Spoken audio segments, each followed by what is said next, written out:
If my math is correct, there should be 106 allegedly true scary stories featured in this video. These are all the stories I've read on this channel in April in one big video. Plus, I'm giving you a free MP3 download link in the description, so you can take this big ol' freebie anywhere you want. Also, unless I've made a mistake somewhere, I've cleared out all the sponsorship mentions, so it should just be scary stories. I really hope you like this. Please leave a like to show your appreciation, and to let me know you want a massive end of the month video with a free download every month. Now, dig in. It's an eerily common story around here. Walking through the woods, camping or hiking, when you come across something that sounds like your friend, but it isn't, and it's not even human. These are 5 real encounters with creatures that mimic people. Enjoy these stories, and don't forget that if you have a story of your own, you can share it with us at darknessprevails.org/submit. Skinwalker at the Creek. From It's Ya Bro. Location, Mississippi. I'm 15 years old and live in a small southern town in Mississippi. I love the outdoors. About a mile down my road, there is a bridge that runs over a creek, Thomas Creek to be exact. About 2 weeks ago, my friend and I were off school, and we were feeling adventurous. So our emotions got to us and we ended up going down to the creek. Now I hadn't been down to that creek in about 3 years, as my mother had warned me against going there, telling me that all sorts of sketchy folk run around there, doing, in her own words, God knows what. But my mom was at work that day, and my friend just so happened to have a truck with him. So along we went, 2 teenagers looking for a good time. We were there in no time, but as soon as I got out of the truck, I was hit with this foul odor. It was sort of like rotting meat. Immediately I turned to the right, and I found the source of the stench. It was the remains of a deer, innards spilled open and bones exposed. At first I thought it was roadkill, but as I saw the way it was laying there, having its bones intact, it looked more like an attack from another animal.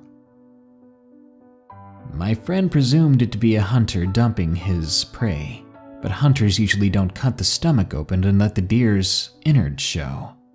Not any good hunter, at least. We tried our best to ignore the smell and disgusting sight, and we continued on, walking down the side of the bridge, hopping over the guardrails, and made our way underneath it. Now, when we got underneath, we found the usual graffiti, but I noticed something in particular that was puzzling. It was a dog print, quite a bit larger than a dog or coyote too. We don't have bears this far down south, so it wasn't that. But what made it weird was that it was all by itself. Just one of these prints, half the size of my shoe, and I wear a size 13. This freaked us out, and we started walking back up the bridge to the road when we paused. There was another one, another deer, and we looked to the tree line and sure enough another one. Each was just like the first one we found, completely obliterated, parts thrown about, just a complete mess. This was no hunter. This seemed to be something attacking life without reason, like a wild dog pack doing it for the fun of it. At that moment, my friend said to me, "Dude, I think we need to go." I agreed with him, so we started walking, when I suddenly told him to stop. I had just heard footsteps. They were coming from our left, but they weren't going anywhere. Rather, they seemed to be pacing in place. I bent down slowly and picked up a rock, flinging it into the woods toward the sound. At that moment, the footsteps ceased, and there was silence for a while. My friend then whispered, "Don't freak out, man, but there's something at the bank of the creek." I tried to find what he was looking at, but before I could, he interrupted. As soon as I say run, do it. I swallowed hard. Goosebumps covered my arms. I turned to look towards the bank, desperate to find what danger he was talking about. And then I saw it. The most unnatural looking thing I'd ever seen.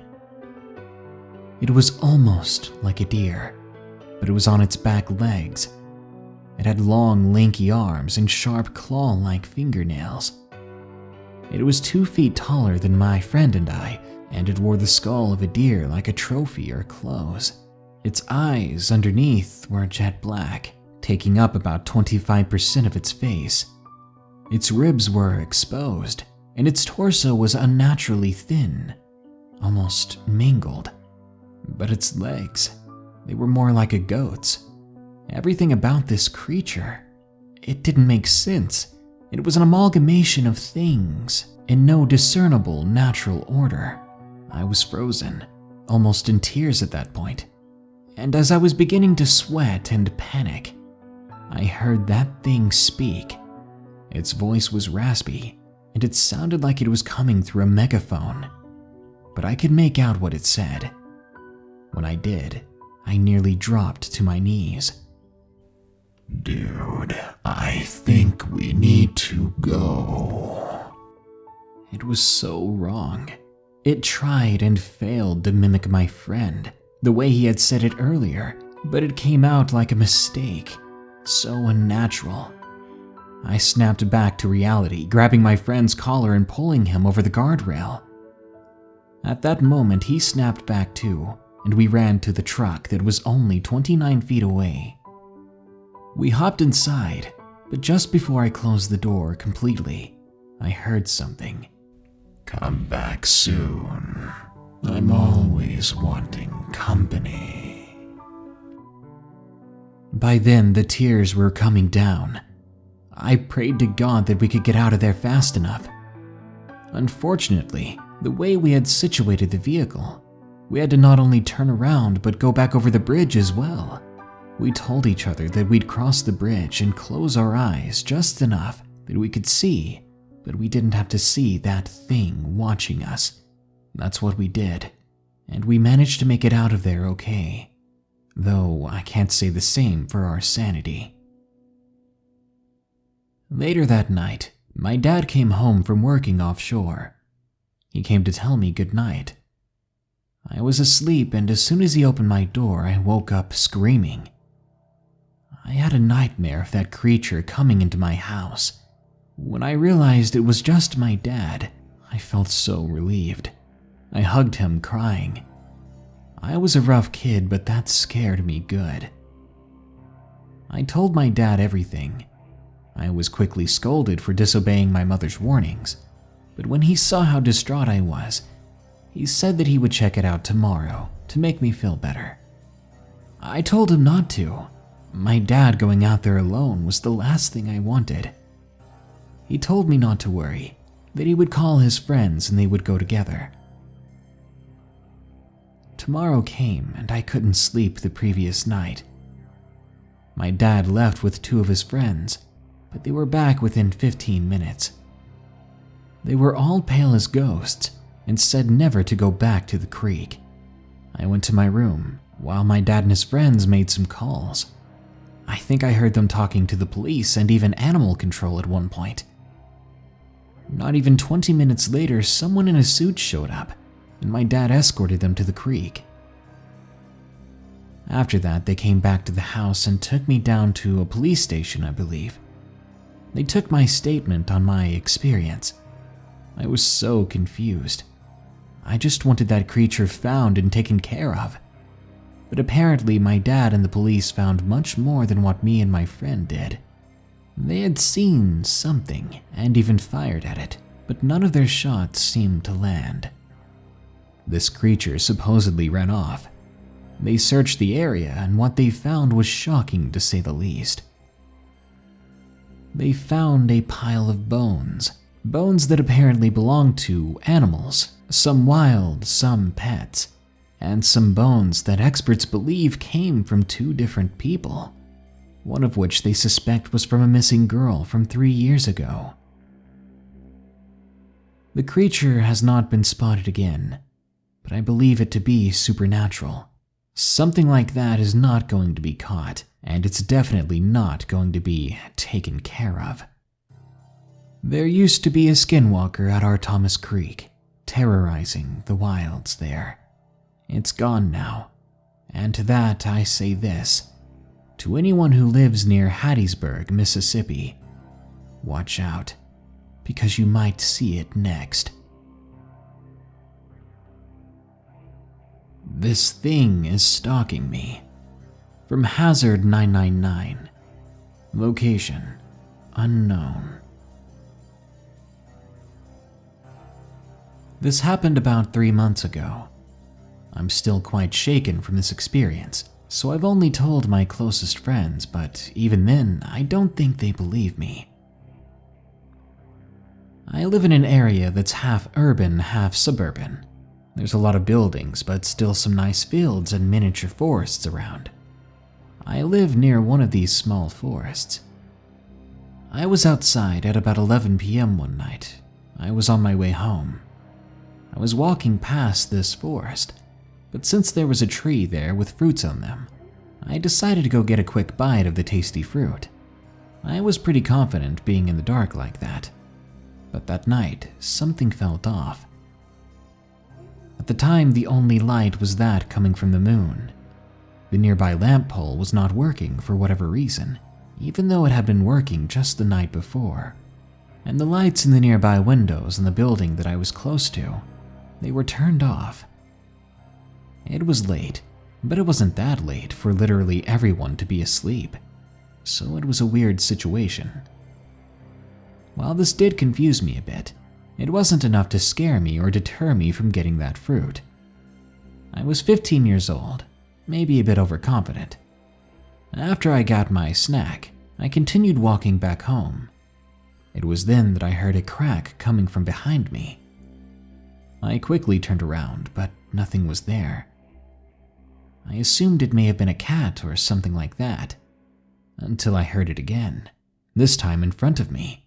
I was starting to get pretty nervous at that point. And then I heard something else. The faint but very clear growl from 15 to 20 feet away. This time it was at my left. I quickly turned to look in the direction of the sound, and I saw something horrific. It was a large, probably a foot taller than me, creature, even though it was on all fours. It looked like the biggest dog I'd ever seen. But it wasn't right. It was deformed. I was scared breathless, frozen in that spot.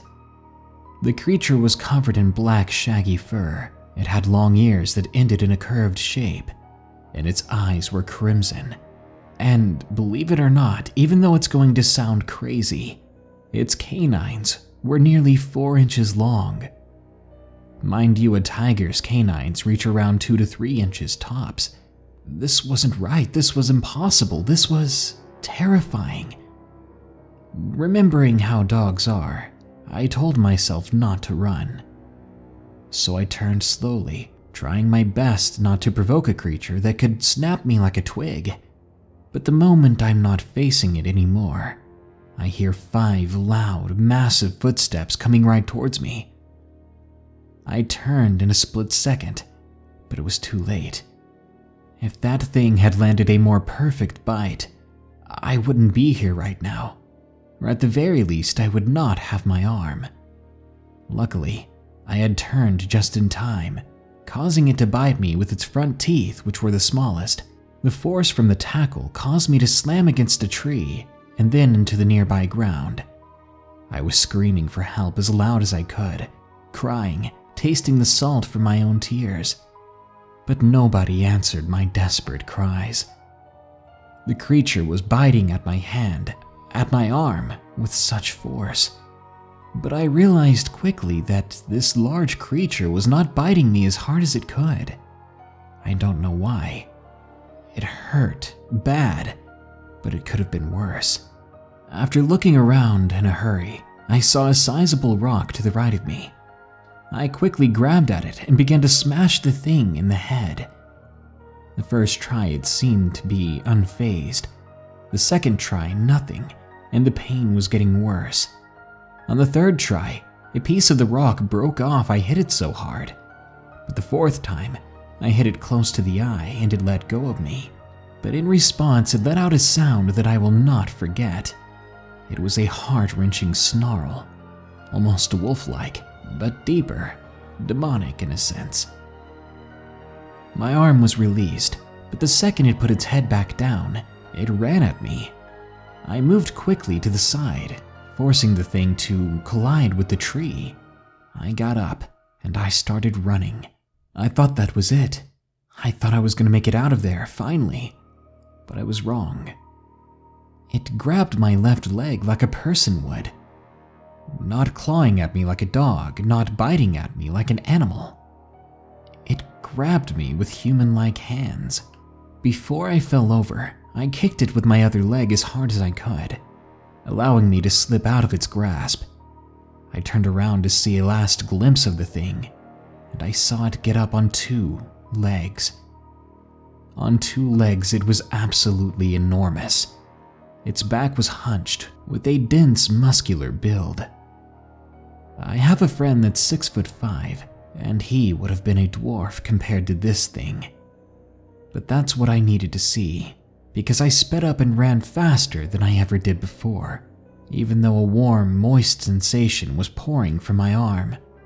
I was crying, but happy to be alive. When I came to a field, I stopped to catch a breath.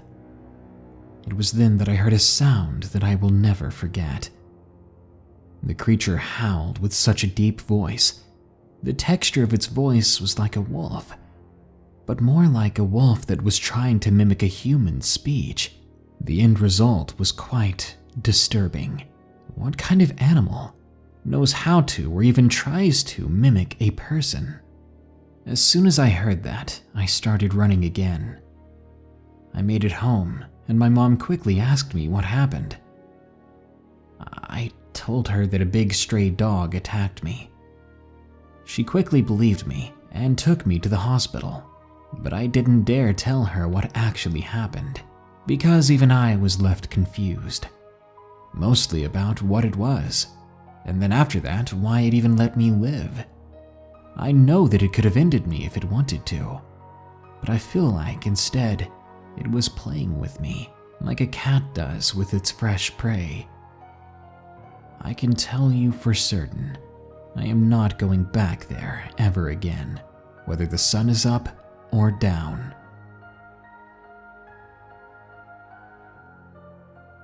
I thought I cut your hair. From Grimdahl 29. Location: unknown. This happened a couple of years ago. My family and I have lived here for more than 30 years, and ever since the beginning, a dark presence loomed over the place. A creature both ethereal and physical lurked inside and lived alongside us. One of these entities had the ability to mimic the appearance and voice of a target.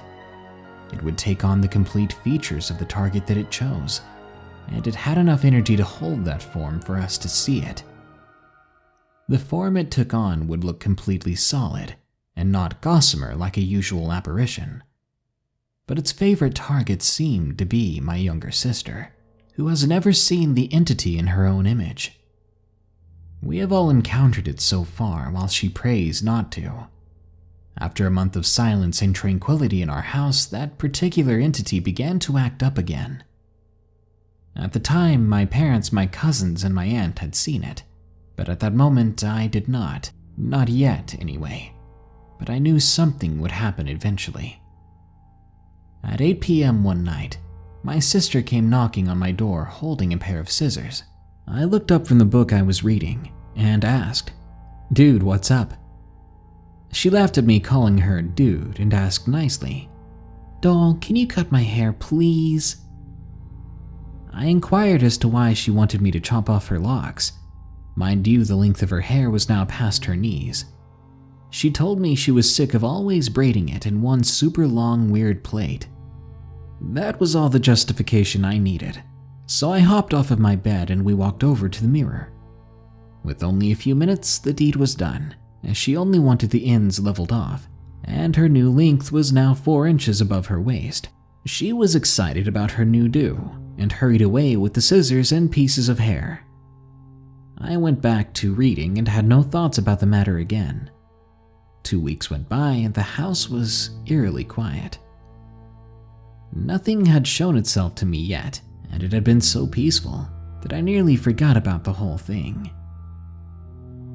It was about 7 p.m. and I grabbed a huge fluffy towel, walking down the dimly lit corridor towards the bathroom. It was time for a nice hot bath and some unwinding. At a point in the corridor, you can see straight toward the kitchen, and as I walked past that night, I noticed my sister standing in front of the refrigerator, motionless. Her back was turned towards me, and she was facing the refrigerator door that was closed apparently. I called out to her, "Po, sup dude?" She usually always laughs and tells me off in a goofy way, but she didn't this time. So I turned around and walked back and tried to get her attention, but she never turned to face me. She just stood there with her face toward the refrigerator door. I asked again, "Po, you okay?" But she never answered me. She never turned around. With fluffy towel over my right shoulder, I walked a little closer, past the island countertop, so that I could see her better. As I approached her, she still did not move, flinch, or even make a sound. She just kept standing there, menacingly. I thought she was just doing this to irritate me, to be honest. I was standing about a foot away from her back now, and just as I was reaching out to grab her, I made a very disturbing realization. The silent figure in front of me that looked like my little sister had one super long weird plate reaching the back of her knees. It felt like my brain stalled on me for a minute. I said with nearly a whimper, "I thought I cut your hair." A cold heat ran through my entire body. My breathing sped up, and I stifled all versions of a scream that I would have liked to let out, but I did not want this thing to turn around. Who knows what would have happened or what I would have seen. Instead, I clutched my towel tightly, and I made a few steps backward, making sure not to take my eyes off of it. After a couple of minutes of stealth-like backing away, I went outside immediately to find my parents and my actual sister on the front porch. We sat out there for the rest of the night while I told them what I saw. And forgive me, but I skipped a bath that night because I was not heading back in the direction of that thing. The beast followed me. From Harris. Location unknown. This occurred about a month and a half after school began. Class ended for the day and cross-country practice was about to begin. The coaches were explaining the short run in store for the team. However, being the ever-so-confident teen I was, I asked the coach if I could instead run a 6-miler. Him possibly seeing my determination agreed, and I was on my way. With my phone in a running holster and a classic rock playlist going, I began running the route. The first 2.5 miles was a winding path leading to a stop sign and a fork in the road. I think it was 16 minutes and 1.5 miles in when I felt that stereotypical "you're being watched" feeling. I could feel knots building up in my stomach, so I stopped for a moment. Maybe I was just experiencing a cramp, I told myself, so I started to slow down. I started thinking that I should just call it quits and head back, and to add to that cliche, I ignored it, and so I started running again and blasting the music louder through my headphones. When I hit the stop sign, I checked on my phone to send a photo of the stop sign as proof of my run, because my coach doesn't always trust us.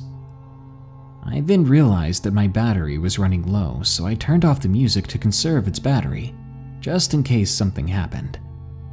It was then that I heard it. It was like it was coming from all around me, the sound of running, and then silence. I turned and faced the nearby woods and noticed the vacant look of it. Then I continued to run. That's when I noticed that I was hearing deliberately made footsteps that were trying but failing to align with my own. I looked behind me to see what looked to be a large person walking maybe 20 feet back. And when I say large, I mean inhumanly so. It began walking towards me. It was twitching its entire body in ways that no man could do. When it was maybe 10 feet away, I noticed a few things. 1, it was hairless, and 2, it was extremely thin. But 3, it looked mad. As I began to try and make a break for it, the thing lunged at me and spoke in a raspy, almost demonic tone. That is not going to work.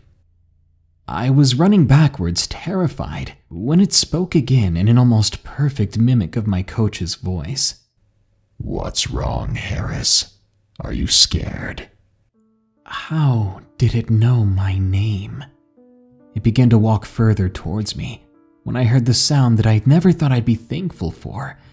Traffic from the highway. I was getting close to it, but I know the creature was thinking the same thing.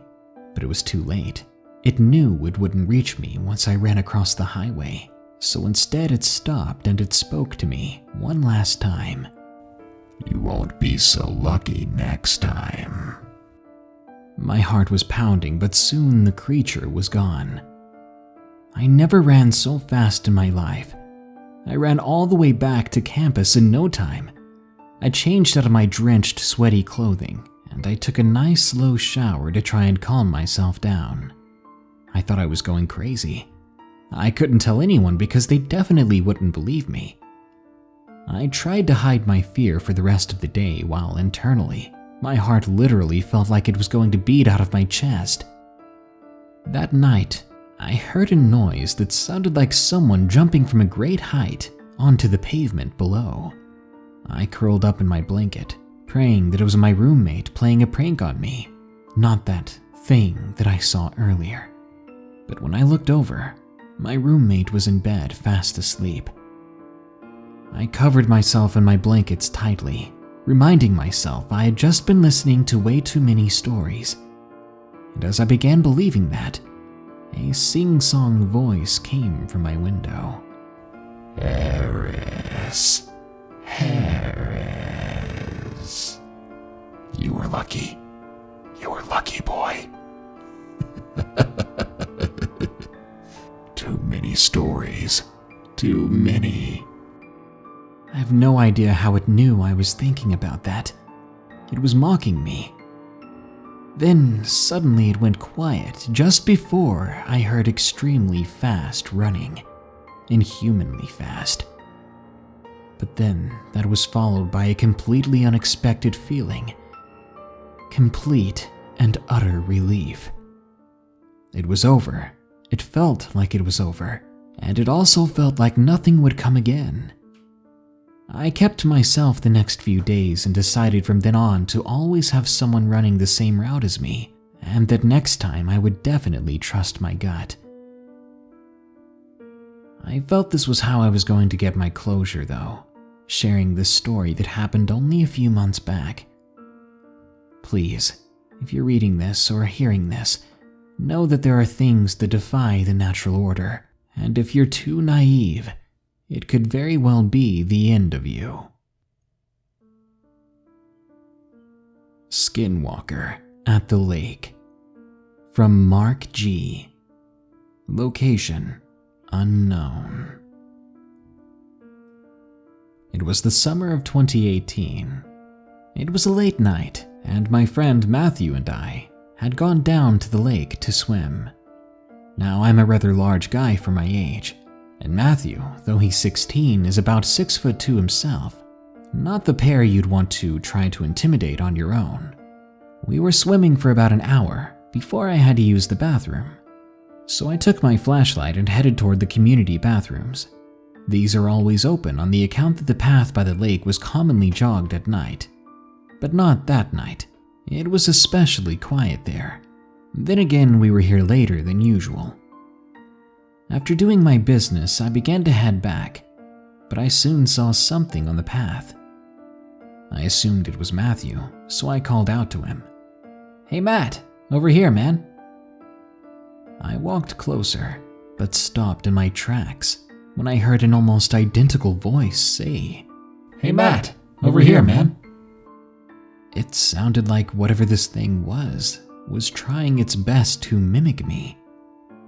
I shined my light in its direction, but what I saw was not my friend, nor was it another person.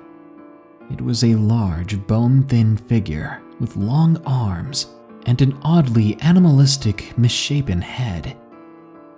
It looked away, and I heard the sound again.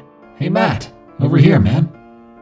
I stood there, petrified, when I suddenly heard someone behind me. It was the actual Matt. When I quickly turned again back toward the creature, I saw it bolt into the woods and disappear, traveling the distance of about 60 feet in only a couple of seconds. I soon felt a hand on my shoulder and turned to see Matthew there, wondering why I was so shaken. He told me that he heard me call his name 3 times, but I looked at him and I admitted that I had only said it once. I still go to that lake with Matthew every so often, but these days, I always carry something for protection, and so should you. If you're new here, you might still be brainwashed by society into thinking goats are cute or silly, but around here, we know better. We don't tolerate goat things around these parts, because we know what the Goatman is and what he's capable of. All jokes aside, the Goatman is a fairly commonly sighted cryptid in the woods of America, often in the South or Midwest. He is known for his near-human intelligence and desire to torment or pull sinister pranks on people. So beware the woods, and don't go trusting no goats. Here are some allegedly real sightings of the Goatman. If you have your own story, share it with us at darknessprevails.org. I'm looking for scary stories from Discord and ghost stories from around the world. Thank you. Now, here we go.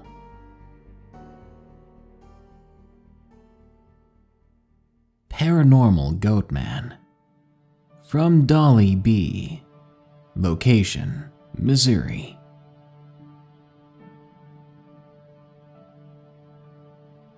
Everything I'm about to tell you is 100% true.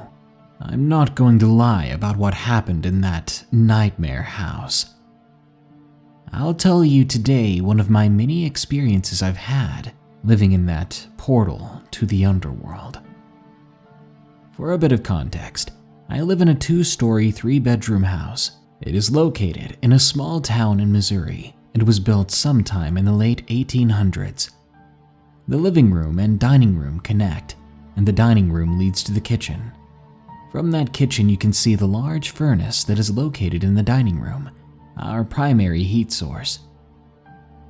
My sister Cass and I are a pair of serious night owls. Both of us suffer from migraines, and the sun and loud noises don't help. And as we're homeschooled, we're allowed to sleep during the day and work and live at night, for the most part. We were in the kitchen and it was around 3 a.m. We had just put a pizza in the oven when it hit me, my bladder demanding that I use the restroom. I headed off to do my business while my sister watched the food. As I headed back toward the kitchen, I found my sister on the floor. She had her face covered with her hands, and she was just huddled in a corner. Freaked out at the sight of this, I rushed over and asked her frantically what was going on. "Was it you? Don't lie to me, was it you?" She asked me repeatedly in a worried, almost tear-filled voice. I told her I didn't know what she was rambling about. I had been in the bathroom the whole time and had no idea what was happening. She began to calm down, and after she did, she told me that while she was waiting for me to come back, something kept peeking around the corner of the doorway, the one that led to the dining room. As she said this, she began to panic again. I tried to calm her down, assuring her that it was probably just her imagination. And that's when we both heard it, the sound of something moving. I stood up, and so did my sister, but then all the color in my face drained out of me. Because there, in the corner between the furnace and the wall, there were eyes, something with deep eyes. It was peeking around the corner of the stove, long nails wrapped around the furnace. I would have thought it was some intruder, a thief maybe, except for the large black horns on top of its head. My sister began to tremble and sob, and I screamed, causing the dogs to come running. I called out my grandma's name, who was asleep in the living room, but there was no response, even when I screamed louder and louder. Finally, my body covered in goosebumps, I ran into the dining room and flicked the light on. When I did, that horned figure was gone. It was like it disappeared. My grandmother was still asleep in the living room. I grabbed my sister and ran upstairs towards my room. We could still hear it, that thing. It sounded like hooves were banging on the stairs coming right after us. We sat quietly locked in that room, watching underneath the door, waiting for it. That was when the hallway went black, completely dark. It went quiet too, before a loud bang came from just outside the door, and the door popped off the hinges, as if something slammed against it. We screamed as another bang hit the door, which was barely holding on, but had now knocked it to the floor. That's when Tucker, our Great Dane, ran up the stairs growling loudly. He ran in, sitting down in front of us, then sniffed and licked my crying sister. We sat in my room with Tucker until sunrise, the doorway blocked by a dresser now. We bolted out once the sun came up. I have no clue what the thing was that was watching us, but I do know that my dogs will often stare at that corner for hours, never letting my family go near it. A lot of sinister experiences have happened in that house, which I've occupied for 4 years now. My family is currently looking for move, but in the time being, let's hope things stay quiet. Red Ash Goatman from Skater 91. Location, Tennessee. On Valentine's Day of 2013, I was skateboarding with a friend of mine on the back streets. He had never been up this old road that led to the mining town nearby. It had been ran down for years. It was really just a bunch of abandoned buildings, a railroad, and an old creepy church. There were no streetlights either, so at night the place was pitch black. We started walking at around 3 in the afternoon, skating on occasion along the way. This place is supposedly haunted. People say that folks practice witchcraft here, or in the surrounding woods, and there have been rumors of people going missing or perishing here since the 1940s. We kept walking and skating until it was getting close to dark. We must have been 5 or 6 miles up into Red Ash. As we turned to go back home, as it was getting late, we felt something was watching us. Sure, that's a cliché thing to feel or talk about, but when both you and another person get this feeling out of nowhere at the same time, that definitely means something's up. We began to walk home faster and faster until we saw it. There was no escalation. We didn't hear any sounds before that. We did not have any warnings or any signs. We simply saw it. It stood in the middle of the road behind us, seemingly observing us, though all we felt when we looked at it was fear, nightmarish fear, the kind where you can't think straight because you're scared for your own life. This thing, this monster, it was like half man and half goat. Its head was more of a skull, but it was in the shape of a goat's head, with the body being more human. In all seriousness, it looked similar to the horned god, Baphomet. As we began to walk away from it, trying not to startle or anger it, it walked with us, following us for some time. All the while I could barely breathe. I don't remember being so scared. It didn't stop until we reached the edge of red ash, and even then it stood at the edge and stared at us until we could no longer see it. Whatever it really was, demon, Baphomet, or some goat mutant, it was over 7 feet tall and not something you want to encounter at night. Whatever you do, don't walk alone in Red Ash, Tennessee, especially not after dark. Did I just encounter the Goatman? From Ghost Hunting Girl. Location unknown. It was January 2019. I can't remember the exact day of this incident. I'm not even sure if I really saw something or just imagined it. Everyone who knows me can tell you how fascinated I am with the unknown. I've been having experiences with the paranormal for years, and sometimes I even host ghost hunts and paranormal investigations with my friends. As for this experience, it was a cold, dark evening, about 6:30 p.m. I had just returned home from work.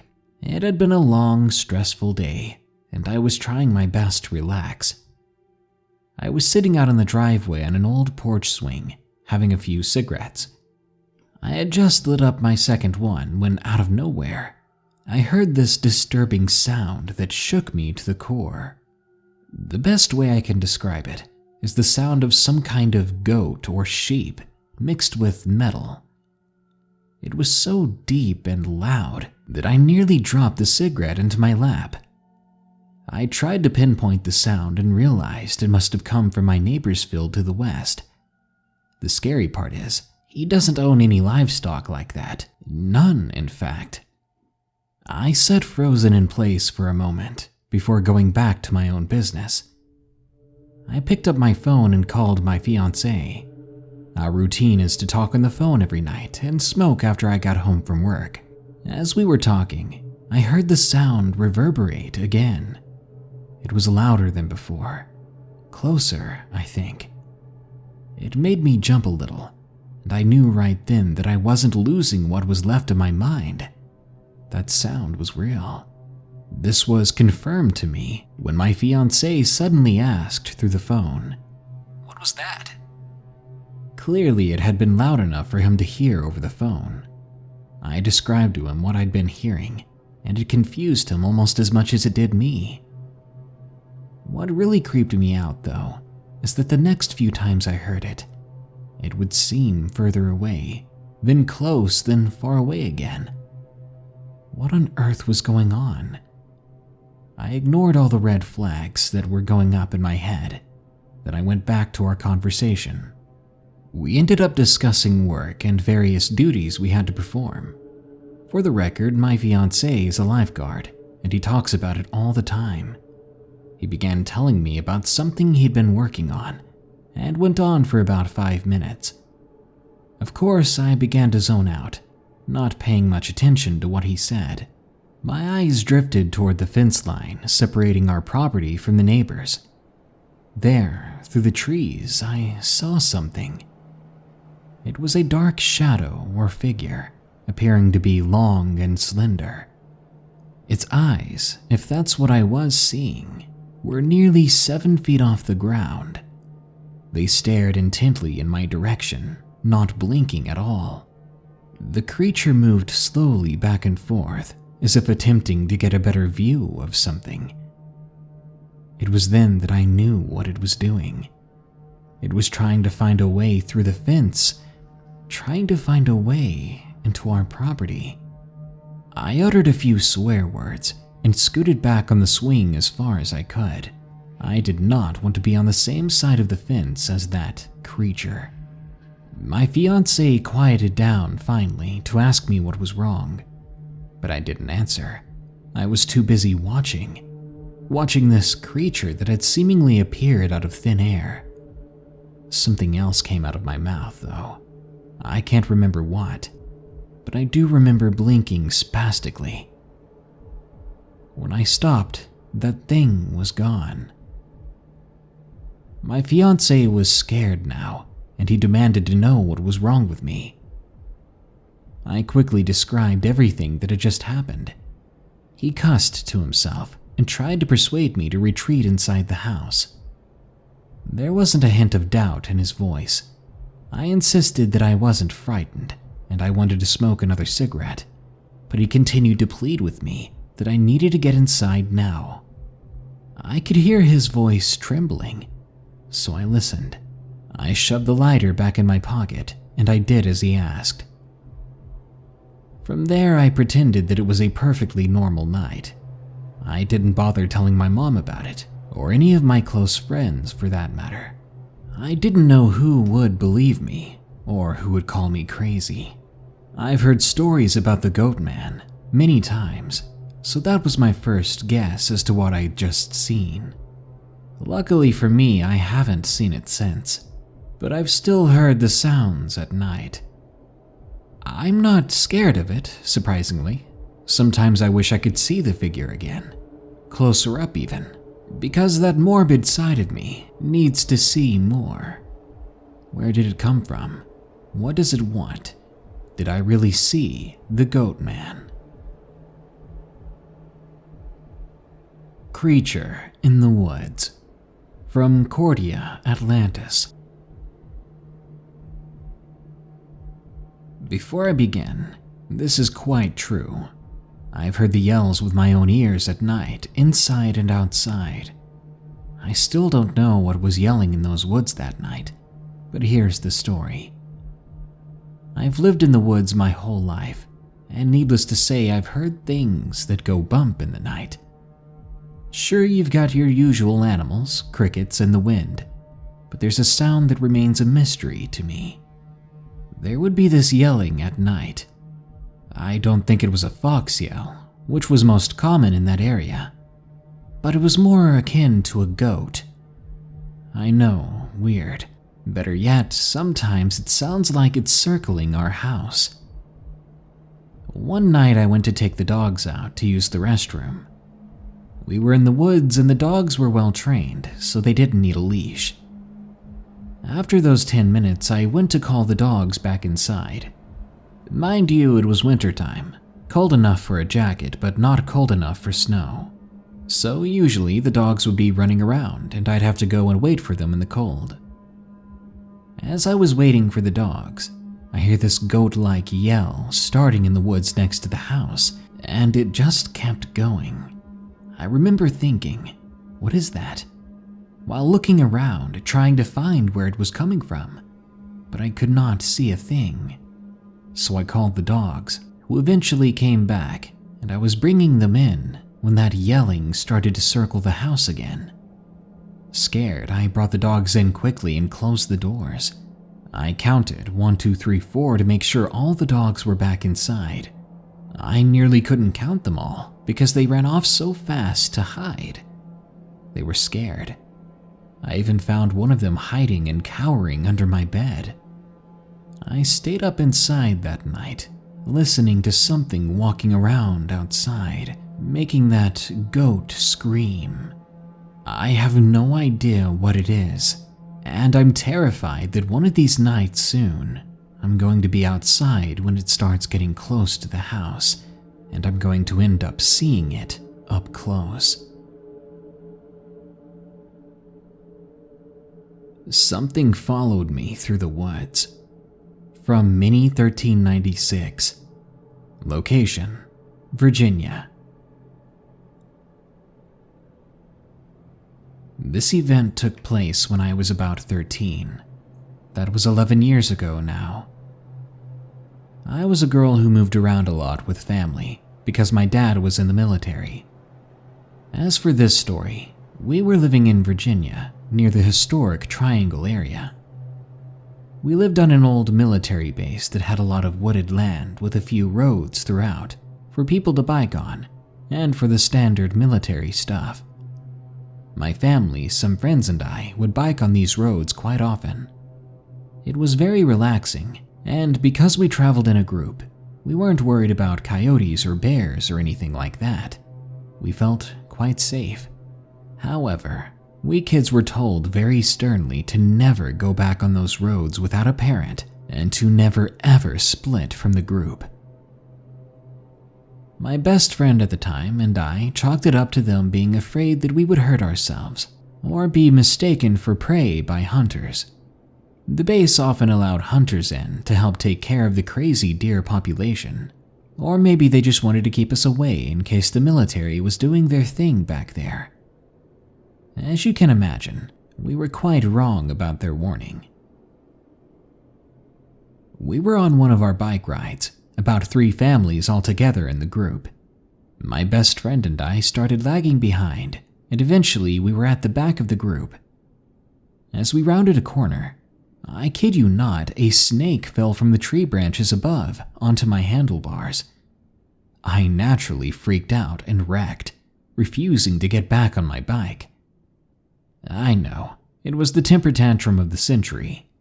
My friend was laughing and just rode off without me. I stood there staring at my bike. Then I looked back down the road, then back to my bike. I did not want to get back on that thing, and basically said screw it, I'll walk back. We weren't too far in after all, and I knew the roads quite well, even the gravel ones, because my dad would drive me around back there in his Jeep. So I was quite confident as I walked back down the road and turned down a dirt road. As I'm walking down this road, I start hearing rustling behind me. I shrug it off, thinking it was just a rabbit, since we had seen quite a few on the ride already. The rustling grew closer, and then was past me and to the front of me. Then it stopped. I stopped there and decided to bark at it to scare it off. Branches suddenly snapped in response. I screamed and took off running. Naturally, I ran in the direction of home, which was right past this thing. And as I'm running, I hear the weirdest sounding growl. It wasn't like a dog's. It was deep, and it had the undertones of several different growls underneath it. Each of them had multiple pitches all rolled into one, and it was quite disturbing. I ran like my life depended on it, and this thing kept pace with me. I heard branches being torn asunder and leaves rustling in its wake, but still I was deep enough in the woods that I couldn't make out what it was. But did I really want to see it? The road curved sharply to the left, and my feet slid out from under me as I tried to take the turn quickly. I ended up sliding off the road into a little ditch before the woods began. I'd say it was a 3-foot grassy area off the road. As I scrambled to my feet in a panic, I'm pretty sure I was crying by then, and the thing's growl turned into a human-like laugh. I bolted. I ran and ran, but didn't feel like I was getting any closer to home. After the curve, I should have been on the main road, but I didn't even see it. Off to the left before the main road, there would be a little ruin of sorts, and my frantic mind thought if I could maybe get to the ruin, I would be safe. The thing was still crashing through the woods on my right. I saw my life flash before my eyes. But then I saw the ruins, and I could have laughed in relief had the thing not been chuckling again. I could hear it starting to move in, and I jumped, basically dove, into the foundation of the ruin. It had 4 walls with an open doorway that I ran into. I don't know why I thought I'd be safe there, but I think it to this day. I would have never made it home without it. The thing was still trying to toy with me, and when I turned to look back at the doorway, I saw fur. Not the brown red fur of coyotes. It was black and very wiry looking, but I didn't see a face, just fur and mangled backward legs. The joints didn't look right. They were like a normal dog's, but backwards. I would have thought it was going the other direction, but it was clearly going to the right, even if the legs looked like they were moving to the left. It growled again, sounding more frustrated than the earlier growls. It seemed upset that I had hidden myself. I expected it to charge right through the fragile doorway at any moment, but it simply circled the ruin before going back off to the woods. I didn't leave the ruin until a base police officer found me. She looked terrified. My dad recently told me that she had seen hoof prints that had paw pad prints mixed with it, like some sort of weird goat-wolf hybrid. The officer also admitted that she heard strange laughter echoing where she found me. That's why she practically yanked me out of my hiding spot and threw me into her truck. We didn't speak until we reached my house, where my frustrated parents were waiting to hug me and yell at me. I didn't tell them what chased me, but when my dad told me years later what the officer saw, I finally told him myself. I really don't know what it was. The deformed legs make me think Skinwalker. Every time we went riding after that, I would hear growling and catch glimpses of black fur in the woods. Again, I don't know what it was, but I know it was either hunting me or just toying with me. But there's one thing that escapes me. Why did it refuse to enter the ruins?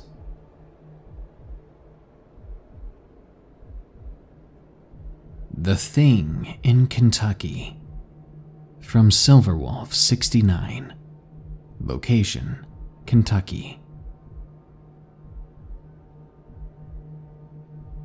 I've been to almost a fifth of the states in the US for long stretches of time, and I've always gotten something out of it.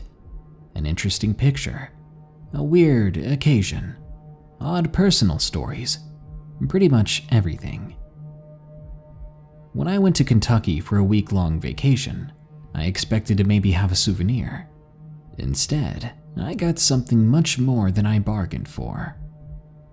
One night, I was walking in a field somewhere in the eastern part of the state.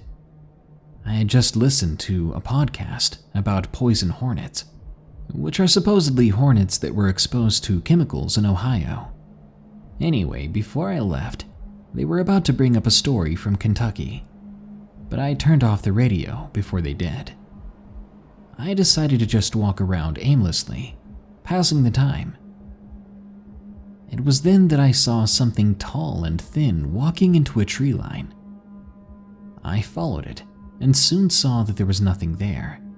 Not a man, not a woman, not a child. Not a ghost or skinwalker like you might be expecting. I decided to do something that may have been illegal, and I placed a trail camera that I had brought with me, just for these strange occasions. I wound it around a sturdy tree and left for the night, then hunkered down in my rented car and took a nap, but ended up sleeping through the night. The next morning, I trudged out to the spot and saw something strange. The camera was lying on the ground, and the branches of the tree were lower than I remembered. I had a sense of unease about this, so I grabbed my camera and booked it out of the woods. While eating at a diner later that day, I heard a man telling the waitress about what he called a living tree. "I insist the tree can move on its own," he said with clear conviction. Another person said that it was the man mantis of Kentucky, a creature that was a mantis as big as a man and very muscular, which allowed it to bend objects until they look entirely different. I did some research on what he said. I found that he was one of only a few that reported that particular thing. Soon I talked to another guy who lived in Kentucky his whole life, and he told me what he believed it was: the Goatman. From what he thought of it, He thought that a brilliant scientist who loved to experiment with goats had created it. That one day he went insane and horribly messed up something and turned himself into a half-goat, half-human hybrid. Now, to this day, he'll cause people to go to dangerous sites, especially the railroad trestle, where someone was recently ended by an oncoming train while walking on it for reasons unknown. I wasn't convinced, but decided to act like I was. Superstitious or not, I did everything I could to avoid it. The day I left, I decided to just take a leaf back as a souvenir. As I tore off a leaf from that very same tree, I heard a snarl behind me. I was startled, panicked even. Without looking, I placed the leaf on the ground, walked away slowly, and counted to 30 in my head. When I got to 30, I whipped out my phone, snapped a photo behind me, and broke into a full sprint. When I got back to my car, I dove inside and locked the door. I slammed the gas pedal and made a K-turn to leave. As I did, I saw the thing staring at me from the tree line. It was covered in dirty white fur on the top half, but the bottom was hard to describe. Its expression was angry, and I could see horns. I thought it looked more like a satyr than a goatman, but either way, I was out. I was so spooked by this event that I haven't gone back to Kentucky, and I might never go back. We all have fond memories of our childhoods. Many of us recall staying with our grandparents, being spoiled by grandma and doted over by grandpa. Maybe you went on adventures on their old land. Maybe you wondered what secrets they kept in that ancient house. While maybe some of us remember realizing what kind of terror lurked in the world after witnessing their first horrors at their grandparents'. Today, I have 5 allegedly true horror stories that happened on your grandparents' land. Your childhood will never be the same. If you have a scary story that you'd like to share, send it over at darknessprevails.org. I'm looking for scary Discord stories. Now then, let's begin. The Old Man in the Forest. From Acheron, Alex. Location unknown. This happened a long time ago when I was 12. I lived with my grandparents in their village. We had a cow and an ox. Usually the bull would take all the cattle to graze at night and would take them back. These cows knew where to go when going home. My grandpa had a male ox, and since my father was an adult and he wasn't there, I took the responsibility. So my chore was to go around the village, with the ox trailing after me, calling the people to open their doors. Our ox would grunt to call the herd and all the females would come out. From then on, I would take them to a clearing up the mountain, and then later take them to the river. It was easy, kind of fun too. The animals already knew where they were going, and they were calm, and the bull was a gentle giant. I would often ride him too, using a thin rope on his horns. And if any of the females wandered off, which was pretty rare, you'd just have to poke her with a stick in the right direction. And my grandpa warned that if I saw any rare boar or fox in the woods, that I should stay on the ox, because most animals dared not go near an ox herd. Most, that is. There's a dark part of the woods where it is very quiet, and even the bravest hunters don't go. It's very slippery and dangerous there. They said that even the deer and boar stray away from it. I was forbidden to go there myself, and honestly never wanted to. It was an early morning and everything seemed fine. I was on the ox going up the mountain. I was glad he let me because it was a hard trek up. I suddenly saw one of the females wandering off, so I followed her and left our ox and the dogs to guide the herd. She went in the forest. I ran over to her, got on top of her, and tied my rope to her horns. I tried to steer her away, but oddly enough, she continued. She wandered into the dark part and then stopped. I didn't want to get off in case she ran back and left me there. But then I heard a crunch and turned around. A very old-looking man was walking towards us. He looked frail with dirty clothes and a long beard. I was scared, so I stayed on top of the ox, laying flat against her and clinging to her, not wanting to fall in case she ran. Oxen aren't like bulls. They don't jump and kick when scared. They either attack with their horns and trample or run. I was ready to hold on for dear life no matter what she chose. Our oxen especially do not take kindly to strangers before I took them out. They had to be slowly introduced. But these oxen trusted me.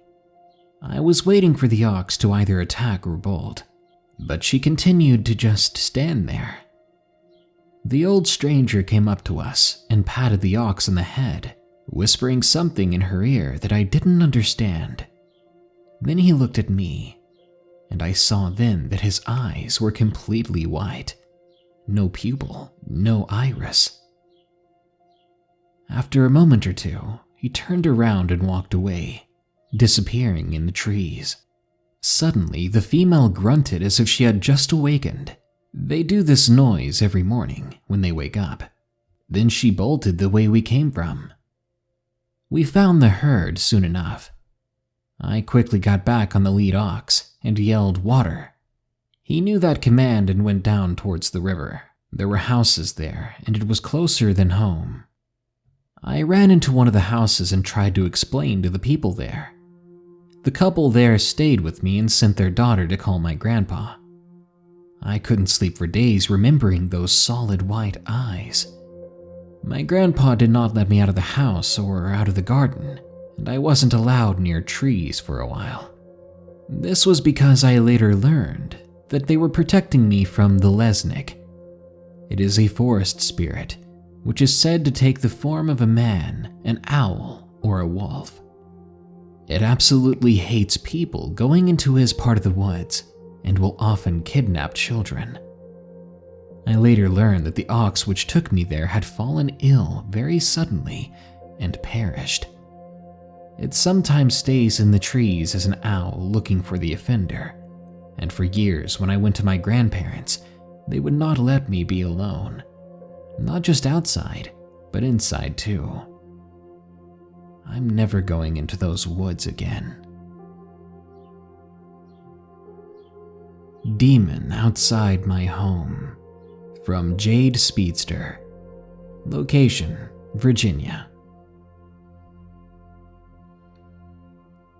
I live in the southwestern side of Virginia, near the Appalachian Mountains, in a small historical town called Abingdon. We have our fair share of hauntings here, between the Martha Washington Inn and the Barter Theater, and the supposed ghost hours outside on the grounds of the Martha. I still have yet to take the haunted tour there, but this story is about my home, a small barn house on a back road going from Abingdon to Glade Springs. This is where I used to live. It used to be a log cabin before the owner added more onto the place. When we rented it from the landlord, they had recently painted it and were cleaning it up. It's set near a small hill where this old concrete barn was that was already being rented out to some people who had cattle. The driveway wasn't long, but about a good 10 to 15 feet. It was on flat road that surrounded the two pastures before you pulled around the first small curve to the large elder oak at the back of the house. Our yard was about the size of a normal trailer long ways in the front, and along the sides about half the size of a trailer long ways. It was a big house, 2 stories with an attic, which we had to seal off due to birds and bees. Anyway, I shared a room with my sisters on the left side of the house when they moved in when I was 10 years old or more. I lived with my grandparents, and when we moved into this place from day one, I noticed that something was off. The house had a foreboding feeling when the sun went down. Inside was fine when you were off the back or front porch at night. It felt like a normal home. It was nice and warm and inviting inside, but outside after dark, things felt uneasy and even sickening. That feeling you get when you're being watched, but you can't pinpoint where the eyes are coming from. I hated it as a kid and teen to go outside after dark. It was because of this feeling I avoided the back porch and front porch at night, especially by myself, like the plague. Also, I avoided the windows at night, even with the lights on. It felt like something was glaring at you. Not a comforting feeling, to say the least. I also hated, with emphasis on the hate, camping outside during family reunions, mostly on the left side of the house. There was a rock on the left side of the house, and there was something definitely wrong about it. This was the side where my grandfather often found little things, like glass bottles and various items buried in the dirt. Nothing scary like bones, but just items that were strange, to say the least. But it was always on that side. The rock, as I stated, was on that side as well, and being around it even during the day made you feel terrified for some reason. Standing on it made you feel like there were electric currents going up your spine, and you would almost instinctively get off of it.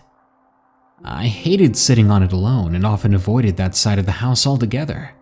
But one day when a friend was over, I was a bit more courageous. We were sitting on this rock talking about a friend of hers that went to another school. Suddenly, crows began to gather on the trees around us. We left and they followed us all around the house and driveway, no matter where we went. At first we thought it was funny, joking about it, but it was uneasy enough that we went inside the house. Maybe it was a weird coincidence, but it was still very strange. After I turned 10, I was living with my parents, but after a time my mom had to leave me with my grandparents until she could come back to live with us. After we moved, I talked to my stepdad about the place, and he confirmed that the place did not feel right, especially at night. He told me a story of when he was on the front porch, and he heard a low humanoid growl from that side of the house when he was smoking. My dad is a military guy. He's tough to scare, tougher even to startle, so upon hearing this sound, he ran to check with a flashlight nearby, but found nothing. He always told me that the place gave him the creeps. One night when I woke up to head downstairs to the bathroom, I had to pass over 4 windows, and the entire time it felt like something was following me from window to window. The main hall windows were square and started at your waist and went upward. Not surprisingly, they led to the front porch. Every time you passed them, you wanted to run as fast as possible to get away from those windows. Now these stories might just be us teens and kids being paranoid, but this last part is the most chilling. It was spring nearing fall time. It was dark outside. My middle sister was in the kitchen and I was on the sectional couch. I was on my laptop. My little sister was on the other couch near the door to the kitchen. My dad was a seat away from me watching TV and my grandmother was near the TV on the right-hand side on her computer playing games. I remember typing out a reply to a friend of mine online and getting up to get something to snack on. My grandmother also got up to go use the bathroom when she suddenly screamed. She pointed and said, "Someone's outside." My dad sprung to action, and my grandfather must have heard the yelling after my dad went out. My grandmother shouted that it was a black shadowy figure. They were standing in the yard staring inside. At the time, we had a large overhead light screwed into the telephone pole outside, casting a bright white light in the yard. It lit up everything, no matter where you were standing outside. So the fact that this thing was black still. It may have been humanoid, but it definitely wasn't human. When they went outside, they saw the black figure crouching behind the picnic table my grandfather made, which was even closer to the light source. Yet still, there were no details to be made out of this person. I think my dad said it was just a black form. When my grandmother yelled again and my dad saw him, they said the figure darted over the fence. When my dad and grandfather pursued him, they found no one. No one running down the hill besides the fact that it would have been obvious. There was nowhere to hide. The grass was short and everything was out in the open. It was impossible for this figure to have gotten away that fast. They searched for half an hour or so, but found no one. This also happened a second time, and still, even that time, we found no one. My grandmother, finding something to explain it, said that it must have been some kids from our neighbors playing a prank. However, given everything I've told you, I find that hard to believe. What human could jump over a fence like that, hide and run so quickly, be blacker than the night in the middle of the light? My dad said to me when I asked him about it after we moved that he thinks the place might have been on native land, that something dark and evil was on it. As for me, it was all these encounters that have me sleeping with my curtains always closed. For now, I'm glad I moved away. That place just isn't right. The Cabin Guest, from Amagine Romeo. Location, Scotland.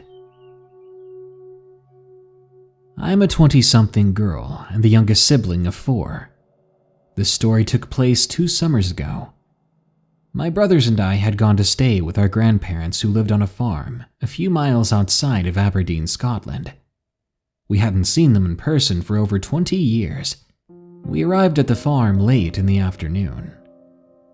My grandparents lived in the main house, which was surrounded by farmland, which was itself surrounded by dense woodland, and at the edge of that woodland stood a cabin my granddad referred to as simply the cabin.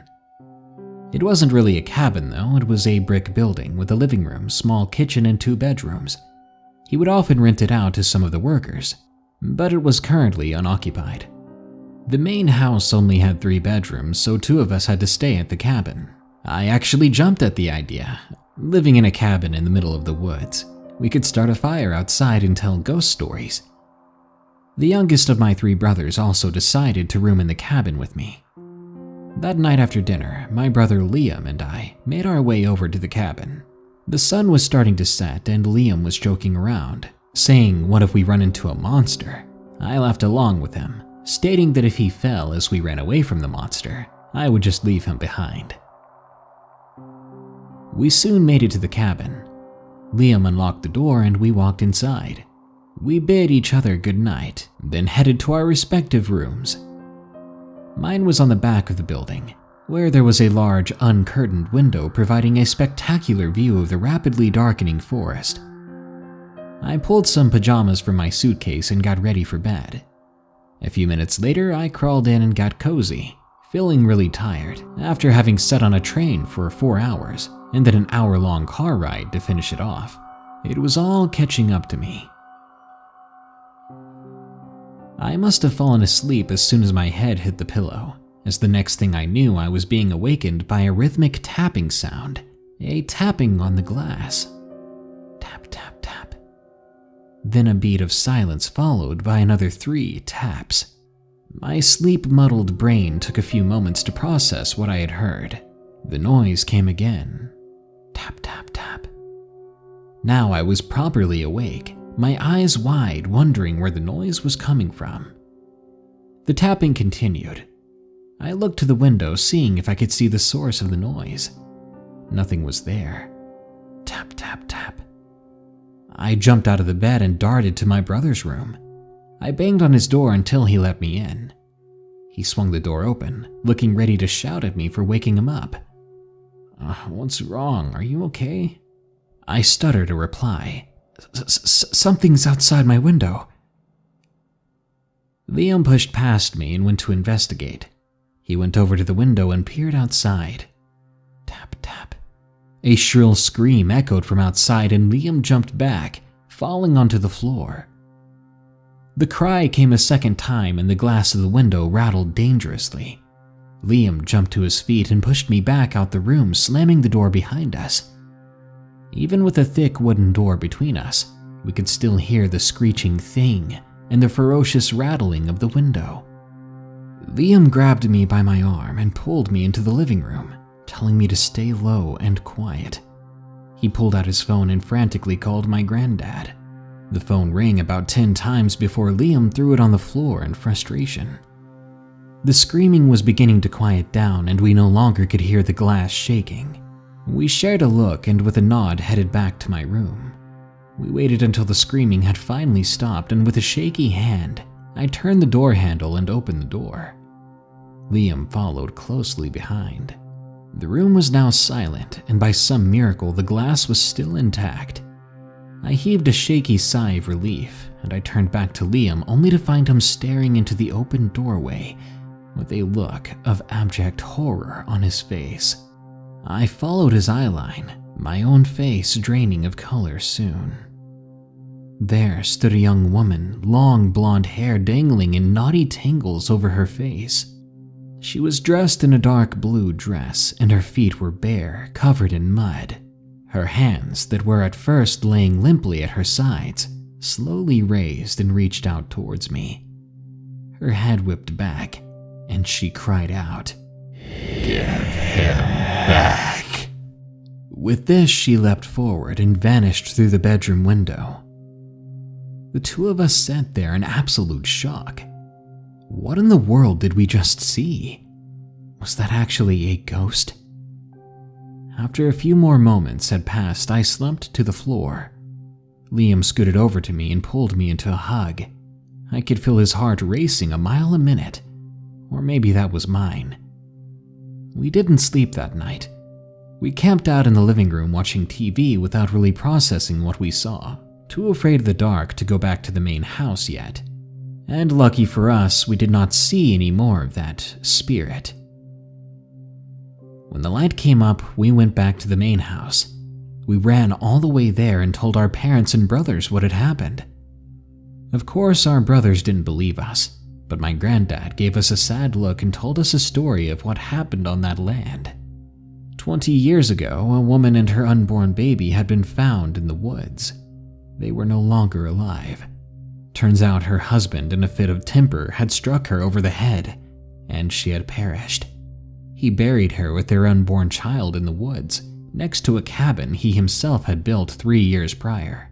As frightened as I was about what had happened, I couldn't help but feel pity for the poor young woman and her baby. I didn't step foot back in that cabin for the remainder of our trip. After that incident, I hoped never to see or hear about a ghost ever again. The Nurse, from Crystal. Location unknown. When I was little, I went out to my dad's every other weekend. He lived on my grandparents' farm in a trailer. My room was in the very back. It had a bay window, but no seat, but my bed was alongside it, giving me a view of the field between my dad's house and my grandparents' house. I never slept well in that room. It always gave me anxiety, like someone was going to come up and stare at me through the big windows, not to mention the woods on the left side that held God knows what. The last night I spent in that room, I had an experience that I didn't talk about for years. I had just laid down for bed, forcing myself to dismiss the odd silhouettes of coyotes and deer in the field close to the window. I was 7 at the time, and my dad and grandparents tried to convince me it was all in my head, just my imagination, and to picture things that made me happy instead. So I tried that. I apparently fell asleep for a time, but something jolted me awake. I hadn't had any dreams that I could remember, but I just had this feeling wash over me, a bad one. I looked around the room and nothing was there, and the few shadows I swore danced around the room made me close my eyes, and I just kept telling myself it's all in my head. But the feeling of fear only got stronger, and so I opened my eyes, now scanning the windows for anything weird. Then, out of the corner of my eye, I saw her, and my blood ran cold. As I turned my head to verify what I was looking at, she only came closer and closer, and soon, there beside my bed in full view, was a nurse, a cart with medical instruments on it with her, and this time it was not my imagination. I lay there frozen, trying to make out her features. She was slightly transparent, though I can still remember how she looked. She wore a white 50s style nurse uniform, and her hair was short, curly, and light brown. I stayed there analyzing her for what seemed like forever. So surely if it was just my imagination, she would have gone away by now, right? But then she spoke. "Now, hold still." Her voice sounded soft and reassuring, but I was confused. Hold still for what? Then she grabbed a syringe off the cart. I don't think I ever jumped so fast in my life.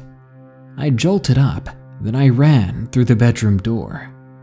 I immediately went to my dad in tears, who was obviously rather annoyed for me waking him up at around 3 a.m. As he proclaimed his annoyance, I tried to explain again and again what I saw. When he finally relented, we went back to check, and she was of course no longer there, but I refused to stay in that room. From that day forward, I slept in the living room on the couch, and that didn't change.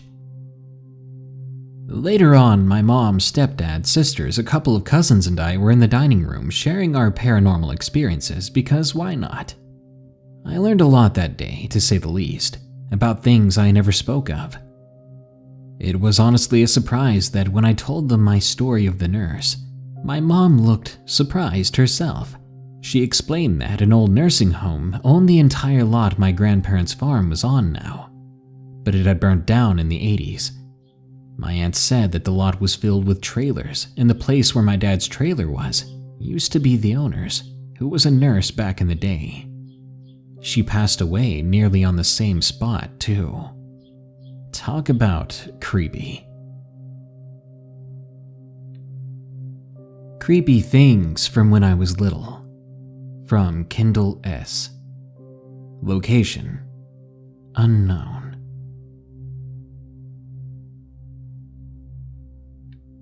I was around 6 years old at the time. My parents were divorced, so I was at my father's house. He lived with my grandparents at the time, but I had my own room. One night, I was asleep in my room, and I suddenly woke up. I hadn't been jerked awake, but I was suddenly just conscious and aware of my surroundings. The first thing I heard was my voice saying, "Wait," and as I opened my eyes, they adjusted to the minimal light. I noticed I was on my back and my arm was lifted toward the ceiling, like I was reaching for someone. After a few seconds, my arm fell to my side. I tried to speak as effortlessly as I had when I woke up, but it didn't work. My voice came out scratchy, as a tired voice usually does. I didn't think any more of it afterwards and went back to sleep. Now, I don't think I was dreaming, because I don't remember any dream before or after this happened, but I might have been, I just don't know. When I was 11 or 12, I had gone to bed again, and I was drifting off. For some reason, as I drifted to sleep, my brain was thinking of my father's dogs, Shorty and Buddy, who are both Chihuahua Dachshund hybrids. They had been barking in a playful way. I was half asleep with their barks playing through my head when suddenly I heard a scream in place of one of the barks. I also felt a little breeze blow past my face like someone was screaming right at me. I jerked awake and looked around, but the scream was gone, as was the source of it. No one else in the house was screaming, and no one was in my room. Let's just say it took me a long time to get back to sleep. Now for the most recent part. A couple of weeks ago, I was at my father's house for the summer. I was talking to my friend on the phone late one night, and I was getting myself something to snack on.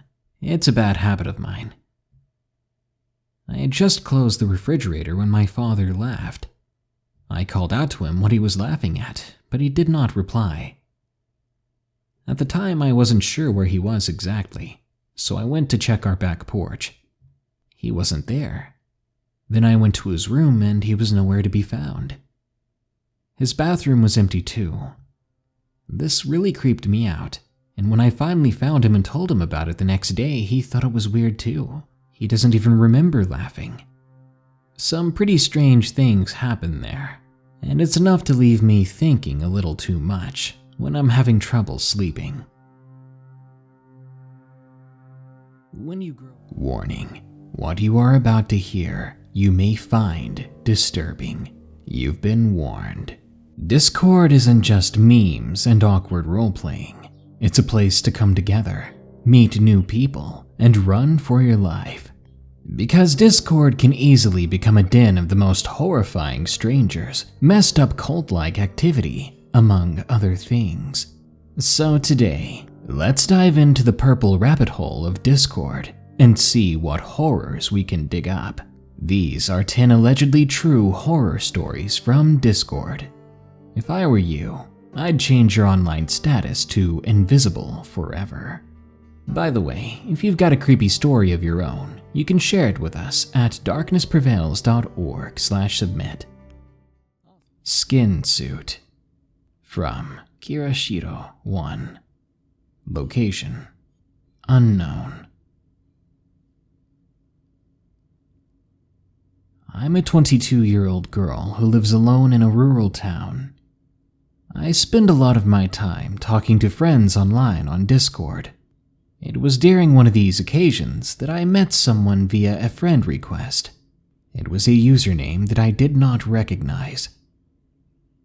It was a Friday night, and most of the people in my apartment complex had already left to begin their night of excessive drinking and the usual college kid stuff.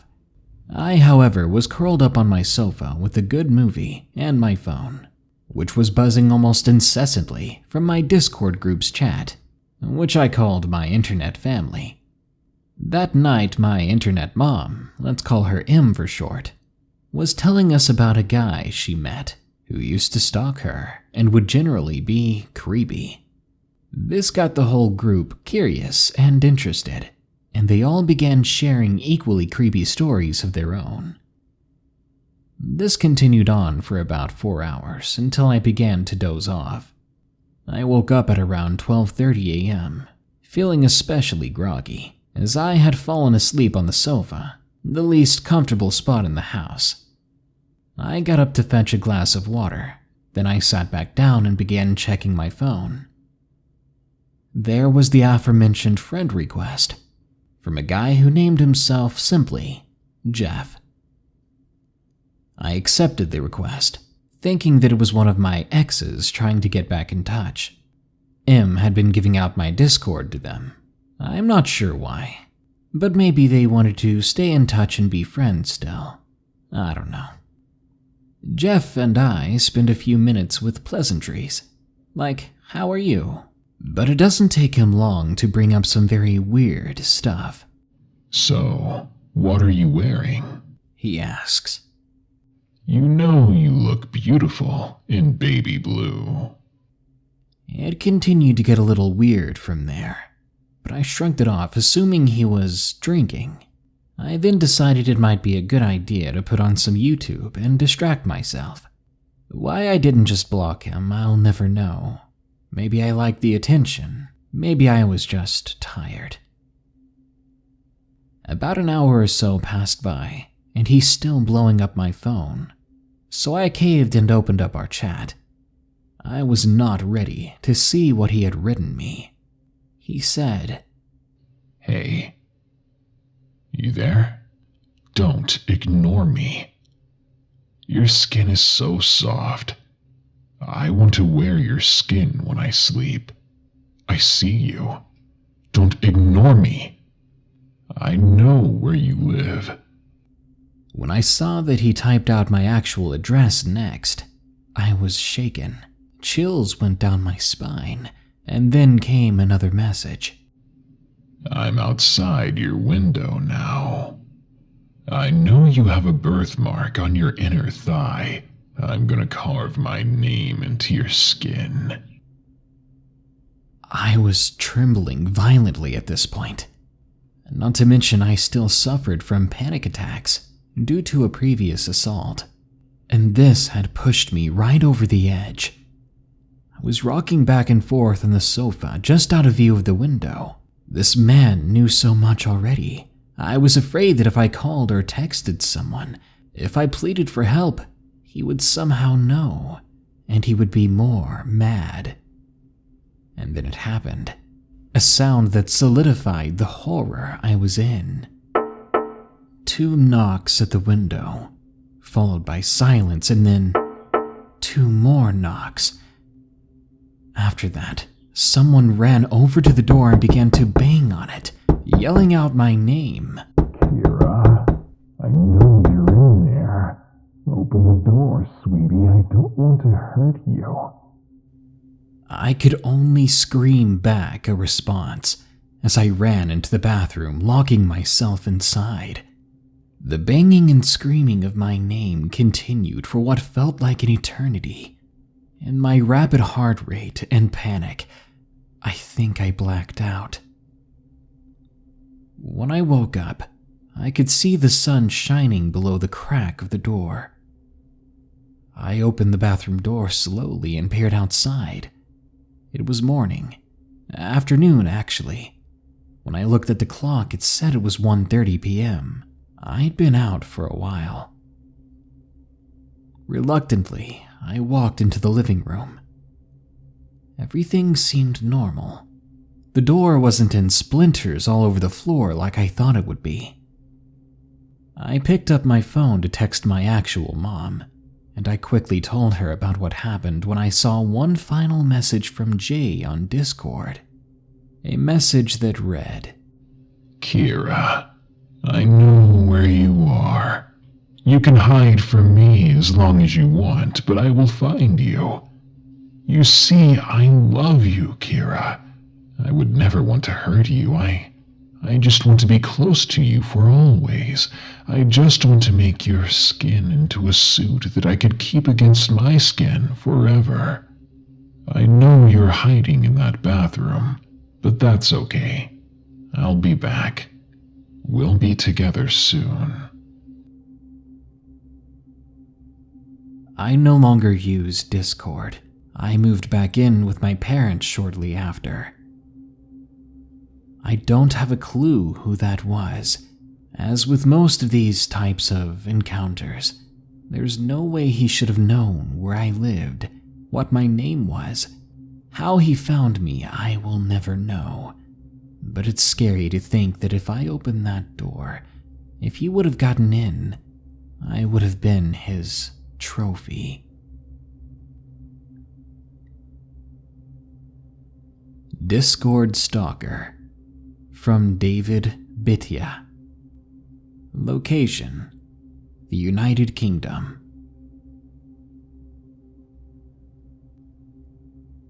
It was the summer break of 2018. I was really hyped about this summer in particular, because we were going to go on holiday and chill with some friends. Well, one morning I woke up, and my mom came rushing in to get ready, to get my butt out of bed, because we would be going to Spain near the sea. I was crazy excited, because I could relax, make new friends, see new things, and I love the ocean. So we got on our flight, and I listened to music on the way there. When we got there, it was boiling. We made it to the hotel and checked in, but because it was late already, we were getting ready for bed. I was in my PJs laying in the bed, just browsing the internet via my phone. Now, I'd heard of Discord before, and after seeing some people inviting others to their Discord server and some forums, I figured it'd be a good idea to download the app. I played a lot of games, and I thought it'd be cool to make some new friends via Discord. So, for the first time, I downloaded the app to my phone. I made an account, and I accepted the invite that was posted on that forum. I read a few messages on different channels on that server, but I didn't post anything yet. I went to bed, and I left it alone until morning. I woke up to the sun shining bright and early in my room. It was so hot. I got up and brushed my teeth, anxious to get a shower and clean my sweaty body. My parents were still asleep at that time, but my sister was awake when I was brushing my teeth. She was on her tablet. Seeing her entertaining herself on her tablet reminded me of Discord. So after rinsing, I figured it'd be a good way to pass the time until my parents got ready, so I opened up the app. Soon my parents were ready and we were having some breakfast. I was thankful because I was starving at that point. After we ate, my mom told me and my sister to go play down by the beach, which I thought was an awesome idea. After reminding us to put on some sunscreen, we ran out of the hotel. I had some trunks and a beach ball. The moment I stepped foot outside, though, I felt like I was going to melt on the sidewalk. It was absolutely boiling outside. We got down to the beach, and my sister met a few girls there, and she was talking with them, and I ended up playing volleyball with a couple of boys there, all the while occasionally checking in on my sister. After a couple of hours, my mom sent me a text to come back to the hotel as they'd be going into town soon. I said goodbye to my new friends, but before I could leave, one of them, named Sebastian, poked me in the back. He asked me if I was on any social media so that he could send me a friend request. I'd always just been an internet lurker, and Discord was the first social thing I had, so that's what I told him. He seemed pretty happy at this, so he gave me his group's name with the others so that I could join his server and play some games together. I was excited. I didn't think I'd have some Discord friends this fast. So I agreed, and I went to take my sister back to the hotel. But when I turned to take one last look at the group of friends, I saw that the boys were whispering amongst themselves, and they had these weird smiles. It was kind of odd, but I just went with it. Later that night, when we got back from town, it was dark. I was excited to be a part of the server, so I rushed onto Discord and joined the group. They had named it Gaming Boys, appropriately. When I joined, it seemed like I was the only one online. That sucked, as I was excited, but I called it a day and dozed off. The following morning, I got a notification on the Discord group saying, "Welcome, David." Before I knew it, we were playing Fortnite on our mobiles. We did duos and even squads with 4 people of the group. When we were finished, though, I saw that Sebastian had been sending me private messages. He was asking me a lot of questions. He was wanting to know what hotel we were staying in, what hotel room number we had, to which he explained that he simply wanted to get closer as friends while I was here. Okay, I guess. It was pretty forward, but I was all for it, so I gave him the information that he asked for. But the moment I told them the room number, they all went offline almost at the same time. Well, everyone got ready for the day, and after a while there was a knock at the door. My mom thought it was room service, so she called out that it would be a minute. Eventually, she walked over to the door. The moment she turned the knob, she was knocked on her back as the group from the day before burst in, Sebastian standing at the front. They were holding knives, pointing them at us. My heart sank. It's hard to describe the feeling of terror and betrayal that I felt in that moment. I thought I was going to vomit. They were all screaming. My dad was screaming. My sister was screaming. It was so loud, but I knew what they were saying. "Give us the money." While my sister cried louder than I'd ever heard her before, my mom and dad obliged and gave them the money they asked for. The moment they left, my dad was on the phone with the police, and I was scarred forever. I was a kid. I just wanted to make friends. We played volleyball and even played some games together, but they used me, and they threatened my family's lives, all for money. Our vacation ended early after this incident. My whole family was shaken, and something changed in me from that day onward. A lack of trust for other people, a certain satisfaction in having fewer friends, and most of all, a fear of Discord. I deleted the app and waited for the day when those boys were caught. But I haven't heard a thing. Don't trust people when you go on vacation. Never trust face value friends on Discord or any social media site. Be careful, because people will do anything to hurt you and to get what they want. My scary Discord story from Tessellator. Location: Colorado. Not too long ago, I was an avid Discord user.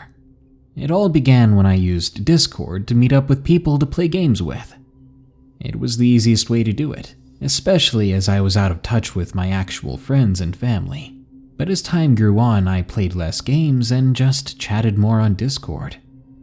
There were whole servers where people just talked. I met a lot of nice people, a lot of weird people, and a lot of mean people. But there was one specific Discord user that I will never forget, because he changed my perspective forever. I would stay up late at night, joining the voice channels, as long as people were there talking, and I would usually just listen, only occasionally taking part in the conversation. We would often joke, talk about religion and conspiracies, which were tied together far too often. It was on a server for Overwatch that I joined a voice channel. There were 6 or 7 of us altogether, but there was a certain user in particular that had everyone's attention. His display name was Caretaker, and he had the default profile picture for Discord. So I first assumed that he was someone new, or someone that didn't get on here too often. But as I joined the voice channel and began listening in, things seemed odd.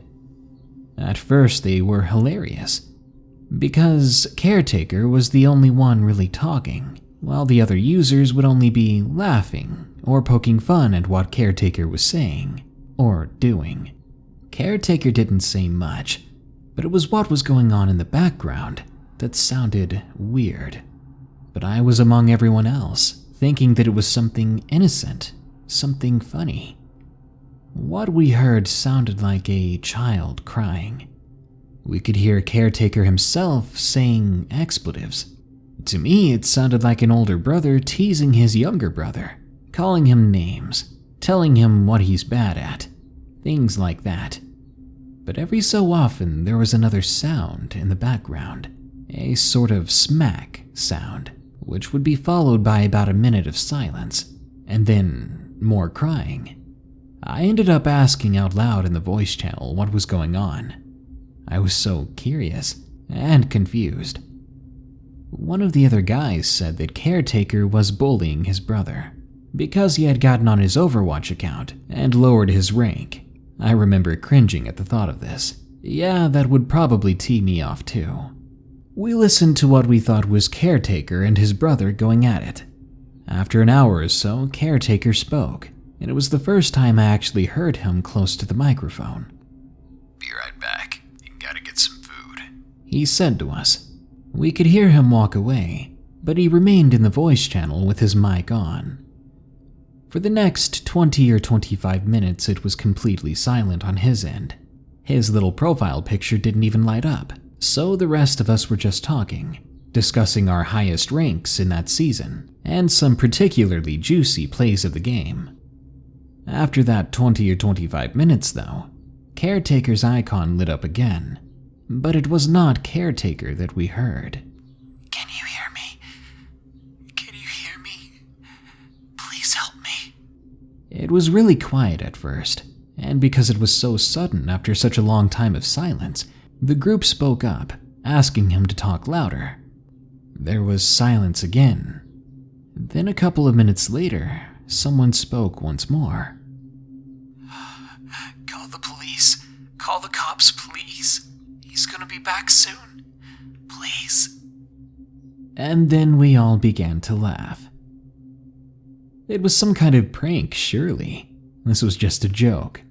This was his little brother either complaining or it was Caretaker himself trying to sound like something else, and it made us laugh.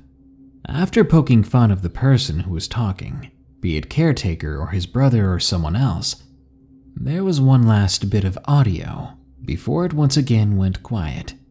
It sounded like...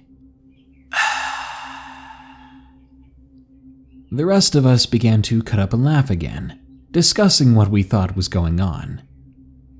One guy even said it was the weirdest Discord prank he'd ever been a part of, but it was hilarious and worth it in his opinion.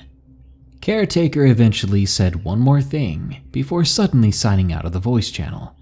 I remember that clearly. He cursed under his breath, then quickly cut himself from the voice channel, which again made the rest of us laugh. Then we went on with our night. We talked a little bit, made a team on Overwatch for a while, then I went to bed. It wasn't until the next day, the following afternoon, that I received a message from one of the guys that I was in that chat with. The message said, "Dude," and there was a link. There was an article discussing someone who, apparently, had taken one of the neighbor's kids and locked them away in a room, beating them, starving them, keeping them away from any water. This caused the person to repeatedly black out, and apparently, the guy who did this shared it online in several places. I believe he made an anonymous post on 4chan and a couple of other message boards, always calling himself by his username, Caretaker. Reading that name and seeing that our caretaker in that Discord server never came back, it chilled me right down to the core. I know deep down that what we heard that night was not a prank or a joke. It wasn't some dude who enjoyed Overwatch, having fun with his brother and some friends online. I believe what I heard that night was that little boy begging for help, while the rest of us laughed.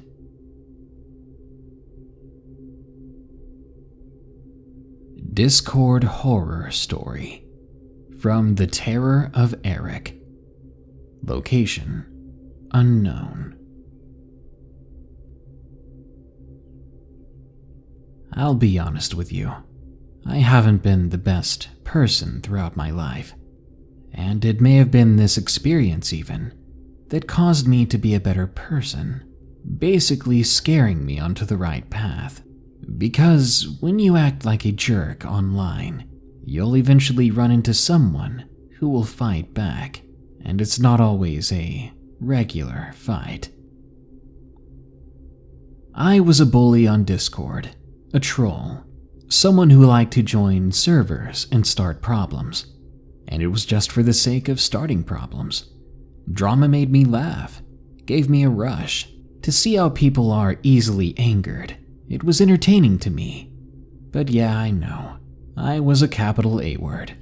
I would go from server to server, watching people post messages, have normal conversations, and wait for an opportunity to say something controversial, often things that I didn't even believe in. And let me tell you, politics is easy to make people mad with. The country is so freaking divided right now that all you have to do is bring up a talking point, and people get fiery. I can't tell you exactly what we were talking about on this occasion, probably because it evolved into just sheer rage so quickly, but I will always remember that user's username. It was Burgess, with a random series of numbers after, but we'll just call him Burgess for this story. Burgess was adamant on his views. You could definitely call him a zealot, because when I poked fun of his views, when I showed him the flaws in his ideologies, he didn't try to debate. He went straight from 0 to 100 in seconds. Before I knew it, Burgess was threatening me, calling me all sorts of names, some of which I've never even heard of. He talked big too, saying that he was highly adept in computer technology, that he was a hacker, and that he was going to find me and make me regret saying these things. He said it was people like me that was making this country a worse place for everyone, and that some of us should rise up. I could tell that Burgess had problems, probably more problems than I had. I just wanted to be annoying. I didn't want to start actual physical altercations. It wasn't long before Burgess sent me a DM, and we moved the conversation to our messages. Right away, though, I decided to start de-escalating it. Even I was feeling bad to make him so outraged. I apologized, said that I wasn't trying to be an a-hole, and that everyone had their own opinions on things, and that I respected that. But Burgess, after repeatedly typing no and pressing enter literally 30 or 40 times, said one last thing before I stopped hearing from him on Discord altogether. He simply said, "We are at war, and lessons have to be learned." What the heck, I thought, and I thought I took things too far. Well, that was only the start of it. About 3 or 4 weeks later, long after any normal person would forget about an online argument, I stepped on something on my doorstep, something smushy, that crunched a little bit when I stepped on it. With a cringed look on my face, I raised up my shoe, and there was a piece of paper stuck to it. When I pried off the paper, I saw the goop that was making me stick to it, and it looked to be the remains of a squirrel. Fresh remains, and it wasn't the whole squirrel. I could see ears and maybe whiskers. I wanted to throw up, but first I was taking a look at this paper. It read, "Change your mind?" The hell did that mean? I thought. I threw the paper away, then I washed off my shoe with the water hose outside. I didn't know who did this, but it pissed me off. If I caught who did this, I would be pressing charges if I could, if I didn't punch them first. I went off to work that day and tried to forget about it. But that evening, I came back home, and there was something else on my doorstep. This time, it was the head of a deer, and it was fresh as well. Looked like someone pried it off the road after it got hit. At least I hope that's how they got it. Otherwise, gross. There was a paper on this one as well, as I probably would have expected at this point. This letter read, "How about now?" This time I called the cops. I reported everything, even gave them the paper, and for the next week they kept an eye out on the place. But apparently whoever was doing this was either finished or they knew better and laid low, because the cops didn't see anything weird or out of place that whole week. But the day they stopped patrolling our neighborhood, I received another little surprise. This time it was a mannequin head, a male mannequin head, who happened to have the same hair color as me. And of course, there was another note attached to the back of the scalp. This note read simply, "The next one will be yours." Goosebumps formed all over my body. I swallowed hard, forgot to breathe, and I scanned my surroundings. I was kind of afraid to go into my house. What if this sicko was waiting in there? What if this threat wasn't as empty as I hoped? I quickly ran to my car, leaving everything at my house as it was, and I drove to my parents'. After explaining the situation and calling the cops again, that brings us to where I'm at now, as of writing this. The cops are staking out my house every evening. I'm staying at my parents' until things calm down, but I won't be going back to that address. I'll get my things, I'll move away when I'm ready, but I won't be going back there. I don't know if Burgess was the one who started doing this, but the fact that what he said and spoke of when he was outraged with me, and what those notes said, it was too much to be just a coincidence. I seem to have pissed off the wrong person. I won't dare to troll anyone else, let alone message or comment on anything online for a very long time. Discord is a bad place to meet people. From Sickening 50. Location, New York. This was the most traumatizing and weird experience I'd ever had. It was about 2 years ago. I was a kid who wanted to meet a girl. I was in high school at the time, lonely and terribly insecure, but I tried to ignore the romantic part of my life. It seemed to be a failure anyway, and ignoring it helped me focus on what mattered and what made me happy. but I got myself into a certain situation where my hormones could not be ignored. I was on Discord every night. I played a lot of PC games online, and Discord made chatting with folks playing the game you were playing really freaking easy, so it was pretty cool. But after logging out of my game, I think I was playing Neverwinter Nights, I saw some people chatting on the server, and one of those people chatting happened to have a profile picture of themselves, and they were very, very attractive.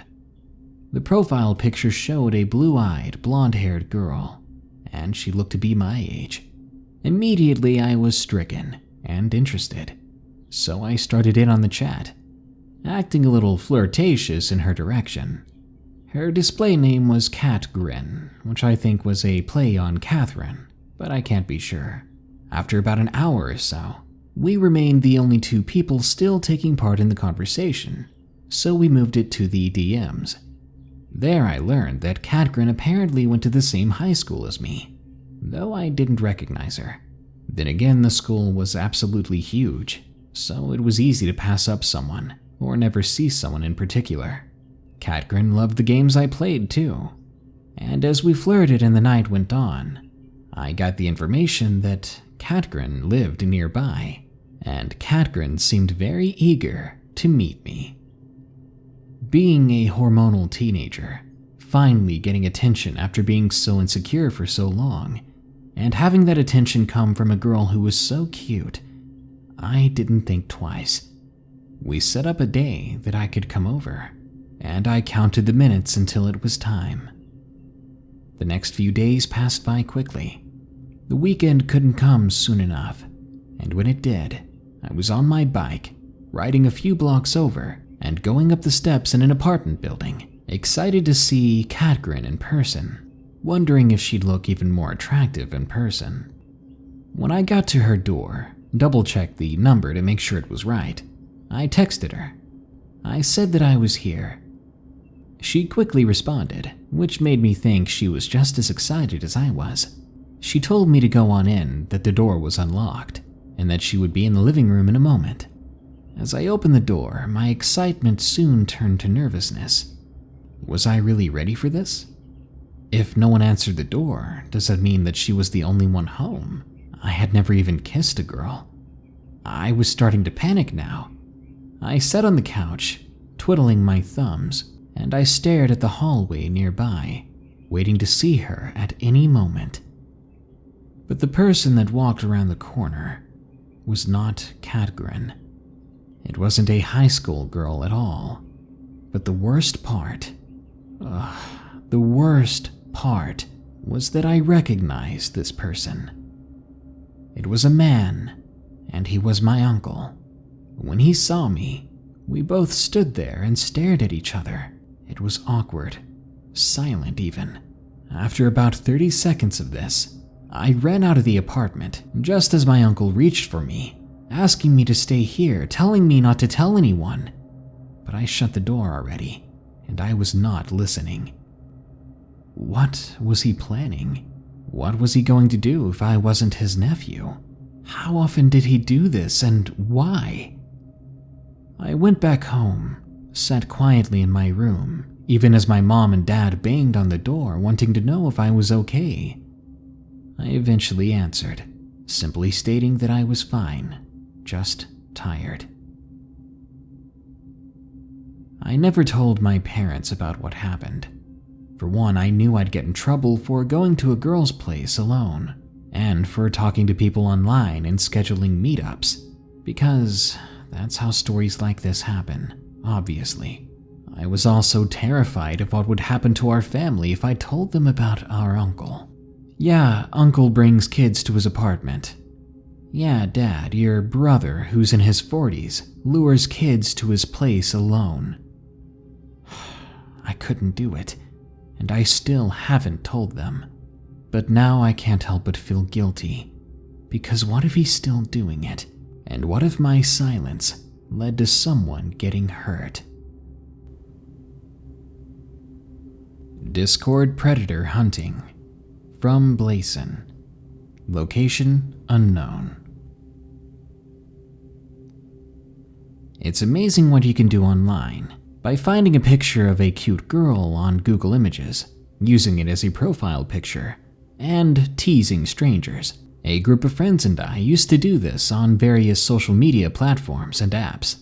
We thought it was fun, baiting predators and exposing them as much as we could for what they are. But given the lack of notoriety that we had, it amounted to little more than simply pranking perverts. But it was fun, and maybe it taught a few of them a lesson, because if they can do it to people, they could have it done to them. And who knows, maybe they'd end up messaging a police officer in disguise. Anyway, it was because of this predator hunting that I soon realized how bad of an idea it was to go around making criminals mad. My friends and I were chilling on Discord, just hanging out in the voice chat. We weren't actively doing anything when one of us received a message. It was Derek who received it. He took a screenshot of the message, then posted it on our server so that we could all see. My immediate reaction was, holy crap. I didn't recognize the guy's username, but he sounded like someone we had pursued in the past and had decided that he was mad about it and wanted to do something. The message said specifically, I know what you've been doing. I don't like it. I think bad children should be punished. We told Derek to reply, "What are you going to do about it?" But there was no response. To me, it was just some rando talking crap. I was a professional at talking crap, so I could recognize it. We went on with our night, playing some games after that, and eventually going to bed. It was around 1 o'clock in the morning when I woke up to my phone ringing. I cursed myself for forgetting to put it on silent. The screen said that it was from Derek, so I quickly picked up. "Dude," I said, "it's 1 in the morning. What's going on?" Then Derek was basically yelling in my ear. Blazing, man, there's someone outside my window. I swear to God, dude.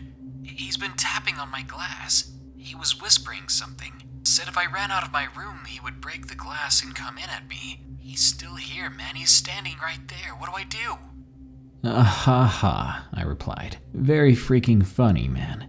Go to bed. I was about to hang up the phone when he kept yelling. No, don't. Just please call the police. He's just standing still right now. Maybe he doesn't see that I'm on my phone. There was the sound of glass breaking, and then Derek began to yell even louder, screaming.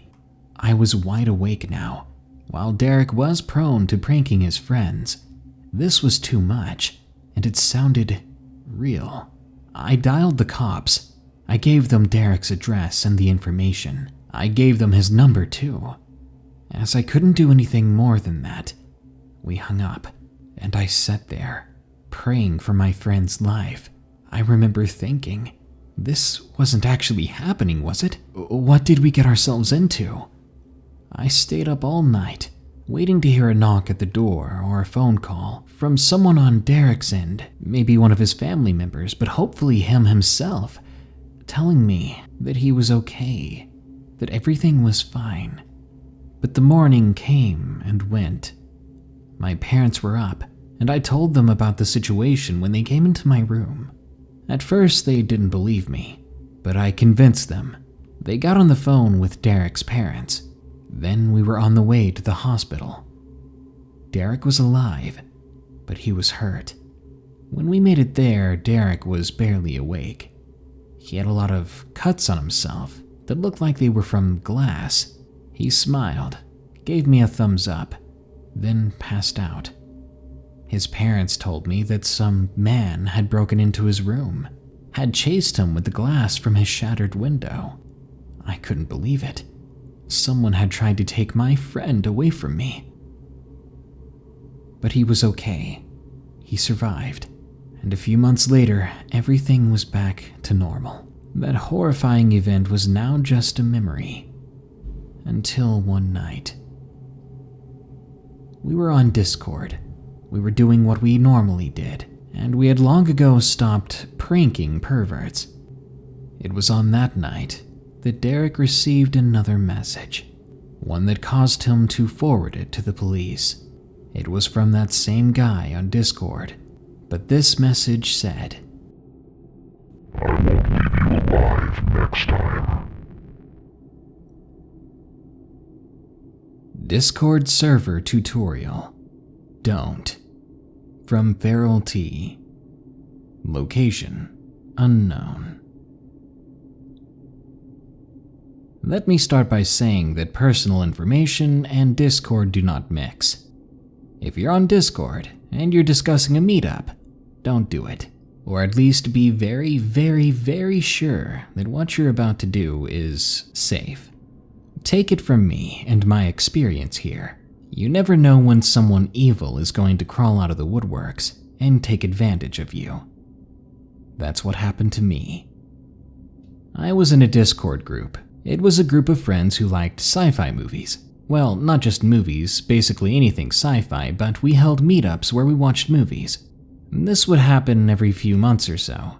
It was hard to get everyone's schedules together, and half the time the place we met up at would be different than the last. It depended on a lot of factors. Again, even with a small Discord group, when people live far away and when they have different schedules, it's really difficult to set things up. But we tried, and when it was time for our 6th meetup, I was insanely excited, because I'd come to love these things, and I loved the friends that I made there. On this occasion, we were planning to watch a Korean black comedy horror sci-fi film called The Host, about a big mutant fish monster. It's actually a really good movie. But there was quickly a problem. Usually I write down the time and place we were going to meet up the moment I get the announcement, but that week at work had been really busy, and I had to work at home a few days that week. So by the time I got around to checking the time and place, one of the mods had already unpinned or deleted the announcement. They usually didn't do this. Often they kept the announcements up the whole month, but we had been getting some new mods in the server, so maybe it was an accident. So I looked to the right of the screen to see who was still online. All the mods were off, so I went to the very first user who was online. The username read Rummy Tubbs. Funny, I thought. I sent them a quick message, asking if they happened to catch the time and place of the next meetup. Thankfully, they wrote back quite quickly. Their message read, "Sure thing." Then they appeared to copy and paste the time and place of the event. The address was definitely new, and the drive would be about 90 minutes, but that was fine. Definitely worth it for my friends. But then Rummy Tubbs posted a question. "What color vehicle will you be driving?" I asked why that was important, because it was kind of a weird question, and they said verification, because apparently the place had been rented out and wasn't actually someone's address, so only those invited should be showing up. So they would need the make and model and color of my car to verify it. "Alright then," I said, and I gave them my information. I even told them about the deep scratch in my left front fender, just so they can be especially sure it was me when I showed up. I thanked them for the help, then logged off Discord. The meetup would be in 3 days, on a Saturday, and after the week I was having, I definitely needed a break. When it was Saturday evening, around 6:45, I left. I was a few minutes late, but we didn't usually start the movies until about a half hour in, so I was alright. I had to be there at 9:10, so I had plenty of leeway. I typed the address into Google Maps, and then I started to follow the route. Before pulling out of the driveway, however, I decided to try to take a look at the place on Google Street View. But there was no record of it on Street View, which was odd. If this was a place you could rent out for events, you'd think it would show up on Google Street View, or at least have a business listing. But this didn't. Oh well, I thought. This was just the exception. So I went off on my way, and before long it began to rain. The rain came down pretty hard, and when I entered the dark back roads of a forest, my stomach felt nervous. This road was especially dark thanks to the tree coverage, and with my window being blurred by the constant downpour, I found myself going half the speed limit. At this rate, I would be late, and I wouldn't make it to the movie until it was about 20 minutes in. But I reminded myself it wasn't just the movie I was going to see, It was friends. Friends that I hadn't seen in about a month and a half. The nervous feeling went away, and I was excited again. I sped up a little bit, which was a bit dangerous, but I wanted to get there fast. According to Google Maps, I was about 10 minutes away when something startling happened. There was a massive popping or bang sound, and my car suddenly grinded to a halt. The ride stopped being smooth, too. It was like the tread on my tires suddenly disappeared. When I slid and stopped on the side of the road in the middle of the rain, my car now facing the woods, after spinning out a little bit, I was thinking, what the hell? I pulled my hood over my head, sighed, then climbed out of the car with my flashlight that I kept in the glove box. I checked the tires one by one, doing the front first. When I came to the back two, I was horrified. They were torn to shreds. It looked like something giant had been chewing on them. I looked back on the road, about 20 yards or so. That's as far as the mist and rain would let me see. And I almost didn't catch a glimpse of it, because it was being dragged into the woods by someone. But there it was, a massive spike trap, slowly being yanked, then yanked and yanked until it disappeared into the woods. What? I thought. I began to fumble the flashlight, then I ran back into the car. Who put a spike trap out? Why? And they were obviously trying to hide it. I just only gotten out in time to see it. My car was still running, so I pushed on the gas, but all that did was make the car move side to side a little bit. All the while, the metal wheels outside were squealing and hissing as they crunched on the asphalt. It was so loud even from inside the car. This thing was not going to be going anywhere. Being reminded that I was probably not alone out here, I quickly shone the flashlight from each window, making sure there wasn't a menacing silhouette outside. Luckily, for the time being, I was alone.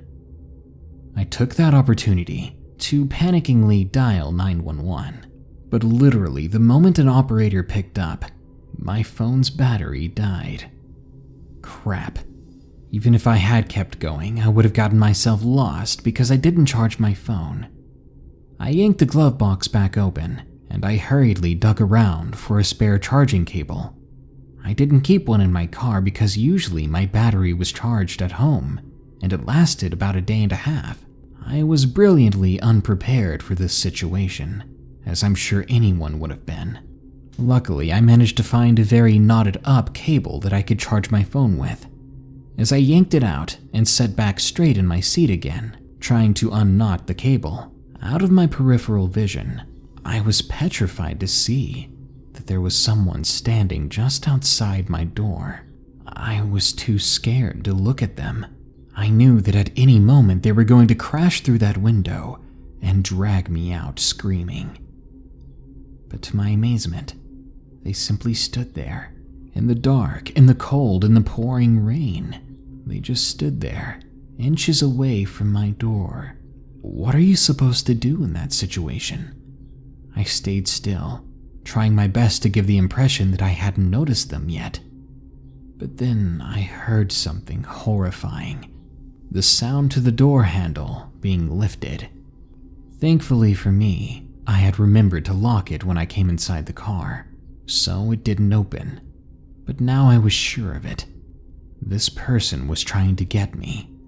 For what reasons, I don't know, but considering they used a spike trap, the reasons couldn't be good. Slowly, I got the knot undone, all the while the silhouette was still there. I plugged up my phone, and I prayed to see that 1%, because at 0 my phone would not let me turn it on, even if it was plugged up.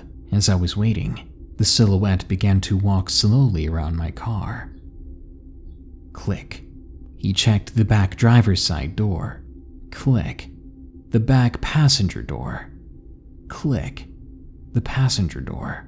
Surely, if he saw me in here, he knew I would lock it if I heard that. It was like he didn't care about his presence being known. Instead, I think he was checking for doors that may have been busted or broken, doors where the lock didn't work.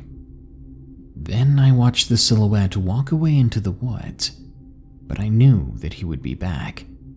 It was then, thankfully right then, that another car drove by. The headlights blinded me at first, but they stopped. They got out seeing another car spun out in the middle of the road, and they checked on me. I rolled down my window for them, and I begged for a ride. They were happy to help me and invited me into their car. As they asked me where I needed to go, I told them my home address, and I looked out the window. I stared into the woods nearby, the woods where that man had disappeared. And when this good Samaritan turned their car around, forcing the headlights to show that part of the woods, I saw him standing there, the stranger that tried to get in. He was hidden by the forest's darkness, but the headlights shone his dark brown coat, and for just 1 second, he wasn't hidden. I saw him in his 6'2" or 6'3" glory. He was wearing a hat, and his face was lowered, so I didn't get his face, but I do know he was wearing gloves. Not the type you wear in the rain, but the type you'd wear if you didn't want to make a mess on your hands, or if you didn't want your fingerprints to show up. We drove away, and I stayed quiet all the way home. I was unsure of whether or not to report this to the police. I didn't have much information, but in the end I decided to anyway. Of course, there was not enough to go on, like I said, but at least people would be warned. Later on, I drove a different route to that address. I wanted to see where the event had took place. When I arrived there, it was nothing but an old burnt-down farmhouse, one that had been nothing but ruins for years.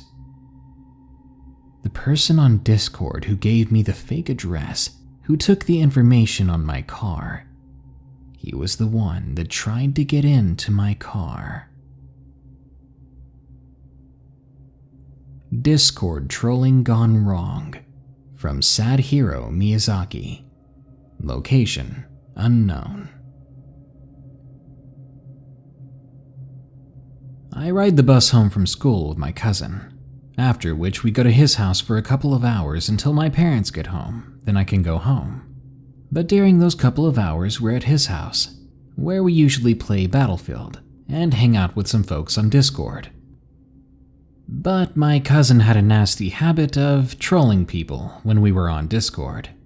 He liked to call people names and start fights. He thought it was funny. That had always been his type of personality, so it didn't surprise me, but it did get annoying fast.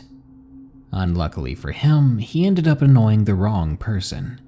I didn't get his username, but he ended up getting into a voice spat with someone who kept threatening to come to his house and hurt him.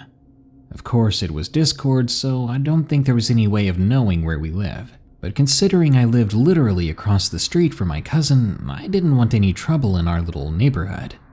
But I didn't stop it. When he starts, there's no stop until he decides it. So the situation got worse and worse until the guy just hung up, after threatening to find him. My cousin looked at me with this "can you believe this guy" face, and I made a face that could only be compared to Jim from The Office. A couple of nights later, it was Saturday and I was staying up playing games in my room. From my bedroom window, I have a look over the neighborhood, and I could see my cousin's house directly. It must have been around 11:30. That's when everything gets dark and quiet around here, so when a car pulled up outside my cousin's house, it was kind of odd, so I sat at the window and I watched. Suddenly, two people in very dark clothes got out of the car. Instead of walking up to the front door, I was shocked to see that they jumped over the back fence. The next thing I heard was screaming. I remember being so startled and horrified that I ran to my parents' room and shook them awake. I took them to my room where they could hear the screaming as well, and saw the strange car still outside. They called the police, but before the police showed up, the two strange people left in their car, peeling out in the road, then disappearing into the night. My dad rushed over to my cousin's house to check on everything. The police showed up. They got people's stories, and eventually my dad came home and told me everything. It was super creepy and pretty funny also. Apparently, the two people that broke into their home went to my cousin's room and stood there, slowly waking him up. He was terrified to see strangers in his room. That's when the screaming started. My cousin swears that he heard the guys laughing as they left. They didn't take anything and they didn't hurt anything. I think that they just wanted to scare him. The guy from Discord is currently being investigated by the cops, but he claims to have nothing to do with it. But I'm pretty sure he's just lying. That's our creepy and kind of funny Discord story. Creepy guy in Discord. From Venom was here. Location: unknown. This was an experience my girlfriend had. She uses Discord when she streams games.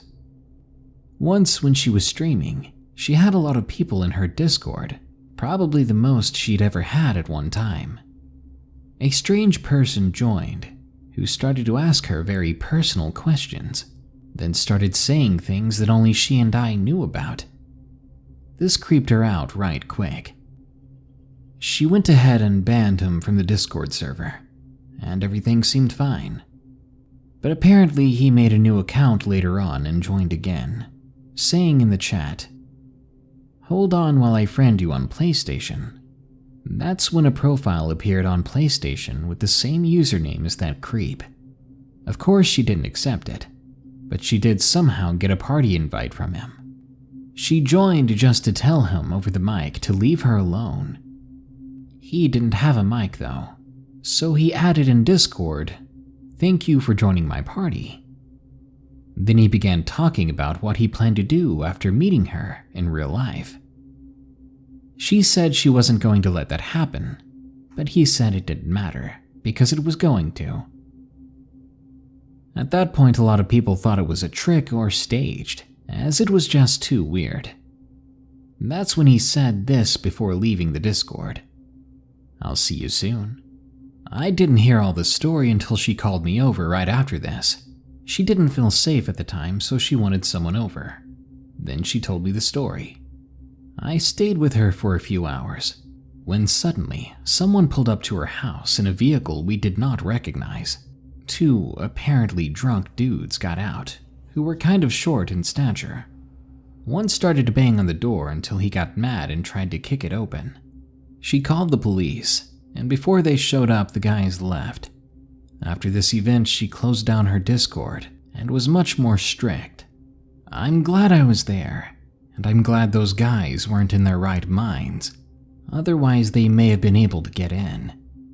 Who knows what would have happened then? Discord horror story from TJ. Location: unknown. I'm a lurker on 4chan. I've found plenty of shock threads and disturbing photos. I eventually stumbled upon a thread where people were being invited to a Discord server. People were sharing their aliases, invite links, and there was quite a bit of racism, of course. I came across one link that intrigued me. It was a server invite from the original thread poster, a link to their Discord. I thought I might as well, even if I get harassed.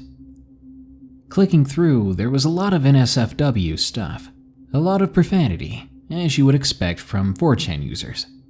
As I scrolled through the general chat, the guy I'm going to give the name of Long Jong Bong for 2069 posted 3.7z files.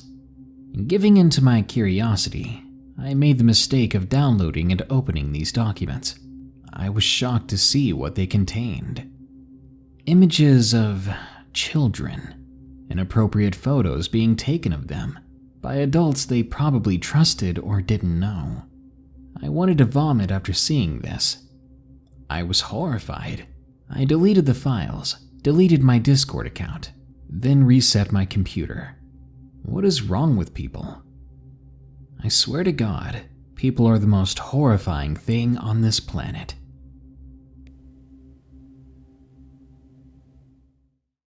Witches, ghosts, demons, spirits of every variety. At any moment in time, you're bound to know someone who is being haunted, who is suffering at the hands of something rarely seen but often felt.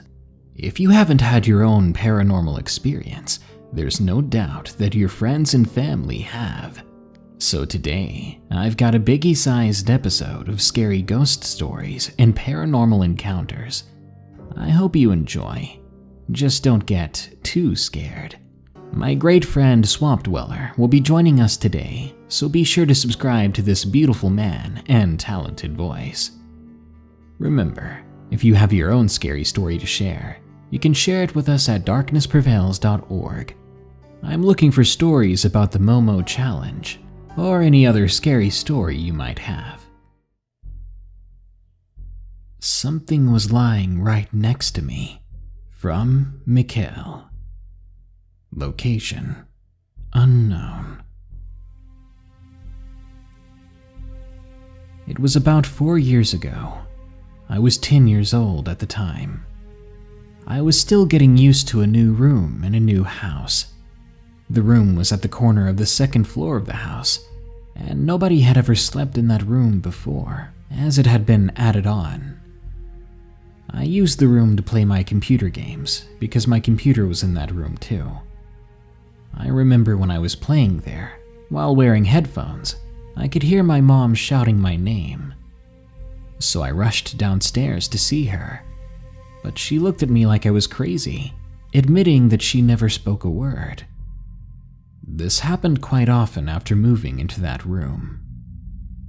One day when I was sleeping in the new bedroom, I felt the fan that was placed beside my bed being blocked. So I looked over at the fan to see what was up. But just when I looked over at it, I saw a dark shadow-like entity lying right in front of me in my bed. Horrified and paralyzed from fear, I scanned the thing from the bottom of its feet all the way to where its head leveled off. What I saw chilled my spine.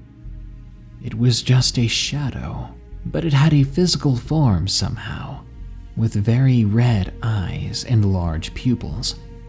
It was staring right at me. I immediately turned my body to the left so that I was facing the wall and no longer had to stare at this thing. I was moments away from screaming, but that thing was right beside me, and it felt like it wanted to hurt me. If I screamed, if I let out a noise, I thought I was going to die. As I faced the wall, I prayed that the thing did not harm me, let alone speak or even touch me. But whatever the entity was, it spoke to me, whispering in my ear. I couldn't understand what it was saying, but it caused chills and goosebumps to form over my skin. I could feel breathing, though I don't understand why a shadow would need air. Its speech sounded like dozens of words being spoken at once. Somehow I fell asleep, or maybe I blacked out. When I woke up in the morning the following day, I very slowly faced the opposite direction away from the wall. I was sort of relieved to see that no one was there in the bed with me anymore, but I was still horrified at my experience. I ran out of bed, right to my mother who was cooking breakfast in the kitchen. I told her everything, and of course she did not believe me. I didn't stay in that room long. After that, I no longer slept in that room, because I don't want to see that thing ever again. Few things are more creepy than turning around and realizing someone has crawled in bed with you, and that someone isn't human. Ghost of Twister's Past, from Wonder Pony. Location unknown.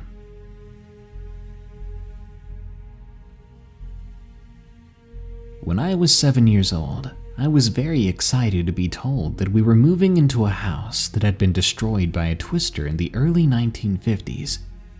Being as curious as I was, I wanted to look into the history of the place. My mom told me about a woman whose life was taken there in that very house during the twister. I shrugged it off because at the time I didn't believe in ghosts or anything, And being so crazy about weather phenomenon, I was just thrilled at the story. One night I was unpacking my belongings in my new bedroom when I felt a cold rush of air surround me. It was strange. It was July, and our air conditioners had not been installed yet. Being 7, I didn't know how to explain it, so I pushed it out of my mind. It was time for me to brush my teeth after all, so I began looking around for my toothbrush. All of a sudden, a glass snow globe on my dresser just fell over and shattered on the hardwood floor. I jumped at the sound. I looked around, but there was nobody else in the room with me. I was getting tired, so I decided to hit the sack early. I woke up around 2 in the morning. My bladder was full, so I had to go to the bathroom. When I came back into my room with a yawn, I looked inside and froze stiff. There stood the silhouette of what appeared to be an older woman. I could not see a mouth or nose on her, but what I did see has been permanently scarred into my mind. Her eyes were solid red. I was so terrified. I screamed so loud it woke up my parents. When they ran into my room, there was no one there to see, but I still told them that I saw the old lady with red eyes, and they looked at me like I had 4 heads. From then on, I respected the paranormal, and I truly believed that the lady who had passed in that twister still lived in that house, but she didn't seem or look very happy. Not So Silent Cubicles, from VJ Thor. Location unknown.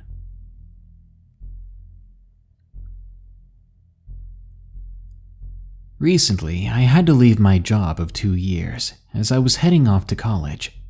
It was a position with the local government, so it was fun sometimes and quite stressful during others. There were a few times, however, that things got downright creepy. I worked in a cubicle setting with a long walk to either exit of the office. During the school year, I'd typically work after school between 3 and 7:30 p.m. But most of my coworkers were adults, so most of the office would quickly grow empty by about 5 p.m. I had another younger coworker, but she'd typically leave around 6. She used the flexibility of her hours a lot more often than I did. At first, I liked the occasional 90 minutes to myself. I could play music, look at YouTube videos with my feet up, or catch up on homework without worrying about being caught. But eventually, that all changed. For some reason, our building decided to increase security one month, and the security guard would be required to come around after everyone had left, typically around 7 p.m. He would cut off all the lights on the main floor. Many times I would get lucky and either he would come late or I would leave before he arrived. However, sometimes I would just be working and minding my own business, and suddenly I'd be plunged into absolute darkness. That's not the worst part, however. When I'd be by myself with the lights on, I'd be perfectly fine, relaxed even. But as soon as those lights turned off, I would immediately start to feel uneasy. I felt like someone was in the office with me, someone who didn't want me to know that they were there. This paranoia would get worse the longer I stayed in the dark, and if I stayed too long, I would start to hear creaking and popping noises coming from other cubicles in the office, as if someone was walking extremely slowly or easing themselves onto a piece of furniture. Whenever I'd go to turn the lights back on or leave, I swear I could feel a presence behind me. Of course, I did not look back. Instead, I speed-walked to the always lit lobby and either cut the floor lights back on or took the stairs and booked it outside. I do not know what the feeling was in my office. I guess I'll never find out. Not that I really wanted to find out. Maybe it was my own paranoia, or maybe it was something more supernatural, something that came out in the dark. I don't think I was alone in that office. The Grim Reaper, from Clara. Location unknown. I must have been 6 or 8 years old. I can't be sure if I was dreaming or not, but one night when I opened my eyes in bed, I felt a cloth-like material touching my skin, and a hooded figure with pure bones as hands was standing over me. When I instinctively looked over at the horrific figure, I saw a metallic object, something curved and sharp. I realized it was a scythe. I couldn't believe what I was looking at. It was a picture-perfect rendition of the Grim Reaper himself. He was holding on to me, and he stared at me with his hood over his face. I could not see his face because of this, just pitch-black darkness. I like to think that this was a bad dream, but I remember touching his cloths, feeling them, even smelling a rusty fragrance. I've never had a dream so vivid, but thinking that it wasn't real keeps me sane. But this would not be my last encounter with the Grim Reaper.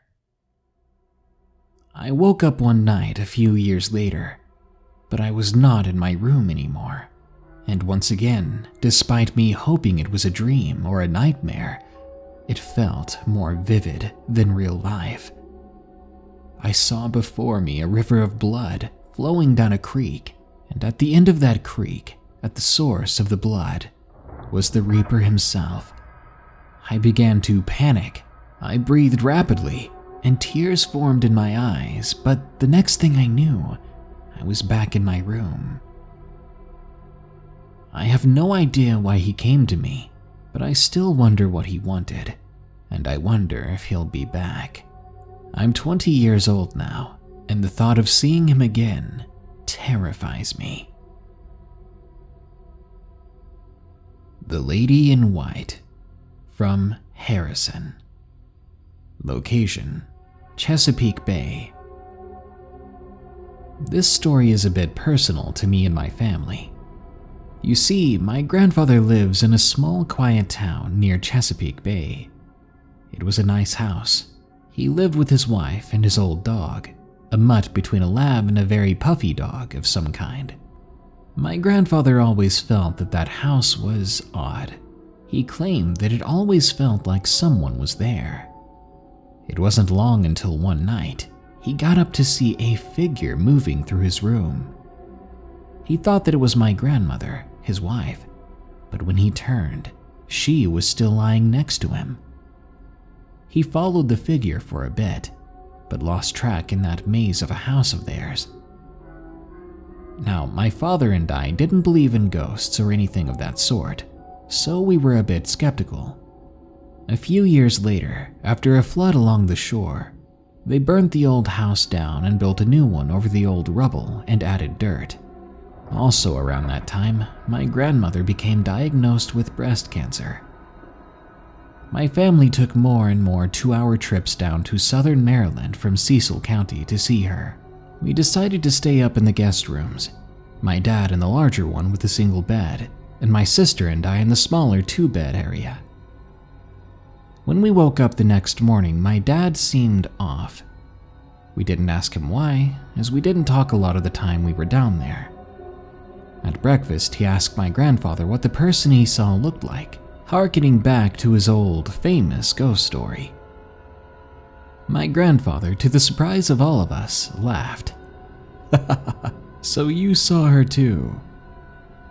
At first, me and my sister didn't know what he meant, but after our dad described his own experience that he had apparently had the previous night, we understood that he saw the same spirit. Now, I was a bit skeptical still.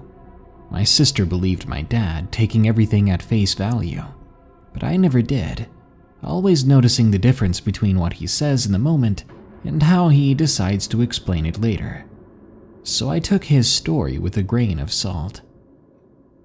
It was about 2 years later when my grandmother passed away. She was a very Christian woman, and she passed peacefully in her sleep. We decided to come down and visit a few months after the burial. When we arrived, it was late at night, so we went to bed. Now, nothing really happened the weekend we were there until the end of it.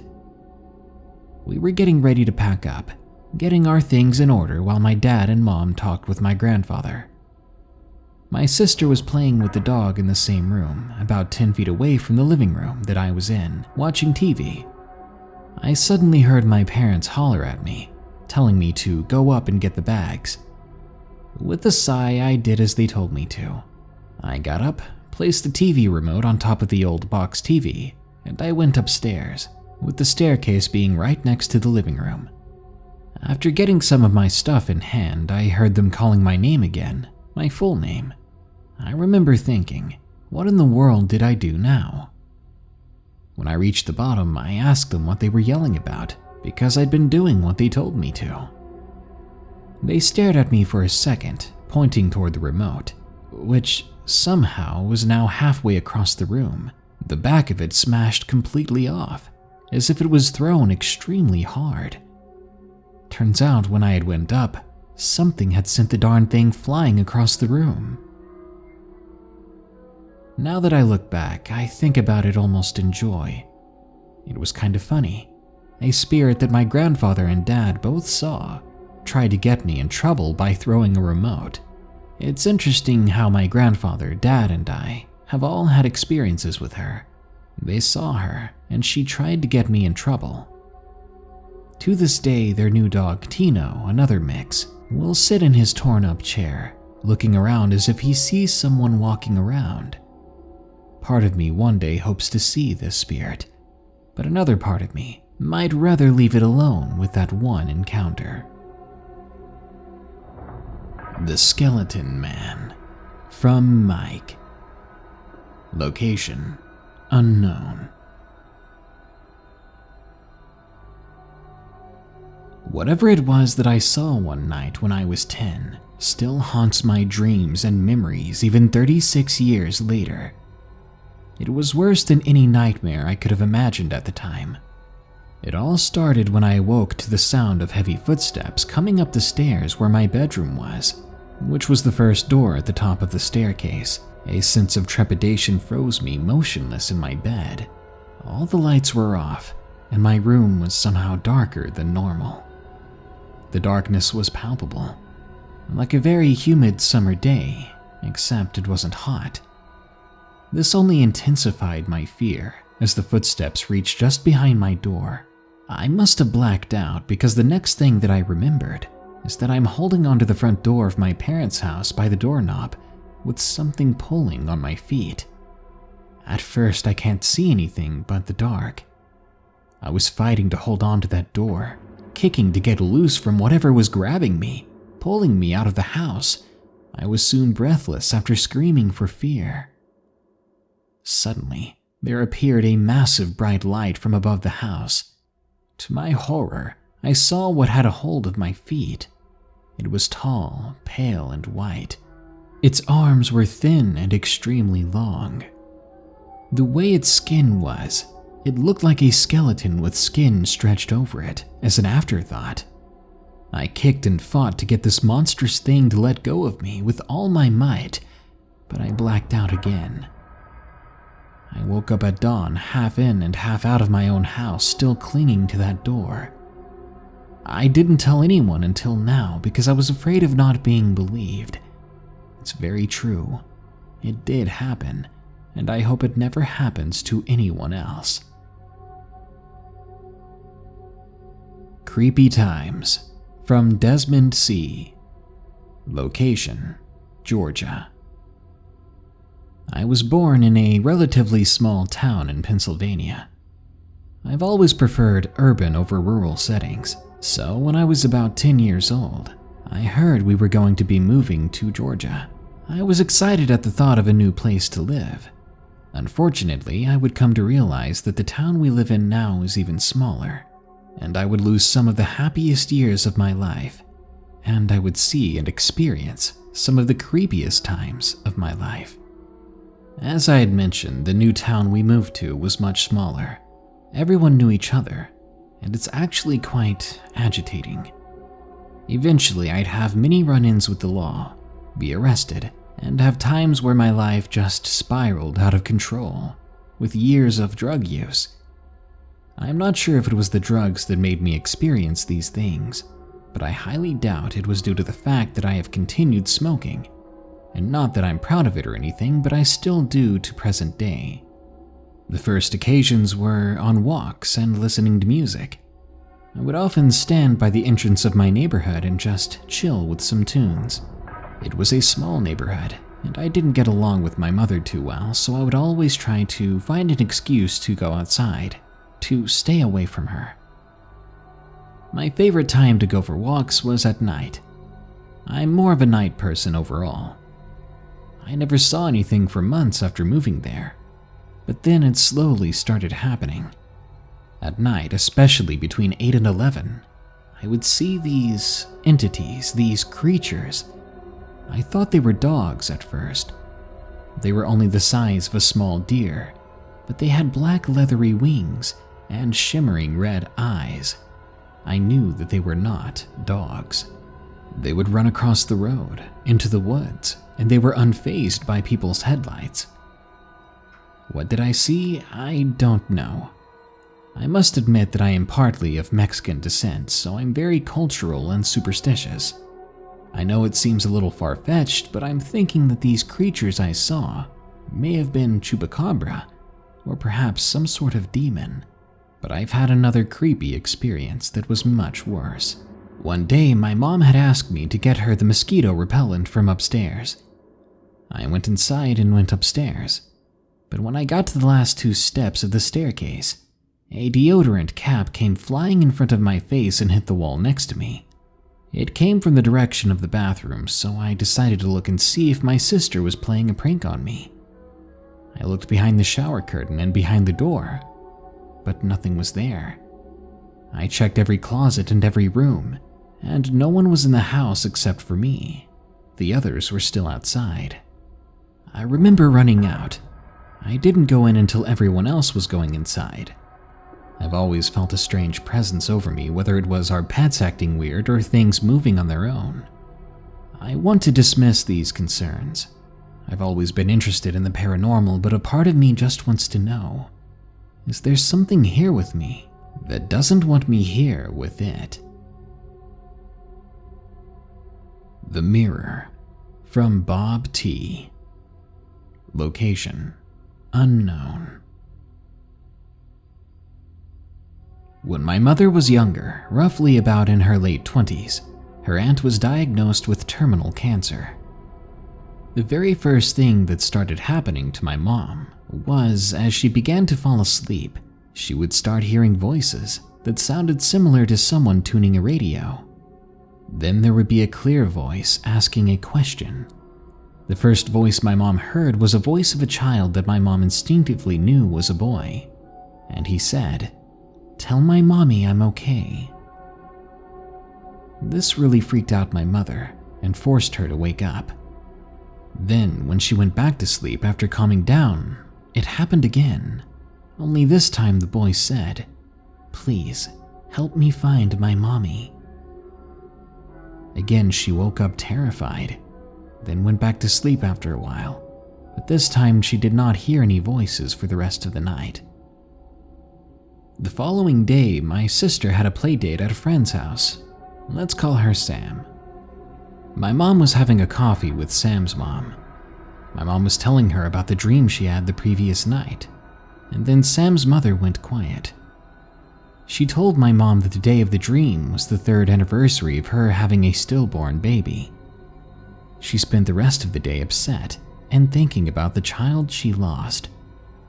She took the fact that the spirit of the stillborn child visited my mom to pass the message to his mom that he was okay.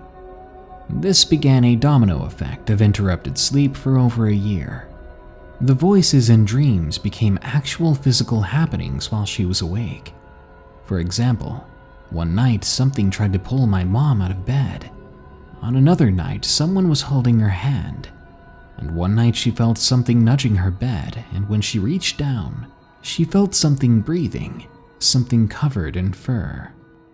And then it changed again, to the point where my mother would start waking up and seeing people she didn't recognize standing at the end of her bed. Then the dreams changed again, and this time for the last time. My mom would wake up and her room was different, but she felt it was familiar. This happened a lot. In each room, the only thing that didn't change was a huge mirror at the bottom of the bed. My mom doesn't remember anything actually reflecting out of the mirror, just that she was aware that the mirror was there. And this happened every night. She went from room to room to room with every passing night, seeing rooms that she didn't recognize, but felt that they were her own. Yet no matter how much the room changed, the mirror would always be there. My mother felt like she was descending different floors of an apartment, where each floor was a different style and a different time period. After nights of this happening, she finally reached the bottom, the last floor. It looked like a basement. It had stone walls, but even so, the mirror was still there. But there was something different about the mirror on this floor. It felt like it was drawing her towards it. She felt like her only concern was going through that mirror. As she approached it, she grew scared and woke up. The next day, she called a psychic and explained to him what had been happening. After she explained, the psychic then asked for her birthday. After my mom told him that, he said that we've been waiting for your call. You have an incredible gift, and I think you should go into that mirror. My mother was startled by this, so she called another psychic who was a female. This time the psychic told my mom to say something every night before she goes to bed. My mother doesn't recall what the psychic told her to say, but she hasn't had any dreams like this since. The part that freaks me out, though, is that both my sisters had similar experiences with hearing voices, but other than those voices, nothing else has happened. But still, after all of this, I'm scared that one night I'll go to bed and wake up to people staring at me, and then it'll all start for me. Creepy Sanitarium. From Robin S. Location: Sweden. This is a tale from my father. He's a traveling repairman for elevators, among other things, so he travels around a fair amount for his daily job, sometimes even around the entire country. He has been at this sanitarium on several occasions, and often commented on things that happen there, or things others have experienced while there. He also noted that thousands of people suffered from tuberculosis and died there. There is one time in particular that creeped me out when he told me.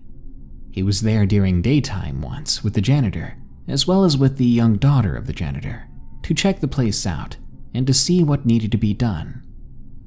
When they later left, the daughter commented on a painting she saw that had flipped upside down, even though they were the only people inside the place, and it had not been like that when they entered.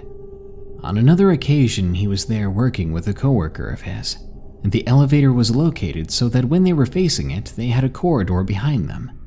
At the end of the corridor, there was a room with a leather sofa that you could see if you turned around. So they were working and minding their own business when they suddenly hear someone sit themselves down on that sofa. They immediately turned around to see who it was, but of course, the sofa was empty. There is also this house where my father lives. I stayed there from when I was 6 to when I was 19. He had on several occasions spoken of a ghost girl, a child, in the house. Once me and my father were sitting in the living room and watching TV, when he suddenly turned his head around to look out into the dining room. He sits like that for a few seconds before I start wondering what in the world he's looking at.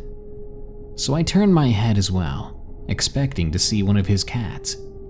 Turning my face, I see nothing. No cat or anything at all. So I turn to him to ask what he's looking at, and he said, "The little girl." He said that he had seen her on occasions, and asks if I saw her myself, but I didn't. Another time, he said he woke up in the middle of the night feeling someone sliding their hand down his spine. All of these stories creeped me out a bit, but it never really scared me for some reason. Not in an unable to sleep way. Dark Trailer from L. Location unknown.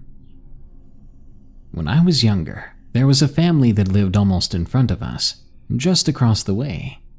My sister and I had a friend named Kim. Kim was around my sister's age, 3 years older than me. She had a big, bulky older sister and a pretty weird family. We would go over to her house sometimes and play. In her backyard, they had an old trailer which belonged to her aunt. Her parents would tell us that we weren't allowed to play in there because we could get hurt. Kim would tell us that her aunt was into witchcraft and was crazy, so we shouldn't go in there. I thought she was just saying that to scare us, so I never thought much more of it. But one day, Kim's parents left to visit a relative. Kim's younger cousin Angie was over, and we all thought it would be fun to go see what the trailer looked like. Once inside, it was pretty typical. There was a little table with some chairs, a small sink next to it, and towards the back there were some bunk beds. It was cool, we thought. So we decided to bring in a few things and play. Kim and my sister were playing with Barbies on the table, while Angie and I were on the bunk bed looking out through a window on the top. We were distracted by Kim's dogs who were just sitting motionless on alert looking right at us. We didn't know that Kim and my sister had left the trailer to go get drinks. All of a sudden, once me and Angie were alone wondering where they were, the trailer began to shake violently.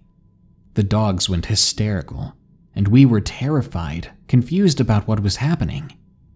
We needed to get off the bunk bed, so I looked down from it, and I swear to you, on everything that I have and am, I saw those Barbie dolls looking at us and turning their heads, their faces now frowning.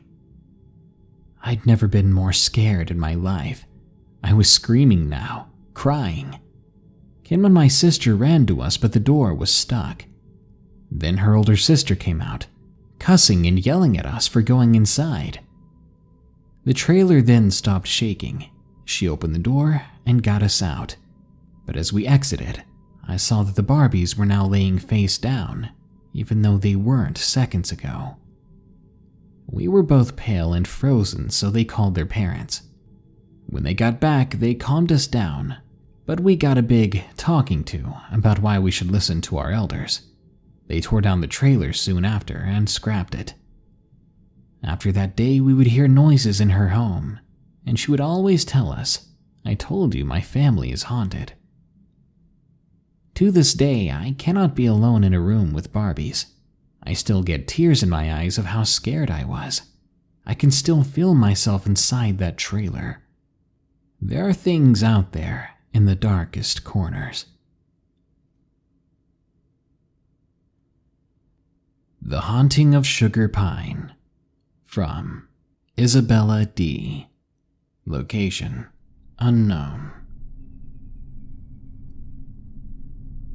Since I was a little girl, I would always be open-minded when it comes to things like spirits.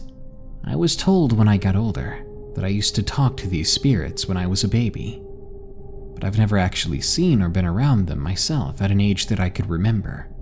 Not until I moved to where I'm currently living now. Once we settled in, it started out with little things. Things being moved from one place to another. Things turning up missing, never to be seen again. But what happened to me and my cousin one night still haunts the both of us to this day. My cousin Jessica and I have always been very close. I mean, every chance we got, we'd stay over at each other's houses. One summer night, she decided to stay at my house. We were hanging out in the living room, playing on our phones on separate couches. I get this overwhelming feeling all of a sudden that we were not alone, a feeling that I could not ignore. Suddenly, a flash of light appeared, and you can clearly see a woman standing there in the hallway. She was staring at us. I could make out a long white dress that she was wearing. As fast as she appeared, she was gone though, but I was left frozen with fear. Slowly, I turned my head, and I could see my cousin, pale in the face with her eyes as wide as mine. "Did you see that?" I stuttered. She nodded her head, but did not move another inch, as if she was paralyzed too. Throughout the years, many people have witnessed this woman. From what I'm told, more than one spirit haunts my home. I've lived here for many years, and even though I get these uneasy feelings or see them once in a while, I won't let them take hold of me. They may have been here once, but they're not here anymore. Man in the Corner, from Erica. Location: unknown. I've worked as a CNA and GNA for 5 years now. Working in a nursing home at night, you see and hear a lot of crazy things. Most of the time before a person passes, they claim to see people they know at the foot of their bed. This is one of the stories that stands out the most to me, because it was when I first started. While I was doing my rounds, I walked into one of my residents' rooms. She seemed upset. I asked her what was wrong, and she turned to me with watery eyes, asking me, "Don't you see him?" I looked around and said, "Who, hun?" With a soft whisper, she leaned closer to me and said, "The man up there in the corner. He won't leave me alone." Hearing this, I felt my body go cold. I turned my head slowly to look up at the corner where she was still pointing. I saw nothing, and I tried my best to calm her down, but it wasn't until she passed that I heard about the man in the corner again. Because after her passing, a new resident was moved into her room, and no more than a week later, Miss C was yelling and screaming, pointing at the corner and telling us to get him out, get him out. She even described the man as being a young Native American man. At that point, my eyes grew wide, and I was feeling uncomfortable. Needless to say, I was beyond freaked out about this, and kinda still am. The Girl in the Mirror, from Adam. Location unknown. I was 10 when this happened. I'm a black man with an older and little sister, a mom and a dad. I remember my parents had broken up and gotten back together. We all reunited happily and moved into this house. The house itself was just weird. It looked old around all the newer looking houses. This house also had a creepy vibe that we all felt throughout it. Like we were being watched, like someone else was there. The place had 3 rooms in it. I slept in what was supposed to be a dining room, so it was in the front of the house. I remember when we first moved in, the whole backyard porch and all that was covered in ash for some reason. I remember when I would sleep, I would hear loud banging sounds, yet no one else but me seemed to hear it. One day, my family went to the mall. I was at the house by myself then. It was daytime, so I wasn't feeling afraid. But eventually it grew dark, and that feeling of being watched returned twofold. I decided to turn on a bunch of lights and hook my iPod up to the speaker, blasting Linkin Park. This house had a certain mirror. When you looked into it, it reflected the hallway, where everyone's bedrooms were. As I was home alone, the light in the hallway was off at the time. I remember jumping up and down, facing the mirror, enjoying myself, when I saw her. A teenage girl, older than me but not an adult. Her skin was deathly pale. She had black wet hair and bright red lips. I hit the ground when I saw her in the mirror. Fear hit me so hard I was frozen in place on my knees looking away from her. I knew she was behind me though. I was freaked out. I thought I was going to die when the door swung open and my family marched in carrying Chinese takeout. I felt the girl's presence disappear then. I got up and ran to my family, hugging them, which was out of character for me at the time. The rest of the night went on as usual, and nothing creepy happened for a while. Around 2 years later, I was sleeping in my bed. I was lying on my stomach with my head facing the window, which was parallel to my door. I'm a light sleeper because of this house, so when I felt cold, soft, and wet fingers touch me, my eyes shot right open. I lay there, scared, unable to move my body. I let the fingers graze my back for what felt like half an hour. Then it suddenly stopped. I now felt someone standing over me. It was as if the presence was daring me to turn over and look at it. In my mind, I had two choices: be a brave fool and look, or be a smart coward and lie still. I chose the latter and stayed still, not getting any sleep that night. I'm 15 now and I've moved out of that house. I always wonder what was touching me and what would have happened if I did decide to look. My best friend's house. From Jermaine S. Location: unknown. This happened in 2015 when I was 11. My friend Giselle and I were in 6th grade, and we were going to her house after the exams around 12 at noon to watch some videos. I was supposed to go to my tutor because we still had exams the next day, but I skipped it since I needed to take a break from studying, and I can be lazy when it comes to that. Giselle's house is huge, and at the time her siblings weren't there. It was just the two of us. I've been to her house a lot of times, but I always had a weird feeling every time I was there, especially when she said that something else was living in their house the very first time I was there. Anyway, we went inside and went upstairs to her room. We watched some videos like World of Dance.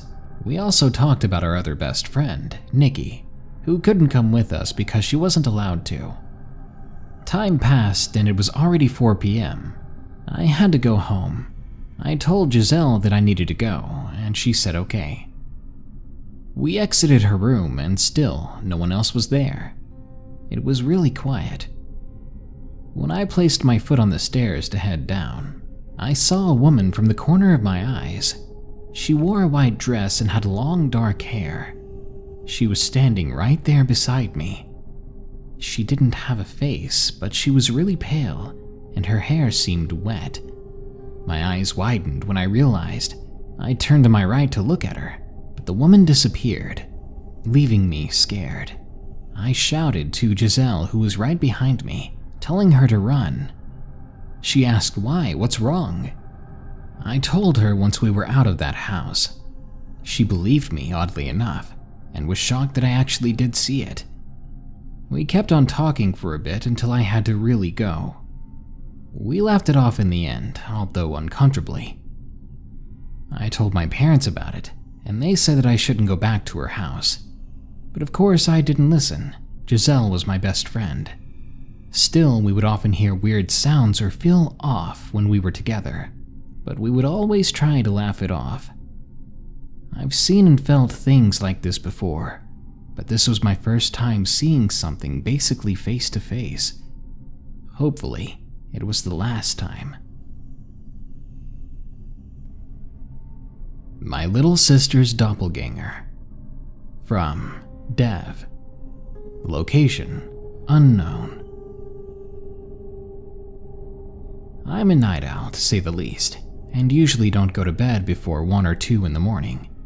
Therefore, I'm always the last one in the house to sleep.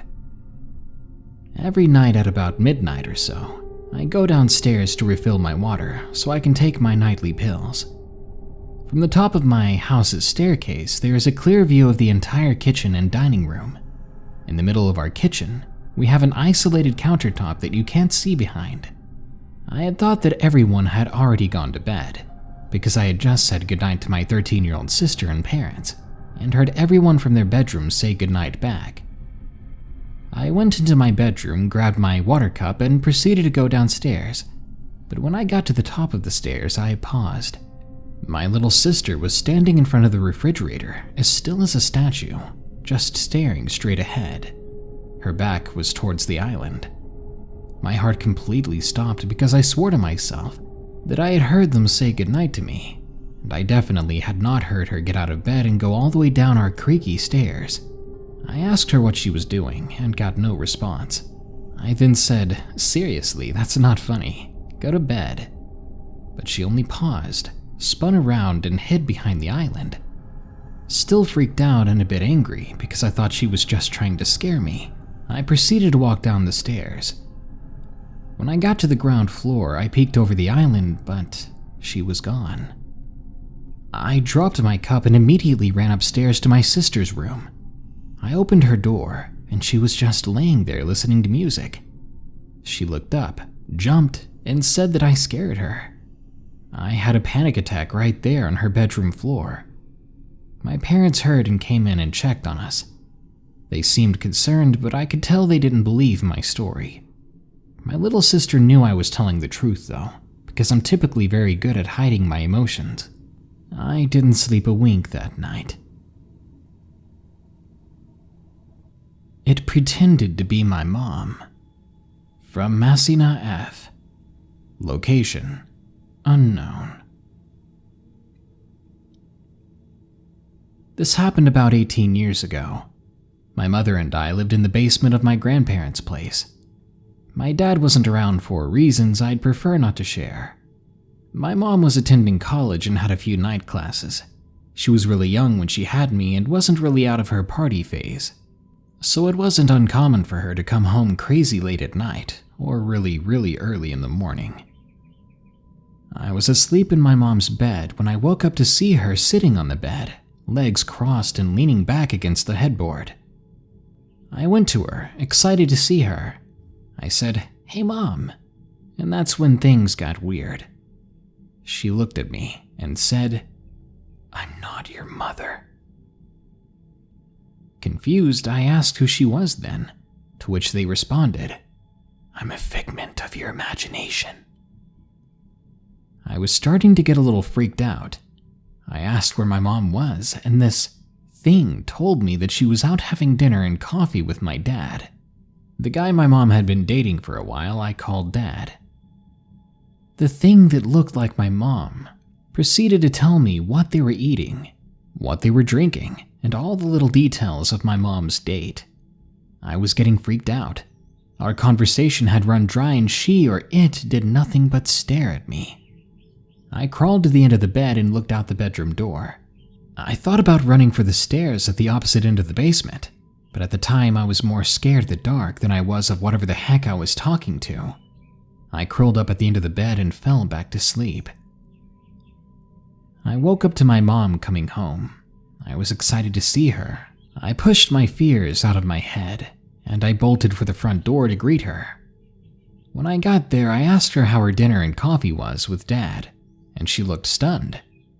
She asked how I knew about that, and I told her that she had told me herself in my dream.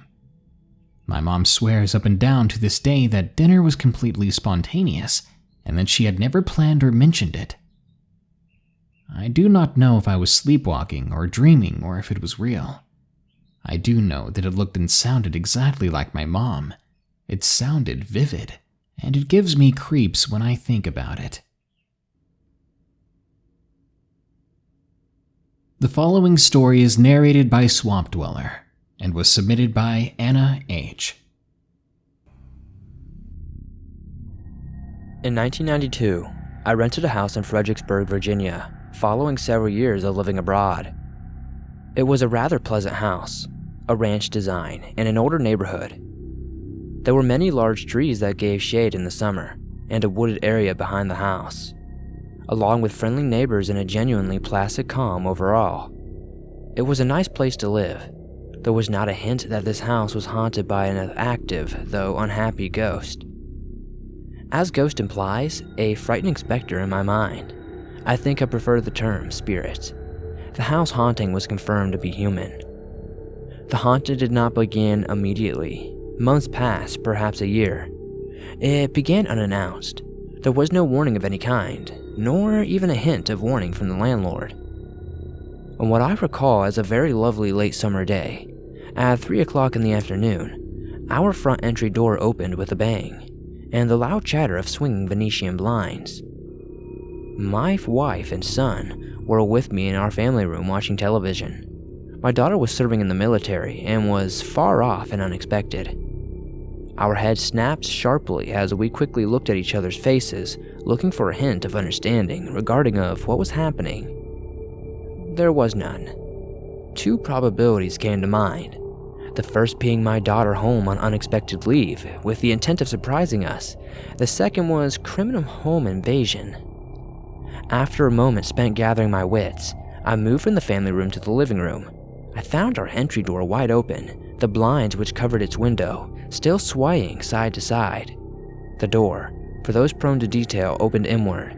There was no apparent explanation for what had happened. That door was little used by our family and was kept locked. The door was rather difficult to open, as the door itself was simply stuck in the frame. It took a lot of effort to open, and when the door finally did, it popped free rather heavily as a result of being stuck or jammed, and the force it took to open it, the metal Venetian blinds would swing and sway and clatter. In all, annoying enough that our front door was almost never used. After that first experience, things changed. The front door continued to open, although not frequently. The back door would also be found open from time to time. Bedroom doors opened much more frequently though, and one bedroom in particular. As we were never in fear, and there was no show of hostility, we accepted our new reality. There may also have been an occasional noise during the night, but nothing of real note. We simply adopted whoever this was and often spoke to them with simple greetings or conversation. This came to an end for us in 1998, when it was time to return to my work abroad. Movers came to take away our belongings. While this went on, the lady living next door spoke to me over the fence and asked if anything unusual happened during our stay. I affirmed that it had. Then she told me the following. A woman and her daughter lived in that house in the years past. The girl, a high school student, was 16 or 17 years of age. On New Year's Eve, the girl wanted to attend a party. The mother declined because of severe ice storms. The girl went anyway. The mother waited up to early hours for her daughter to return before crying herself to sleep. The mother was awakened by crying and discovered her daughter sitting in the chair next to her bed. The girl sobbed, "Oh mother, I'm so sorry, I'm so sorry." The girl repeated her statement and then vanished. After 3 days of searching, the girl's car was located upside down in a canal used by a local power company to produce electricity. The girl's body was in the car, which had slid off the icy road into the frozen canal.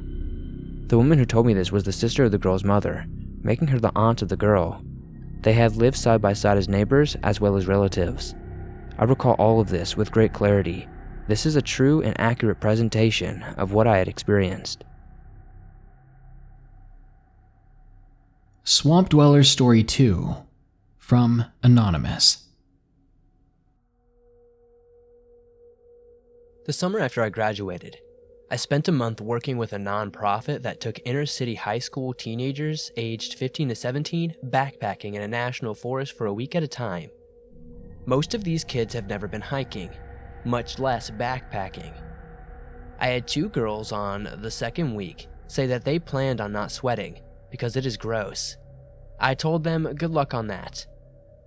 Going into our last week out, my partner and I are feeling great.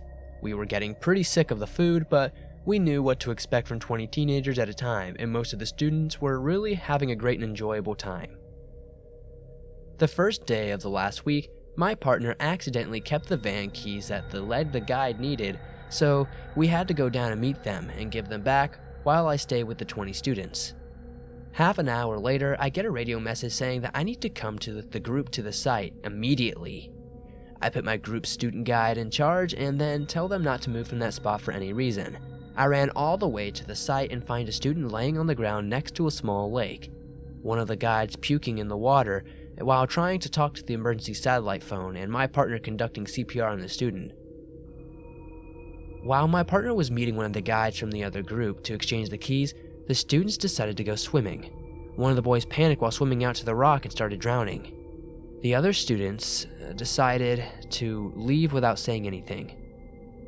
Their other guide, an EMT, swam out to save him, but the student was panicking so much that he started climbing out on the guide and almost drowned him. That's when the guy was puking in the lake. EMT had to swim away. Then, another student that was recently certified as a lifeguard tried to save him, but was also pulled under and had to get away. By the time the lead guide returned, the drowning student was completely submerged and no longer responding. The lead guide swam out to him and pulled him out from the lake, but my partner ran back. He had heard screaming and shouting and knew there was a problem. He told a student to radio me. Right before I got there, his heart had recently resumed beating from CPR, and he started to breathe on his own. I monitored his breathing while talking to the emergency personnel. Once the emergency helicopter landed, I ran out to meet them and escorted them to the student. They hooked him up with an IV and carried him out.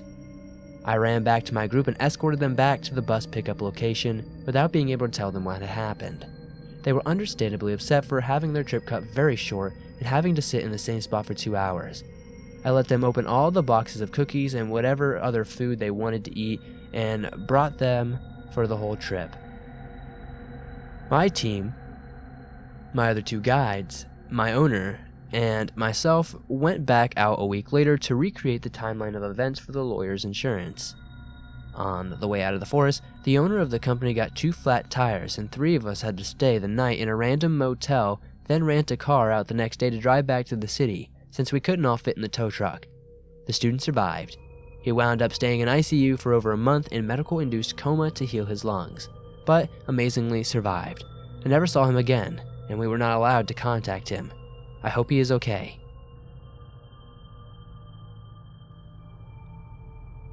Swamp Dweller Story 3 from Hunter J. I was working as a prospector's assistant in central Manitoba one summer. We were doing a helicopter-assisted magnetic anomaly investigation. It was the best summer of my life. There's nothing like ringing in your ears dissipating after the helicopter has dropped you off and the slowly increasing volume of the bugs taking its place. You know for sure you are in the middle of nowhere. It was the last day of our campaign. This was a little piece of the property close enough to a road that we didn't need a helicopter. It was a low priority target that was saved till the end. We had kicked so much ass during the high priority targets that we decided to do this one on the last day just for an easy in and out of the bush. Around 9 a.m., we heard yelling in the bush. Odd. Nobody else should be out there. We kept on grabbing samples and it's back of our mind. Around 11, we hear it again. A little closer this time. We call back and again it's silent. Now, through our travels of this 30-kilometer piece of property, we came across many pieces of animal evidence. Deer, moose, and rabbit droppings were everywhere. A few carcasses here and there. Bear tracks and bear feces were seen a few times, but nothing prepared us for what happened next. Around noon, we were in an old blast hole from the 80s. Prospector Dave told me he used to have a blasting license and that blowing shit up in the middle of the forest while drinking beer was a favorite pastime of prospectors until they changed the laws after a few too many forest fires. We were facing due west with our GPS on some rocks getting the most precise UTM we could, when we hear an earth-shattering, bone-chilling howl. I looked at Dave and he turned so white that he was almost green. I picked up the GPS and put it in my belt, unclipped my bear spray safely, and then at our 9 o'clock, facing due west, another wolf. Another at our 10, and then there was another all the way to our 4. Dave calmly said, "We need to leave, but you cannot run. If you run, you die." We left most of our sampling shit there. We also carried these modified steel sledgehammers for breaking rock and scraping moss. Most useful durability thing I've ever had. It's the ready long with my bear spray and we walk. Longest walk of my entire life. We didn't say a word and I didn't hear anything, but I'm positive they followed us back to the road and to the truck. We drove back to town and proceeded to get thoroughly drunk.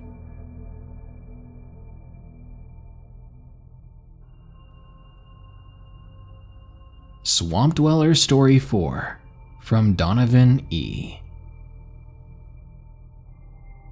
I haven't slept in 4 days. My very being is begging, practically crying out for me just to lay down for a couple hours. I can't do that now, though. I must stay awake. If I let myself drift off, I know it'll get me. I'm writing this as a warning to anyone interested in the subject of astral projection. Stay away. Trust me, when I say that no good will come from it, I know that there are things out there, things that aren't human, things that will take any chance imaginable to latch onto someone. I know this all because they're after me. You see, a week ago I found an online forum dedicated to that of astral projection. I read countless posts from people describing their otherworldly experiences when they, quote-unquote, left their body. People talked about flying, sprinting through space, and consciously manipulating their dreams to appeal to them. I was fascinated. I've always loved the feeling of dreams, and the feeling of being transported to another world inside your mind, so I was very seriously wanting to test this out. I quickly looked up how one would attempt astral projection, and found several methods on how to quickly achieve such a state of consciousness. I made sure, first, however, that there was no negative health effects or mental cautions that came with these kind of experiences. To my elation, there were very little negative effects or warnings.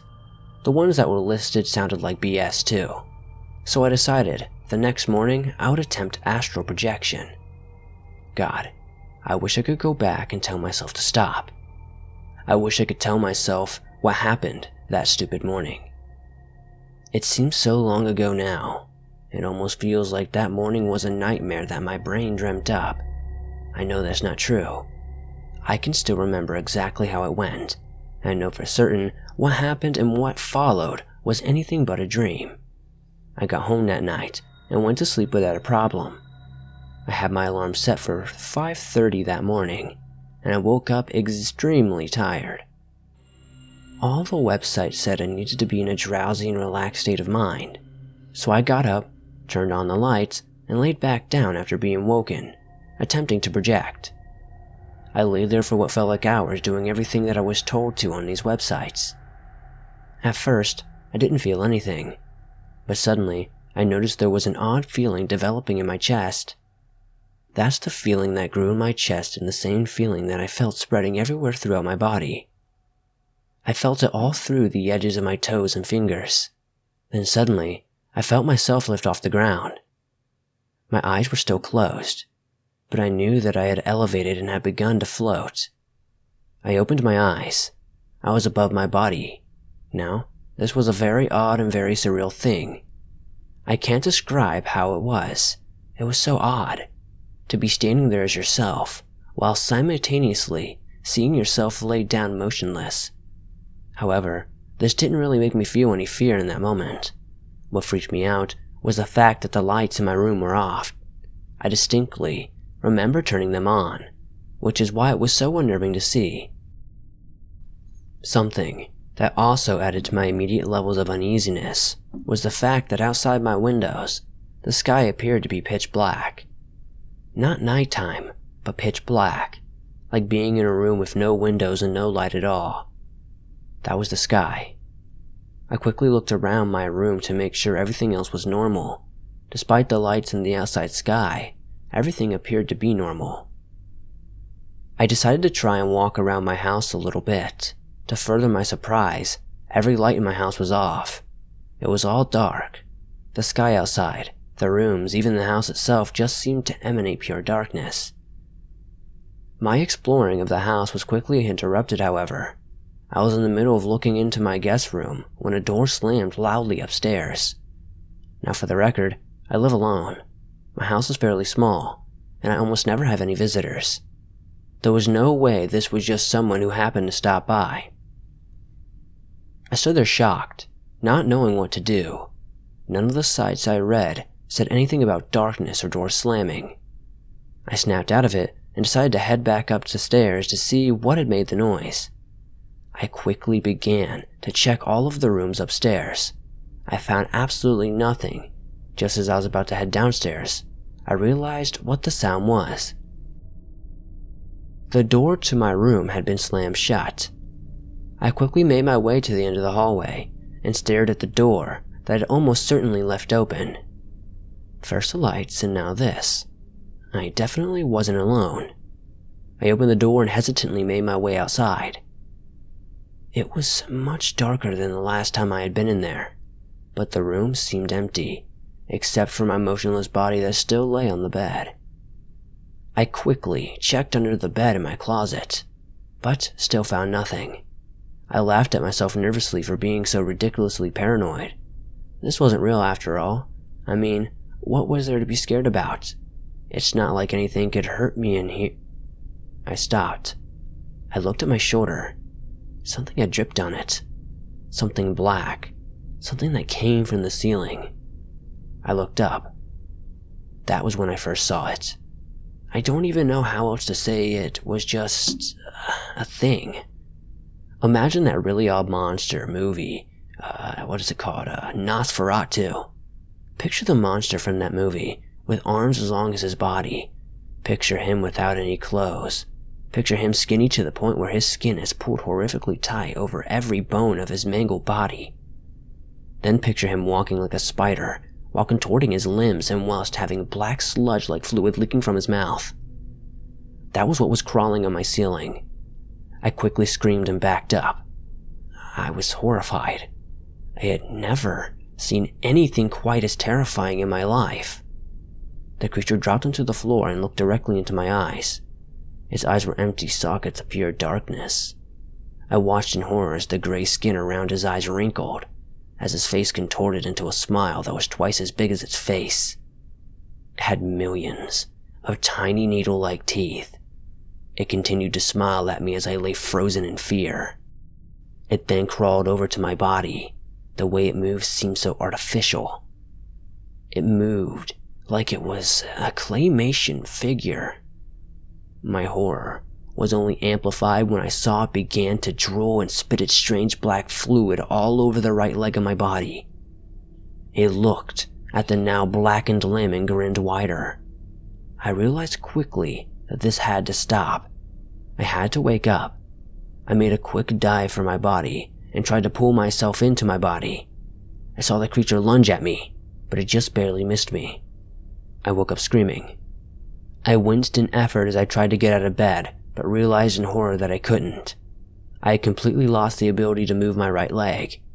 I also noticed that there was an awful searing pain on my shoulder. I quickly called 911, and I was taken to the hospital. The doctors say they couldn't make heads or tails of it, and they ruled it was likely a psychological or neurological issue. They told me to get some sleep at home and come back tomorrow. I didn't tell them about the creature. I didn't tell them about my astral projection. What would I tell them? A creature from hell vomited on my leg, and I woke up with intense pain? After several hours of thinking, I decided it was probably just a temporary problem caused from my intense astral projection. That's what I get for trusting the internet on something like this, I guess. I went to bed that night scolding myself for being so careless and throwing myself into something like astral projection so quickly. That night, however, was the cause of even more horror. You see, I dreamt I was back. I dreamt that I was back in the godforsaken dark version of my room. There I was again, watching my body lay motionless on the bed. I watched in heightened horror as the creature from before lowered itself from the ceiling onto the bed where my body lay. I couldn't move. I could not physically bring myself to stop it from getting near me. I continued to watch, unable to look away, as the creature brought itself down right next to me. Even though it was whispering to my body, I heard the words it spoke right in my ear. It whispered in a hoarse and inhuman voice, one that sounded like that of a smoker who had recently been gargling wood screws. The words it spoke to me, I'll never forget. The creature leaned down next to me and whispered in my ear, You belong to me now. The creature then rapidly shifted position, placing itself directly above my leg. I watched and felt as I watched the creature retch and excrete more black bile and saliva onto my left leg. I wanted to move, I wanted to run, but I just couldn't. All I could bring myself to do was scream. That scream was enough to wake myself up from that terrible dream. Unfortunately, the nightmare didn't end when I woke up. Following the incident of my previous astral projection session, I woke up completely unable to feel my left leg. That was 4 nights ago. I haven't slept since. I've managed to drag myself to the computer, bathroom, and kitchen and such. I have scoured the internet for anything at all, that could help me from this and stop it from happening. I found nothing. I'm writing this as a warning to anyone interested in the subject of astral projection. Do not attempt to astral project. Do not venture into a world you know nothing about. What lies in the world is only hostility and horror. They're after us. It's after us. I know it. I know it because it's after me. I know it because I don't have much time left. I don't know how much longer I can stay awake. I know that the next time I fall asleep, it'll get me for sure. I know this because I can see it. It's standing right in front of me. It seems like with every hour that passes, the room just becomes darker. And the darker the room gets, the more it becomes visible to me. It's watching me. Smiling. That horrible smile that I saw it smile that day I made the worst decision of my life. Please, don't meddle with astral projection.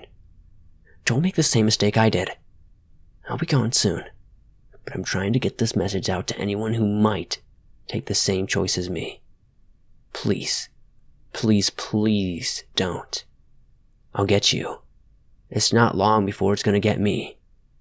And nobody deserves the hell I'm slowly descending into. I've been hearing it whisper to me for the past couple of hours, and it's slowly built into a yell. It's calling to me. It knows that I belong to it and that I can't stop it. That's why he's smiling. He's shouting now. All it's been repeating is one phrase.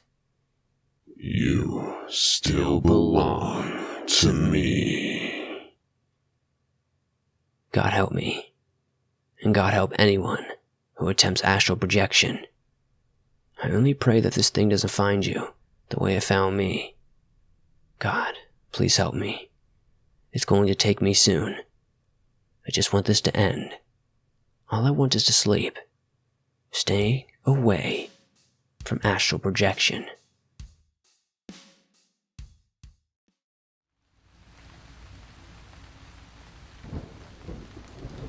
Before today, the woods were quiet.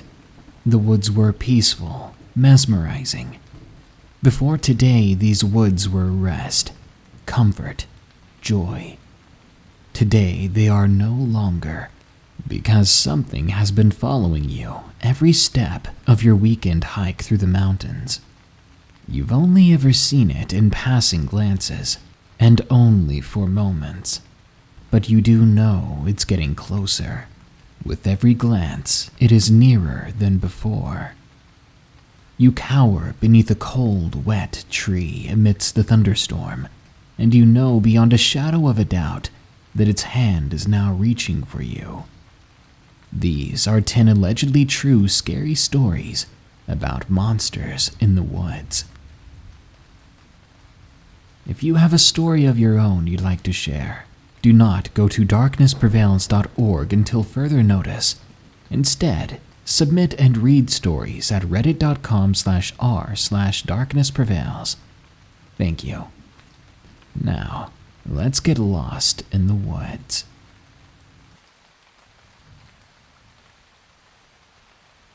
Possible Skinwalker. From Madeline.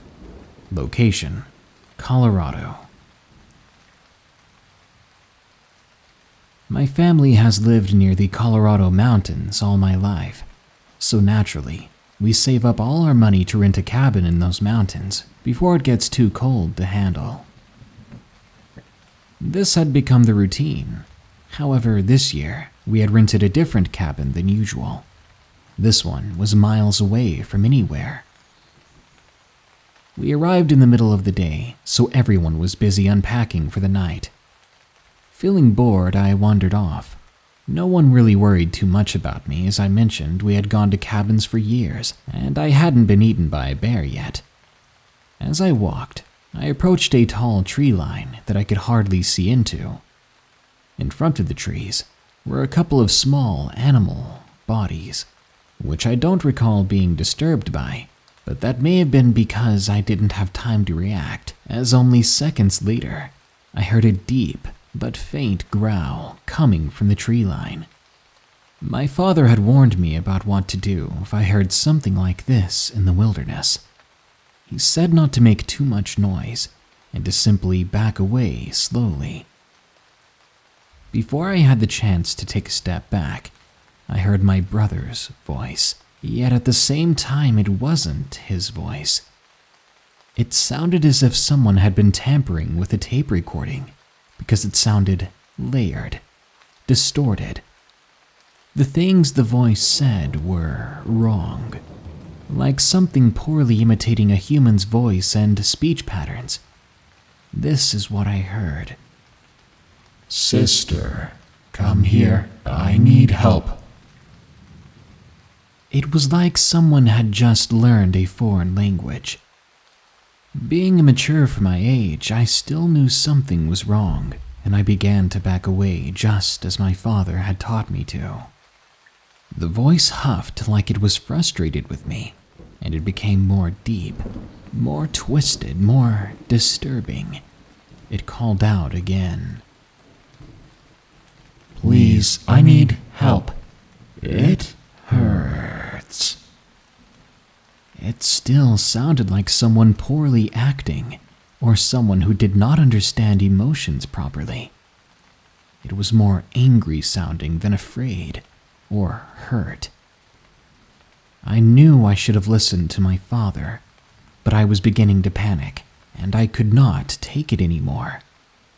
My body gave in. I turned into a full sprint as fast as my small legs could carry me. I heard the voice about halfway toward the cabin, but at some point, it just stopped. But I must have been too scared to notice. I reached the car where my dad and brother had been unpacking. I stayed close to them, but I did not utter a word. I never went back to look for tracks. I never went close to that tree line. I never even left the cabin until it was time to go home. It was only 5 years later that I began to tell friends, not my family. I ended up having another experience 2 weeks ago. I was exploring a wooded area near my friend's backyard, and I heard the same style of voice again, and once more, it was trying to mimic my brother's voice. Sister, come here. I need help. My brother is in the Air Force, and he has been stationed there, out of state, for 2 years. Knowing the whole story from 5 years ago, my friend grabbed me by the wrist, and we both ran back into her home, shaking with fear and trepidation. Whatever it is has given me a fear of the woods, and that is unforgivable.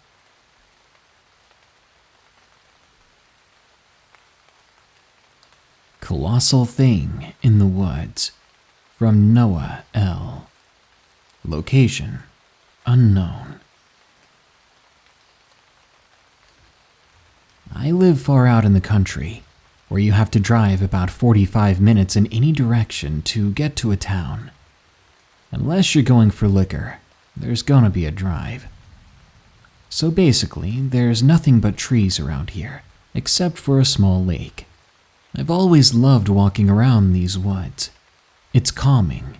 It's always quiet, with the occasional chirping of birds.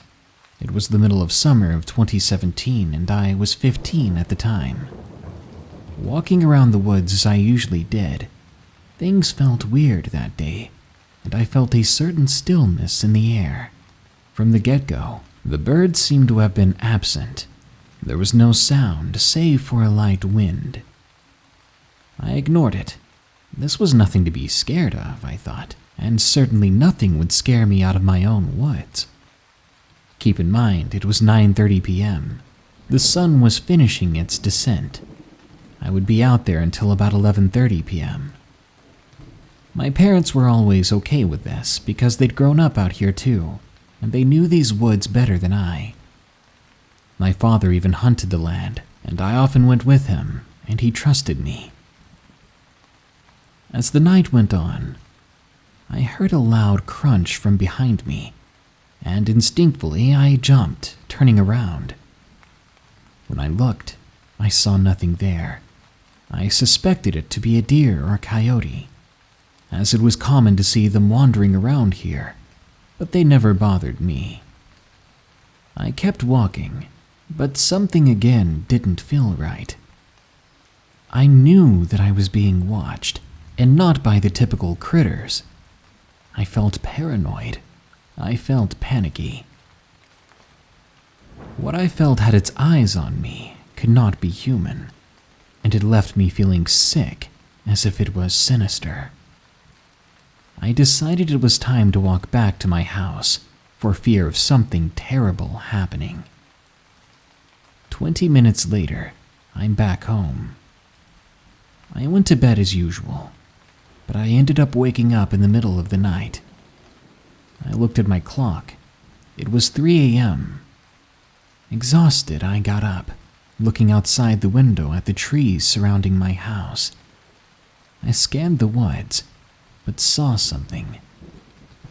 Brilliantly yellow eyes reflecting the moonlight back at me.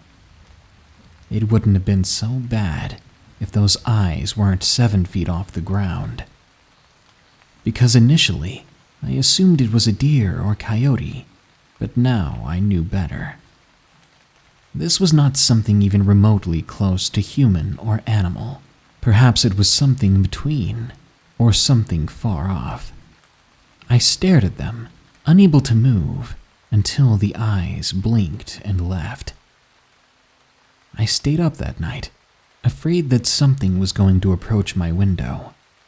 I lay awake, wondering what the eyes belonged to. The following day, I decided to be dumb me and go out in the woods again. It was Sunday night.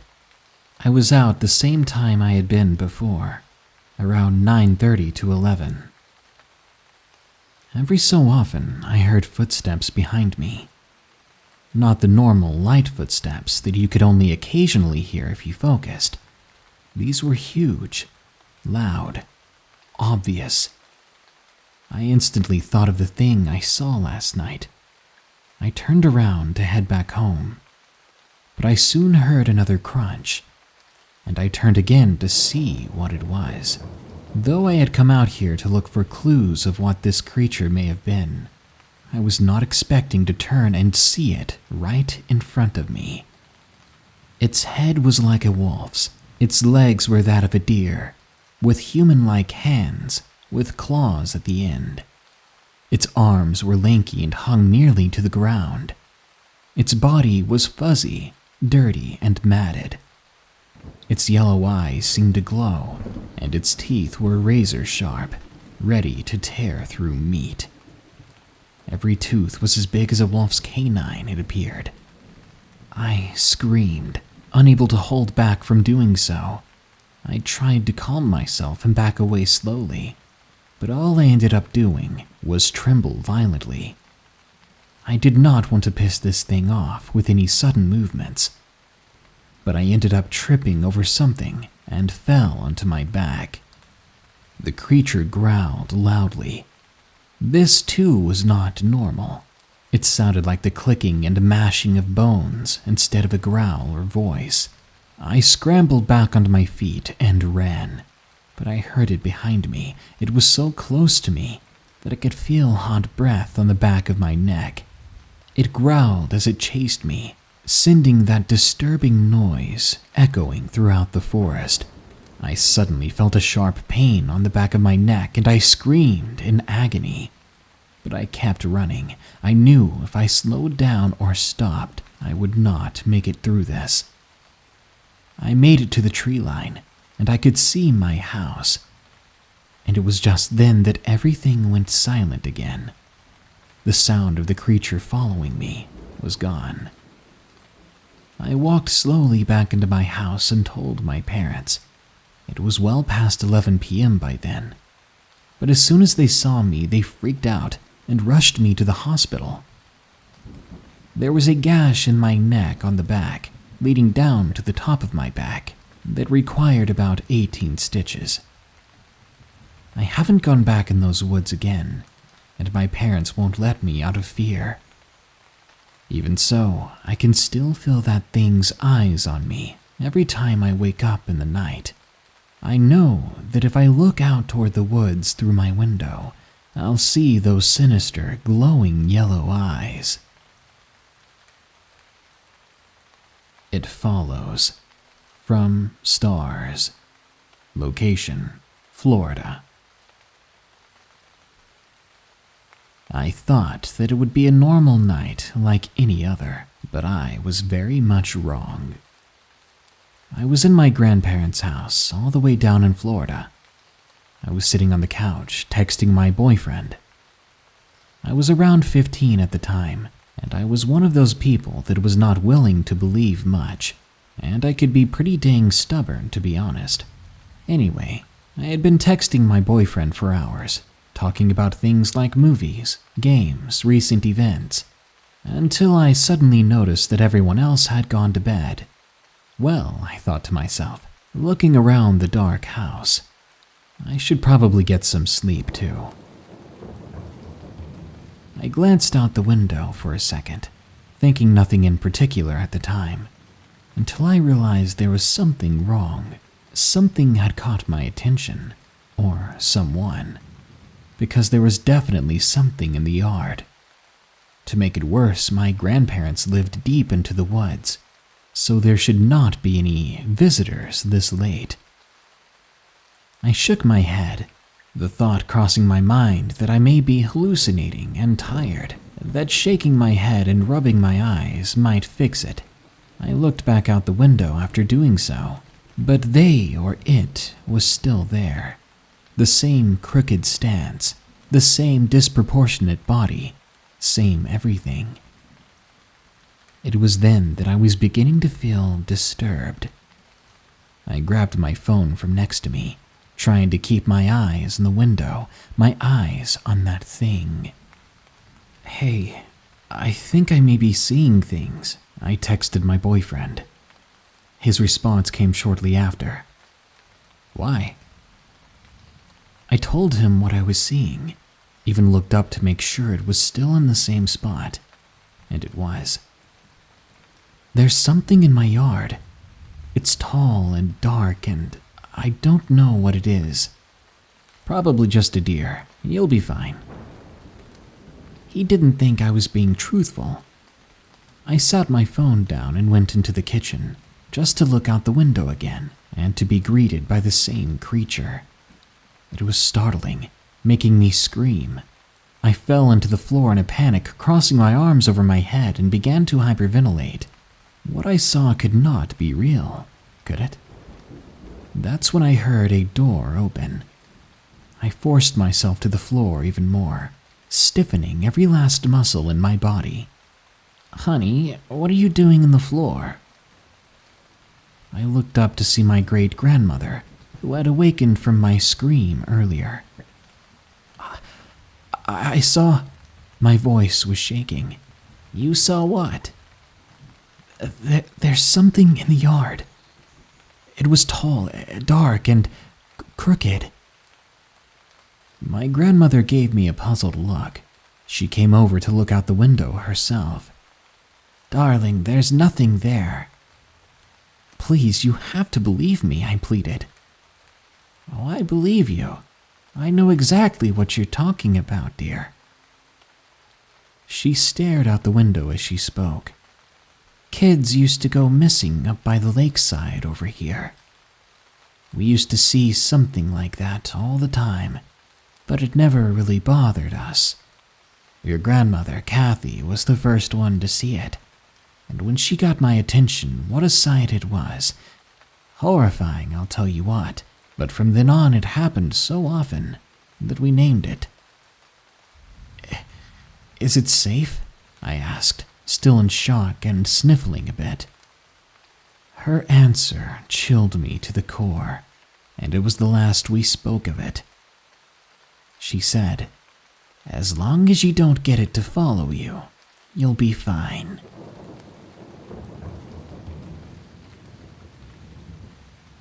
Rougarou Wolf from Darmy D. Location unknown. As a kid, I always loved going exploring in my local woods. They were only a few minutes from my house. I would often take my friends, but sometimes would go alone. To say the least, I was one of those kids who was not very scared of it, and I didn't realize that there could be any danger in the world until I learned a cold, hard lesson. I woke up on a school day and began getting ready for school.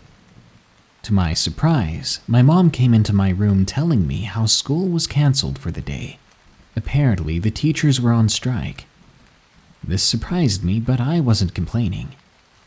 I looked outside and immediately sighed, as it was dark and cloudy even though it was the morning. I knew exactly what I wanted to do, and even though the weather wasn't ideal, I found myself asking some friends about going into the woods. I wish I never had the thought.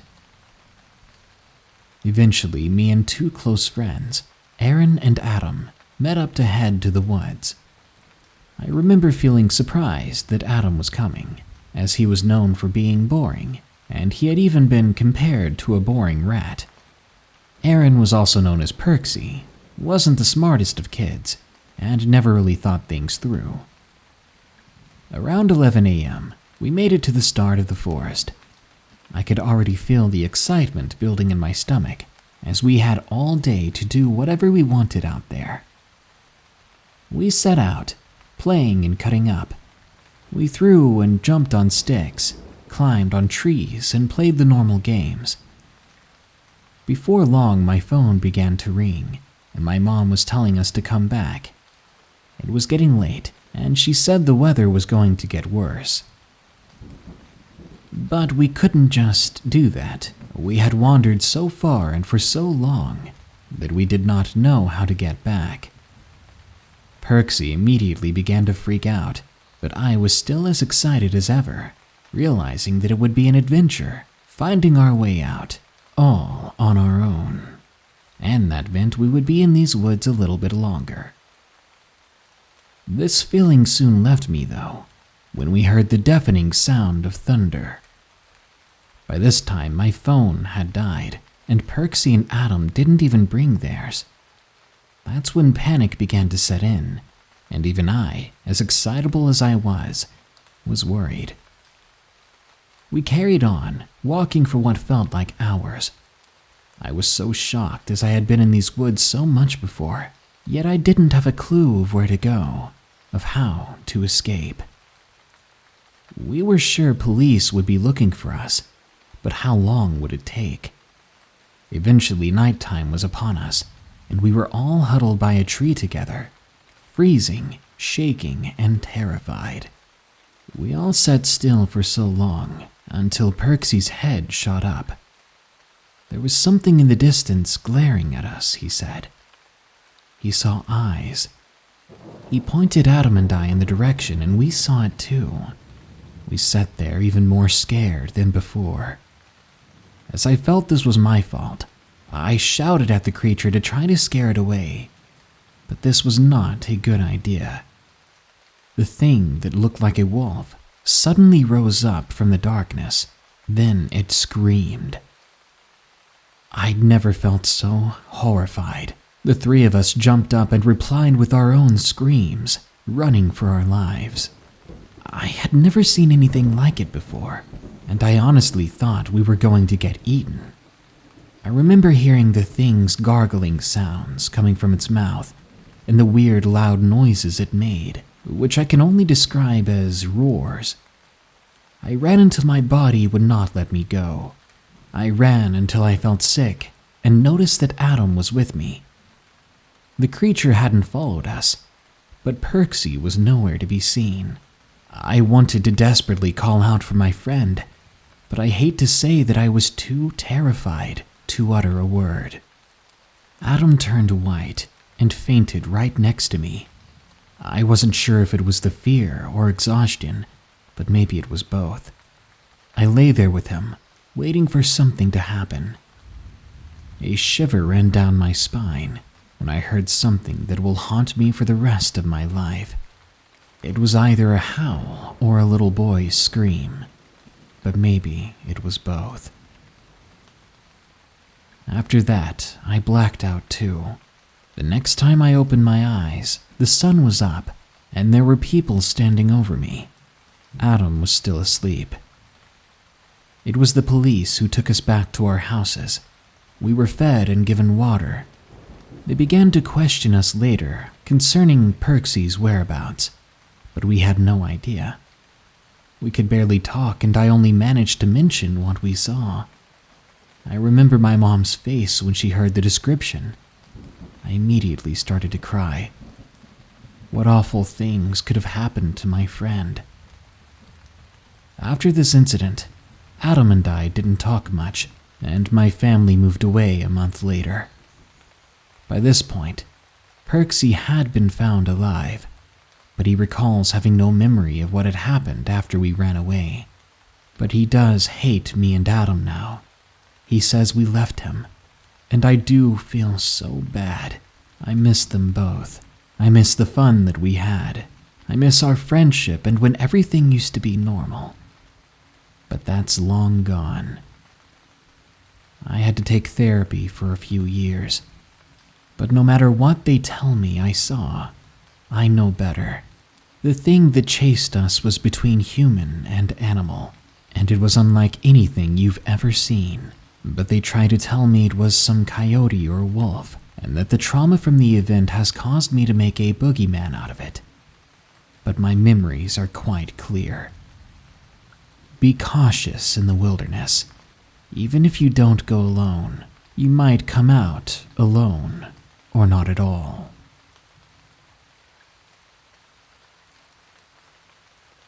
Something in the Woods, from Nathaniel C. Location: Mount Lemmon, Arizona. During autumn of 2017, my family and I were invited to a change of responsibility at Mount Lemmon, Arizona.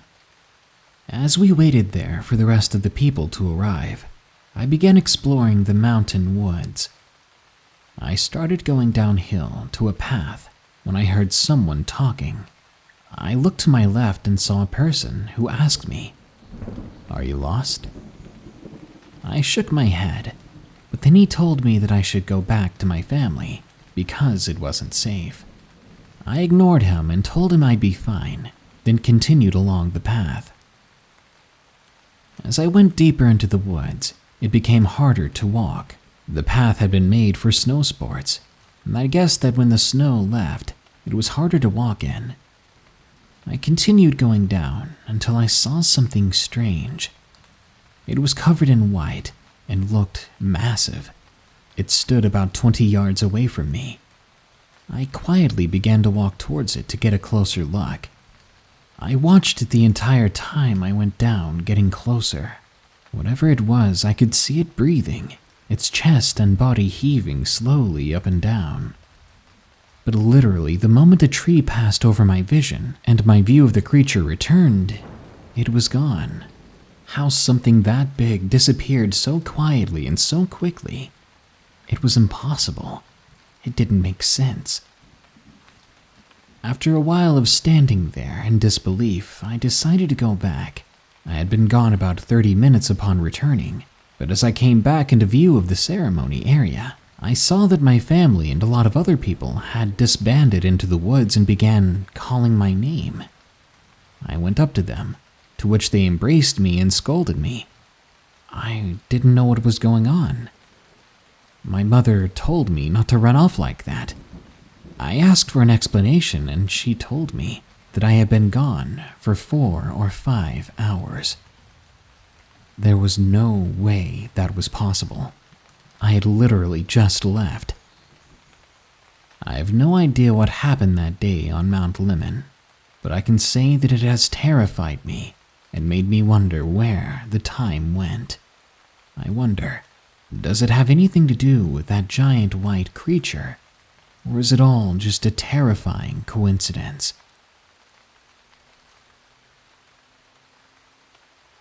Scraping on the House, from Michael T. Location, Northern Canada. Let me start by saying that where I live can get very, very cold during the winter. This happened about a month ago when I was inside with my friends watching the game. I live in the middle of nowhere in the woods, and I have no neighbors whatsoever. During a night when the snow was pounding down heavily on the roof, I suddenly heard a sickening clawing sound right on the side of the house. I wanted to think that I was just hearing things, but it was far too loud. We all continued watching the game, trying to forget about whatever the heck that was. My friend Joshua decided to go outside for a smoke. He opened the door and walked out and closed it behind him. After a few minutes, we heard someone scream. It was so sudden that I nearly jumped out of my skin. He almost took the door off its hinges when he ran back inside. He sprinted in, slammed the door shut behind him, and was panting. We thought he was pulling our legs to scare us, but his face was pale white. He was saying that he saw something out in the field by the woods. I went outside with my hunting rifle to see what he was talking about. After about 10 minutes of looking around, I definitely saw something. It was huge. It was tall and pale, hunched over. It looked like a skeleton, with someone else's skin tightly pulled over it and tied together. It looked so unnatural, with its ribs and spine protruding from underneath the skin. I fired at it, but the thing did not even flinch. At that point, I was more afraid of getting its attention, so I ran back to the door, while also trying to reload the rifle. We all stayed up staring out the windows and doors, trying to make sure that thing did not come back, and for now it hasn't. We haven't seen it since the snow stopped, but I know deep down that that was the thing that clawed at my house, and after seeing it from head to toe, I can honestly say that I have no earthly idea what the hell it was. Bigfoot in Henrico County, Virginia. From J. Shirazzi. I'm 16 years old, living in Lakeside, Virginia. It was Christmas Eve. I was talking to a friend of mine named Nick on the phone. It was then that I began to hear twigs snapping in the back alleyway. I go to the nearby window to check it out, and this furry thing stands up, staring at me with red eyes. Even from within the house, I can smell the thing. So disgusting, so horrible. I stared at it for about 3 or 4 seconds before it moved closer to me, and that's when I took off running for my freaking life, checking the doors and windows frantically. My mom then asked me what was wrong. I told her that there was something outside. She looked and saw something too. This time it was in the backyard. We just stared at the thing for about 10 minutes. Then it moved, climbing over the fence and wandering off in the woods. Fast forward to February. I get curious to what this thing actually may have been, so I go into the direction of where it ran off to, which in this case is the woods across the street. My mom's boyfriend comes with me. We have our hunting rifles with us. We actually managed to catch up to it, as it left a trail of a stench that smelled of rot, but it easily heard us coming. It picked up a rock with ease that was bigger than my head, and basically shattered it on a tree near us.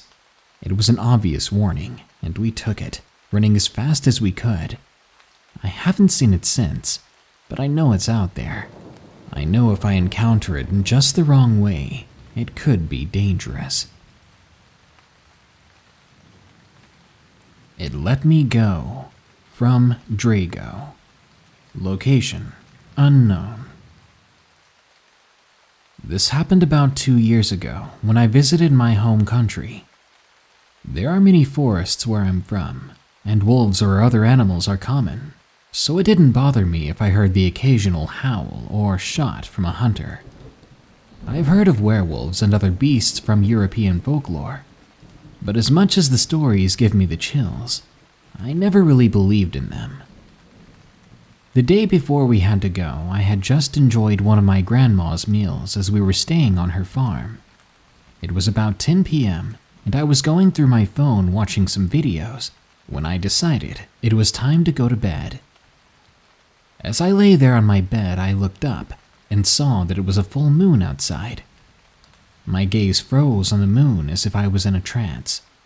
I almost fell asleep until I heard a loud howl, but this time it was shocking as it didn't sound like the typical wolf howl, and it sounded really close. Suddenly, 3 loud shots rang out, and they sounded as if they were just outside. There was a loud scream following shortly after, and then I saw it just outside my door. The way the house was, my bedroom had a door leading to the room and leading outside, and there was a small glass square on that outside leading door, so you could see outside through the top. When I saw the face of an angry-looking wolf looking through that glass, I was petrified. No wolf was that tall. A person standing on 2 legs would have trouble peeking his eyes at the glass, but I saw its eyes clearly. Blood red, with thick dark fur surrounding its body. I held my cross close to me and looked back at it. I told it to go away in the name of God. I swear to God I saw it smile, and then it walked away. The next morning I looked at my door and saw 3 claw marks in it. I didn't bother telling anyone since they wouldn't believe me. Strange things happen in my country, and this was the strangest thing yet. My 7th grade camping trip nightmare. From Tara Loves YouTube.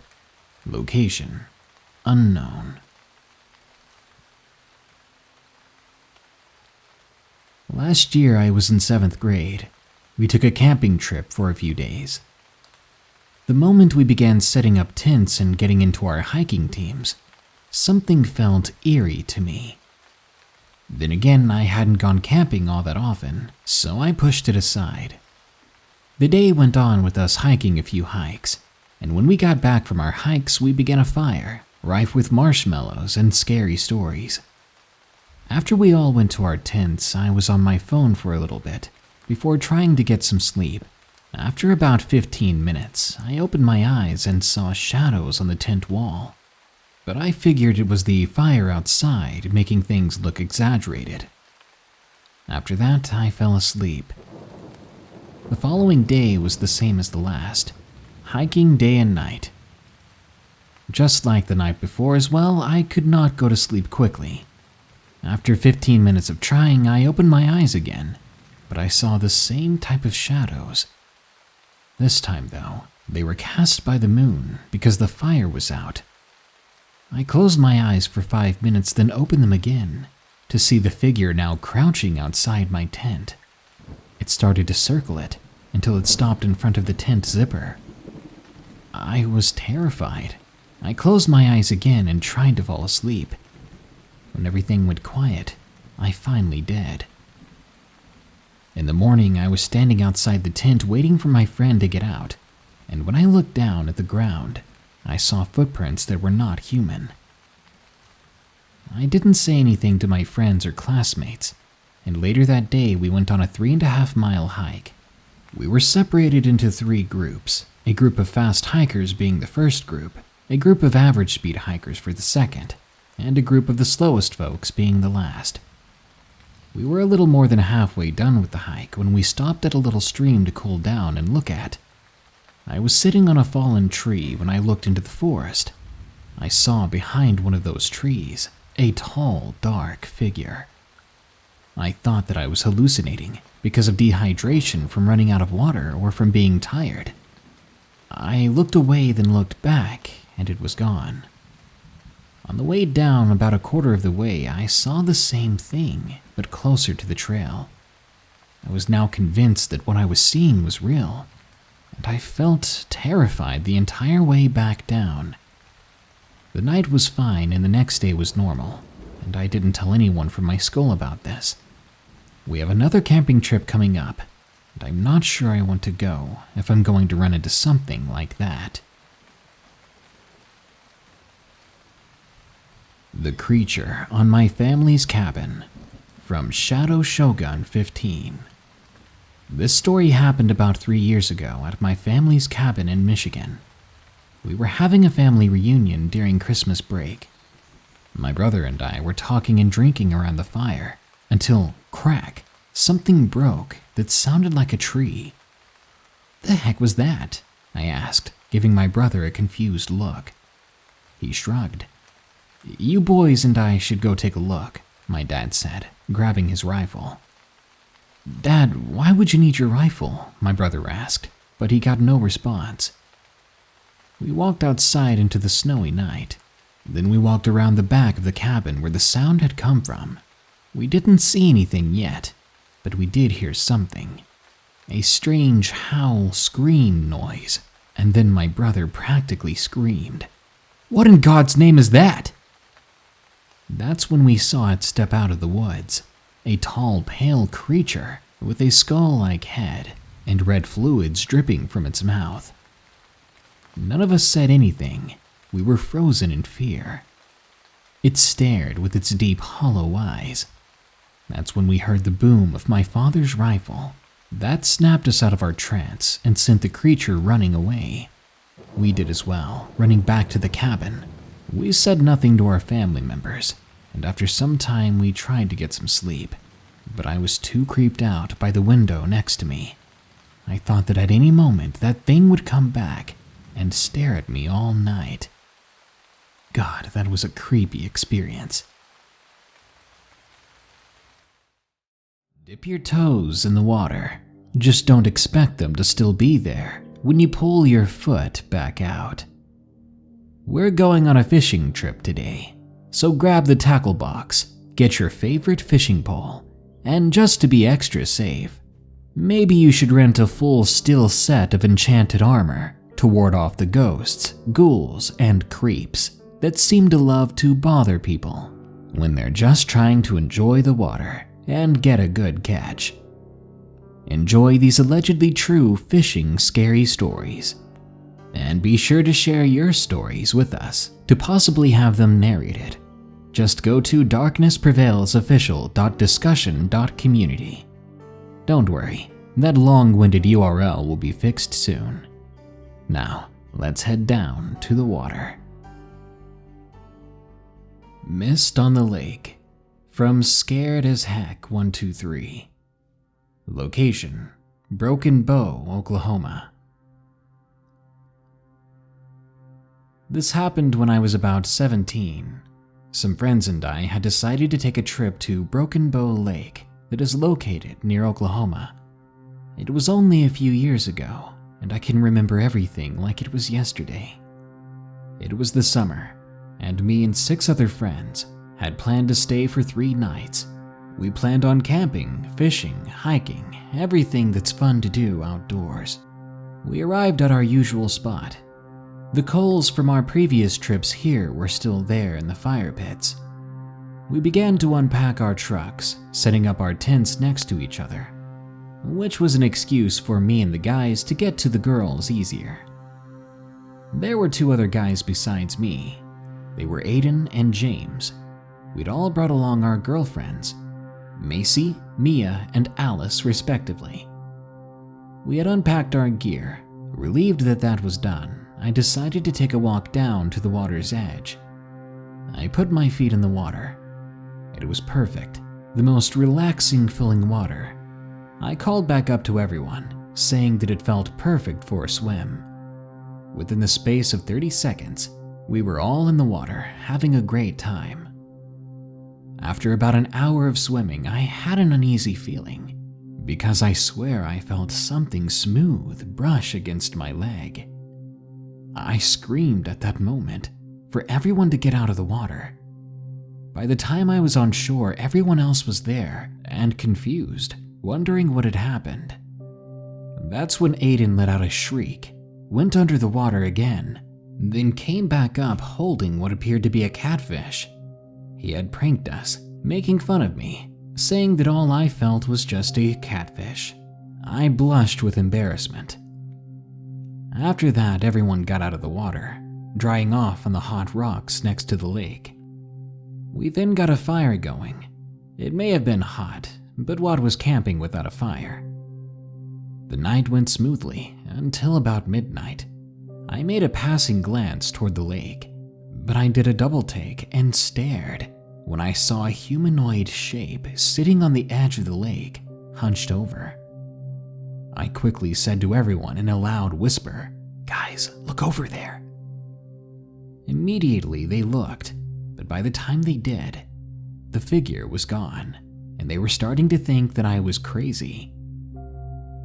Now, I'd be willing to pass it off as my imagination, but when everyone got into their tents for the night and drifted off to sleep, I began to hear something right outside my tent.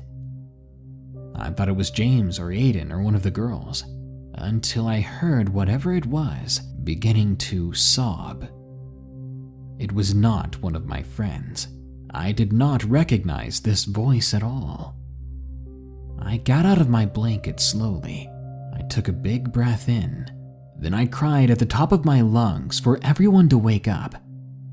Surprisingly, the creature outside my tent acted oblivious to this, not moving. For a second, you would think that it was made of stone. My friends and I rushed outside of our tents and stood frozen, staring at this abomination for a good 10 seconds. It was so skinny, almost skeletal. It was a light gray in color and had no hair on its body at all. Its limbs were extremely thin, with fingers that stretched nearly 10 inches. As we stared at it, the most terrifying thing happened. In one swift, barely noticeable motion, it turned and screeched right at us. I had never heard a sound quite like that before. Immediately, my eyes began to water, and my entire back was flooded with goosebumps. I got a good look at its eyes then, which were solid milky white. It had to be blind with eyes like that. Then it sprinted off on all fours right into the lake, and I never saw it again. My friends and I still talk about it at times, but I can't really bring it up without having nightmares the same night. I'll never forget this experience. Who knows what the thing was, but that lake has never been the same to me ever since. Chased by a Skinwalker, from Noble Savage. Location unknown. I'd like to remain anonymous. I will not go beyond my username. I'm Navajo, and we are not supposed to talk about skinwalkers. I don't want my family to know the stupid things I did when I was younger. But I could not resist sharing this story. The story begins with my older brother Shane, along with my younger cousins Lauren and Justin, at my grandmother's house. We were alone together that night. We were happy to have the house to ourselves for the night, while the adults went to a nearby relative's place for a dinner. The oldest of us had the idea to go to the nearby pond and try to do some late-night fishing. The pond we go to is near a cliff, and the trail to the pond is surrounded by a thick wooded area and is also near a cliff wall. As we got closer to the pond, my cousin Lauren started to talk about a game he plays with his friend, where they apparently try to summon unnatural entities. He began to talk about the details on how they would whistle at the night, then call out old Navajo words for creatures 4 times in a row. After that, Lauren began to taunt me, Shane, and Justin, saying that we weren't brave enough to play his game with him. Getting annoyed at this, and thinking myself fearless, I found a big rock to stand on, and I turned my back toward the woods. Then I began to yell out the word for Skinwalker 4 times. After the 4th time, my eyes widened when we heard a whistling sound. At that moment, I knew I had made a mistake. Chills ran down my spine, and the hairs on my body began to stand up. Slowly, I turned to face the woods. We scanned the area together, trying to find the source of that whistle. We then realized that it was coming from the top of the cliff. As we gaze upwards, there's a man or something standing at the top. He was of average height and skinny, but his skin was gray pale, covered in black marks. It was like what you call corpse paint. His hair was messy. His eyes were a bright, dirty yellow. He glared down at us. At that moment, I was petrified, and all we could do was stare back. He then kneels down, slowly placing his hand on the cliff's edge, and completely defying physics, he starts climbing down the cliff, his head facing downward to the bottom, using all 4 of his limbs to crawl like an insect. The best way to describe the way he looked was how Spider-Man climbs down a building. When he finally reaches the bottom, that's when we booked it out of there, running all the way back to the house. As we were running back, you could hear an extra pair of footsteps right behind us. The sound of those footsteps would change directions, going to the right, then to the left, then behind us. As we ran, curiosity came over me, so I took a glance back. As I looked, I saw not a man, but a coyote chasing us. I then remembered what my mother once told me, to never look a skinwalker directly in the eye, or the victim will fall very ill or even perish. I turned my head with tears in my eyes, and I continued to run. We finally made it back to my grandmother's house, where we ran inside and locked the door. We dared not look out the windows. We settled down in the living room, but soon heard the sound of tapping on the living room windows. We all jumped up, facing the glass. Even with the curtains closed, the eyes on this thing could be seen shining from the other side. This skinwalker then backed away from the window. When his eyes disappeared, a loud bang came from above us. You could hear footsteps running around on the roof. The creature began to bang on the roof, tormenting us. We huddled together in our fright, putting our heads down to face the floor. The banging grew louder and louder until it all just stopped. I do not remember what happened. I just remember waking up on the floor with my brother and 2 cousins in the living room an unknown amount of time later. As I fully gained my awareness back, I went outside to see tracks surrounding the house. These tracks belonged to a barefoot man. I followed the tracks, which headed back into the woods. I scanned the forest again, this time finding nothing. Even after all of this happened, we walked to the pond that night and we fished, somehow oddly calm and okay with what had happened. Maybe if we leave them alone, they'll leave us alone, and everything will be safe. Madness in the Woods, from TR06 Crow. Location, Texas. There is a dark side to the seemingly safe and normal city of mine. It may not be historical, but there are certainly ancient things that roam these woods. There are these hotspots, if you will. One such place, also being possibly the most active place, is a little railroad crossing, maybe 10 minutes from my own house. There is a river there that runs underneath an old, aged bridge. There's a trail on each side of the riverbank to go down the river. The vegetation is thick and various in species. There is a small marshy area to the left of the bridge on the eastern bank, and on the western side, There is graffiti on the walls and odd patches of dead or sparse grass.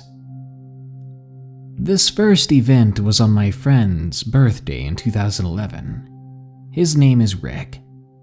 Our other friends, Jonathan and Keith, were over.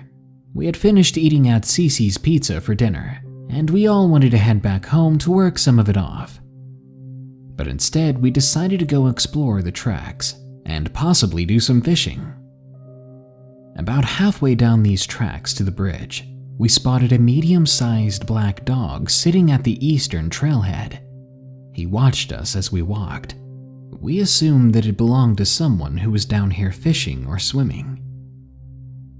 As we continued, it walked down the riverbank and continued to watch us.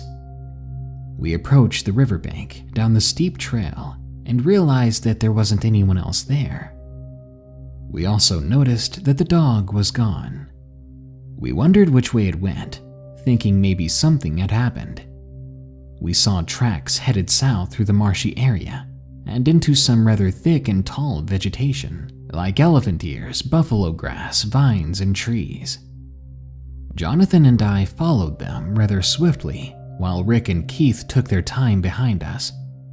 Eventually, the trail led to an opening. Now, the grass in this opening was much shorter than the rest. Trees surrounded it. The dog must have gone through the southernmost side, and as we entered the clearing, 4 more came out of the tree line, so we froze. The hair on our bodies began to stand on end. We felt trapped and in danger, like we had been lured here for some reason. Slowly, almost tauntingly, the first dog came out of the brush. Then it sat down about 3 feet away from us, staring at us. The eyes looked solid black, not the usual dark brown, just solid dark like the night black. We began to back up, telling the other 2 behind us to not come any closer. The dogs were sitting almost uniformly, like carefully watching statues, just glaring. We made it back to the top of the trail and started to run back to the house, when suddenly we see the dogs jumping across the tracks. The same dogs that were just on the ground 30 feet below and about a 1/16 of a mile away. They were leaping over the tracks in a way that looked like they were floating. In fact, they appeared to be leaving traces of their images behind them as they moved. "Stop!" I shouted. "What is going on?" Patrick replied, "Guys, what is that?" He sounded like he was in shock. We turned around to see a very large white creature. It had piercing yellow eyes. Standing on all fours, it was about 5.5 feet tall and was built like a tank. It resembled a wolf or some other large dog breed, but there was something wrong about its appearance. The other dogs scattered at the sight of it. It eventually backed down the trail, never looking away, and let me tell you, we booked it back to the house. We got inside, and Rick's mom was looking at us oddly, wondering why the 4 of us were breathing so heavily. But all we could say was dogs, tracks, bigger dog. His mother was not a skeptic, and thankfully did not just dismiss our story. That was not the last encounter we had in that area. This next one happened about a year or so later in 2012, and at this point we were intrigued by those tracks and fascinated by whatever may be inhabiting that area, worldly or otherworldly. One afternoon that summer, we decided to go back down and look at some of the graffiti, maybe see if anything odd would happen while we were there. There was some new art that wasn't there before. We were distracted by it for a moment, just taking it all in, when we realized that the place was dead silent. No cicadas, no grasshoppers, no birds chirping, no fish splashing in the water. This was odd because the carp in the river loved to jump all the time. It grew so still and silent that we could hear our heartbeats in our ears. "Crap," Rick said. "It's so quiet. It's not right." "Yeah," I replied, It's like there's something off in the air, like a pressure. I was being honest, because it did feel like we were in a pressurized jar. The air was heavy and thick. Suddenly, we heard this bird call. At first, we were relieved to hear a normal sound, but that changed in an instant, when we realized it too was wrong. It sounded like a dove, but played backwards and filtered through the noise of an old recorder. The first call was a distance away, but by the fourth call, which seemed to be a copy and paste of the other three, it seemed like it was no more than 20 feet from us. It rang out a seventh time, now sounding like it was right above us. We looked up just in time to have the ever-living crap scared out of us by a loud, heavy boom on the thick wood of the bridge. It was as if something massive had stomped or jumped down from the metal above the bridge, something so heavy that it could make the whole thing collapse. We froze. Our once moderately tanned skin was probably ghostly white then. Our eyes widened in silent screams when our mouths would not produce any sounds. We ran as fast as we could out of there, not giving a second thought to look back. Personally, I was afraid of what I would see. We made it out of the tracks and back to the road headed toward the house. I grabbed Rick by the shoulder and asked him, "Dude, what was making those noises?" I was shaky and out of breath. He answered me, "That wasn't a natural sound. I don't know, man. All I know is I don't want to go down there again." On that we agreed, wholeheartedly. Because you know what they say about curiosity and the cat, and I do not want to end up like the cat. Close call from Match Munn. Location, Michigan. Back when I was 12, maybe 13, my mom was dating guys online. One of these guys, named P, took us and our dog Momo up to Michigan for a camping/fishing trip. The trip lasted 3 days, and during this trip, P personally took me to fish with him. This wasn't so bad, but for some reason he insisted that I wear my two-piece bikini and that the two of us should go alone together. The first times he took me to learn, since I had never fished before in my life, and it seemed fun and normal. It was one of the last few fishing expeditions before we left that P showed his true colors. I had spotted a snake in the water and was trying to catch it because I wanted to take a closer look. After the snake had gotten away, P suddenly pushed me to the ground. He stood over me with a sinister and evil look on his face. Slowly, he began to kneel down. It was then that I realized just how bigger than me he was. I wondered in fear what he was going to do to me. Was he going to shove my head in the water? Or was it something more disturbing? Just as he began to reach for something in his pocket while grabbing a hold of my wrist hard, I was saved by my mom calling for me to come quick. Momo had gotten loose, but she was on her way. Momo must have heard or sensed something wrong, and she came right to me, right to my side, and began growling at P.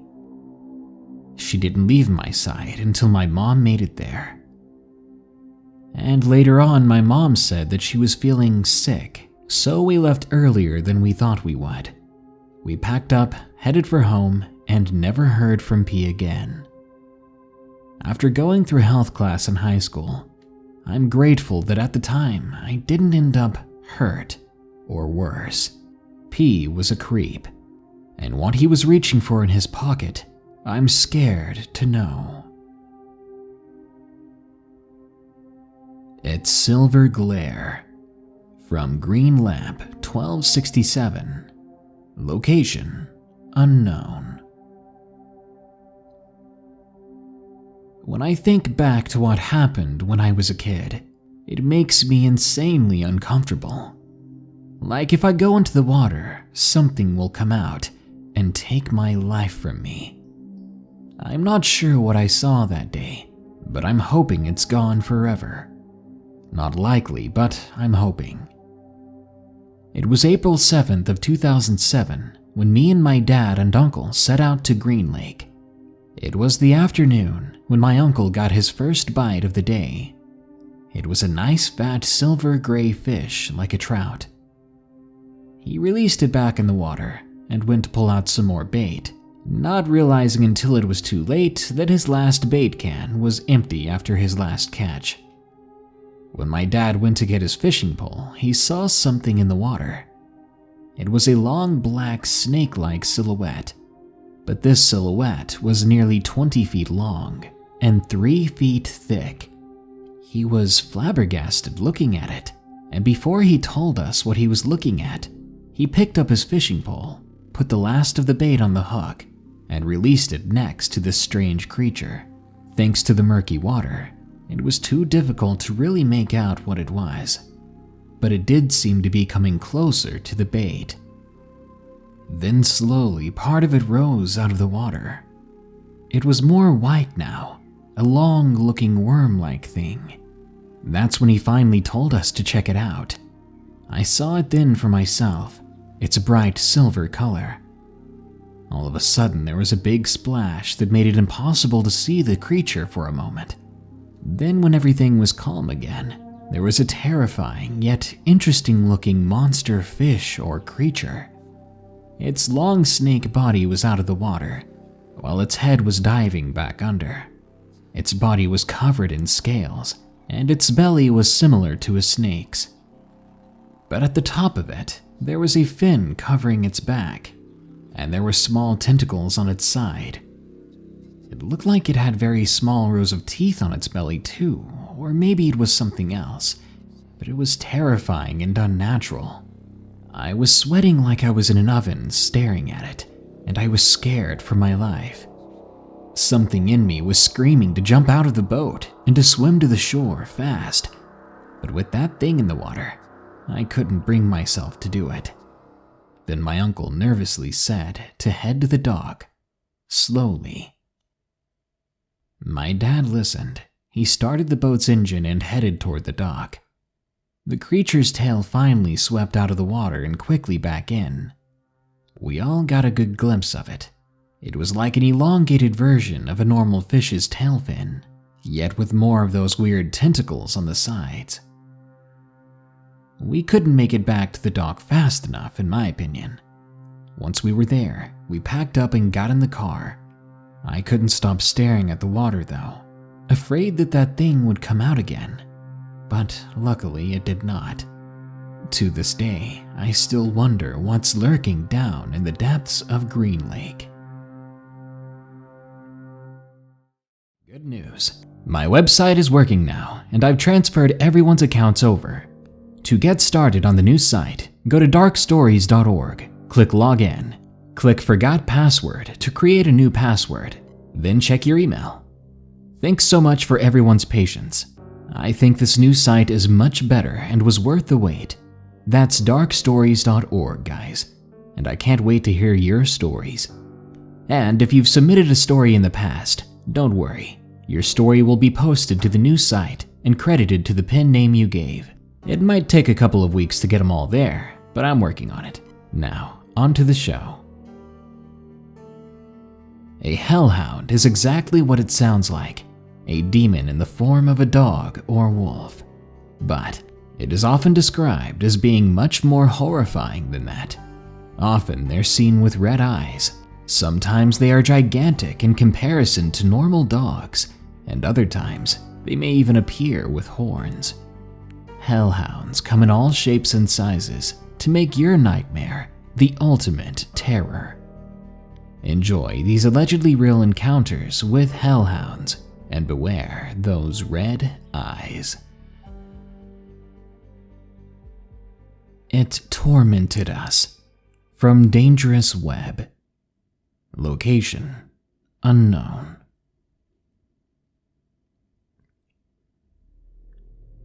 I'd like to begin by stating that I've always believed in the paranormal.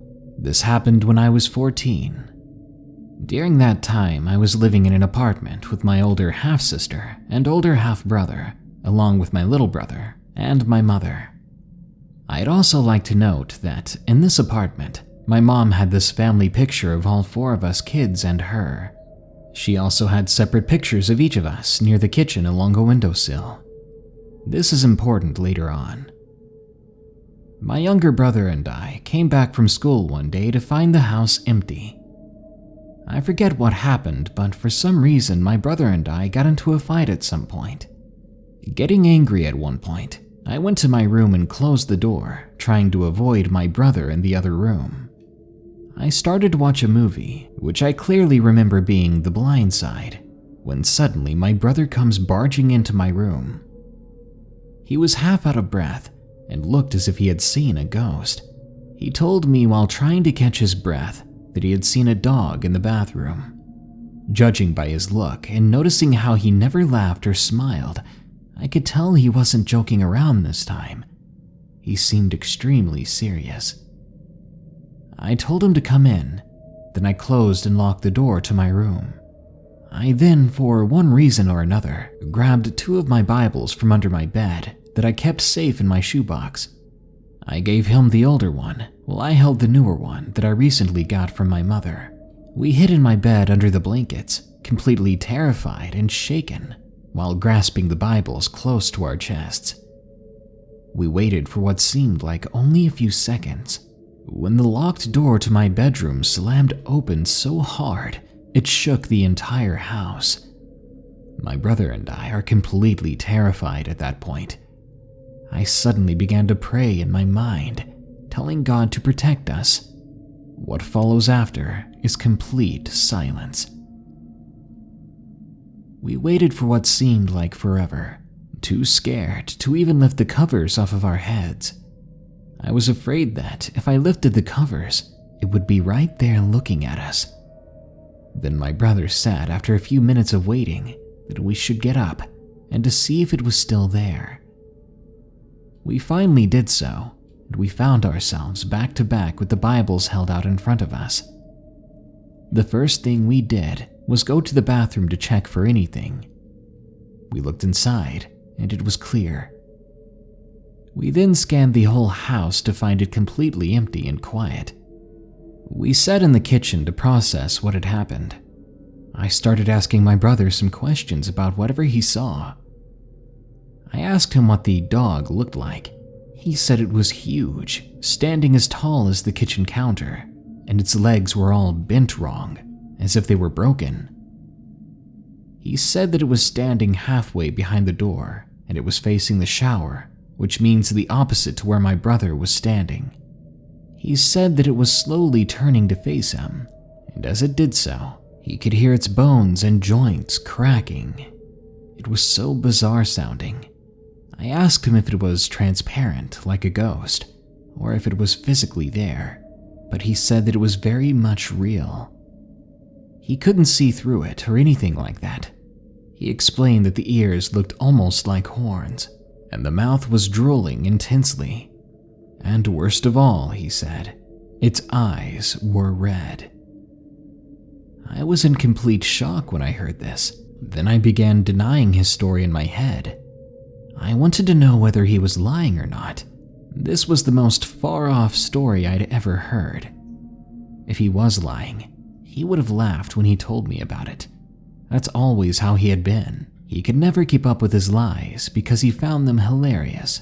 Besides, if it really was a prank, then who slammed open the locked door when we were hiding? He told me not to tell Mom about it. I'm not sure why he didn't want to, but I didn't ask. I wished that the story would end there, but it doesn't. A few days after this Hellhound attack, my mother suddenly screamed at everyone in the house to get up. It was 4 a.m, and she was very angry at all of us. Everyone was clueless as to why she was so mad, especially so early in the morning. She then asked us in a very angry tone why we would knock over the picture she had on the walls, and why in particular we broke the picture of the family. I raised an eyebrow and looked over at the pictures on the floor. They all had been knocked down, and just as my mother said, the picture of the whole family had been cracked and ripped. In fact, it had been torn exactly where our necks were. It was then that I did not believe that this was some coincidence. It was more like a threat. We all looked at each other in confusion. Then I looked at my younger brother and he gave me the same look of concern. I knew what he was thinking. The Hellhound. We proceeded to keep it a secret though, and left it at that, helping my mother clean up the mess. Later on, I asked my younger brother to draw it for me, and he did. If I still had the picture after all these years, I'd show it to you, but I do remember it being quite frightening. I remember my father believing the story, acting as if he had seen it, but never telling us his own story. All he would say was that he believed the Hellhound was representative of our family's turmoil and anger, and would grow with it. After all, my brother and I had been fighting just before. I finally told my mother about it several months after we moved out of the apartment. She was shocked. My mother does believe in the paranormal sometimes, and when I told her about this event, she seemed surprised. She asked me why I never told her until now. I only said that I didn't want everyone to freak out about it. Since then, I would have to say that this by far was the most horrifying encounter that I'd ever experienced. I remember the sudden sound of that door slamming open and the fleeting pitter-patter of my rapidly beating heart. Ghost Hound from Kai. Location: unknown.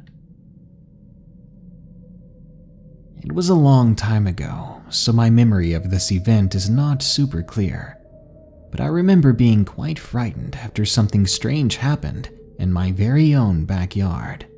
I was about 8 or 9 years old at the time. My friend and I were hanging out at my house. We were having lunch in the yard on a beautiful sunny fall day. The fence at this time had seen better days, and there were lots of fairly large gaps in it that rabbits and stray cats often went through, going in and out of the yard as they pleased. Seemingly instantly, a cloud covered the sun and a huge gust of cold wind blew past, blowing leaves everywhere. Our attention was then drawn to the back alley, where we saw a large dog behind the fence of the yard. This dog looked strange. Not to mention the entire time we'd lived there, we hadn't seen a single dog in the neighborhood. It was brown and white, looking similar to a smooth collie. Something about it wasn't right though, and my friend and I were both scared by its presence. We watched the dog as it walked down the alley, when all of a sudden it started trying to get into the yard. It wasn't barking, which in hindsight is also odd, due to its obvious aggression. It was viciously clawing and snarling at one of the gaps in the fence, shoving its head inside. It was around then that we noticed its eyes were glowing red, with the only barrier between us and this creature being an old rickety and hole-filled fence. We panicked. We got ready to sprint back inside the house, but as soon as we got up, the dog stopped clawing at the fence. It then turned away calmly, and just as it disappeared, another huge gust of wind went by with leaves being blown away. It was just gone after that. There was nothing left in the alley besides decaying leaves and garbage cans. There was no trace of that dog, and no sounds of it running away. Trust me, we had a clear view and we would have seen it. After it was gone, we quickly took our food back inside. We didn't go back out without our parents with us. Ever since then, I've lost contact with that friend, so I can't ask them if they remember the strange incident. But something inside me believes that it really happened. I still live in that same house. Since that day, I haven't seen that dog, or whatever it was, and I hope I never see it again. Paranormal Past From Malmstrom 97. Location: unknown.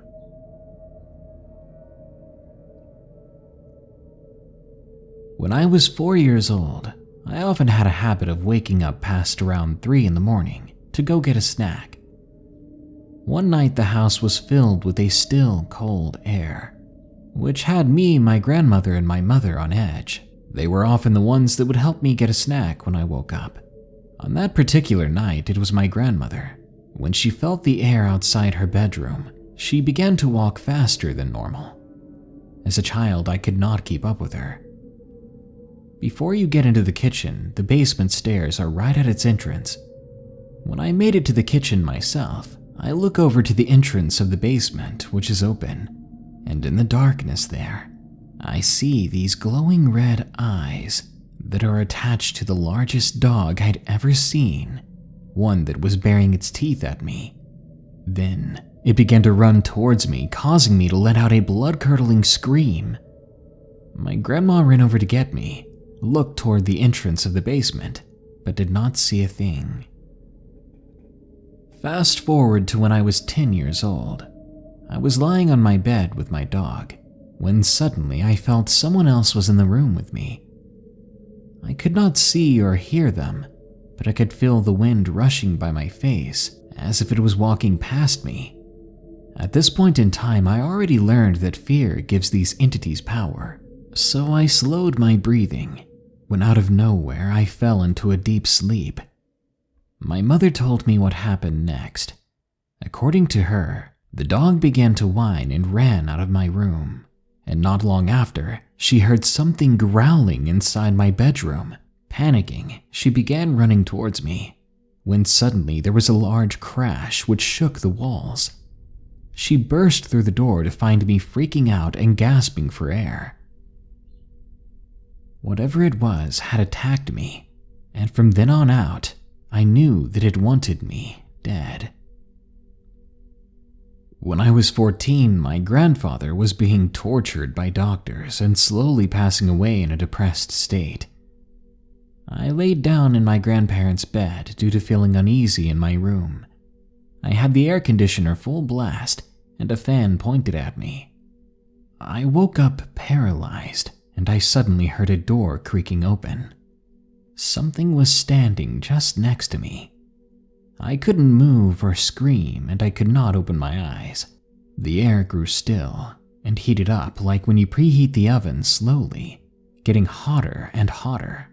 I finally gathered the strength to banish the entity by command. I could hear it wail and scream through the house as it ran back to the basement.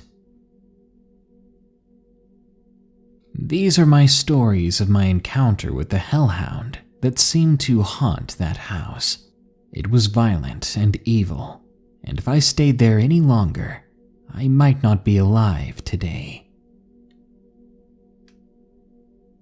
Hellhound, or something worse, from Dissolved Fatale. Location: unknown.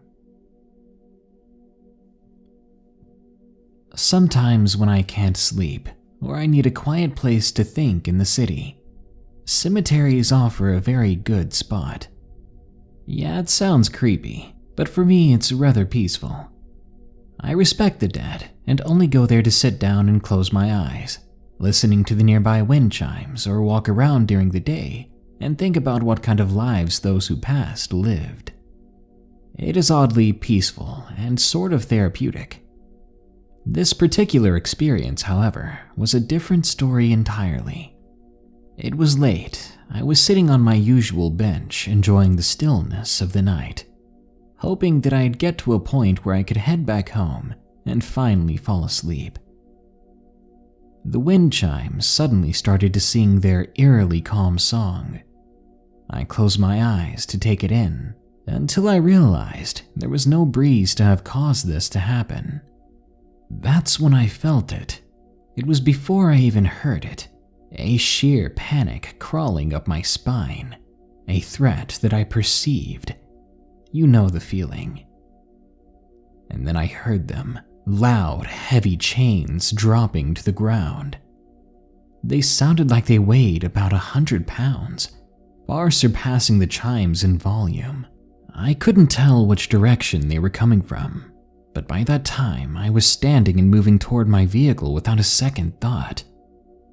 The closer I got, the closer the chains sounded.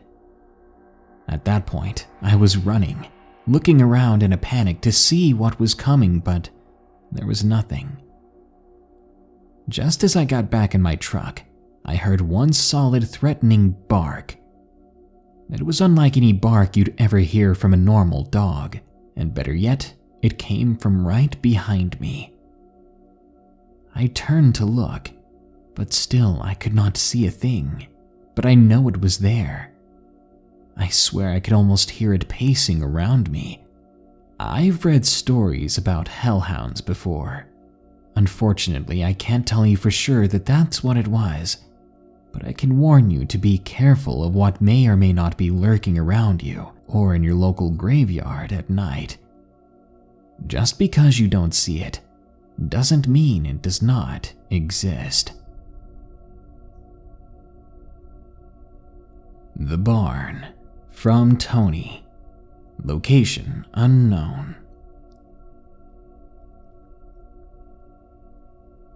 This story takes place when I was between the ages of 7 and 10.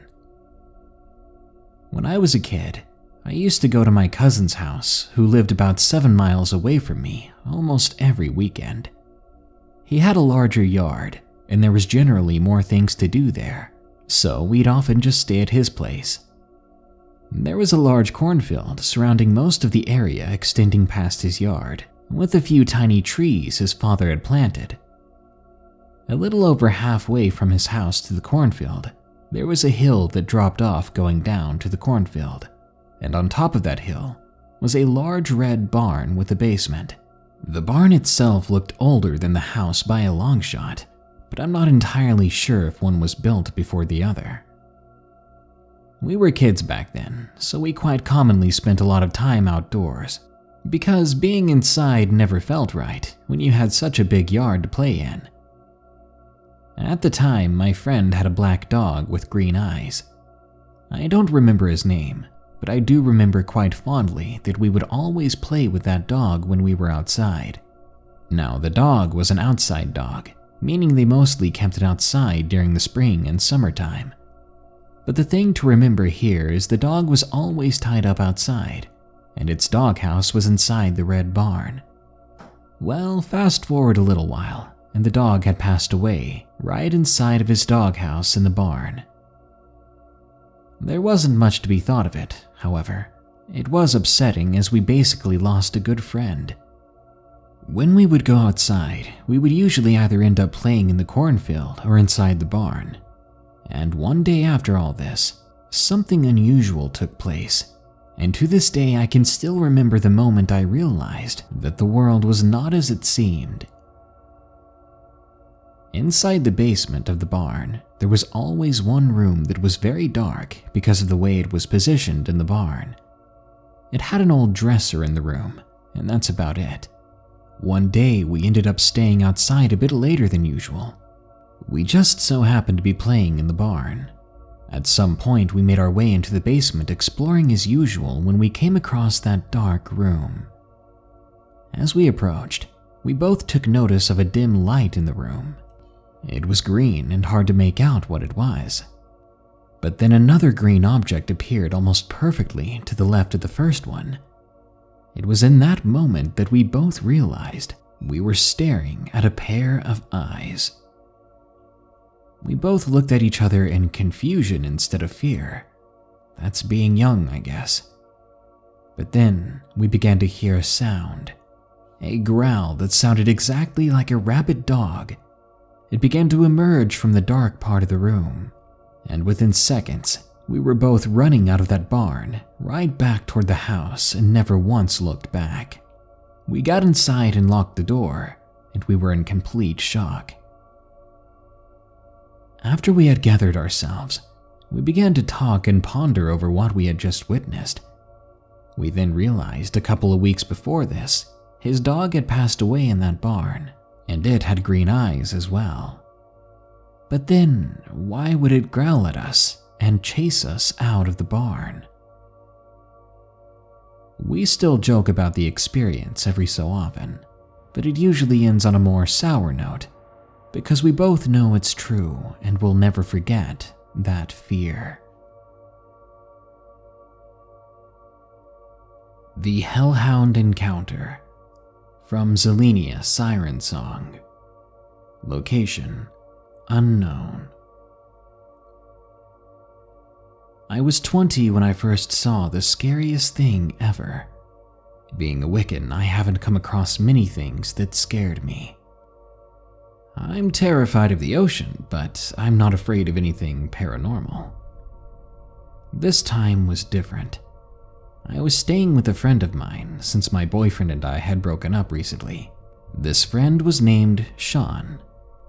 One night, Sean and I went outside to have a cigarette before bed. It was a beautiful sunset. A little ways away, I saw this big black dog walk towards the house, but just before it got to it, it looked at me, then turned back to the house, and then suddenly vanished into thin air.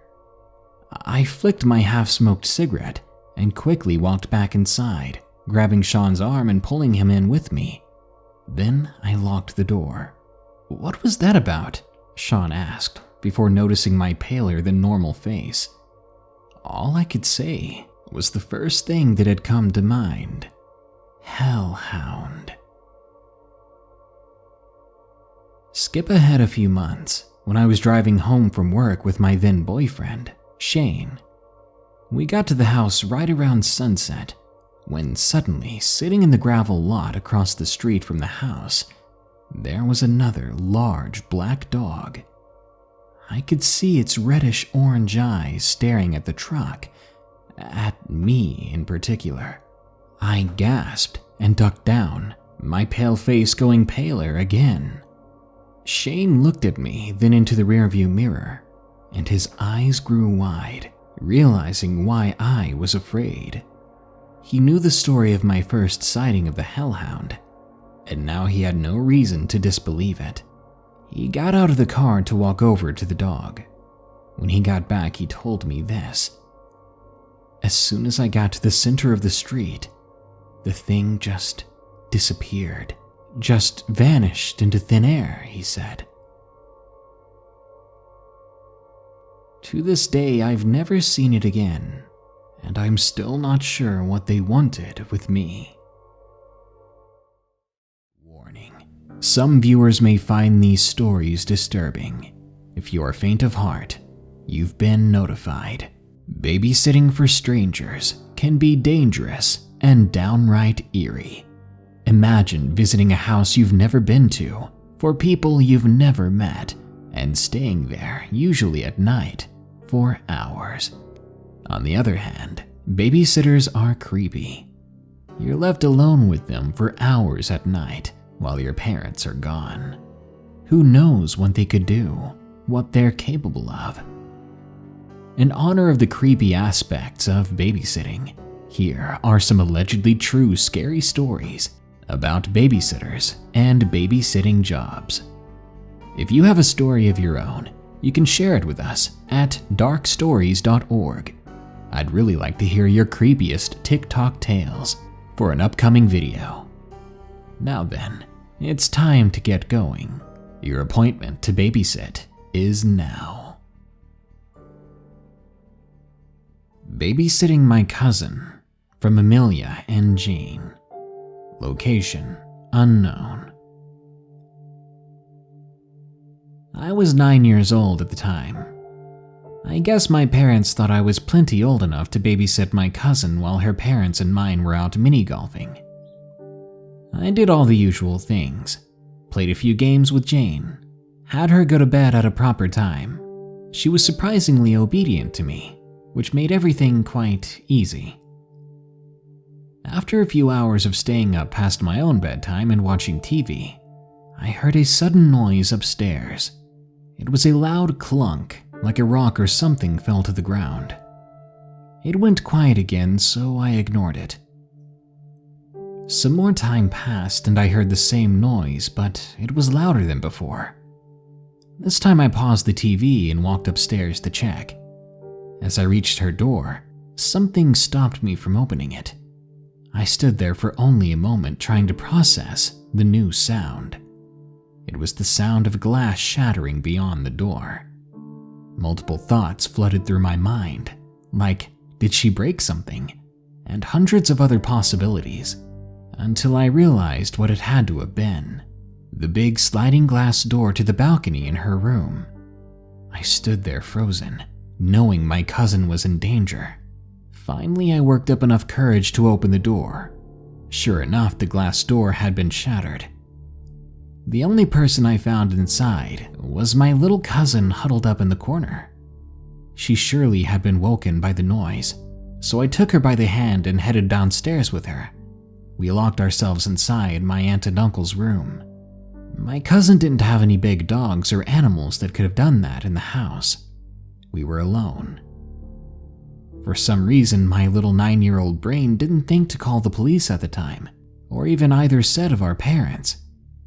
After a few minutes of waiting, rain started showering down, pattering the window. A while later, we hear thuds coming from upstairs. I pulled Jane closer to me, watching the door, and listened closely. Nothing happened for the rest of the night when Jane's parents finally came home. They found us huddled together in their room, watching TV quietly. They asked what we were doing, and Jane hopped up. She walked out of the room silently and up the stairs to her room, all the while her parents and I followed. She looked at all the rainwater around the broken glass door, still staying silent. My aunt asked what had happened, and I explained every detail to her. She looked dumbfounded. After that, my uncle drove me home. I didn't hear anything about it until tonight. Jane is much older now, and so am I. We had a family reunion tonight, and while we were sharing stories, Jane brought this one back up. My uncle looked at both of us and said, "I never told you guys what happened." Jane and I exchanged glances. He explained how after I went home, he found a man in all black hiding in their boiler room. He called the police and had the man arrested. Of course, Jane didn't know because her mother was hiding with her in her room. This leaves me to think that if I hadn't taken Jane out of that room in time, would either of us be here today? My Uncle's House, from Trinity Loves You 0427. Location: unknown. When I was younger, my Uncle Patrick and my Aunt Christy lived in this old house for a long time. My dad and I lived there sometimes with them when we were struggling, or I would stay there so my aunt and uncle could babysit me while my dad was working or out doing other things. This particular house was painted a faded yellow and had green shutters and stood next to a large field. Beyond that field, there were these dense dark woods, and the house itself was extremely old, so no one thought anything of it when they heard creaks and groans and weird sounds at night. Yet whenever I was there, for some reason weird things happened to me.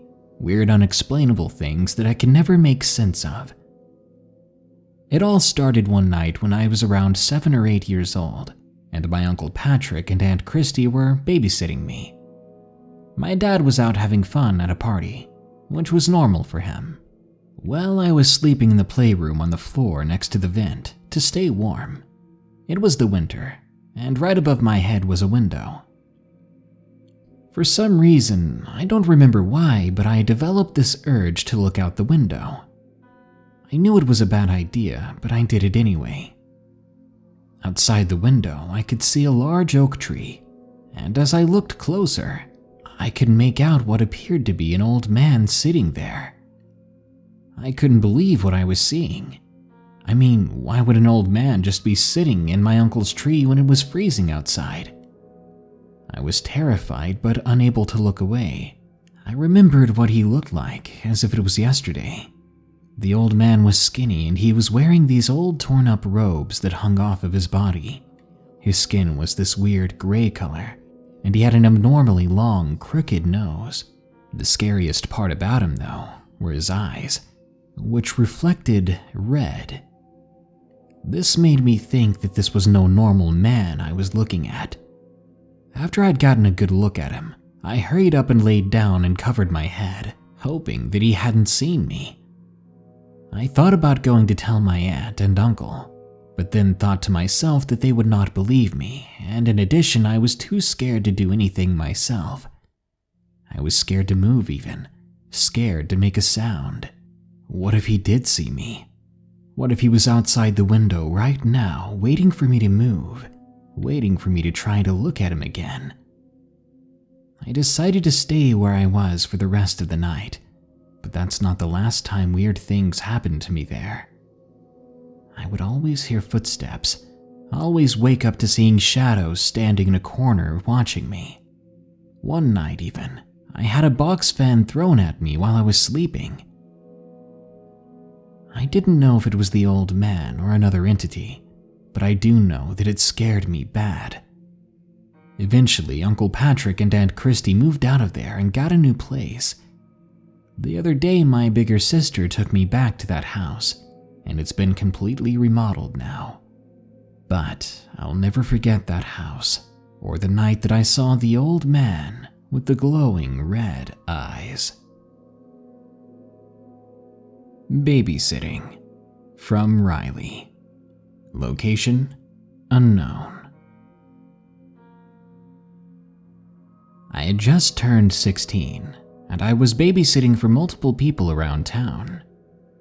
I didn't live in the best neighborhood, but I had babysat multiple times and was pretty good at dealing with bad or weird kids. I was also trained to deal with slower kids. I had posted ads on social media under a different account, so it wasn't my personal one. I had a particularly creepy experience about a year ago. I think it was in October. I got a request for a babysitting job a few miles from my house. I won't give too many details about the email, but it seemed to be sent from a normal dad needing a babysitter. He said his name was John. We went back and forth about dates and pay, but we settled on a decent pay. I had my older brother drop me off. The minute I got out of the car, I wanted to go home though. It was an average-looking house, but something was off. One of the first things I noticed were all the security cameras set up everywhere. There were also no play toys in the yard or anything that resembled a family that had kids. I assumed they had just cleaned them up, so I continued to walk to the front door. Before I could even knock, the front door opened and a man stepped out. He was almost a foot taller than I was. He looked like all he did was lift weights. He was also dirty, almost homeless looking. He smiled when he saw me and invited me in. He told me that his son was at school still. This set off some alarms in my head. It was Saturday. Why would his son be in school? He began to give me a tour of the house. It was fairly clean. But then another alarm went off in my head when I noticed the rolls of duct tape in every room. He took me upstairs to show me his son's playroom. When he opened the door, my heart sank. The room didn't have anything for a child. When I turned to confront him about these red flags, he grabbed me by the arm and pulled me into the room. He was much bigger than me, so fighting back would not do much. I began to scream though, louder than I ever had before. He kept telling me to shut up, or else I'd worry the neighbors. This only made me scream louder, and maybe a minute later, I could hear sirens in the distance. He kept muttering things under his breath until he dragged me out of the house by the shirt, causing it to rip partially. Then he threw me on the ground outside.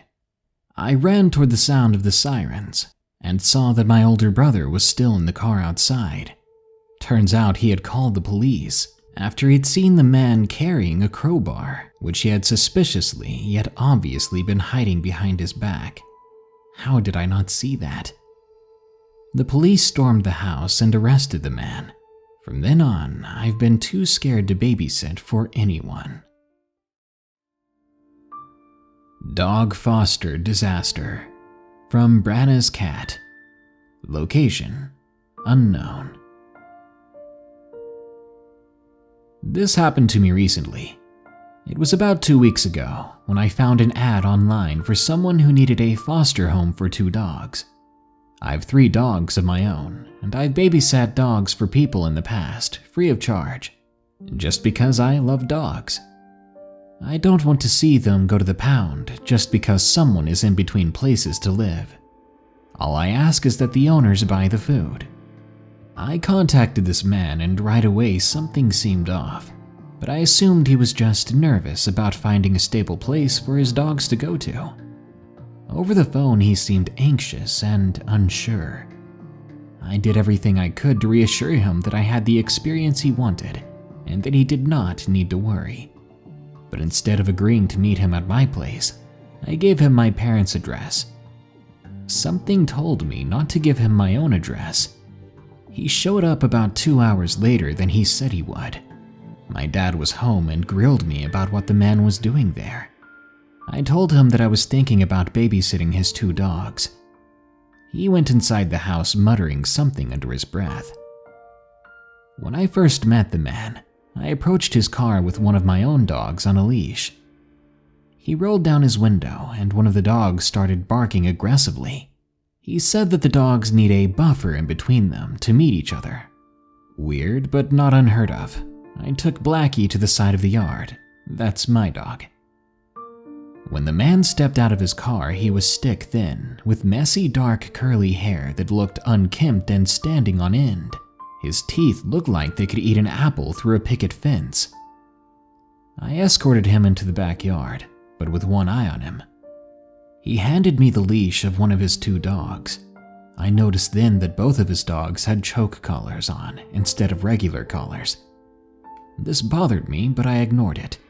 I took the dog I was holding over to the side of the yard, where I'd locked my own dog in. The man seemed reluctant to follow me, but he did. I asked him point blank why he needed a place for the dogs. He started stuttering, and then changed the subject. Red flag number 20. Through the fence, the dogs seemed okay, so I let Blackie out of the side of the yard to socialize with these dogs. The younger one, Gretchen, seemed extremely scared of everything, and the older one, Abby, suddenly bit my dog in the neck out of the blue. Red flag again. As I discussed with this guy, I noted 2 things. Firstly, that he seemed to talk in run-on sentences, and he repeated himself a lot. Secondly, he never would look me in the eyes, and his right eye constantly seemed to twitch back and forth, like Mad-Eye Moody from Harry Potter. It was creepy. After about an hour of him going on and on about every little thing and nothing at the same time, he finally told me he would go get the dog food and license information out of his car. I followed him, but stayed about 5 or 6 feet away from the car. As he opened up the car door and reached inside, I caught a whiff of a stench right in my face. His car smelled like rotten animals, and upon closer inspection I could see deep claw marks along the inside of the windows. All the seats were chewed down to foam and springs. The middle console was chewed completely off. Yet another red flag. He told me that Gretchen was pregnant and due to have a puppy any day now. He proceeded to tell me how he would allow her to breed with a male dog. And then he talked about doing what he had to make sure that there was just enough stuff in her from the male dog to only have 1 puppy. That didn't make sense, and it was disgusting. At this point, I was obviously uncomfortable with this situation. For some reason, I told myself maybe I was just overreacting. He had told me that I could keep the puppy or sell it. He said that he knew people that would buy the puppy from me later on. I was feeling a bit overwhelmed. His paperwork was a mess. He had wadded up documents and random tags for about 6 or 7 different dogs. He finally just stuffed all of it in a plastic bag and handed it to me. After all that, I had the 2 dogs loose in the backyard with Blackie and had everything all ready to load into my car to go to my house. Then the man tells me he has a headache from the long drive and that he was going to rest his eyes in his car for a few minutes. I was sitting there in the yard trying to calm Gretchen down as she was howling and screaming for dear life. During this time, he walked back and forth from the fence to his car multiple times, which seemed to upset her more and was starting to upset me as well. I was considering just giving the dogs back now. He sat there parked for an hour and a half, at which point my mom was saying that he needed to leave. As soon as he was gone, I loaded Blackie and the 2 girls into my car with the food and the bag of wadded up papers, and we went home. I got them settled in for the night, and that's when the phone calls started. It was about 10:30 p.m., and I was getting ready for bed. He called me 3 times in rapid succession, but I had fallen asleep by then, only seeing the calls in the morning. That day I turned on my phone, finding all his angry messages, telling me things like, I needed to call him now, or I'm coming to get them. I was weirded out now. I took a couple of pictures to send him of the dogs to show him they were fine, but it wasn't enough. He started calling again, and I answered just to get him to stop. On the phone, he seemed like he just wanted to talk to me, like he was lonely. But I wasn't okay with this. I let him ramble on for a while, before making an excuse to hang up. Over the course of the next few days, he would call me 20 more times. I wouldn't answer. I also didn't have my voicemail set up because I hated voicemail with a burning passion, and rarely listened to my messages when I did have it. This seemed to really upset him, and he complained to me in a text message about how I needed to get it set up. Of course, I ignored this too. I called my sister and we decided to look this guy up. I tried a few different websites, but I was starting to wonder if he gave me a fake name, because nothing was coming up at all. Then I typed his name into Google, which I should have done from the start. Turns out he was going by his middle name, not his first, and he was a convicted felon in 4 different states for robbery, identity theft, and assault with a weapon. I sent everything I found to my parents and my sister. The phone calls continued. When I did answer the phone, he seemed to be becoming more and more obsessed about Gretchen having a puppy. He told me I needed to keep my house really dirty and smelly because it will make her feel more comfortable. He also told me I couldn't let her give birth under the computer desk because it would give the puppy cancer. The dogs were fine. Great, actually. I was worried about Abby being too aggressive with my dogs at first, but she settled down as soon as I got her home. Gretchen took a couple of days, but she was settling in too. I felt bad that she was due any day and I had to send her back already, but this guy was very quickly turning into a freak. One night I decided enough was enough. I changed my number and contacted my family to let them know. The following day, I had emails complaining about my phone not working. That was it. Enough. I made up a lie over email that my phone had been stolen and that I wasn't comfortable keeping the dogs anymore. He needed to come pick them up tomorrow. I told him to meet me in town at the Goodwill at 6:30 p.m. Mom and I were an hour away on an errand when my dad called.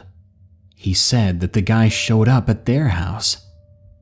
Mom asked for his number and I gave it to her. She called him and told him that he needed to leave and that he could meet me when and where I told him to. I realized that he must have thought nobody was home, and for what reasons he showed up there when he thought we were gone, God only knows. I could hear him stuttering over the phone that he wasn't leaving, that he was getting his dogs tonight, not waiting until tomorrow. I told Mom we needed to go to my house to get the dogs, then he could meet us at the police station. But Mom didn't want to go. She was afraid and said she would wait at my house while I dropped off the dogs. We got to my house and I ran back and forth trying to gather everything. The documents, the dog food, the leashes, collars, and the dogs. I grabbed Gretchen first and had to shove her in the car because she was suddenly acting afraid again. Abby must have known something was up. She began growling for no reason, but when I got the leash on her, She followed me without a problem. When I got to the police station, it looked like a ghost town. This is an 8 to 5 kind of town, so it didn't really surprise me that the office would be closed. But I would hope that the guy was intimidated enough to just take the dogs and leave. Half an hour goes by, then 45 minutes. I was just about to give up and call the county to pick up these dogs when he finally pulled up next to the curb. I handed him the leashes, then I grabbed the food. When he opened the car door, I shoved the bag of food in the back seat and then the bag of papers. Then I turned to leave. He grabbed me by the shoulder and said, "Let's talk about this." But I told him just go and to never contact me again. Then he asked about Gretchen's puppy. I sighed. "I'm sorry, I was gone that day. She had it while I was gone and it was dead when I found it." I thought that would be the end of it, but no. He screamed at me, demanding that I give him the dead puppy. I looked at him like he was psycho. I said no. That's a bit much, don't you think? I'm leaving. He then told me that he was going to call the cops. I looked him right in the eyes and said, "Call them." Then I turned again to leave. But before I did, I noticed that his right eye was twitching faster than before. Something was really wrong. Suddenly, he went from desperate to talk to enraged. He started screaming obscenities at me. "You freaking liar, you're evil, you stole my puppy." I turned back to look. He was following me through the maze of parked police cars, now still screaming, calling me an evil B-word. In a panic and almost running now, I dialed 911. I made it to my car and started the engine. To avoid him, I had to drive quickly over 2 parking dividers, but I got the heck out of that parking lot. I sped down the road going 60 in a 45. When I got back to my mom's house, he was on the phone with her, demanding that she give him my address. The police told me they would send an officer out to talk to me. I grabbed my mom's phone out of her hands and blocked the creep's number. Later that night, an officer came to my door. She told me that the man not only had a criminal history, but had Asperger's syndrome and is very dangerous and unpredictable. She told me it was best that I didn't give him my address. After that, I had to make a quick run to Walmart, as it was the only store still open. I was on the phone with my sister talking about the creep. I told her I was sure he was living in that car with 2 dogs, and that I suspected the dog foster ad was a ruse to rob people. We talked about it for a while because mostly I was still feeling paranoid about the guy showing up somewhere. I sat in the car with the heat on as I prepared a puppy bottle for little Rusty and Star. On my way back home, I saw multiple police cars parked all over town. I called my brother and told him to keep an eye on Mom's house just in case. He was a delivery driver and his job took him past Mom and Dad's house multiple times. As for Mr. Crazy, he seems to have left town after an anonymous online post was made about a dog foster scam in the area. And in case you're wondering about Rusty and Star, they're almost a week old now and thriving. You may be wondering who these 2 dogs are. Well, remember how I said that the puppy had been dead when I got home? Well, in fact, it had 2 beautiful baby pups, and I was not about to let that creepy, dangerous, abusive weirdo have them. So, Mr. Crazy, let's never meet again. Creepy Babysitting Supernatural from Laney Trader 2002. Location: Southwest Detroit. This happened when my stepmom and the baby had moved in. It was about a year ago. I was babysitting both of my younger brothers while my parents went out for dinner. Right now we live in a 1-bedroom apartment in Southwest Detroit, so it was small and simple. It was also kind of cramped, but we made it work. I was feeding the baby, Joseph, while my other brother was playing video games. His name was Michael, and he was playing online with some friends so he wouldn't bother me. Joseph, on the other hand, was watching Super Y on Netflix. I was sitting on the couch texting my best friend, Bray. Now, our house had begun giving off an odd feeling. That never helped when I began to hear footsteps in the hallway. Before, I would brush it off as the couple upstairs, and how I regret that now. Our house was giving off this cold feeling, and it was colder than it should have been. My parents and siblings never seemed to notice, but I did. Maybe I just had a better sense of it, I don't know. The night before this, I could have sworn I'd seen a tall male shadowy form running at me in the hallway, but it stopped right in front of me. My stepmother said I was just hallucinating, but it freaked me out pretty bad. Anyway, I'm getting off track. I was sat beside Joseph as he ate some Cheetos Puffs. Our door was locked and the bathroom door was open along with the windows. It was warm outside, so I was letting the light breeze in. I noticed that Joseph was looking at something in the room and being completely quiet all of a sudden. He usually babbled as he ate. I had looked at him and noticed he was staring at the corner. Following his eyes, I didn't see anything. It was then that I heard a small tap on the window. Then I heard footsteps running from the kitchen to the living room as a breeze sent chills up my spine. Anxiety shot through me. Suddenly, all the windows slammed shut and the bathroom door closed on its own. Michael was so terrified that he had thrown his headphones and controller before running out to me. Joseph was crying now and screaming in terror. I tried to make them feel better, but I was terrified too. I grabbed the baby from his seat and I grabbed the 9-year-old before hurrying behind the couch. I tried to calm them down, but it never helped. And then I saw it.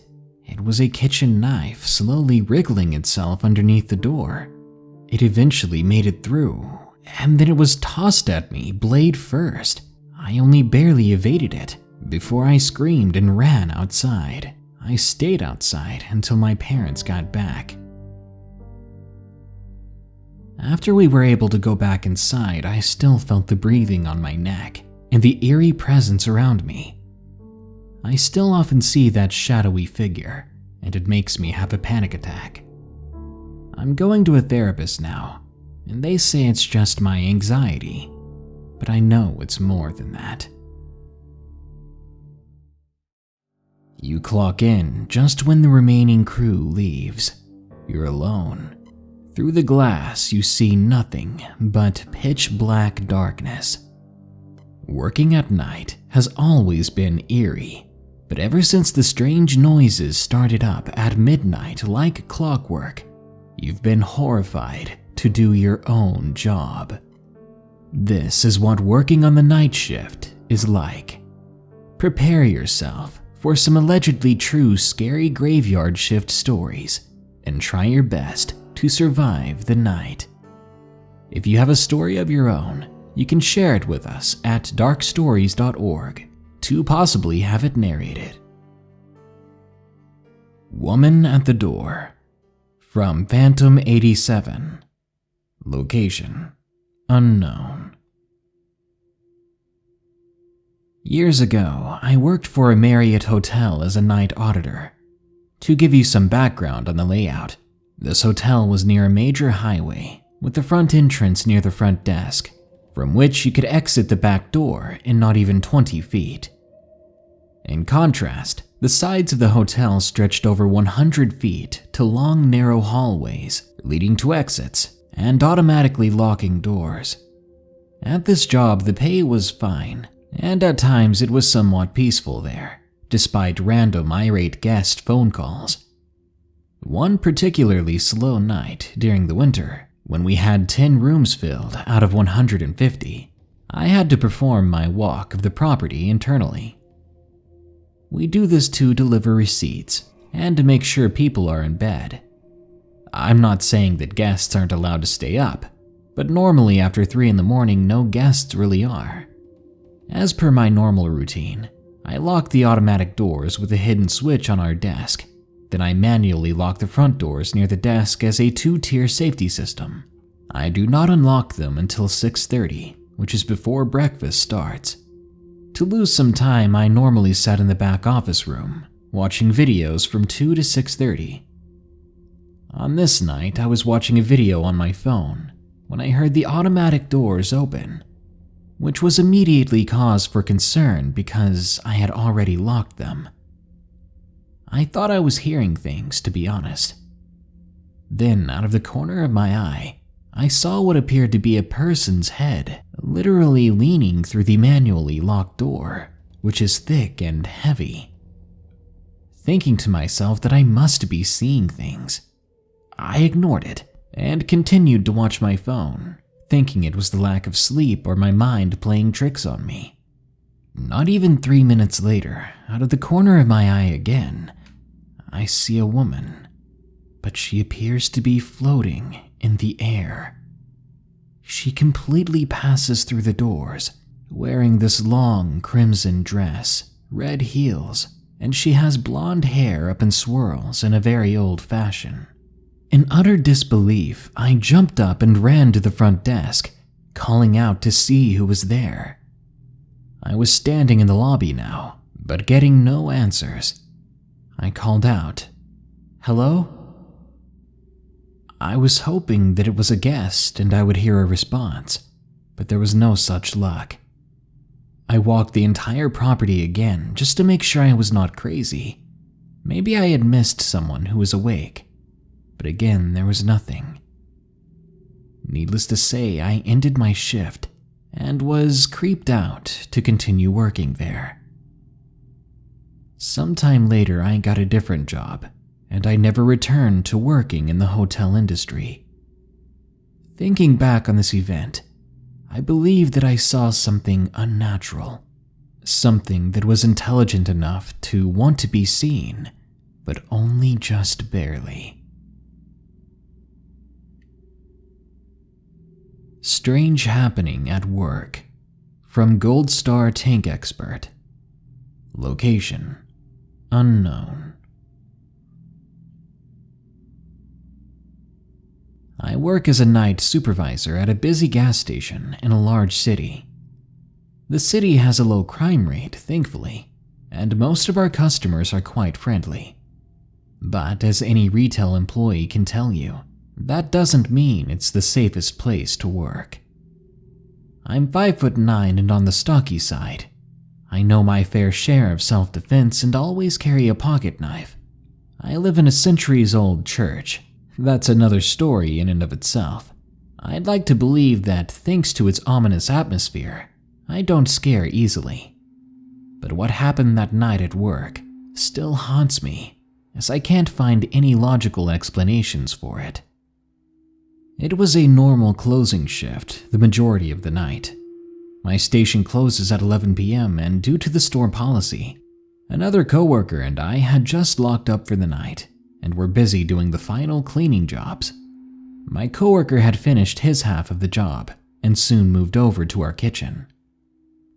I stayed by the coolers and continued to organize the cans of energy drinks, and that's when I heard it. A very loud sneeze. I called out without looking, "Bless you." My coworker immediately responded, "Wait, that wasn't you?" "No," I replied. I soon saw his 6-foot frame fill the entrance of the kitchen with a worried look on his face. He continued, "Are you sure there wasn't someone outside?" I hadn't been watching the door too closely. It was unlikely that someone would be walking by the door that late at night. I quickly suggested we search the store and we checked every possible hiding place, but found no one. We were both a bit creeped out at that point and decided to leave a little early. The following day, I checked with the security officer, who said he hadn't seen anyone but us on the cameras that night, and around the same time there was no one standing outside. I figured as much, as the noise I'd heard was too clear to have come from outside. It was almost like the person who sneezed was right next to the both of us at the same time, even though we were both on different sides of the store. I know this seems silly, but the sheer fact that we both heard it loud and clear, and neither of us could find a rational explanation for it, it leaves me with an ominous feeling. Since then, we haven't heard anything like it. However, we recently had a new hire join the team, and she claimed to have heard voices when she was alone several times.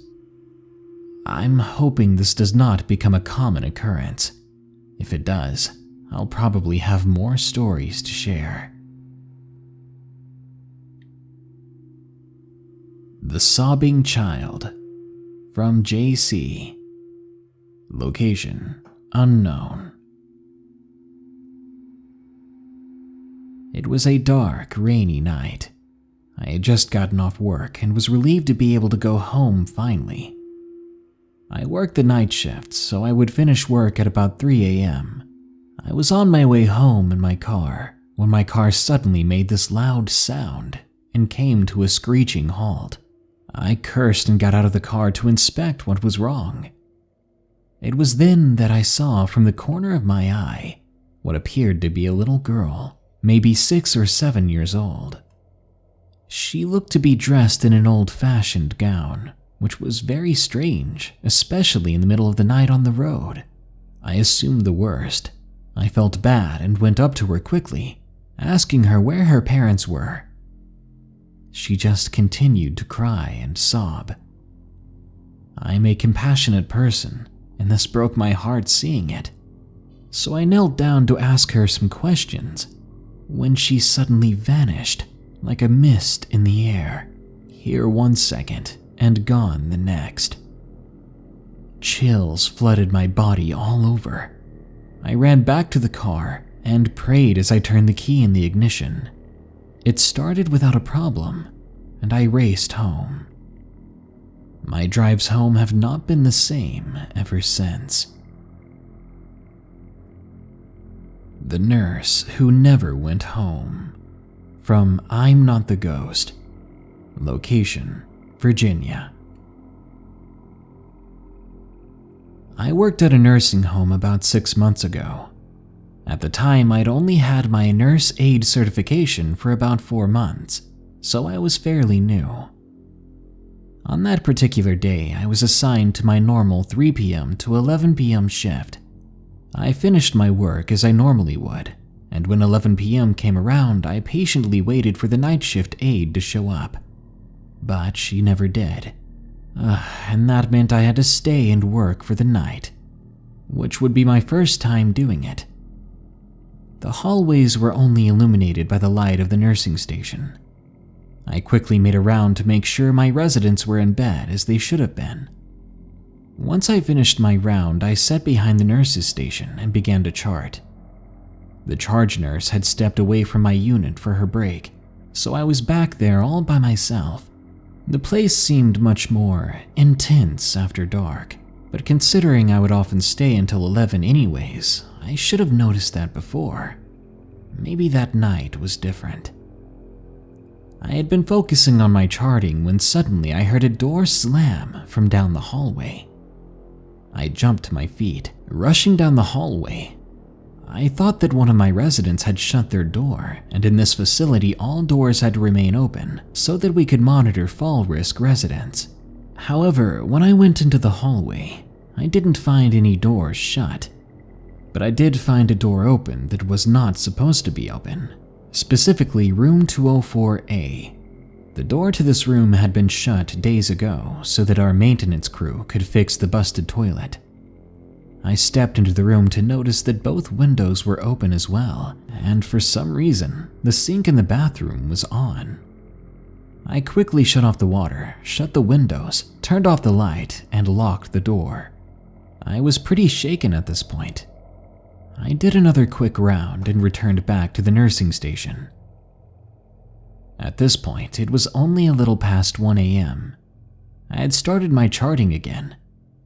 I had been sitting there for 5 minutes when I heard the clicking of shoes down the hallway.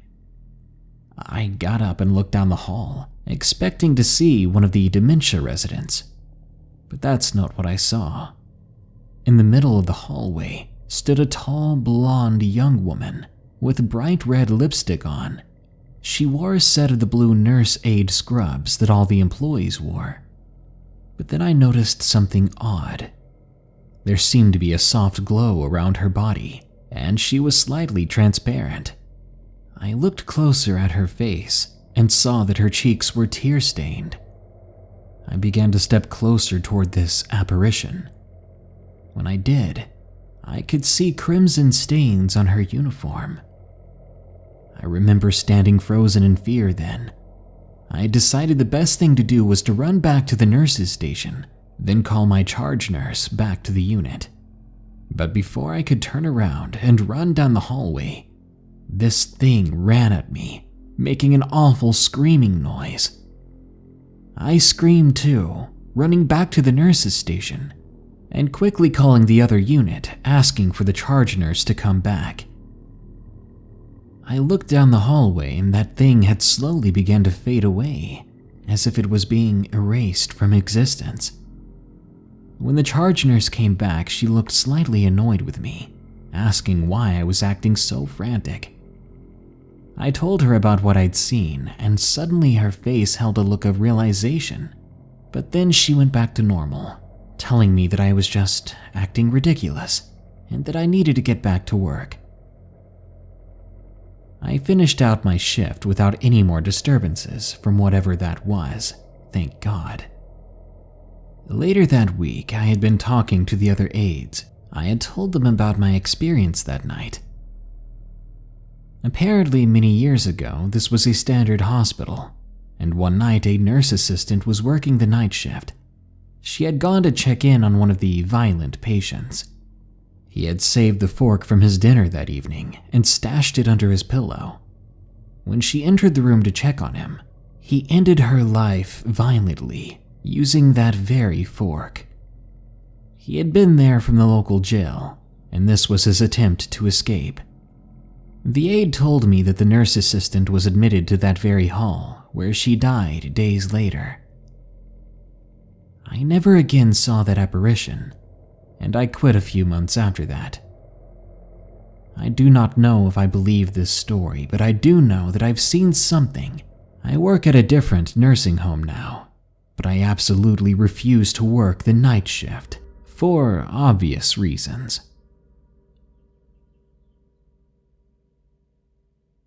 Video rental store horror story from Austin K.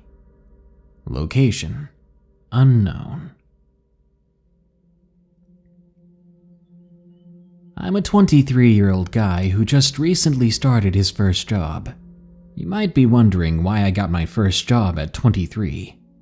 That's because since I was 16, I had to take care of my grandmother, who had COPD, so I had no time to really commit to a job. If I ever left her alone, she'd be forced into a nursing home, and I never wanted to let that happen. I made the choice to put my life on hold until the time came where I'd be able to commit to a job. And as my grandmother recently passed on, I was now able to get a steady job myself, to get some money in to pay bills and such. I applied for a job at my local video rental store, and I got the job pretty quick, as the manager really took to me. I was trained within a week, and I was placed onto the night shift. Now, our night shifts aren't anything crazy. They're pretty dead, as a matter of fact. You'll get the occasional customer who walks in, grabs a movie, and is on their way real quick. But you'll sometimes get those creeps who come in for the adult movies at 9 p.m. and such, but nothing too crazy. That was until 2 weeks into the job. The most horrifying thing happened to me. I came into work that night at 7 p.m., which was my usual time. I would work until 10 p.m. or 11, given which day it would be on. Once I got there, I did my usual routine with my coworker of counting the drawers. After getting any info I may have needed from him to start my shift, he left, finishing his out. I had gotten probably an hour into my shift, so it would be about 8 p.m. by then, when a man walked through the door with a hood over his head. Anytime someone came in, I'd always say hello. Most people would reply the same back, or at least do some kind of gesture. But this guy didn't. In fact, it was as if he completely ignored me. He then just walked off into the store into a corner where I could barely see him. Now, a little backstory for the setting of when this happened. It was January, so it was cold out. The man had a heavy jacket on which covered him up pretty well. His hood covered his face enough to where I could barely make it out at first. Eventually, he would make his way to where I could see him fully, as he had taken his hood down from his head. Now, I'm not a guy who gets creeped out often, but when I seen this man, I immediately felt uneasy. He had a big scar on his cheek along with tattoos all over his neck. He appeared to be in his mid-30s with short, cropped hair. He suddenly glanced at me as I was looking at him, and his eyes met mine. I can't explain how creeped out I was by this. It was as if this man was looking deep into my soul, and it sent shivers down my spine. I immediately looked down at my computer and pretended that nothing had just happened. Eventually, I glanced back up to see the man was now approaching me at the front counter. In my head, I just wanted to check this guy out and get him out of here. I was getting more uncomfortable by the second, the longer he was there. It was only me and him in that store. I had never been so creeped out by someone in my life. As he approached, I could see his face much more clearly. He had no expression on his face, but his eyes looked at me as if he had hate towards me. He slammed his movie on the counter with a gesture of intimidation. I was thrown off at this, as I did not know this guy, and had no idea why he would be acting this way towards me. I slowly leaned up from my computer and mumbled out the words, "Is there something wrong, sir?" I was so creeped out I didn't even realize how shaky and uneasy my voice was. It sounded as if I was so scared by him, I could barely utter a word. The man looked at me for what felt like forever, before finally replying, "I want this movie, but I need you to do something for me." At this point, I just wanted the guy out, so I answered with, "What would that be, sir?" Now, my store has very specific rules about what to do when a person seems hostile towards you, so I was already putting the plan together of what I would do if it came down to it. The man looked at me a couple of times, making me feel very uneasy, before he leaned forward slowly, and he spoke with his breath hitting my face. It smelled of weed, alcohol, and like he hadn't brushed in ages. "I want you to give me everything you have in that register." I immediately froze. The man then slammed a gun down onto the counter to reveal it in a dramatic and intimidating way, before picking it up and pointing it at my face. I could feel my heart pounding in my chest and ears. I began to shake and I could feel sweat rolling down my forehead. I didn't dare move, not even to raise my hands, because I did not want him to think I was trying something. I felt myself struggle to get any words out before I finally did. "Take what you want. It's in the drawer in front of me. You can get it so you know I won't do anything." He grinned a yellow smile at me before slowly making his way around the counter to the register. I stepped back as he pulled it open and began filling his pockets with cash. I'm not stupid. I know working the night shift always leaves the chance of something like this happening, and I had heard plenty of horror stories about this type of stuff, which is why I carried my pocket knife with me. I slowly slid my hand down into my left pocket, grasping the knife tightly in my hand, so tight that my hand went numb. As the man turned around, he looked at me before pointing the gun back at me. I knew he wasn't going to let me go. I'd seen his face, and this seemed like the type of guy who did not want anything left behind. My paranoid mind kept telling me that this would be where I die. Right here, on the floor of my first job. He inched closer to me, digging the gun's barrel into my temple. He whispered threats in my face, all of which convinced me that he was going to end it here and now, unless I did something. I screamed and I pounced. I swung my hand with the knife. I stuck it somewhere. The man yelled out in pain, and I believe he dropped the gun. I ran out the doors. I jumped in my car, and I floored it out of there, glancing back in the rearview mirror, only to see the man picking himself up off the floor. Once I was far enough away, I called the police. Of course, once they got there, the man was gone, though he left a red trail on the floor behind the counter. My knife was there still, lying on the floor where he had been. The police asked me questions, took what they needed, and then had me go to their station to do a sketch of the man. I gave the best description I could, and they thanked me, sending me home. About a week later, I got a call from the police, who told me they found the man after a person who lived near our store said that they'd seen him a few nights later creeping around the back section outside the store. They had him in custody, and that I no longer needed to worry about him. I still work there to this day. My coworkers hail me as a hero and brave, but I don't feel that way.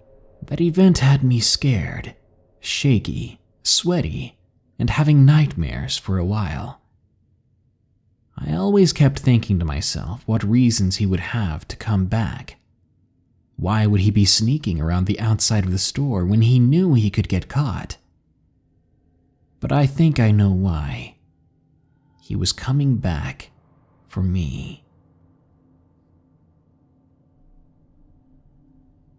Police Ghost from Bowhunter 39. Location, New Mexico. I'm a police officer in New Mexico and have been on the job for 10 years. Back in 2013, I worked the graveyard shift, and I would visit my uncle who ran a security business and worked at a lot of new construction sites. One night around 1 a.m., my uncle asked me to swing by his construction site, which was where he was working, so that there was some sort of police presence there to make him feel safer. He said that there had been some strange activity. I got to his site around 1:30 a.m. I was parked next to his vehicle while I sat in my unit.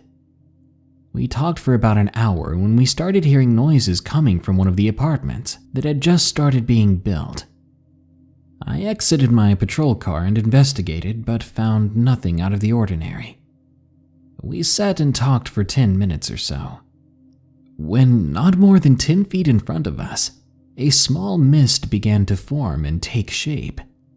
I quickly pointed it out to my uncle, who grew silent and pale. The mist became larger, and soon it formed the silhouette of a person. I watched it as it walked across the street and right in front of my car, then disappeared next to the apartment that I had just searched. We sat there dumbfounded, in silence, until these strange noises started back up again. I went back to check the apartment again and again, but never found anything. For the next half hour or so, we kept hearing talking from the building when no one was there. None of it made sense. Outside the bar, from Lil Hall. Location, unknown. I work the night shift at the local 24-hour store down the street from my house. It was a long night, and I had about an hour left until my shift was over. I was busy sweeping the floors when the sound of the bell rang. I looked up from my sweeping to see a middle-aged woman dressed in a torn skirt and top. She appeared to be in a rush as she practically ran to the back of the store. I thought to myself and wondered if this was strange or if I should ask her if she needed help. I decided to just keep an eye on her and go back to my cleaning. The woman then ran to the front desk carrying a water bottle and a bag of chips. I speed-walked to the counter and began scanning the items. The woman began to make odd noises like grunting or even little screams. I would look up at her every few seconds, just to make sure she wasn't going to pull a knife or something. I know it's bad to assume things like that, but I couldn't help myself. When I finally finished checking out the woman, she threw about $100 on the counter and just ran away. I was in shock as I watched her run as fast as she possibly could down the road. I picked up the cash and began following after her, but I was stopped by a man dressed in all black, beginning to walk into the store. How could this night get any worse? As I began running back into the store to take care of what I thought would be my next customer, I couldn't stop myself from thinking what could make this night any worse. And then I realized I had fallen right into their trap because the woman and the man knew each other. The woman had been faking it, had thrown the money down to get me out of the store, and now I could see the man, armed with something shiny in his hand, grabbing everything from the register. I stayed outside, terrified that if I went in, he would do something to me. I called the cops, but when they showed up and searched the area, there was no sign of either of them. To this day, I still don't know what happened to the man, or if they ever found him.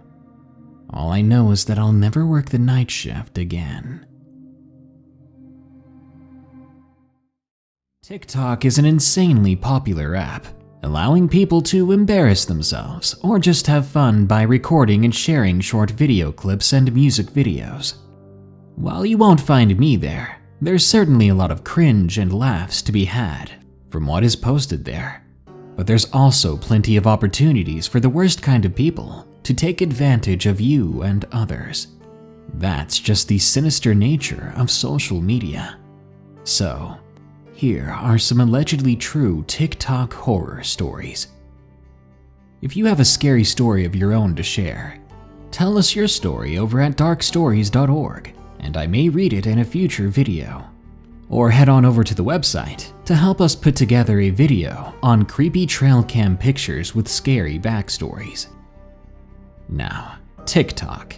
That's the sound of the clock counting down your ephemeral moments. My creepy TikTok encounter. From TZ. Location, West Virginia.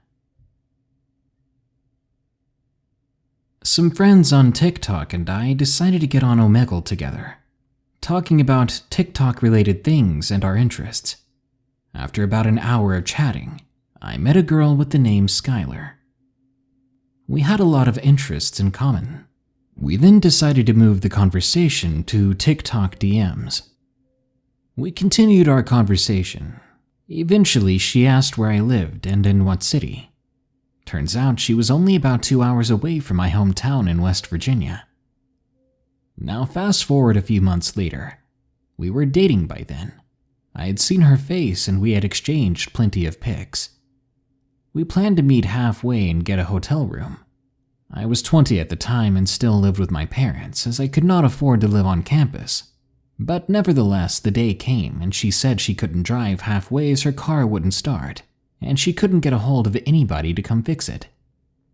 So, being naive and ready to mingle, I decided to drive the 2 hours and meet her. As I'm pulling up to the address, I see it's about a 300-yard long driveway, and a one-story run-down looking cabin at the top. I call and ask if this is her place, and she says yes.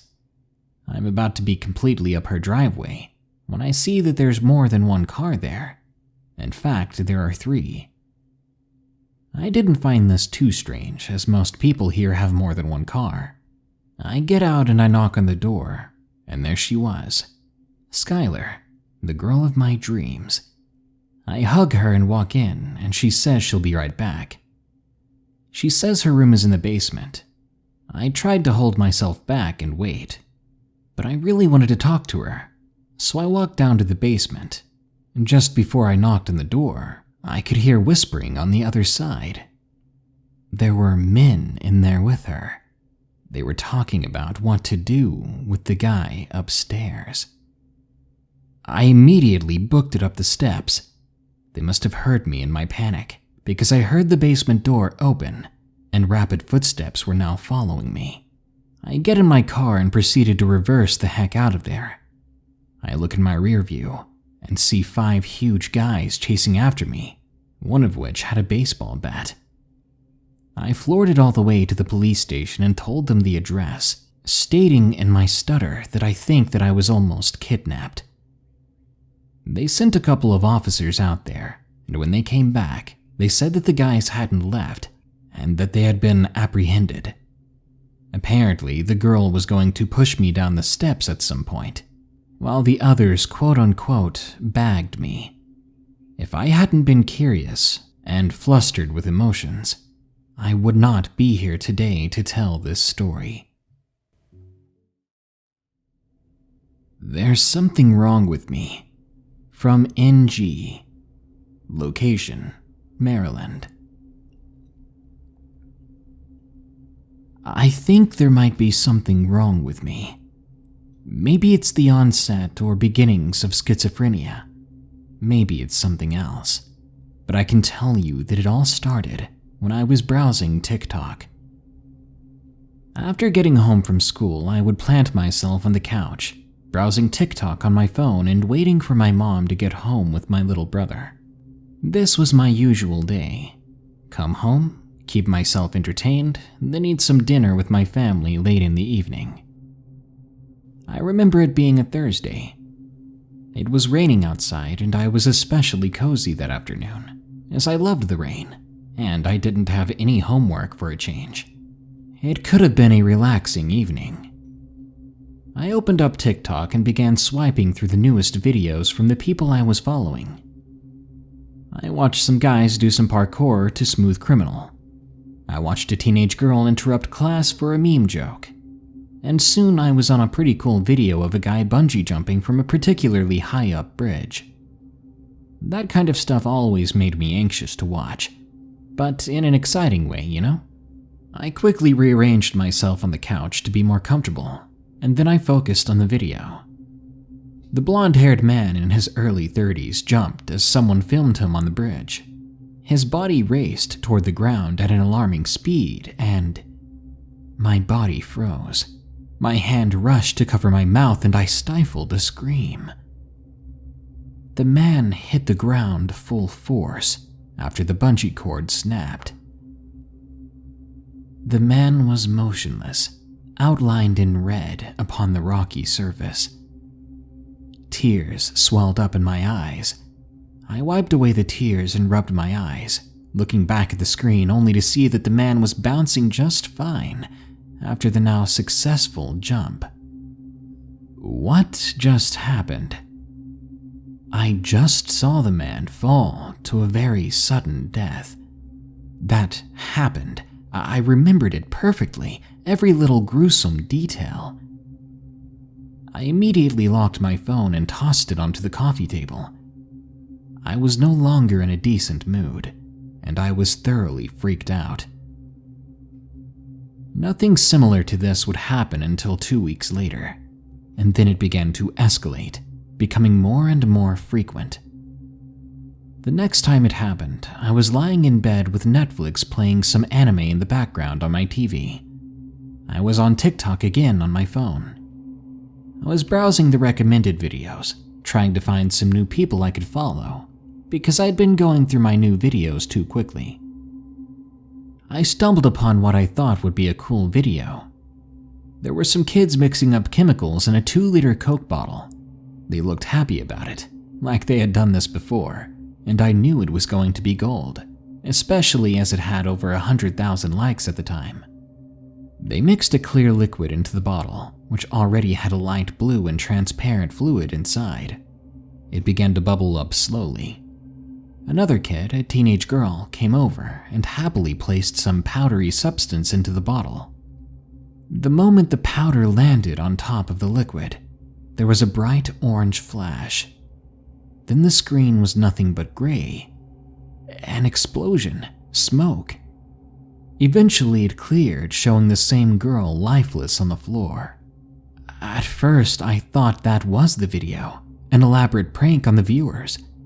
But after blinking a couple of times, the video just reverted back to a Coke bottle spilling up ridiculous amounts of harmless foam with the same girl now covering her mouth in a laugh. She was just fine. This began to happen to every video I viewed online. YouTube videos, Twitch streams.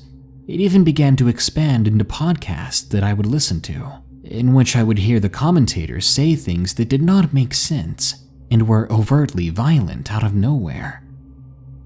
I grew paranoid and scared, and eventually told my mom of my odd and horrific problem.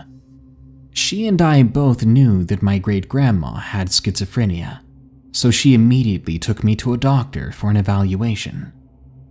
As of now, I'm awaiting results. I don't think this is paranormal. Then again, I've never heard of a mental illness quite like this. I hope I can get help for it, because now I'm too afraid to watch or listen to anything that I used to love. What am I going to do when these hallucinations pour out into reality? Why I no longer use TikTok, from Cam557. I'm about to share with you the creepiest thing that has ever happened to me. When TikTok was just in its early stages, I was a user there. You wouldn't yet see the occasional lip-syncing or dancing, and sometimes you would see some things far more terrifying than that. It was a cold December 12th, back in 2017. I was in my room playing NASCAR Heat 2, when all of a sudden, I got a call from my best friend, Jax. I opened the call on Skype and was surprised to hear what he had to say. Usually when he calls me like this, it's emergencies. He told me about TikTok for the first time then quickly asked me if I wanted to prank some people for his YouTube channel. This was out of the blue, but I agreed to it. I downloaded the app and soon got a notification saying that Jax's username has friended you. I accepted it and instantly messaged him on there. However, there was something wrong. He then messaged me to send him my address. This wasn't normal considering he already knew it. We were close friends after all and often went to see each other. Despite how weird this was, I went ahead and reminded him. That's when I got a notification saying that a different username with the name Jax in it had friended me. I got a little annoyed thinking he made another account already. He then called me on Skype, and I answered. His voice suddenly had a more urgent tone to it. He said that someone had hacked his account, and I remember thinking, we haven't even had accounts for a day yet. How did that happen? I asked him how he knew he had been hacked, and he stated that the person who did this was probably the same person who was trying to hack his YouTube channel, something I had no idea about. I then asked him if he had made another account, and read the usernames to him, and he replied that no, which meant the account I gave the address to was not my friend. My stomach twisted into a knot. I hung up and grabbed my phone and locked my bedroom door. I reported the user on TikTok and began to wonder how much trouble I might be in, if any at all. Surely if this was just some hacker, he was only going to prank me. But about an hour later, when I was just beginning to calm down, it happened. There was a sudden banging on the door. It startled me at first, then I picked myself up to go answer it. The moment I had cracked open my door, there was a massive splintering, cracking sound, and then a slam. My heart stopped, and I stood frozen in my doorway. Because what that sounded like was the front door being bashed in. I shut the door and locked it, then hid behind my big beanbag, quickly dialing the cops. I was panicking, having trouble breathing right. Even the operator was trying to get me to calm down, reminding me that the police would be there shortly, but it didn't help. After a few moments, I could hear footsteps outside my bedroom door, and then someone tried to turn the knob. I stopped breathing altogether then, terrified that whoever it was would hear me if I even tried to breathe. That's when the worst happened. The laptop began to buzz with the sound of an incoming Skype call. It was my friend. I could see the screen from my hiding position. He must have been worried about me, but he didn't realize what was going on and had no idea that he just gave me away. That's when I heard fists beating against the wood of the door. This guy must have been huge, because I could hear the door being chipped away at, cracking and splintering under his weight and strength. But when I heard the squeak of brakes outside, I prayed that I was saved. The man must have heard it too, and stopped. A few moments later, I heard the sound of rapid footsteps leaving the house, through the back door, I think. Then there was the sound of 2 different pairs of footsteps coming in through the front. They scoured the house, then made it to my room, which was locked. I was too scared to get out of my position to open the door. They even called out that they were the police, but I think I was in shock. Eventually, they busted down the door, and they found me under my beanbag. They took me to the police car while one of them watched me, and the other searched the rest of the house. Whoever broke in was gone, and none of us had any leads on who he was or why he did this. I've talked to my friend about it, but he won't give me any answers or clues. But the police had a theory. Based on his online patterns, they believed him to be a part of a trafficking organization. Hearing this, I was horrified. If the cops did not arrive in time, I would have never been found. TikTok horror from Damien. Location unknown. Let me start by saying I'm not a frequent TikTok user. I only really use it to watch a couple of friends who post there. But sometimes I'll catch myself browsing mindlessly to some of the cool, cringy, or in this case, downright terrifying TikToks. It was a few weeks ago. I had just gotten home from work and had nothing better to do than browse around the internet on my phone. But after a while of that, I grew bored of it. I was scrolling through my old apps to see if there was anything I could do, something to pass the time. I tapped the TikTok app to open it. I had not been on in a while, so I could browse around for a bit. I thought maybe I could find something funny to send to my friends and chat about. But I did not expect to find what I found. There were some cosplayers and people lip-syncing as usual. I spent another 20 minutes browsing and looking through videos before I decided to call it quits and do something more productive with my time. I pressed the home button on my phone, but the app didn't close. I tried again and again several more times to no success, and my screen even started to bug out a bit. Clicks and taps being made where I didn't touch the screen at, and the screen would click on and off from time to time. By now I was getting more and more irritated, considering my phone was brand new and I'd never had this issue before. Nor did I want to have to go through the trouble of going to get it fixed or replaced. I decided to shut the phone down and restart it. But when it powered back up, the TikTok app was still open. I was frustrated. I groaned in annoyance, and once I did, the app froze and my phone started to heat up. I was confused and exasperated, but then the app did something strange.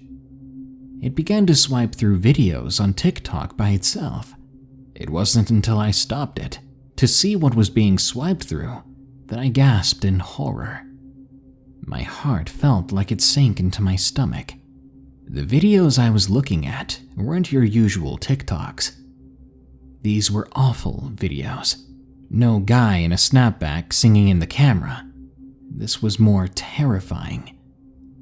There was no music, but what displayed on my screen was someone, I presume a man, due to his hairy knuckles, digging through some fresh soil to reveal something underneath. I could see a nose first, then eyes, then teeth. He seemed to be digging up a person. Whatever was bugging my phone caused it to swipe to the next slide. It was like a series in order of the same person, but on the Explore page. None of it made sense. There were no views, no comments, no profile to click on. Then came the next video. I could only see the man's hand.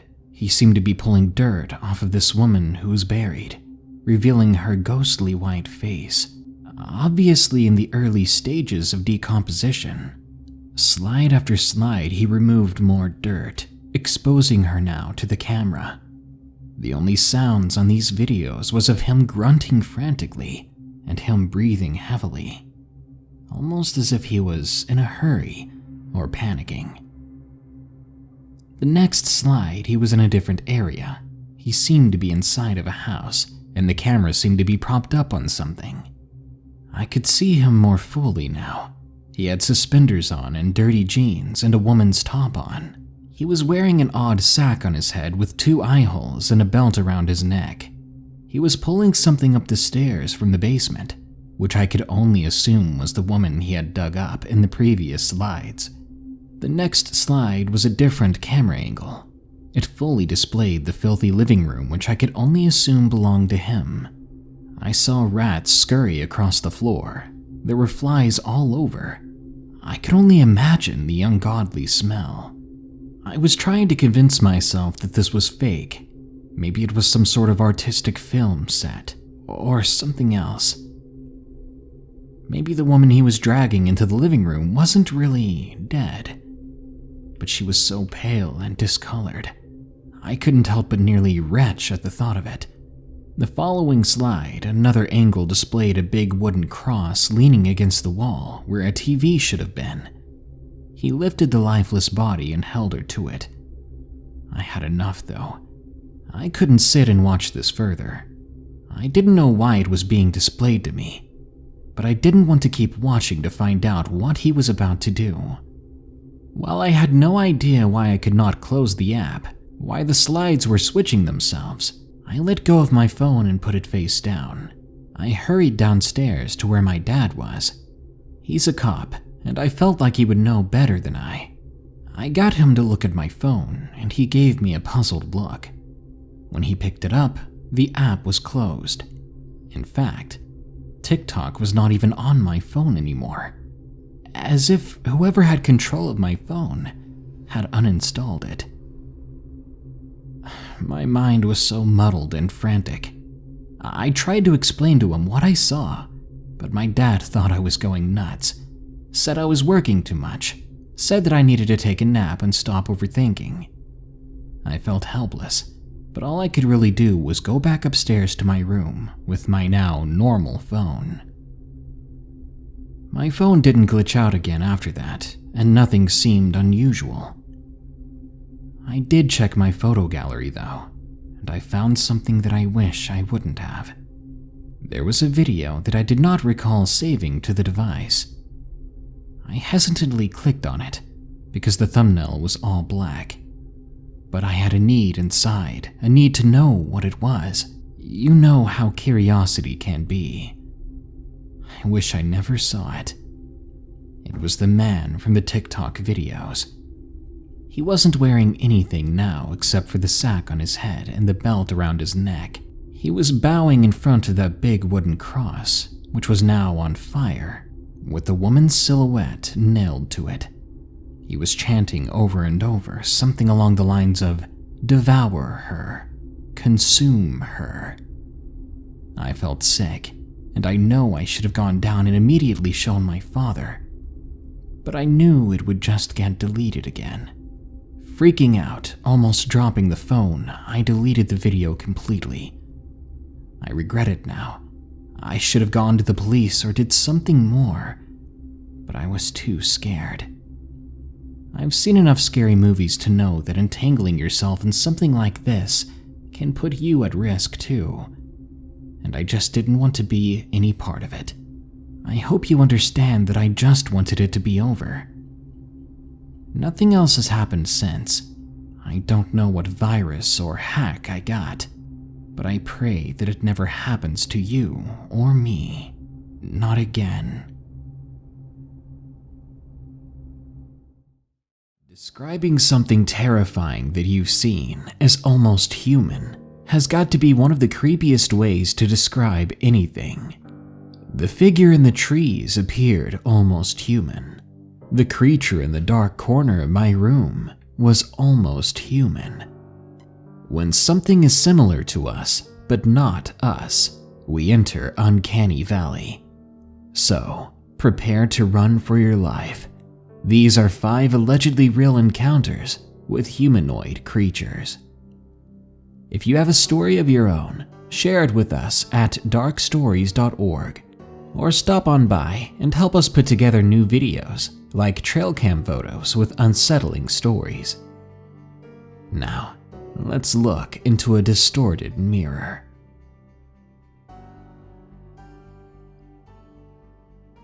The Goatman of New Zealand. From Headmaster 57.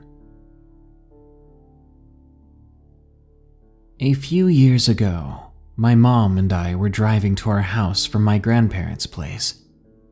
I had stayed with them for a couple of nights with my 3-year-old cousin, who happened to be the worst person to stay the night with. Anyway, while we were driving, we saw someone who appeared to be a hitchhiker.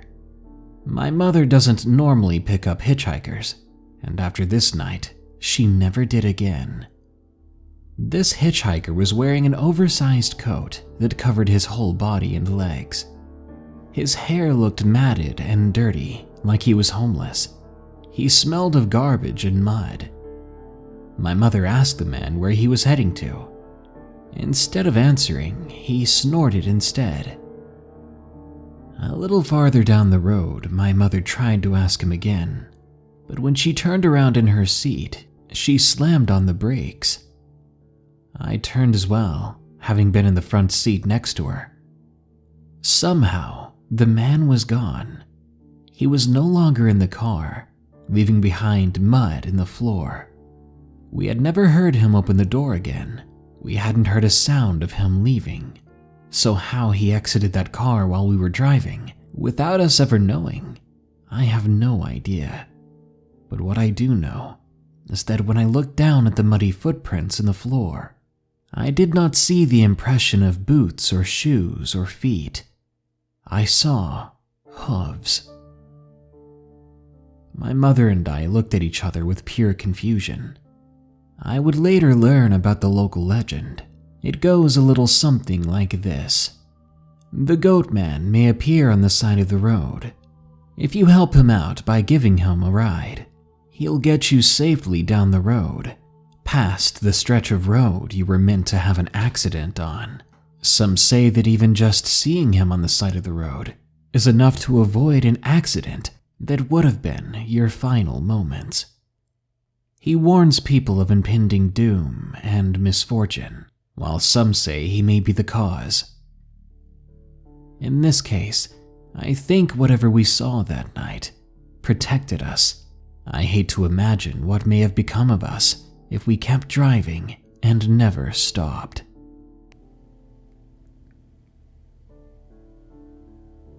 The Skinwalkers of Aztec, New Mexico. From Lady Danger 420. This happened just this past summer. My family and I spent a week in the New Mexico-Arizona area, visiting various old settlements and small desert towns. It was a great week, except for this one incident during the night. Now, for a quick background. I have family who lives in western Kansas, so I know what coyotes and various other rural predators sound like. I know what they do. I know what they act like. I'm also a large percent Cherokee native, and I've spent a lot of time educating myself about the various folklore of native tribes, including Wendigo and Skinwalkers. We had been staying in an Airbnb, and I had a high window in my room. I kept it mostly closed, but just barely cracked it with a bug screen in place. It got cold that night, and the house's central heat and air was not the best, so my room stayed rather cold. I had heard the coyotes the previous few nights, and I was not surprised to hear them start up again that night. But that night, they sounded closer. This house was outside of town, and the sound of coyotes was something to be expected. It was all pretty normal until I began to actually listen to the sounds. They didn't sound right at all, like someone had recorded them and was now playing them through subpar speakers. And they trailed off at the end, like toys when the battery is running low. It took a few calls for me to realize what was happening. These weren't coyotes. I was certain of that now. New Mexico is in the range of skinwalkers, and I'm quite sure that what I'd heard that night was a handful of skinwalkers calling out, trying to lure out and bait some coyotes. I'm glad that we'd gotten home early that night, and that everyone was in the house with all the doors locked already. I closed my window and locked it tight, not wanting to take any chances with the skinwalker trying to lure me outside.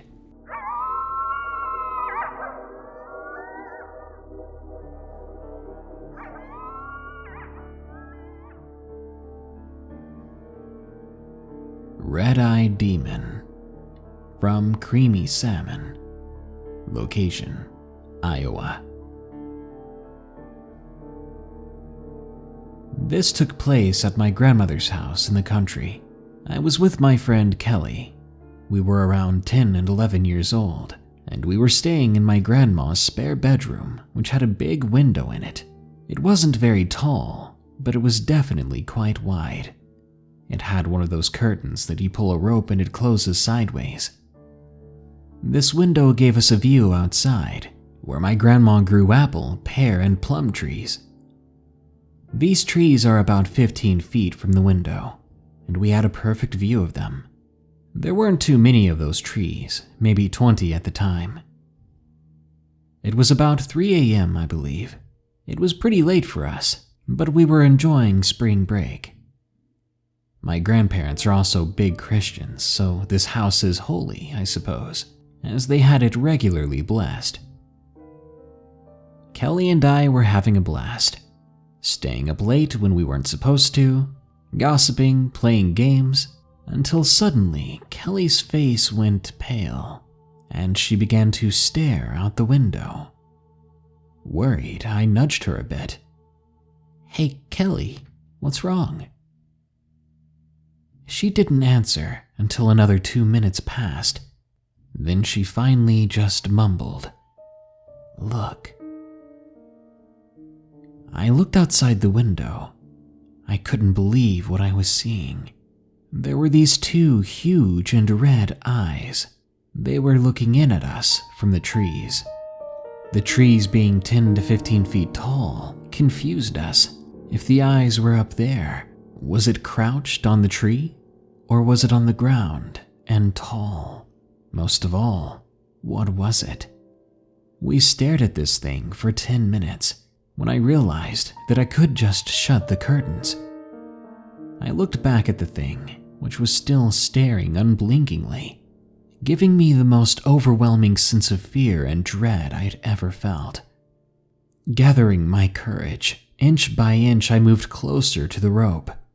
As I did so, I realized that the eyes were moving, because it was watching me get closer to the rope. I froze in fear then, but swallowed hard and kept making my way to the curtain. I finally made it there. Kelly was now wide-eyed and looking at me instead of the monster. I grabbed the rope and I slowly started to pull on it. Once it got halfway closed, I stopped, because a huge wave of regret and fear filled me. Something deep inside was telling me that if I closed the curtain all the way, I was going to get hurt.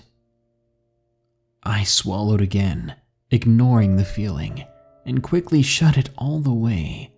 Then I dove back into the bed, clinging to Kelly so tight she could barely breathe. Together we crawled under the covers and eventually passed out. Now, there's a portion to the story that I never told Kelly about, one that I kept to myself. I woke up a couple of hours later that night. I sat up and had a huge urge to go peek through the curtain, even though I knew that was a bad idea. But my body was on autopilot. It wanted to know if it was still there, to know if we were still in danger. Before I could help it, I was already climbing out of bed and slowly going to the curtain. I pried it open and poked my head through. My whole body trembled in fear. I was staring right into the thing's eyes. It was now only 5 feet from the house.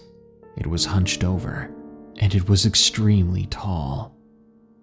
It was then that I realized that when we saw it earlier, it was not in the tree at all. It was standing on the ground. But now that it was hunched over, it was at eye level with me, and we were staring at each other. I quickly shut the curtain again and ran back to the bed. I would later try to convince myself that it was all a dream, even if Kelly remembered it too.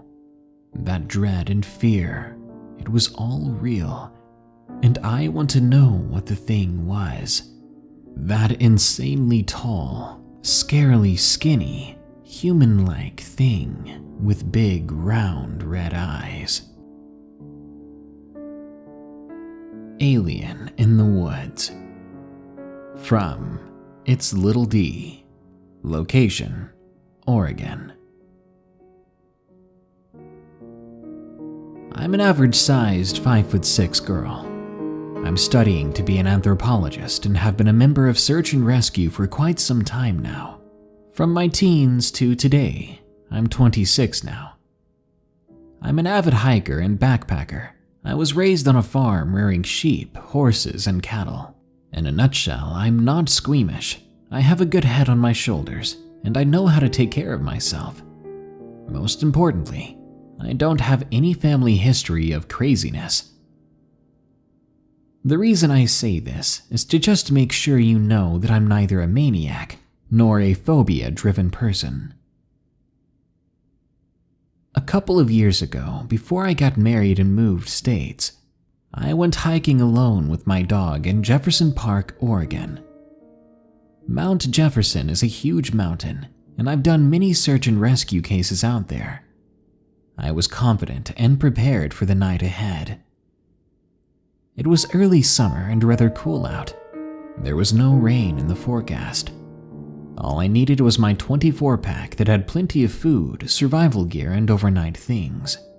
Now here's the terrifying part that I still today cannot comprehend or explain. When I sleep anywhere outside the comfort of my own bed, I generally do not sleep at all. My nights would be filled with waking up every hour and spending long moments just thinking or staring. I had a light sleep watch that I check often to keep track of the hours, and I remember the time being a little after 1:15 a.m. I wasn't quite awake or asleep either, rather somewhere in between, enough to be startled at the sound of my dog growling. He was a large lab mutt who didn't take very kindly to strangers and had proven to be very protective. When it came to animals, he didn't care much aside from the regular woofing or showing deep interest in deer. So growling meant a person was nearby, or what he thought was a person. Remembering that I was in an area that was popular for camping, I told him to quiet down and to quit bothering people.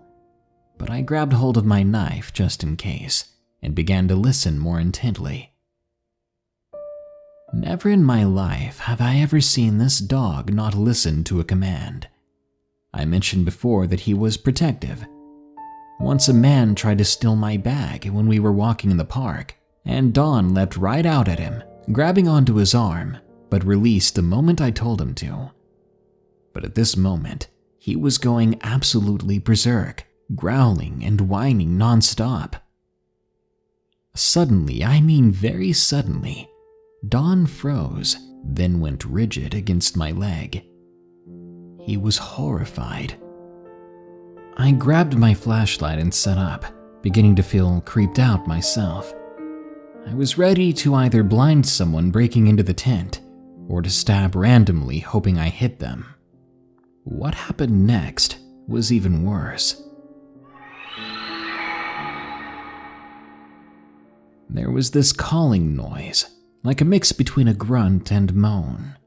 I can't explain it very well, but it definitely wasn't a bear, cougar, or elk. It sounded nearly human though, like someone trying to sound animalistic, but reaching a note that was not normal. Don jumped when another call came from the side of us. His body was trembling. I've never felt a dog so scared in my life. When he began to whine, I realized that we were in deep trouble.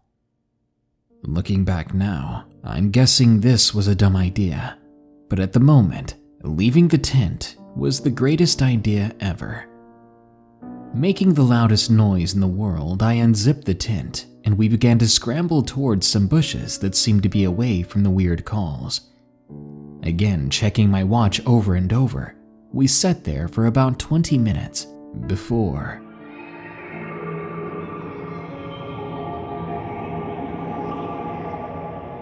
The calls began again.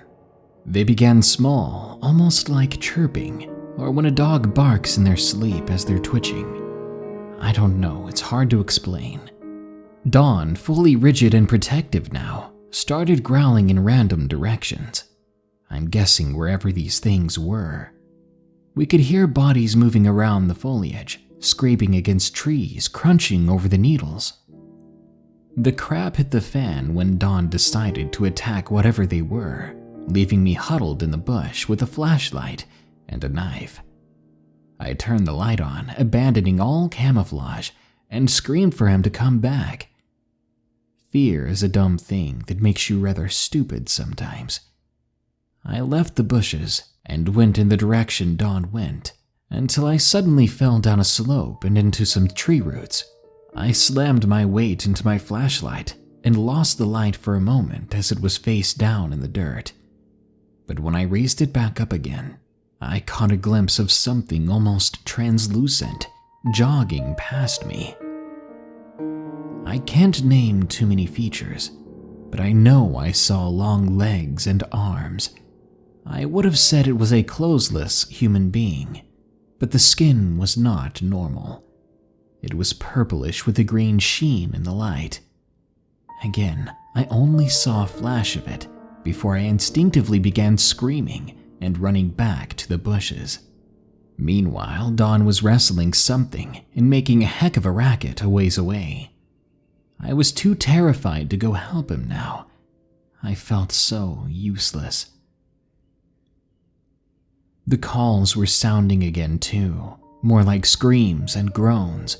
They turned into weird clicks or ka-ka-kas, and then short hissing spurts. I heard Dawn bark up a storm, and then there was a crashing noise, and I spotted him cowering back to me.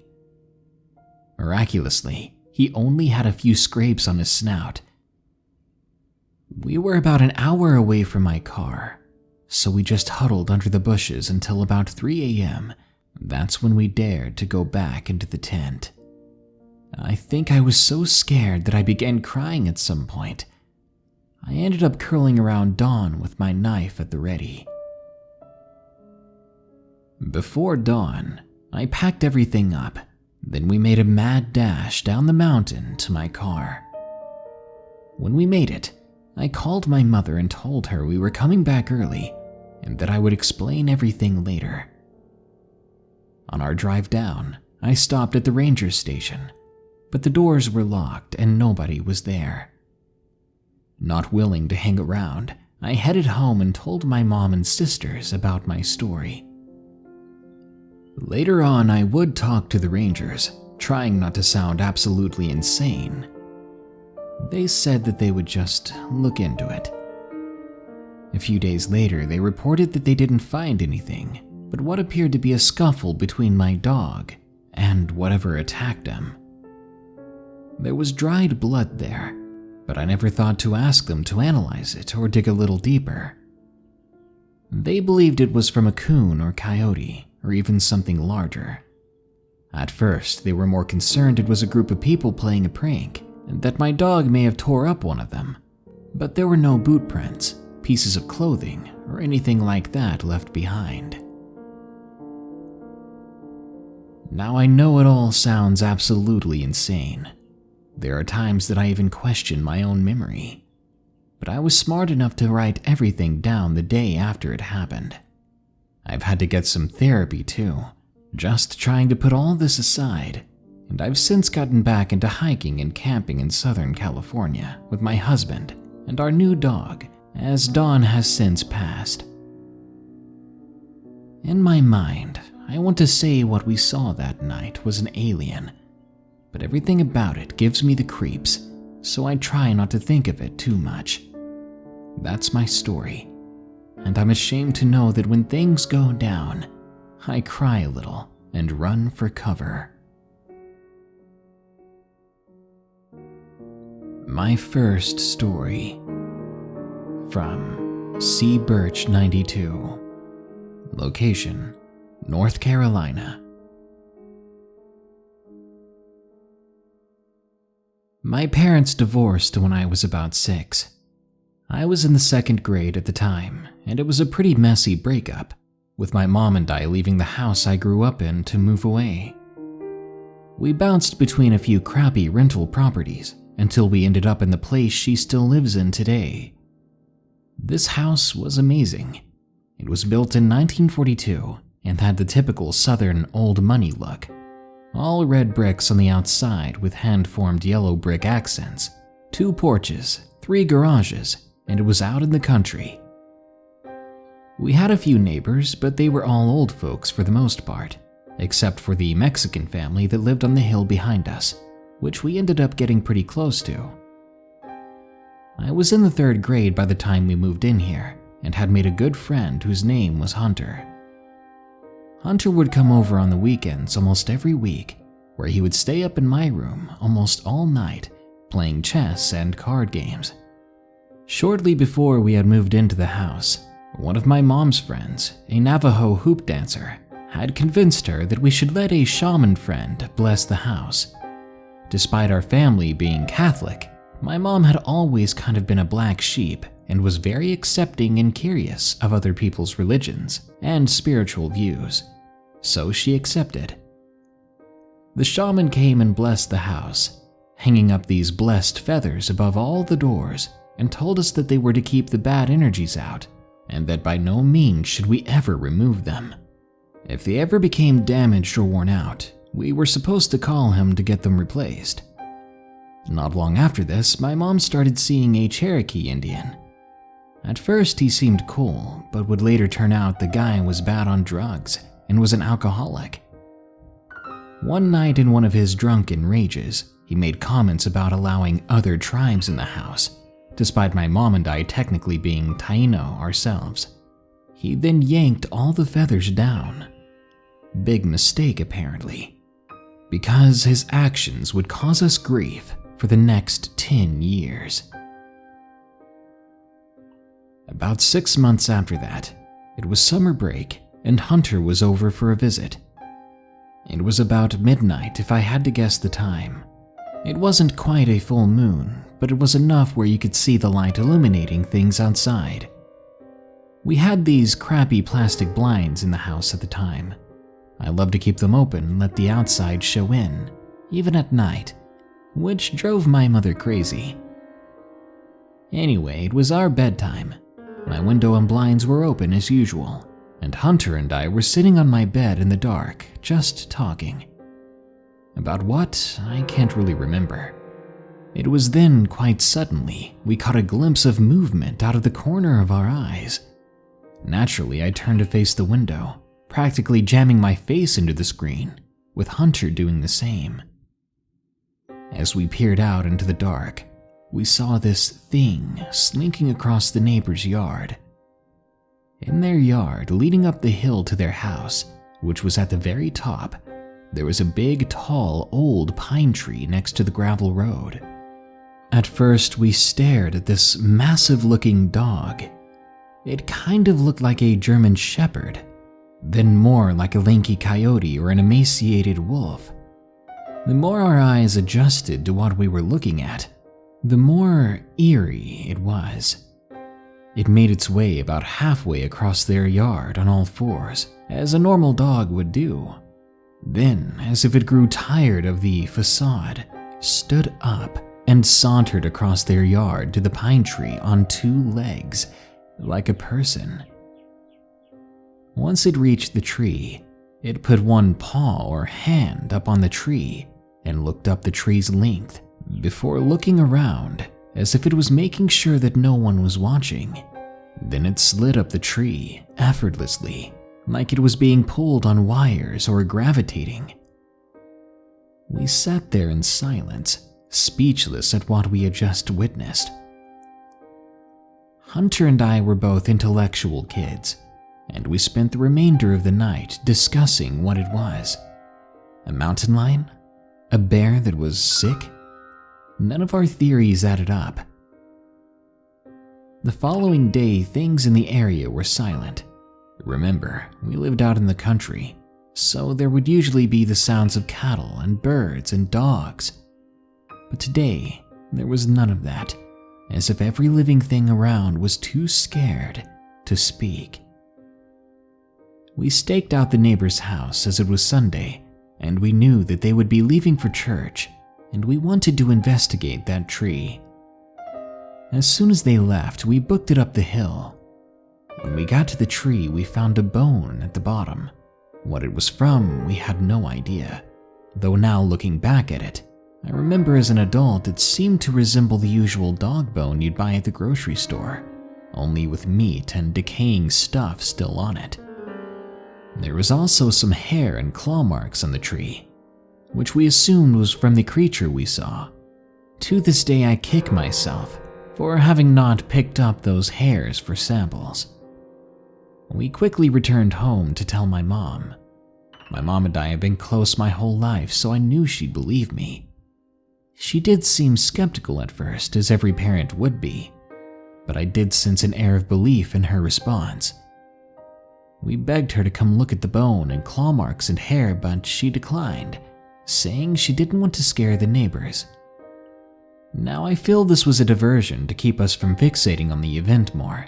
She wanted to defuse the situation. Little did she know the next few years would provide more proof to her of our story than any of us were ready for. Fast forward a few years. We had had a few odd occurrences around the house ever since, but nothing major. There were the usual odd noises outside, bumps in the night, the doorbell ringing but no one would be there. Things that normally you could probably chalk up to usual country living. Nothing actually happening inside the house, at least not yet. I was in the 8th grade at this point and had made a friend during the time named Cody. He was a tall, muscular ginger dude and was a pretty typical southern middle and high school jock. He played football and soccer and wasn't really the kind of guy to get freaked out much. He would come over on the weekends, much like Hunter used to do, who was now in South Dakota at this time. Cody and I would go squirrel hunting together, or just go hiking around the property. Our neighbor was a big-time farmer and owned almost all the land around the house, which was usually full of cattle year-round. One of these properties in particular was my favorite. It was across the highway from us and was massive. It had forests, creeks, fields, and bordered a river. We had permission to use it and would go over there regularly and use it for airsoft games, hunting, and things like that. So in the fall, I guess it would be October, Cody was supposed to come over that weekend. I had noticed several evenings during the week that a huge amount of vultures were flying around the property across the highway, but I couldn't really make out what it was from there. I had thought that maybe one of the neighbors' cattle had died or had lost a calf, and that's what they were there for. But I decided to wait to check it out later. Then I could go with Cody. So Friday rolls around and they're still there, buzzing around. We must have sat for hours in my driveway just watching them circle that spot, wondering what it could be. Saturday morning rolls around and we suit up with our camo, pellet rifles, and boots. As soon as we made it inside the gate, we saw a cluster of vultures huddled around a nasty-looking mass. We fired some pellets at the ground and trees to scare them off. We then went to investigate. It was a cow about a year old, and it had been partially eaten. You could see the damage that was done by the vultures. They always went for the eyes and lips and tongue, because it was soft and easy to get at. But something really stood out here. This creature had been dragged a good 15 feet, as there was a big greasy spot a few feet away, and a trail from here to there. Now, I don't know if you guys have ever been around cattle, but even a yearling like this can be big and heavy, and I don't think any of us have ever seen a vulture carry away a cow. But that wasn't the weirdest part. The worst part was its front legs, which had been bent completely back and then pulled up behind its head and twisted together. That was freaky, and we discussed how messed up it was as we moved on and continued our hike and hunt. As we rounded the top of the hill, we found yet another dead cow. This one was fully grown. Its belly had been cut open from the throat to its rear end, and you could tell it was fresher, as the blood was still wet on the ground and the organs were still steaming in the morning frost. So this couldn't have been more than an hour or two prior, just before sunrise. I know that animals bloat and burst as they decay, sometimes appearing that they'd been gutted, but this cow had not been dead that long. Something or someone had deliberately done this, as there were signs of a struggle within the area. As the morning progressed, we ended up finding 12 dead cattle. Our neighbor's entire lot had perished, all in various ways that resembled an attack. There were parts of these cows all over the place, some which appeared to have been tossed in the trees. It was gruesome, to be honest. Needless to say, we immediately headed back at this point to alert my mom and the neighbor. We told my mother first, who insisted on seeing this for herself before going with us to tell the neighbor. We showed her and she witnessed everything and was in total shock at the whole spectacle, and then we showed the neighbor. Trying to maintain his composure, he said he would look into it, and that was it. About a week later, I was out in the yard with another school friend, and we were approached by that neighbor. He told us that he'd taken a closer look at the cattle, and that it was just a case of bobcats or coyotes. But that was BS, and we both knew it. Bobcats or coyotes cannot take down fully grown healthy cows and drag them several yards. I've been on farms my entire life, and I've never heard such nonsense. And that didn't explain the mess in the trees. He told us to stay off the property, and that he had some investigating to do first, before we could go back out there. Over the course of the next few weeks, we saw men in OD green uniforms, which I thought may have been Fish and Game Commission or Park Service. They were going in and out of the property multiple times a day in brand new black trucks. Sometimes they would pull up with trailers and ATVs, and I swear to God I saw some of them had AR rifles or bolt actions on the front racks. We never heard any gunfire, luckily, but with the insane amount of action going on and sometimes heavily armored guys coming in and out, it was definitely unsettling.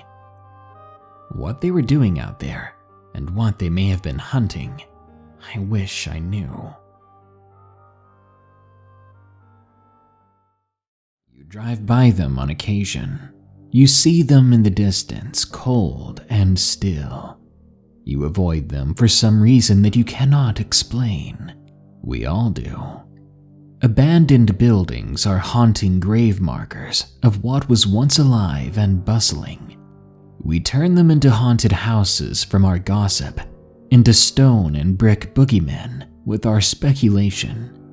But we will not know what terrors lurk inside until we go in.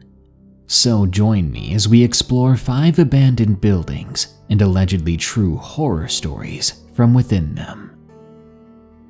If you want your story narrated, share it with us at darkstories.org. Also, check my comment below for a link where you can help me put together a video on disturbing scenes from 90s TV shows that aren't primarily horror series. Now, don't get left behind. This is one urban exploration you do not want to get lost in. The Abandoned School, from Parker. Location, Ohio. It was 2 years ago, during the spring of my senior year in high school. I'd met my friend group thanks to the community college my school partnered with for dual enrollment courses. We all met in an art class and art club. There was Cal, my best friend who's only a year older than me, and is basically a beanpole full of anxiety, with pretty sick dyed hair. There's Bridget, our resident urbex expert, a self-proclaimed witch, and all-around spooky human being. There's Lindsay, Bridget's sister, who was admittedly on the little larger side. We consider her the group's mom. There's also Brandon, who reminds me of Charles Manson, and Cantrell, who is often referred to as the baby, but is the nicest person you'll ever meet. How our little trip finally came into fruition was thanks to the art festival our club was having.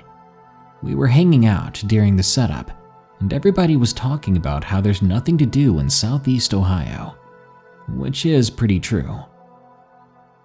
We wanted to do something out of the ordinary, spice things up a bit. Bridget, who was almost uncharacteristically animated, told us about this abandoned school she found not too far away from where we all lived. I'd always wanted to go urban exploring, but a lot of the well-known spots were at the very least an hour and a half away, so I leapt at the chance to go to this school. If I went, that almost assuredly meant Cal would tag along. Lindsay had already gone with Bridget the first time, so she was in too. And Brandon loved a good scare, and with Cantrell always ready to go, we had our group. Everyone was in, and we decided to make the trip that weekend.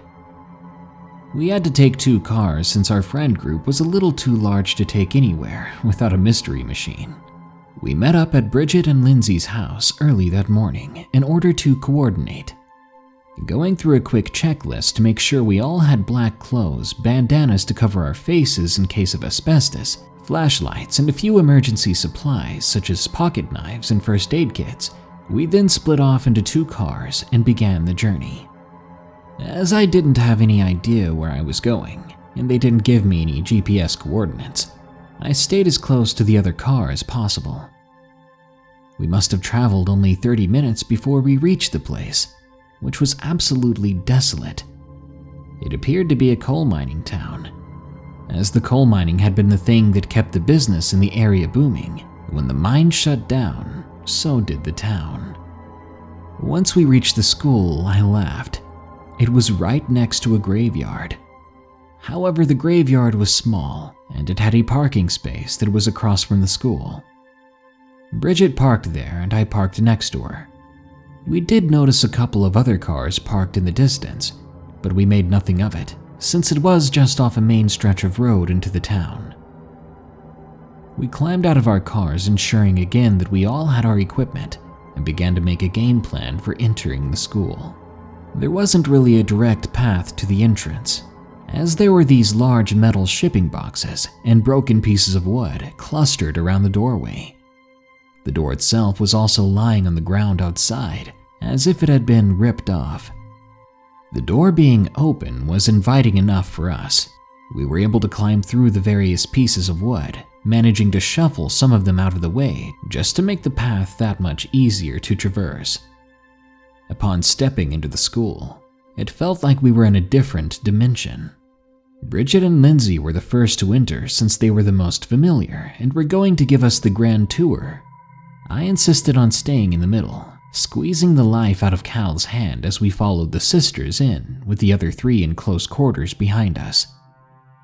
Where the light hit versus where the never-ending darkness of the building began, it sent a shiver through my spine. As a group, we all took a collective pause to take it in, then moved out of the open doorway so as not to be seen. Then we turned on the flashlights.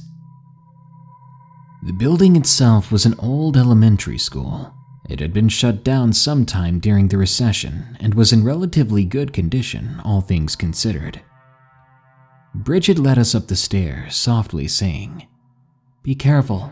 Once you get to the landing, it's a little weak on the left side." Heeding her words, we all clung to the right wall as we approached the top of the stairs.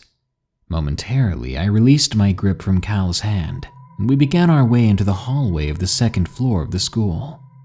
It was maybe half the size of the first hallway, and one of the classroom doors was open, light streaming in from the window. We all began to feel a bit more comfortable here. We were joking around and exploring the room, since there were a lot of things still left behind. One of the things I actually ended up picking up was an old AOL disc for dial-up internet, which sent us all into a small roar of laughter, as well as some small wall plaque about a soccer team or something. Our adventure continued on. We went down the hallway to peer into a science classroom, but could not enter due to a fragile floor. At the end of that hall, there was a small set of stairs that led up to a weird room that basically was being used as a storage unit for a bunch of creepy as hell Christmas decorations. You know, the kind that are basically blackface, but with the piercing blue eyes? Those. On the other side of that room, there were these sets of stairs that led down to the basement. Me, being an absolute coward, latched on to my friend again, and I was reluctant to follow the group into the basement of this building, but I did so anyway, not wanting to be alone. Now, when I say the basement was dark, it was very, very dark.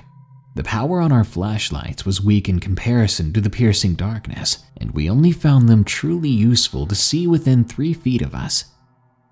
The basement itself was huge. Once down the set of stairs in the back of the building, it opened up into this gigantic room that had a lot of empty space and rubble in the center. There appeared to be art on the walls. We found that it was definitely a little too dusty, so we donned on our protective gear. And then it happened. We began to hear the noises coming from behind us in the direction we had come from.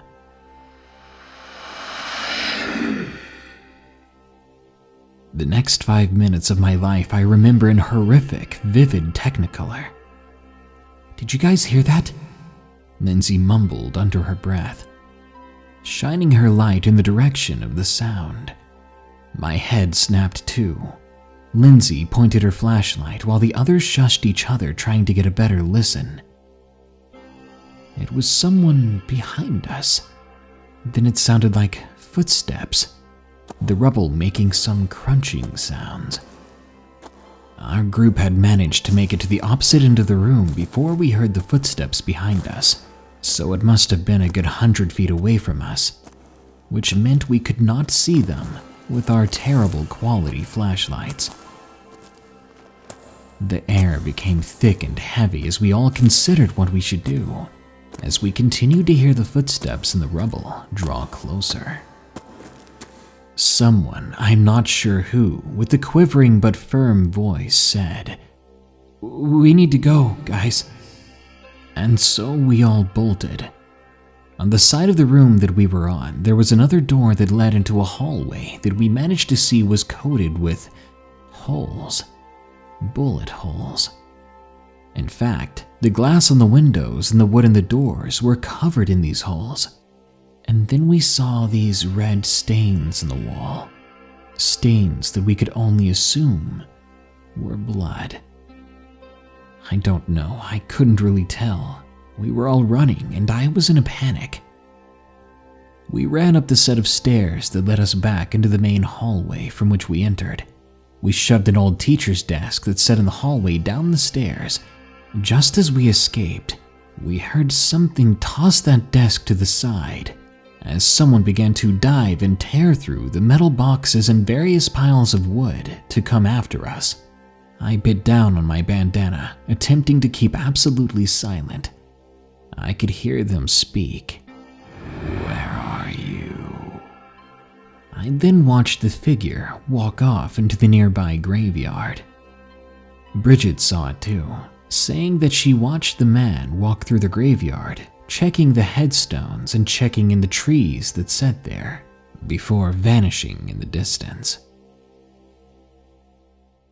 Now we have a few theories of what could have happened. Our Scooby Gang has mused over the possibilities of what we saw. Our part of the country is well known for drugs. It's a huge problem, but it's really common here, so it wouldn't surprise me if we stumbled upon something illegal. Theory 2 is that Ohio has the largest rate of serial killers, so that would explain the bullet holes and blood. Theory 3 would be that we saw something paranormal. That would explain why we didn't see him coming in, and maybe that explains why he walked off into the graveyard. Regardless of who it was or why they were there, I'm just glad we did not end up as victims. I don't think we'll be going back to that school anytime soon. Don't go into the green room. From Tennessee T. Location: El Paso, Texas. El Paso is regarded as a haunted city, with ghosts all over the older areas of it. So my friends and I were all but surprised when our encounter happened. It was around 2006 to 2007. Me, along with my friends Mike, Bill, and Alvin, had my bachelor party the night before. I was 18 and under the legal drinking age in the US, so we spent the night doing airsoft, playing video games, and the typical teenager stuff. As the night progressed, we got onto the subject of an unfinished neighborhood nearby. The next morning, we decided to go explore the location. We had some time to kill after all, as our tuxes were at the venue and the wedding was in the evening. We all jumped into my hatchback and I drove over. We were armed with airsoft guns, as well as that feeling of invincibility that youth have. The area we went to was quiet and barren. There were only 2 buildings, and the rest of the neighborhood was just empty lots or paved foundations. One house was fenced off pretty heavily, and appeared to have something like an antenna on the roof. We all left that one alone. I parked out in front of the other building. It looked like your typical abandoned house. Windows boarded up, the doors locked. After a few minutes of investigating, we found that the door that led into the garage was broken open, so we went in. As we walked in, there was the normal graffiti and vandalism, but then something caught our eyes. Written in big, bold black letters was, "Don't go into the green room." We laughed and joked about how spooky it looked and sounded. Then we went into the main house. The garage directly led into an area that was supposed to be a kitchen, but the cabinets had been torn off, and again there was graffiti everywhere. The adjoining area was just as disheveled. It was a large open living room with holes in the walls, a makeshift fire pit in the middle of the room, and beer bottles everywhere. Along one of the walls was a staircase. Above the stairs was the same warning about the green room, and there was something scrawled in marker below it. "You will die in the green room," it said. My friends again joked about and mocked the warning, saying that we could just scare anything off with our airsoft stuff. We went up the stairs. There was half a wall to our right that overlooked the living room, and there were a few doorways on the left. We went into the first one. Scrawled on the wall in red was, "This is the green room." "Nice," I said. My friends and I again laughed and joked for a few seconds, before quieting down and getting ready to move to the next room. But that moment of silence was cut by a strange whispering. It slowly built and built up until a loud thud. We all began to panic and run down the stairs and out of the garage. As we ran, something sounded like it slammed into the garage door. We did not look back and jumped into my car, speeding away. All the while, there was a strange feeling in the air, but we tried to ignore it. As we sped to the venue for the wedding, we tried to eliminate the awkward and terrifying silence with some jokes. Will said that we just stumbled upon two rats in the wall hiding a body or something like that. Nothing more strange happened until later that evening. We had already put the day's adventure to the back of our minds by then. After the wedding, the four of us were walking to the hotel rooms that the venue had added to the package for the groomsmen. I was saying my goodbyes before starting my honeymoon. Suddenly, Alvin fell and threw his MP3 player over the ledge by accident. At first, we thought he had just tripped, until we realized he was having a seizure. We called 911, and he was quickly hospitalized at Beaumont Army Medical Center. I continued on my honeymoon, and after my return, I found out he was still in the hospital. He was suffering from constant seizures. When I visited him, he asked me what had happened to his MP3 player, and I told him he had thrown it. It was then that he revealed that he did not really remember anything after the green room, and that the tests the doctors had done on him did not show anything that would cause seizures. I decided the following day to visit that house again alone. I drove up. It looked the same as we had left it, but my nerves were still shaky after last time. I didn't even make it inside before I saw something on the garage door, and it had me sprinting back to my car, speeding away from that area. There on the garage door was a human handprint.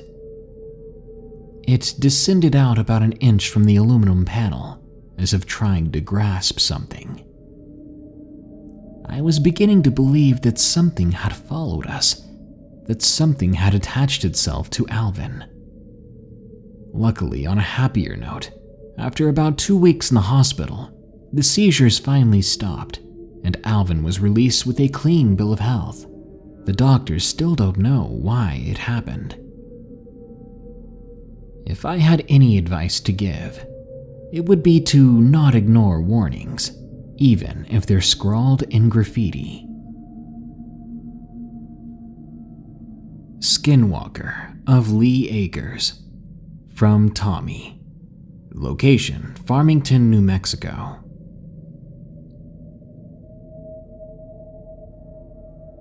I live in a small town right next to a Navajo reservation. It's actually near the area where they filmed Skinwalker Canyon on Ghost Adventures. The story I'm going to share with you happened in the summer of 2014. It's about what I believe to be a skinwalker. One night, my friends Robert, Angelina, Richard, and I snuck out.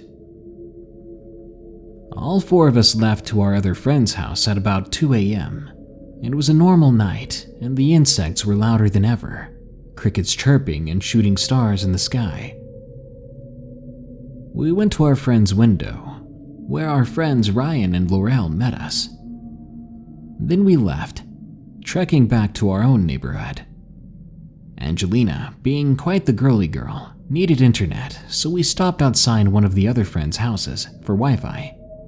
It was about 2 a.m. by then, so we sat near the road for a moment. Then we continued on for a short bit before stopping again at the abandoned junkyard, which was basically an unsupervised trash heap. We usually came here to smoke weed. There were these 2 big storage containers there. One was locked with a giant chain and lock, and the other was wide open. We chose to hunker down in there to smoke, being that it was the closest to the exit. We caught up with one another, talked about some rumors, and joked around. Suddenly, Robert screamed. "Did you see that? It just crawled across the road." I looked out from the storage container, to see that it was dark and nothing else. But Robert insisted and pointed. I looked closer, and then I saw it. It was crouched down, and it almost looked like a person, but not quite. It had crawled back onto the dirt road, its deep-set eyes yellow. The body seemed to glow in the moonlight. It began to crawl in our direction before, bam, it just stopped. I think it saw us. Then it began to back up slowly before going full speed and disappearing into the field next to the junkyard. My mouth was wide open. We investigated the area, only to find a horrid stench. It made me gag. Richard joked, saying that we were going to find someone's body. We began to look around in the field, and soon stumbled across a bunch of dead chickens. It freaked us out for a moment. But what really creeped us out after that was the fact that the insects had completely gone silent. We decided to go back home then and there. To this very day, I have no idea what we saw, but I know that I'd rather avoid it if possible. The Haunting of Crosby Towers, from Michael M. Location: Troon, Scotland. We should have been studying for exams, but we instead spent our May study leave holiday doing something even better. There's a large Italianate-style villa down the seaside in my town of Troon, Scotland. It originally belonged to a whiskey merchant, and was then a care home and then the property of the Church of Scotland. It's known as Crosby Towers, Crosby meaning dwelling by the cross. But there's nothing godly about that place. A couple of local newspapers, the Troon Times and the Air Advertiser, reported on what we experienced there, and the article can even be found online, as well as a more general history behind the house. In May 2012, some friends and I ventured in during late evening. The house was abandoned then. At the back of it, one of the wooden boards could be shifted, revealing an entrance that was once a door. It was a dusty, narrow passageway which led into the main ground floor lobby of the house, with rooms coming off on all sides. There was a sign there that read, "Warning, CCTV." But we knew it was just a ploy, so we went on. We were pensive after going in through the back door. The interior of the house was quite dark. We milled around for a while, joking and talking and egging each other on to go in beyond the passageway. I was at the back, but I still heard that incredibly loud, unforgettable bang come from upstairs as we entered the main part of the ground floor for the very first time. It sounded like it came from the top of the staircase, just as one of us approached the bottom. I can even hear it clearly in my head today. Needless to say, we ran out. The next time we went, we were at the back entrance again, and I was overwhelmed with this indescribable feeling that something was going to happen. Then I heard, or thought I heard, a piercing female cry. I ran terrified into the backyard, convincing myself that the cry was real, but to my dismay, nobody else heard it. Maybe it was just my fear. Maybe it was inside my head, but it sounded so vivid. Eventually, we did muster up enough courage to go in again, exploring the whole of the ground floor. It was pretty ruined and littered with debris, but the old carpets were still in place. It smelled musty like an old library. There was a broken down elevator, side passageways, and, to our horror, a dentist's chair. It honest to God looked like a torture chamber. Above the second floor, there was also a spiral staircase leading to the tower. We never made it up there. We were too scared.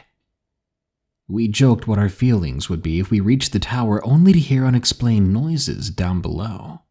Would we have the courage to go back down? Or would we jump our way out? That was a terrifying thought.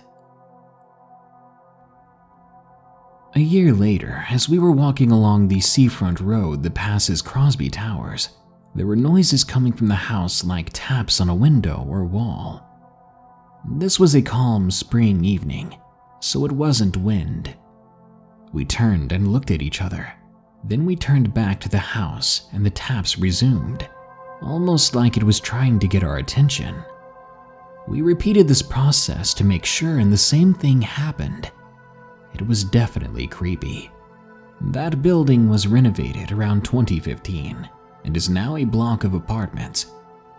I have no idea who lives there now, but God help them. What I experienced there, it'll always be my reference point when I discuss the paranormal. Photos and stories from other people can only take you so far. You have to have your own experiences. You are the master of what you've seen and know, and this is my truth. The Appalachian Mountains are teeming with wildlife and mystery. Known for its hiking trails and natural beauty, these mountains hide some very sinister undertones. It is a place where the sinister can easily hide. Maybe it means people who hunt other people. Maybe it means spirits that are supposed to be nothing more than legend. Maybe it means monsters who prowl the mountain-studded landscape. Today, we're exploring the hauntingly true experiences survivors have shared of the horrors in the Appalachian Mountains. If you have a story and you want it narrated, share it with us at darkstories.org, or come on over to help us put together our future video, Unexpectedly Disturbing Scenes from 90s TV Shows, rated PG or lower. Just click that link in the pinned comment below. So far, we have 2 intriguing entries. Now then, you're not gonna need your hiking gear. That would just be a bunch of empty calories for the thing that eats you.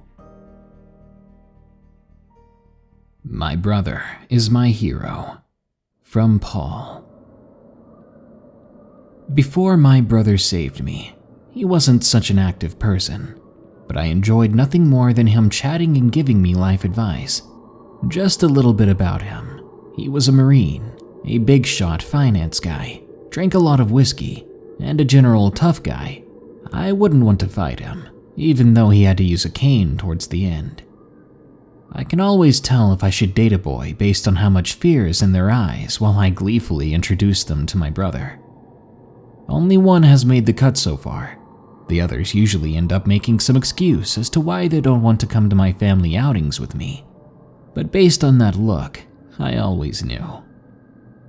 Some girls would have been offended by that a family member would make boys run away. But not me.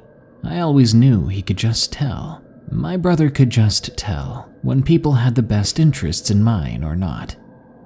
He loved me unconditionally, and from what I could tell about other people with siblings, this isn't a very common thing. Nothing and no one has ever had a chance to hurt me, and I owe that to him.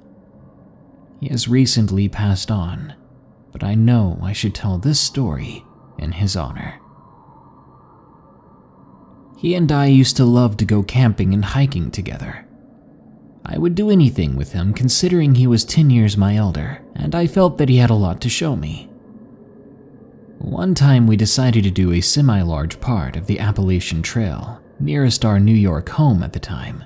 Most of the trail at the time was off limits due to the weather, but we planned to do 12 miles in a single day.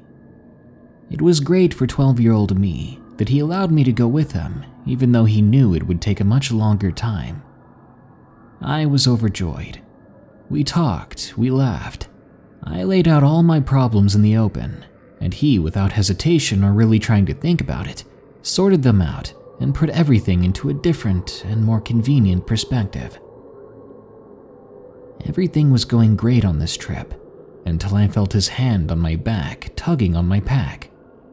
He didn't say anything, but I could tell that something was wrong.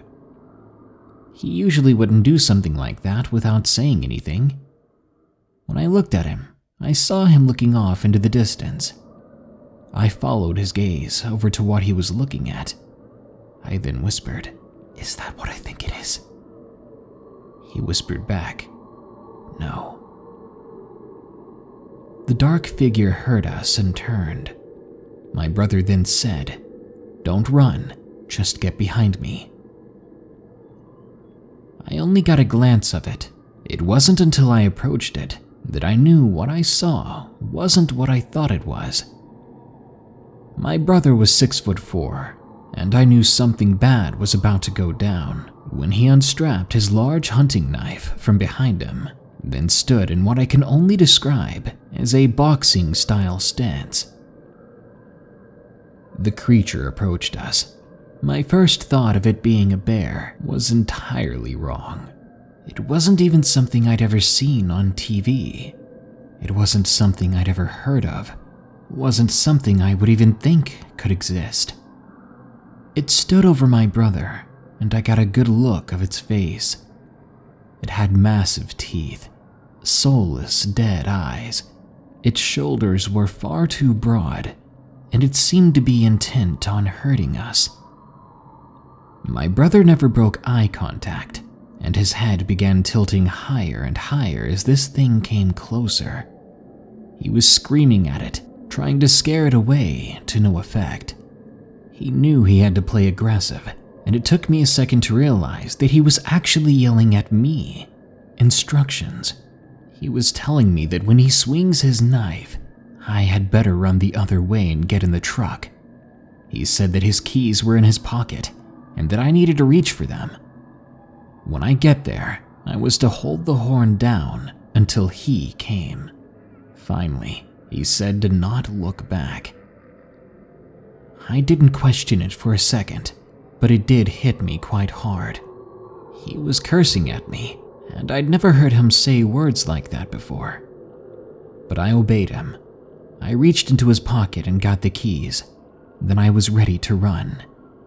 He didn't swing the knife until the thing was within a few feet from him, and that's when I got the best look at it.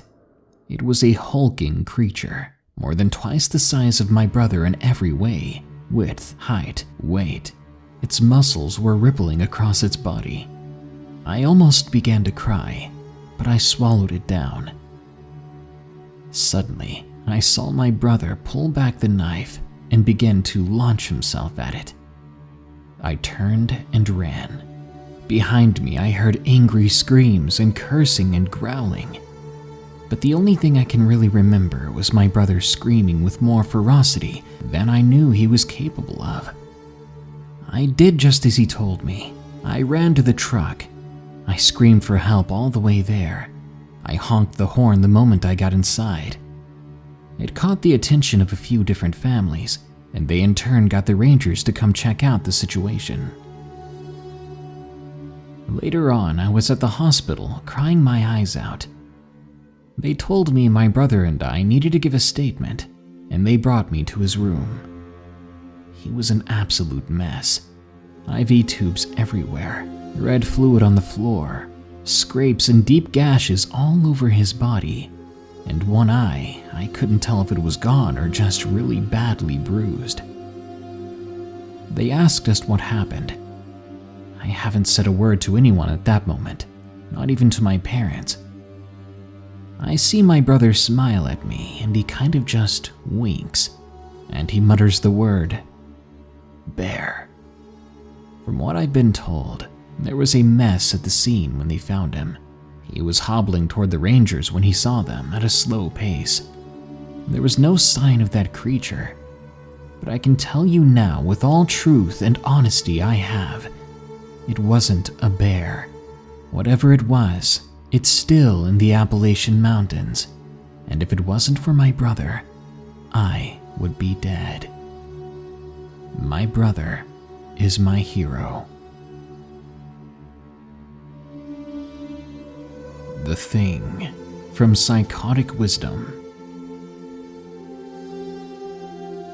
It was a cold October morning in the Appalachian Mountains in North Carolina. The leaves were crisp and dew and had already formed from last night. They crystallized upon everything, as if it all had been frozen. I had my way too expensive tent set up, and was aggravated as I already found a tear in it. Now, a lot of people may be confused as to why someone would be camping in such freezing weather, but I was there for a good reason. Something had been eating and scaring my animals for God knows how long, and I've grown extremely tired of it. I was here to see if I could find it, to at least see what was terrorizing my farm. I have a little farm with sheep and cows. They're my pride and joy, and I love taking care of them. And when something began to eat and hurt and scare them, it infuriated me. It all started about 2 years ago, when some of the animals began to disappear, and I needed to find out why. People think I'm crazy for not just brushing it off my shoulders and thinking it's a bear or something else more common. Well, if you would have seen the weird tracks it left, then you wouldn't think I'm so crazy. The tracks were like human tracks, but then again at the same time they were different. They were longer and wider than a person's, with a different number of digits. It gave me chills imagining what kind of monster could be putting my animals in danger. So there I was, out in the Appalachians camping and following these tracks. Maybe it was an insane idea to camp alone when something dangerous was out there, but I didn't really have the time to wait for anyone else to join me. Night was falling, so I fixed my bed and hoped that it wouldn't rain. As I slowly drifted to sleep that night, I awoke to an eerie sound. It was like something being dragged in the dirt, right across from where my tent was. Without hesitation, I grabbed whatever I had beside me as a weapon.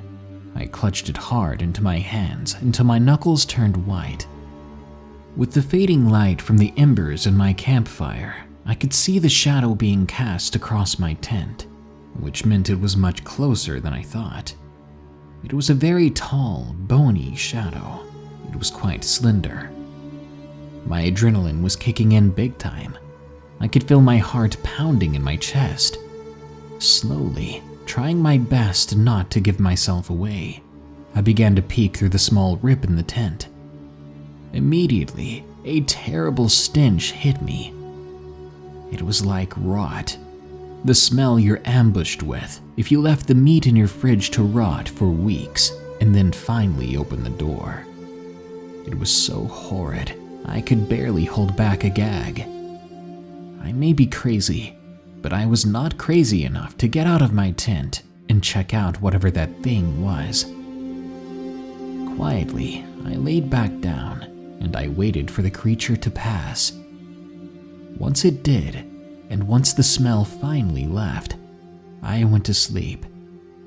Maybe that's what happens when the adrenaline wears off.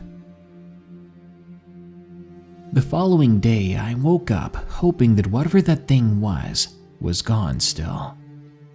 As I unzipped the tent, I looked around a bit before finally stepping out.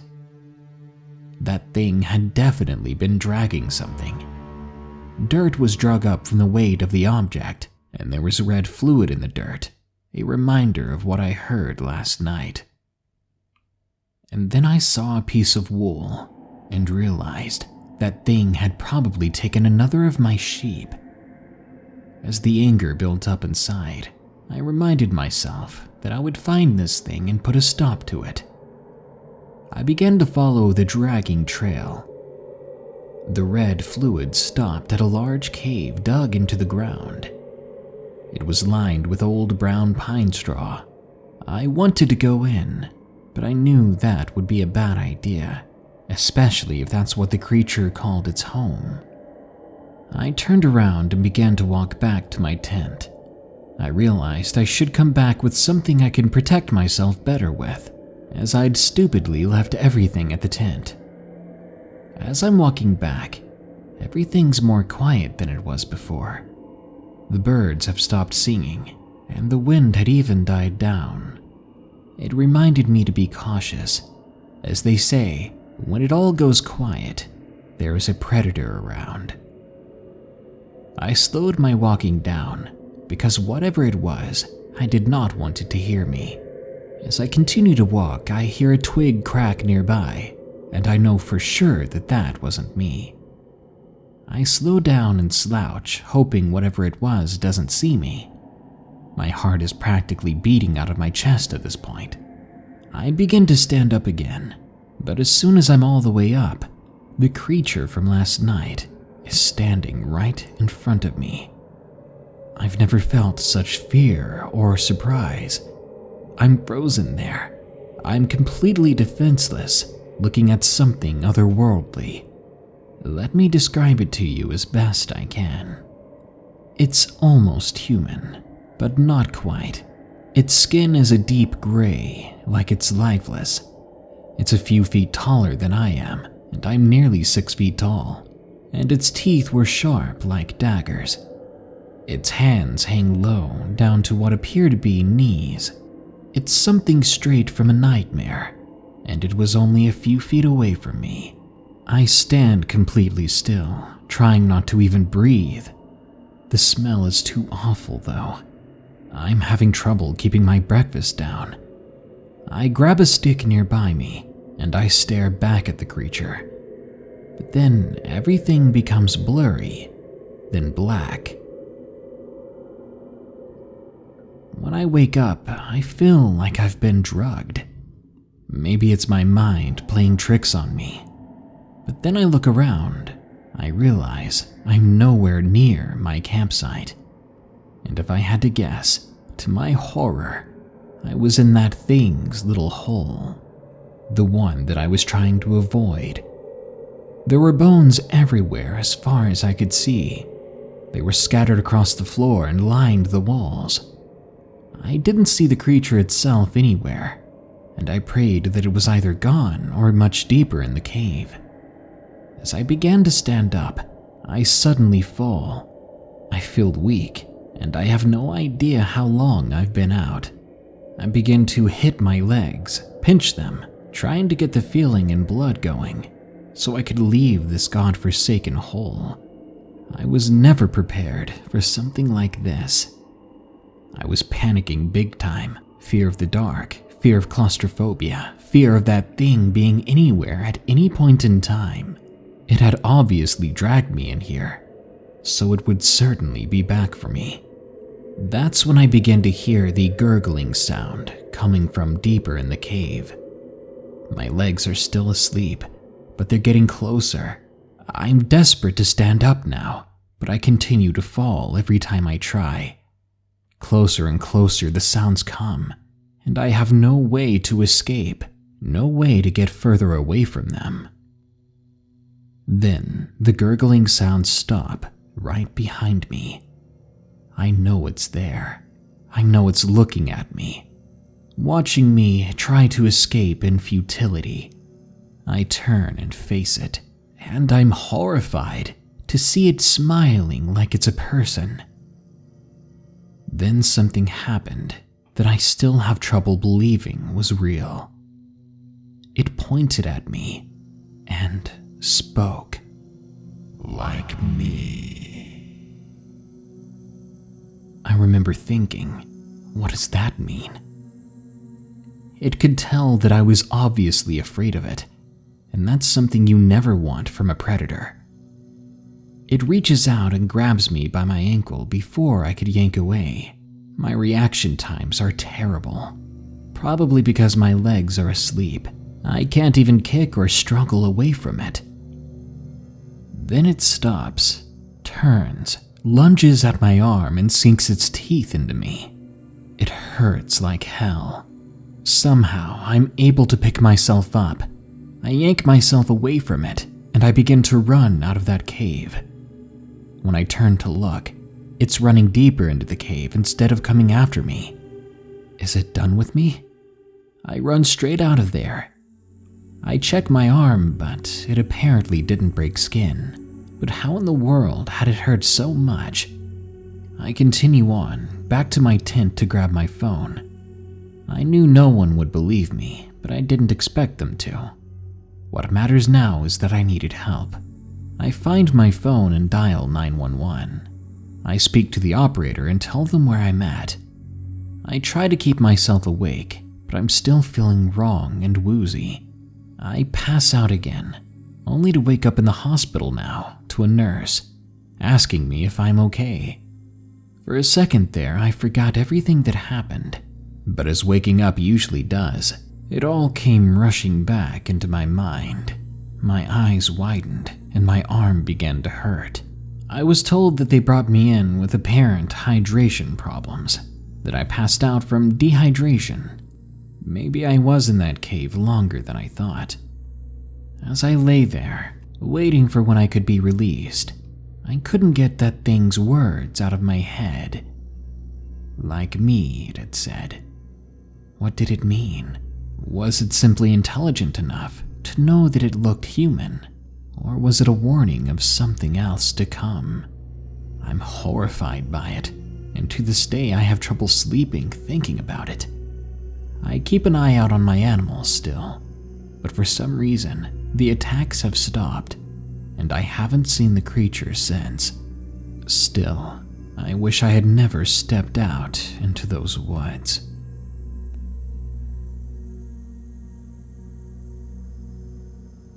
Our last story today comes from an episode on January 20th about 10 humanoid sightings. It is the only other Appalachian Mountain story I could find, and it was the last story in that video, so I figured it'd be a good fit here. I hope you enjoy it. The Lightning Figure, from Ferrum Broody.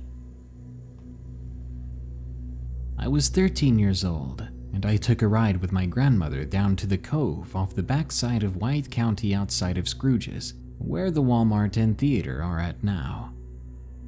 We were riding in her blue Ford Taurus to pick up my great-aunt Alice from her place. It was cold, it was the evening, and it was raining as well. The lightning was illuminating the clouds overhead. I was never frightened by weather or thunder and lightning. It's a common thing you find in southwest Virginia.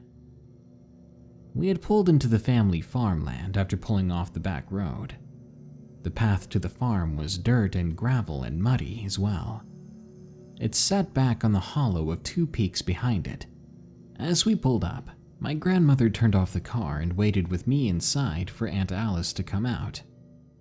I was bored, and like any curious teenager, I looked out the back passenger window. I was just trying to pass the time and let my mind wander. I had just been getting over my other grandmother's passing, so I felt a good way to get over that was to spend time with my only remaining grandmother. As I was looking across the road, I noticed the thunder and lightning become both more illuminating and intense as well. My grandmother leaned close to comfort me. "Don't worry, Tim. She should be out soon, and we'll be on our way then." For a brief moment I felt comforted, but as I looked closer to the hilltop across the road, I noticed something strange. What appeared at first as a midnight blue soon changed to a slight royal navy blue color. I panicked and screamed for my grandma. Quickly she snapped to attention and looked out the window. She looked and saw nothing to worry about and reassured me. She said she was right there and nothing bad was going to happen. I took this to heart. Soon enough, Aunt Alice showed up with an umbrella and cane. She was hunched over in her fragile state. She walked her way out with that fiery spirit of hers, and she climbed into the car. Aunt Alice greeted me and patted me on the head. The two decided we would wait in the car for the rain to pass, if possible, before departing to go to her home back in town. 20 minutes had passed since my aunt got in the car, and again my mind began to wander. I was now just looking up at the hilltop nearby. Once again the sky lit up like it did that last time, freaking me out, and my grandmother said it was nothing to worry about once more. But suddenly, after my grandma looked out of her window, she shouted, "Alice, look!" All of us turned toward the ridgetop. At first I thought it was lightning, but it was in a ball sort of shape. It had a greenish blue haze about it, but once the haze faded around it, It began to swell and pulse until at that point, the outline took a shape. I began to choke with fright, not sure what I was looking at, but at the same time, I was in awe.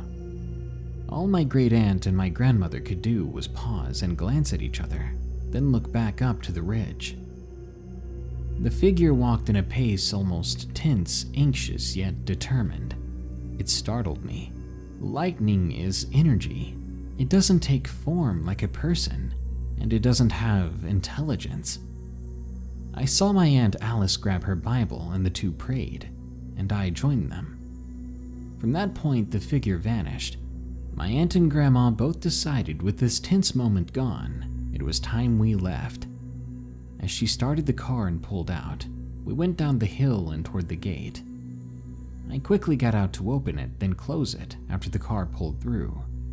Then I rushed back in and hopped inside. We would drive further down the old road, talking about what we saw.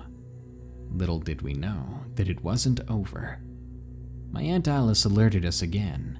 With a gasp, she said, "There it is." At the top of the ridge where it paralleled with the back road, it seemed to be rushing side by side with my grandma's car. It was that figure with no face, no expression, just an outline of energy. It kept pace with us. My grandmother basically floored it, and the engine roared to life. Normally sweet and well-mannered, my grandma was now done with this.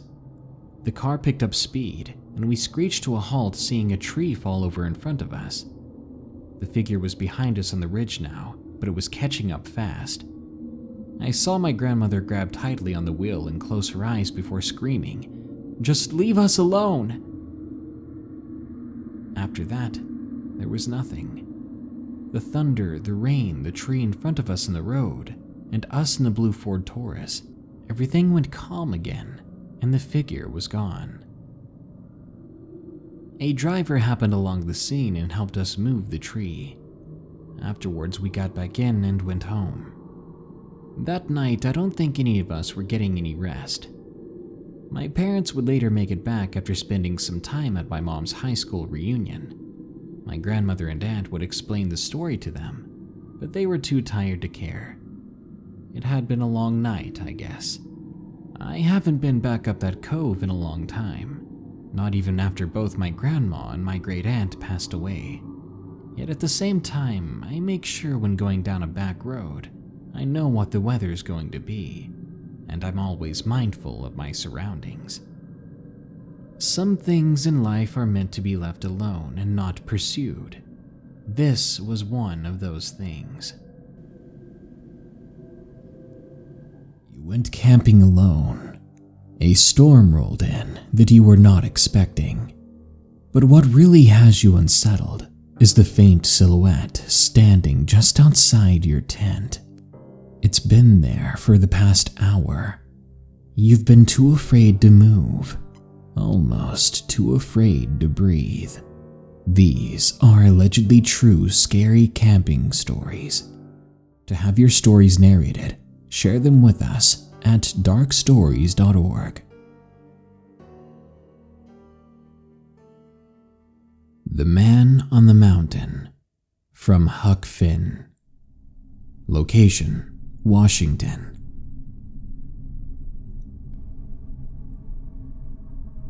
It was the early summer of my senior year of high school.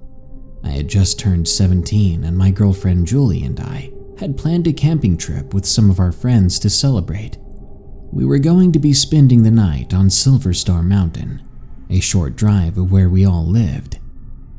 We started the day by packing all of the food and cooking materials into my friend's minivan. Then we drove over to pick up the 4 friends that would be joining us: James, Marco, Ferris, and Sophia. They all pushed their large backpacks into the van and we were on our way. After about an hour's drive on the highway and another 45 minutes on a narrow dirt road, we made it to the remote trailhead. At this point, it was in the mid-afternoon, which was a bit later than we had intended to arrive, due to a much-needed river swim we had taken on the drive up.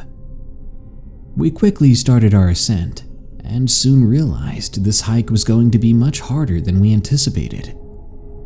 While we were all very experienced hikers, we had not prepared for how steep the trail was going to be.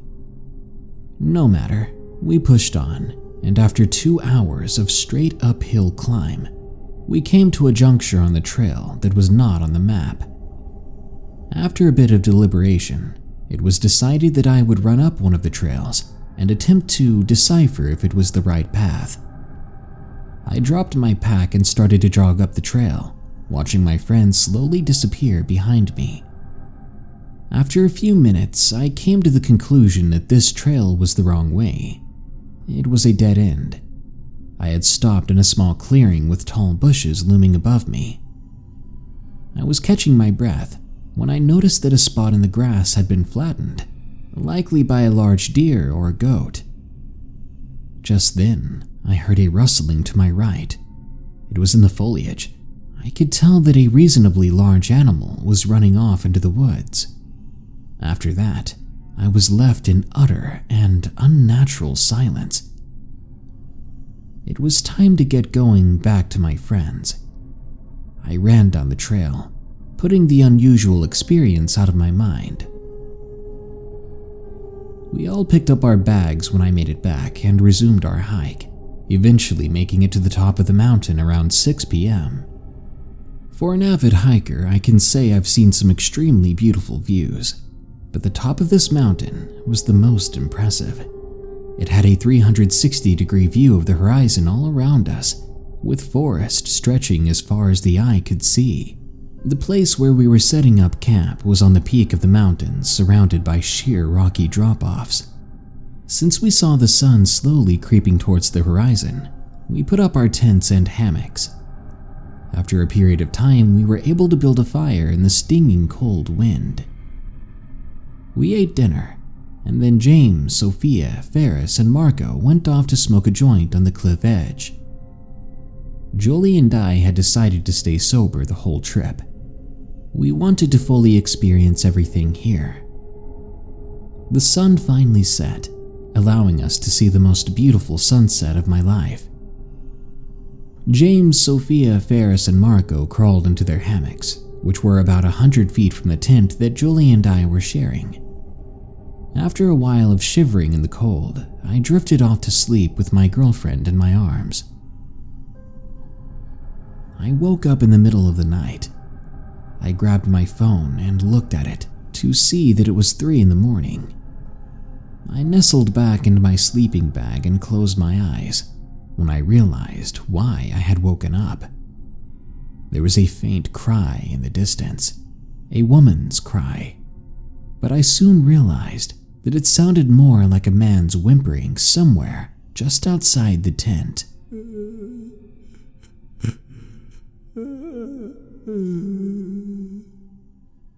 I immediately assumed it was James. It was only his second time smoking weed, and for some reason I thought he may have been having a bad trip. Without thinking, I left Julie in the tent to go help James out and make sure he was okay. I followed the soft crying to the edge of one of the surrounding cliffs, and I looked down over the edge. I saw a figure crouched into an outcropping on the cliff face. He appeared to be weeping. "James!" I yelled out. "Hey, everything all right?" I was still assuming it was him, but there was no reply. Then I decided to do something that I wish I never had. I began to descend the cliff to help him. After about 30 seconds of shuffling down the cliff, I looked again down toward the figure.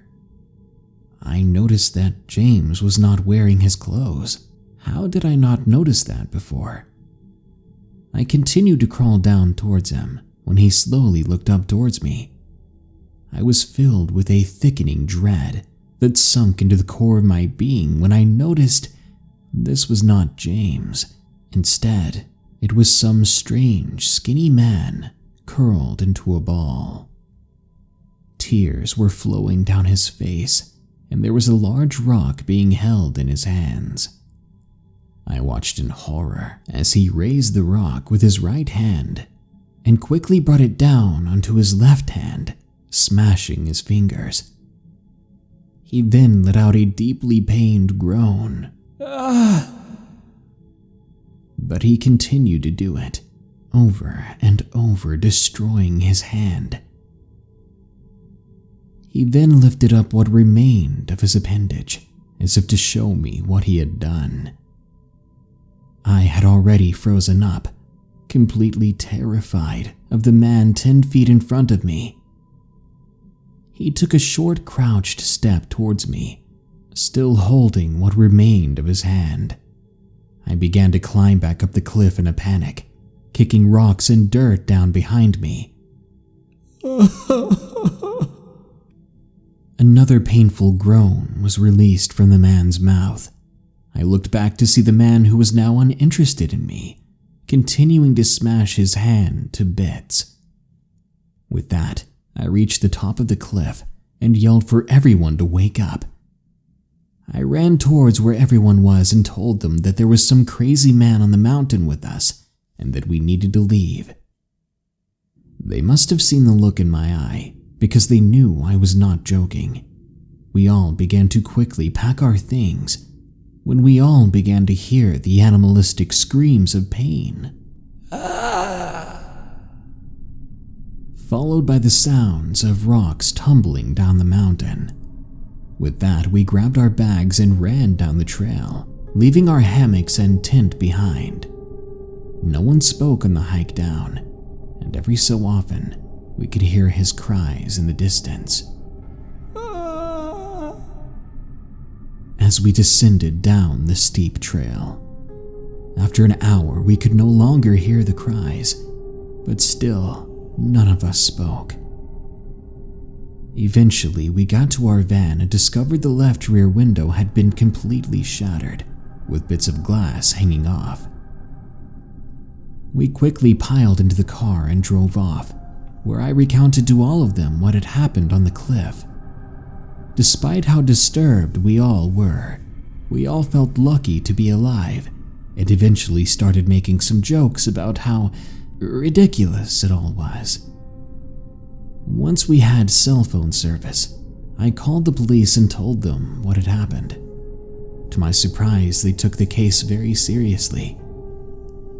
They did not find a man on that mountain, but they did find a great deal of blood on the cliff face, the very same spot where the man had been. It is now 2 years later.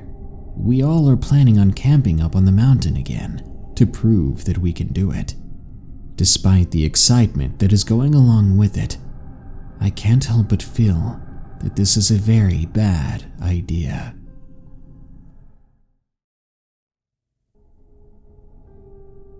Camp Kismet Climber, from The Woodsman. Location, Ohio. Being a Boy Scout was a huge part of growing up for me. The small Ohio town I grew up in had little to do in it, aside from walk around and stare at the depressing empty buildings left over from the industrial past. Among a few other local organizations, there was a scout troop. I spent a lot of time with that troop, hiking around the dreary local parks, helping the canned food drives, and other things like that. While I have troves of nostalgic tales of camping and nights spent sleeping under the bright stars of the country skies, there are a few interspersed memories of unnerving, maybe even horrifying events. A big part of being a scout is doing community service, and my case was no exception. We picked up trash around the woods, installed new park benches, you name it. We did get a certain kick out of doing stuff around the area, and hey, it beats sitting around all day and doing nothing. Most of the work the local parks had for us to do were just grunt work tasks, like having us hike out to some beat-up backwoods trail, chopping up some weeds, carrying out trash, whatever minute trail maintenance was needed when the park employees had better things to do. When I got an email from some local camp manager in late summer some years ago, Requesting our assistance, I was more than happy to organize a small team to go out and help for a day or two. This job was not unlike the others. We carried in some axes and shovels and got to work on a previously closed old trail, making it look good, walkable. Then we packed it all out. But with this particular job, two things stood out.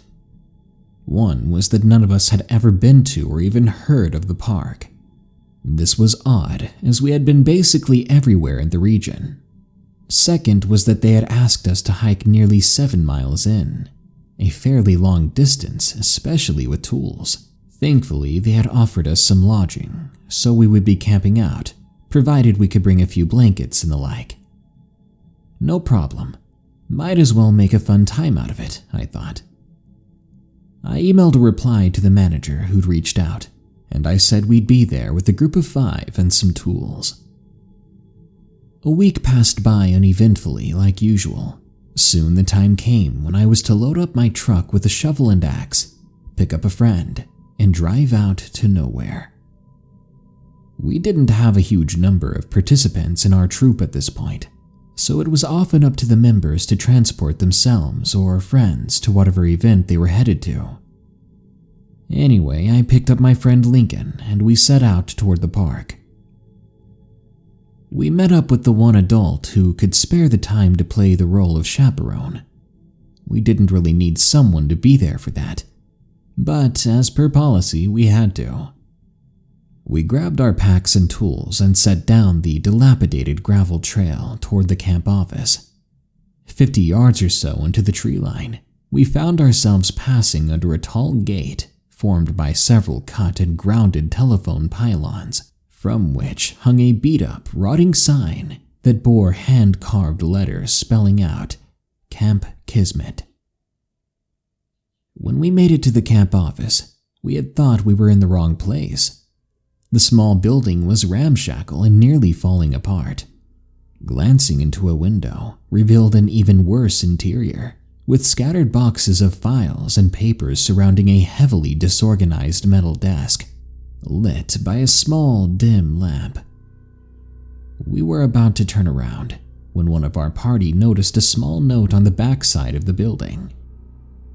The note detailed some rather basic directions to the area we were to work on and stay at. The job we had been set up to do was to clear the brush surrounding and growing inside a climbing tower. Strangely, I knew about the layouts of most of the camps in the area, and I had never known this particular one to have a climbing tower. If it did, it would have been one of the only towers in the region. Regardless, we set forth on the walk out. The cabins here were nothing to write home about. Fairly standard, non-insulated plywood walls and some old surplus cots. The tower, on the other hand, was quite strange. A tall and surprisingly thin structure. It by no means looked fit for use. We noted this and hoped that we weren't brought in to clear out the tower for actual use, without any renovations. Judging by the state of the tower and the budget most of the camps in the Ohio area could get their hands on, it would be years before it would be anywhere near safe for climbers.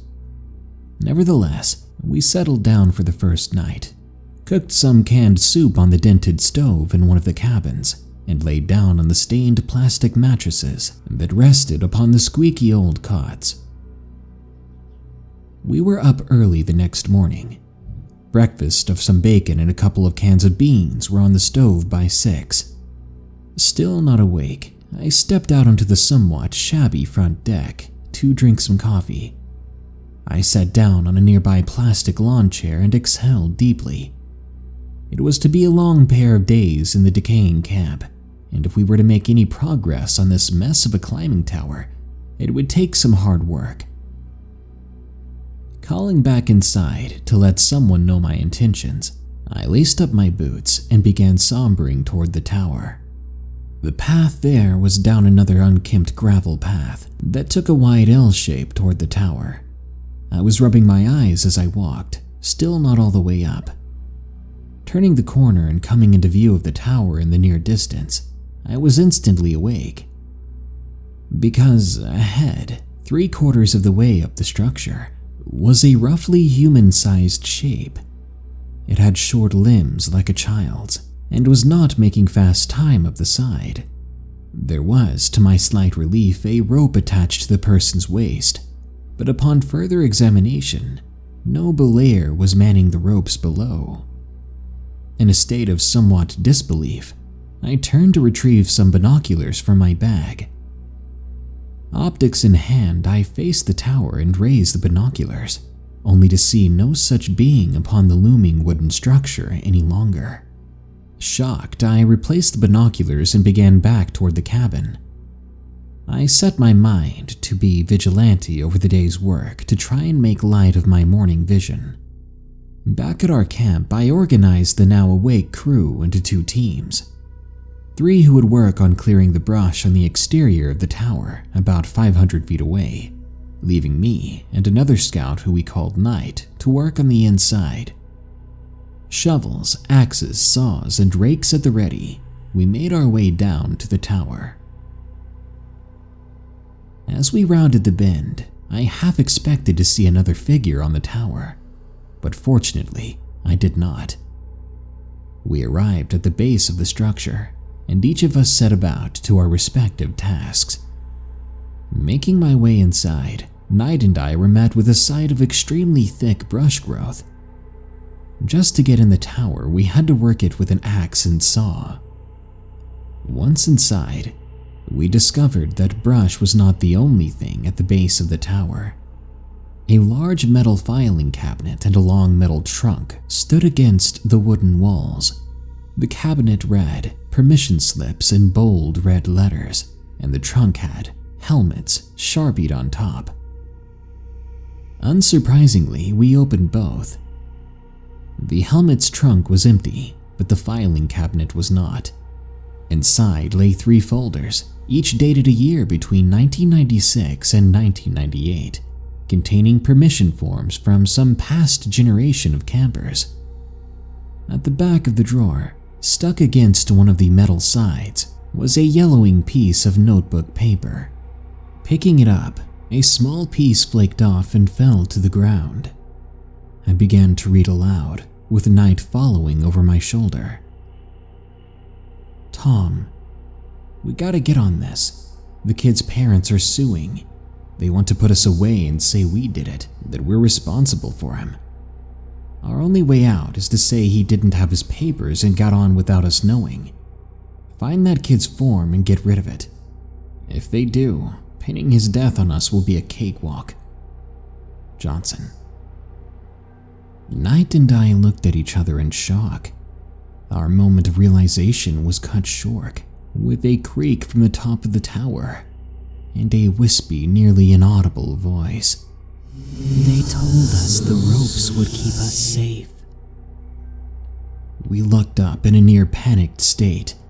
Rotting boards from the walls began to fall off one by one, as creaks up the side of the tower rang out as if someone were making their way up the side.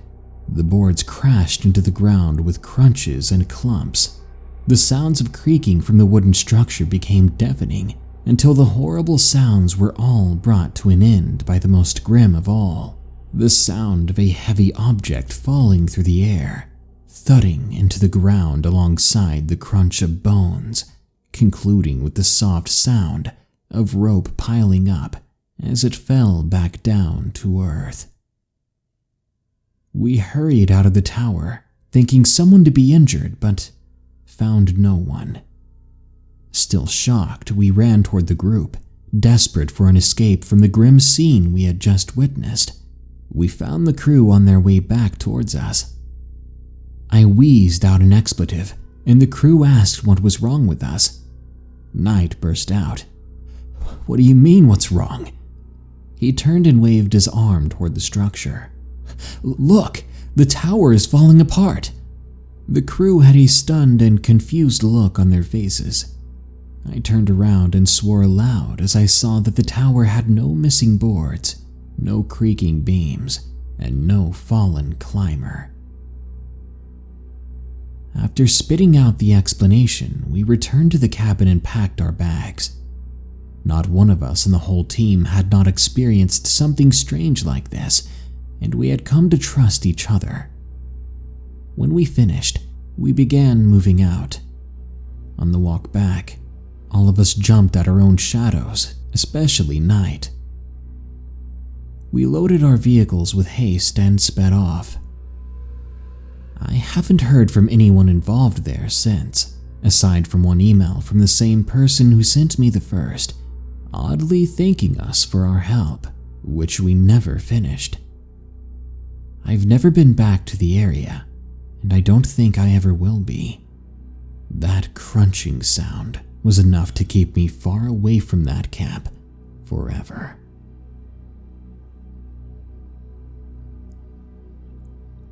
I shouldn't have waited. From randoms. Location: British Columbia. The day it all happened was actually pretty nice. The sun was poking through the trees and the odd squirrel chittering off in the distance could be heard. I've lived in British Columbia my entire life. Nothing odd or abnormal has ever happened to me. I'm just that weird, quiet teenager that likes to keep to myself. I've always enjoyed taking long walks by myself when camping. It's still my guilty pleasure. On this occasion, my family and I had gone camping at a local lake. It is well known in the area for horse show tournaments, where adults from all places come to drink, smoke, and catch up with old friends or meet new people. The lake is appropriately named Horseshoe Lake, and once you leave the lake, behind it is the Rocky Mountains. It can be a long journey from the lake to the mountains, but where I was hiking, I was only a few miles from the lake. I couldn't hear my campsite anymore out there, but that was fine. It filled me with delight to know that I was on my own. I played around walking for a few miles with my hatchet, looking for a good spot to take a nap or maybe even build a fort. I stopped once I reached a small clearing, not checking my surroundings, as I was comfortable here. I knew every stone and pathway like the back of my hand. I laid down against a missy tree and stared at the sky for a bit. I must have dozed off, because I remember waking up and looking for my hatchet. I grabbed it and rolled over, clearing the sleep from my eyes. I finally stood up and realized the sun was starting to set. I was still quite away from the camp, so I began the trek back to my fire when I noticed that everything was quiet. I've grown up in the wilderness, and anytime an area like this is completely quiet, something is wrong, and though it may seem like the opposite, there is something out there with you. I paused for a while, straining my ears against my hoodie. I was so focused on looking around me that when I took my first step, I ended up tripping over a stump. I started to laugh, reminding myself that I was probably just paranoid. I've never had anything bad happen to me, and to prove myself wrong about my fears that night, I began towards the camp, slower, relaxed, and comfortable. I wish now, looking back, that I had been in a hurry. It was getting darker at this point, and I was starting to smell something terrible. I know that the area is a prime place for cougars. I was worried I had accidentally found one by accident. I looked around for any sort of bone piles or remains. There was no clear trail, and I'm just walking through bushes and trees at this point. I was beginning to get worried. I had no light with me and nothing to defend myself with. I remember thinking I'm so done for if I'm being followed by a cat that size.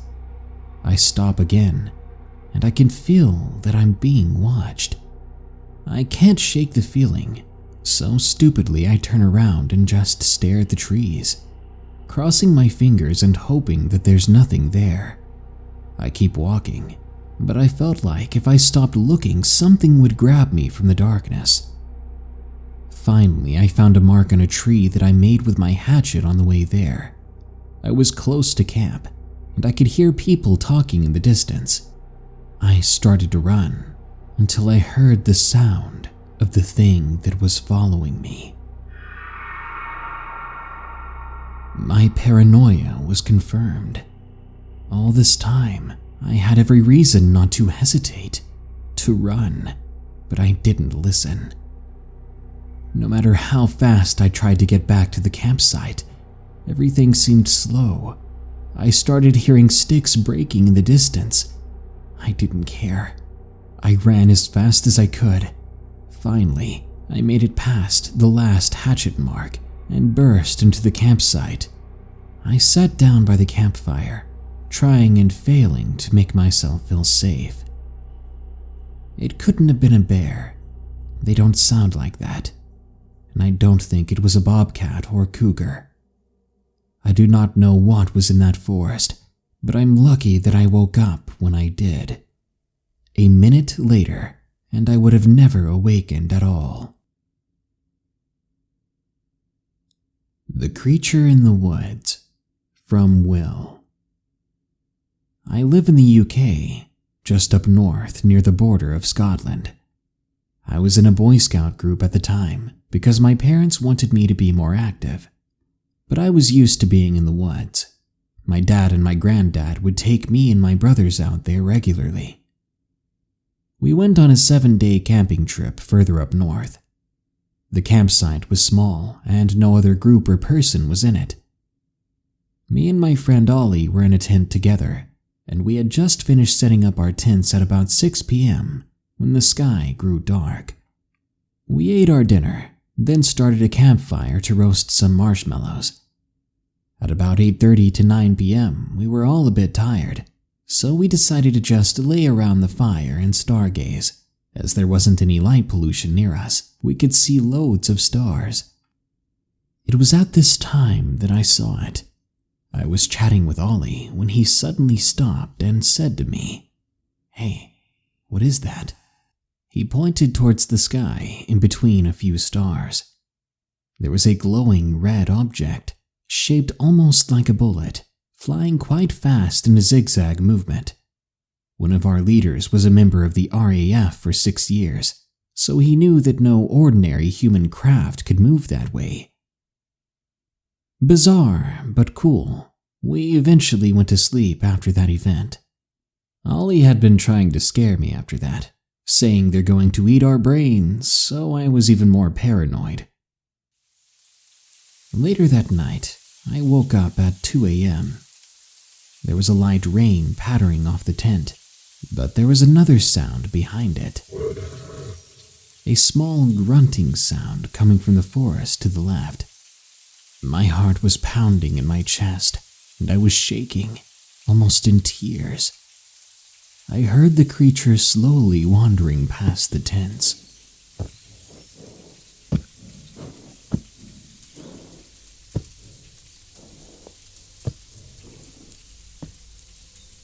Then silence.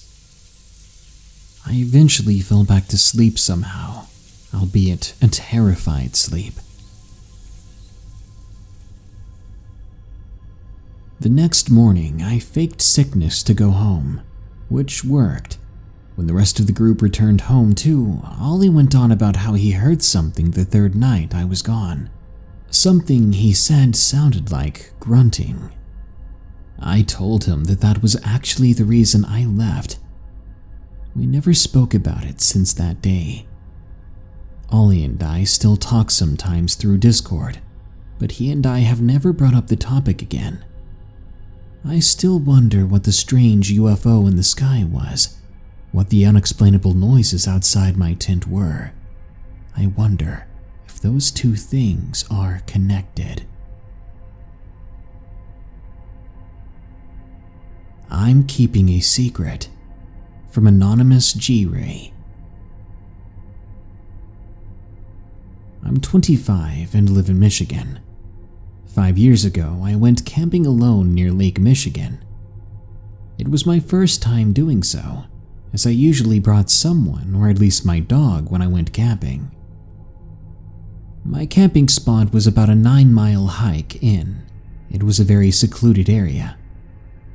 I got everything ready, a fire, the tent, and I began to pass the time.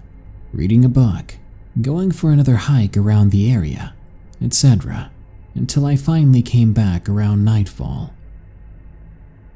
As I sat by the campfire, trying not to focus on the ominous darkness around me, I heard something strange.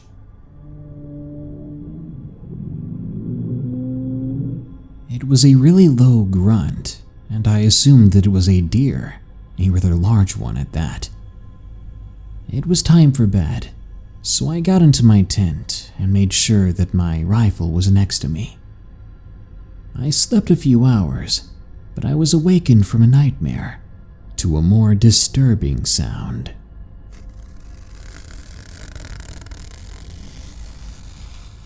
It was the sound of something clawing at the tent.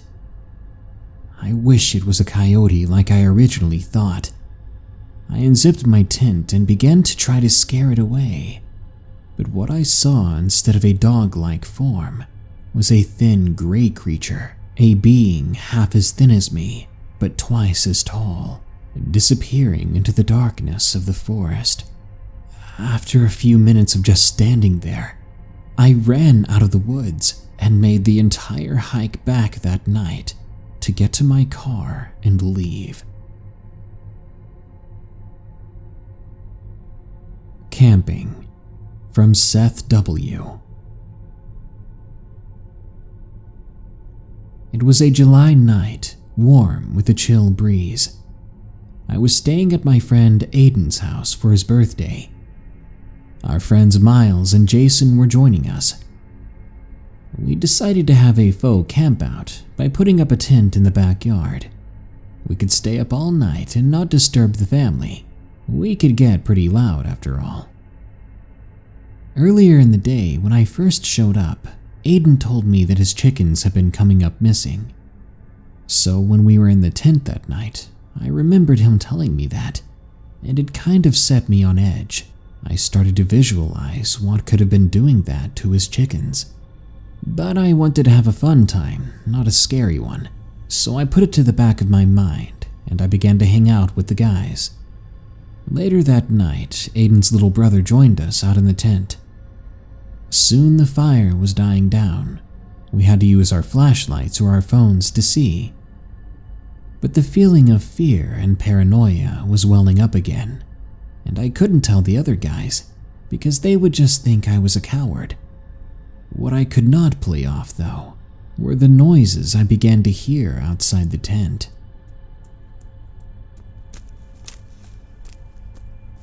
It sounded like something walking around out there. Jason suddenly freaked out. Right away, he wanted to go back inside.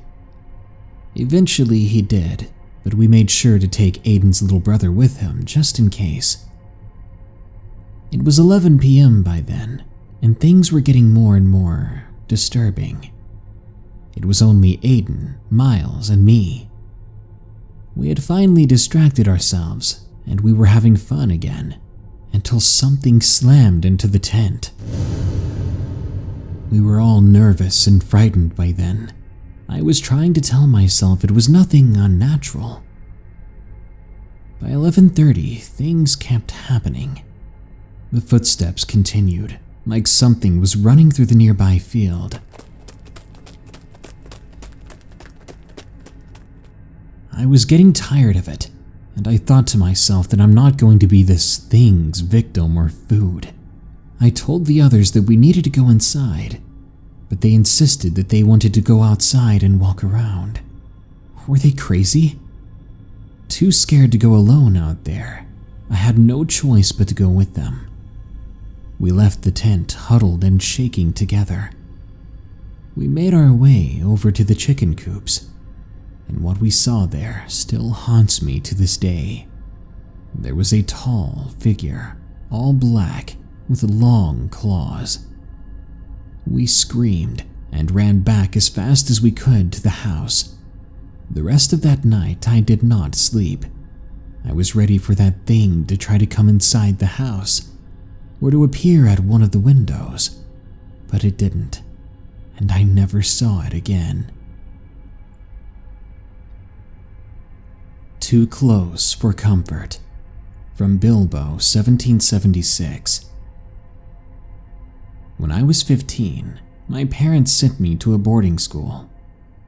During the first week, the school had a camping trip to Glacier National Park in northwestern Montana. There were around 40 of us, all needing a place to set up a tent. I had brought an army-style triangular tent. It wasn't big enough for anything but a person to lay in, with no extra room, and I had to use a couple of cans of sealant to waterproof it. Now, since I was a freshman at the time, I had to help set up the camp, which meant I was one of the last people to pitch my own tent. The sophomore and junior classes took all the good spots in this camp area, while the senior class got their own camp. So, all the spots that had the relatively soft grass or pine needle covering the ground were already taken by the previously mentioned groups. I was stuck pinching my tent on pretty much gravel, more to the outside of the camping area than any of the others. I finished preparing my tent and threw in my flashlight, an MP3 player and headphones, my pillow and a sleeping bag, and finally my pocket knife.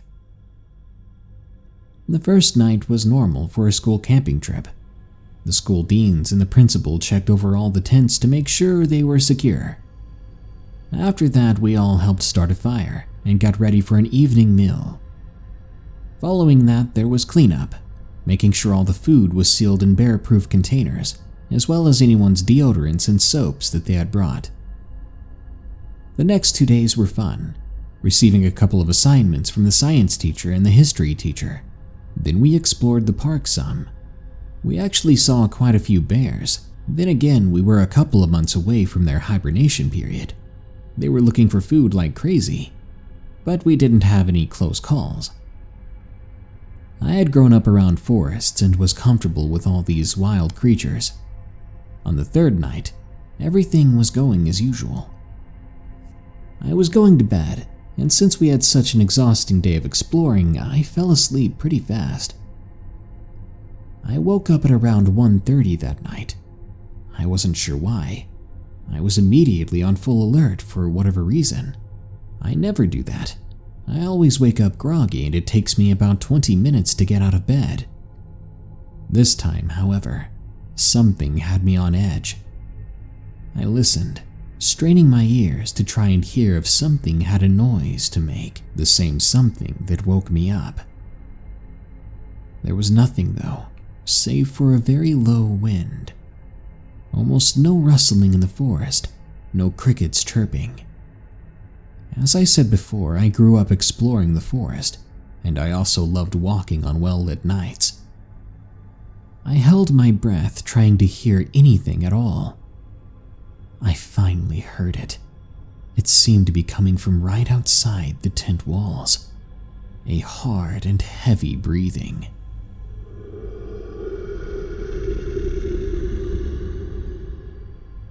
In the next moment, I heard the very slight crunch of gravel under a padded foot.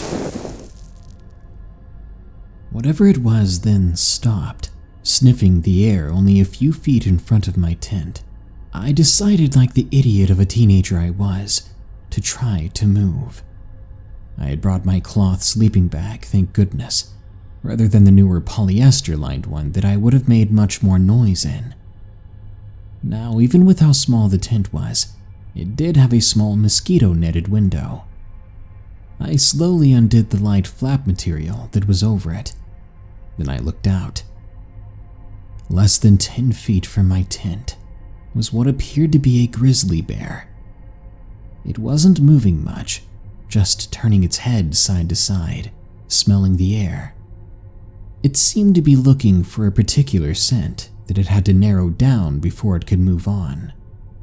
I watched the massive beast, and then it stood up on its back legs, and I got a good look at how absolutely huge it was, easily reaching 8 feet tall. It was smelling the air still. Then it set itself back down and decided to walk even closer to my tent. It walked right by me, less than a foot away from the side of my tent. I could smell the rank stench off its body. It paused again right there, and my heart nearly stopped. The moonlight that was coming down shone around the beast. Then it turned, its nose pressed against my tent, as if it wasn't quite sure if I was or wasn't the smell it was looking for. I prayed that I wasn't. Then, just as abruptly as I had awakened earlier, the bear left. I hadn't heard any of the heavy breathing like before as it went. I didn't hear or see it turn away. It was like its shadow stayed longer than it did, just to distract me from hearing it leave. My heart was pounding so fast, so hard, I thought I was going to black out. My ears heard my pounding heart every bit of the way, until finally the adrenaline wore off. I fought sleep until it was nearly light. Then I fell asleep until one of my classmates jolted me awake with a nudge of his foot through the tent. I cursed under my breath. He chuckled at me and said something about me sleeping too hard, then walked away. He had no idea.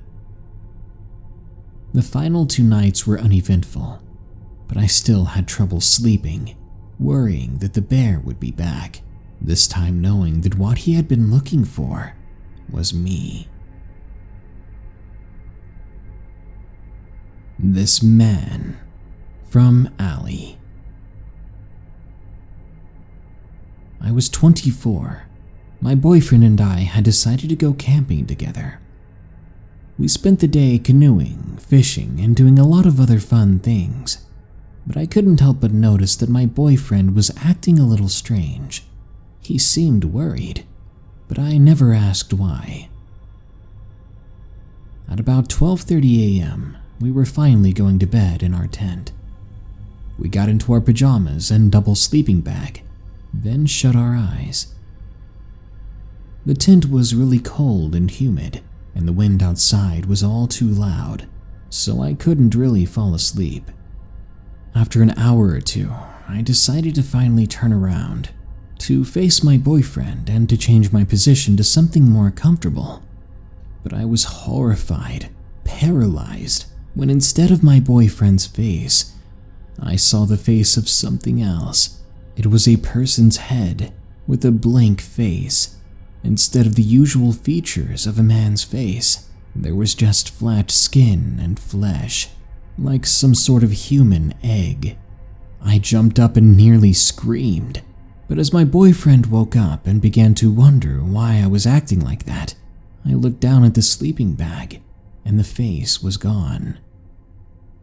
It was a horrifying experience, and I know that I was awake. The fear I felt that night, it's hard to describe.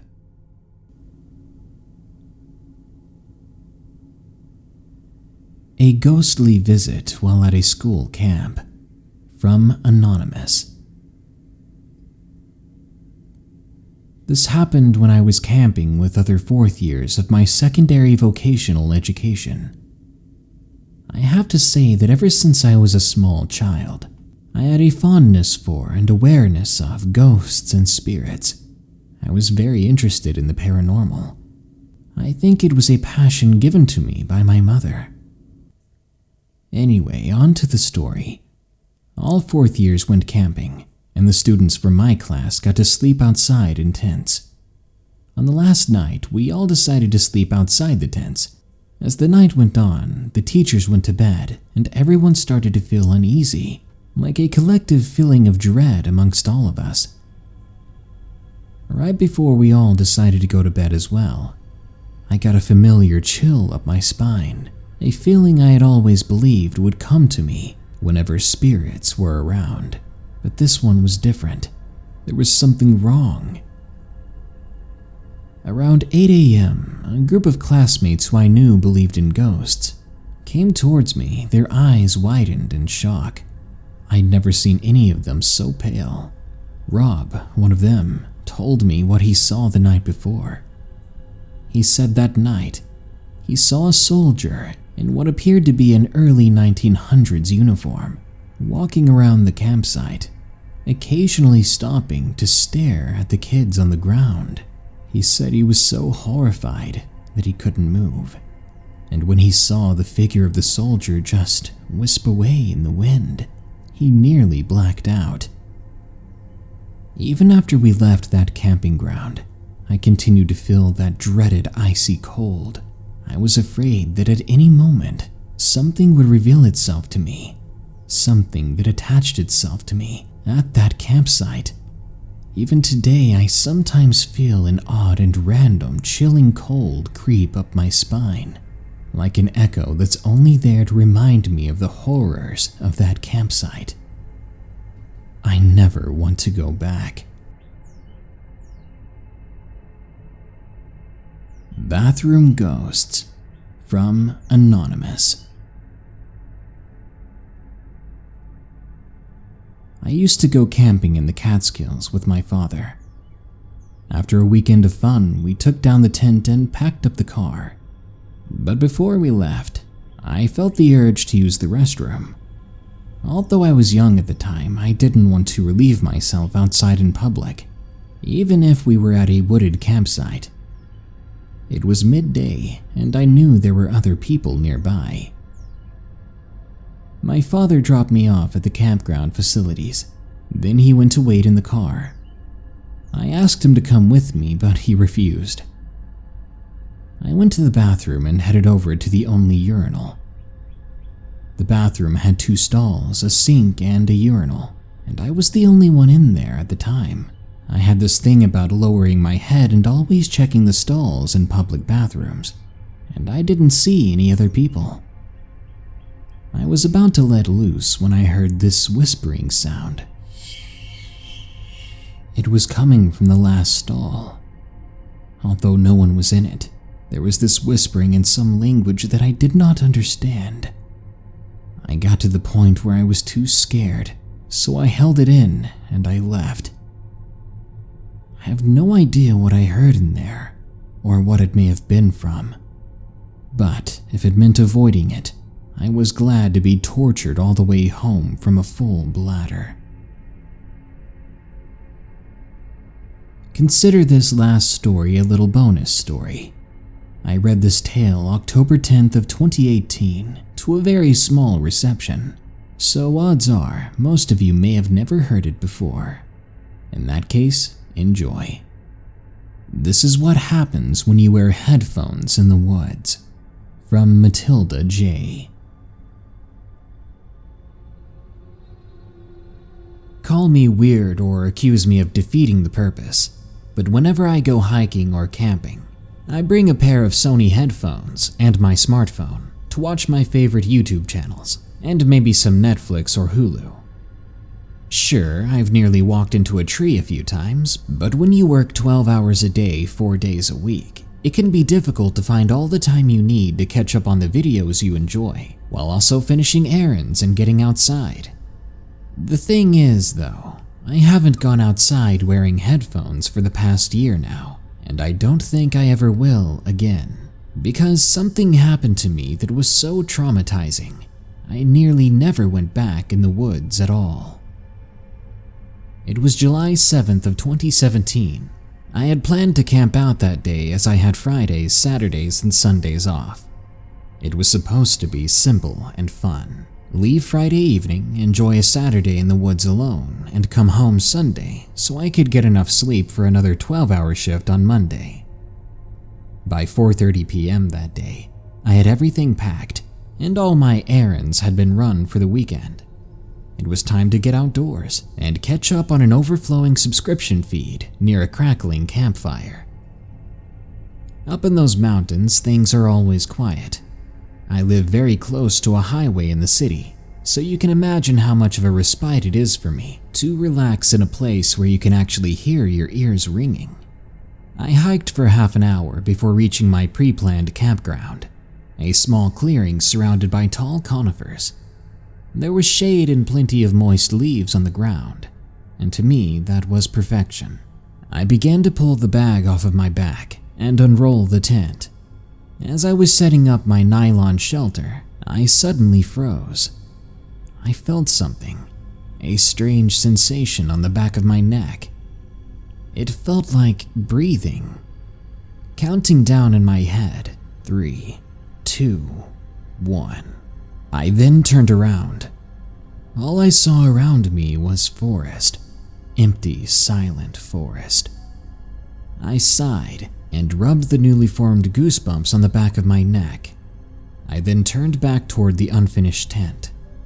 That was weird, was all I had to say about it. The sun was setting by the time the fire was going. It crackled in front of me, my back to the trees and the tent on the opposite side. I had a single headphone over my head, the other hanging toward the back of my scalp. I was finally able to relax and enjoy myself.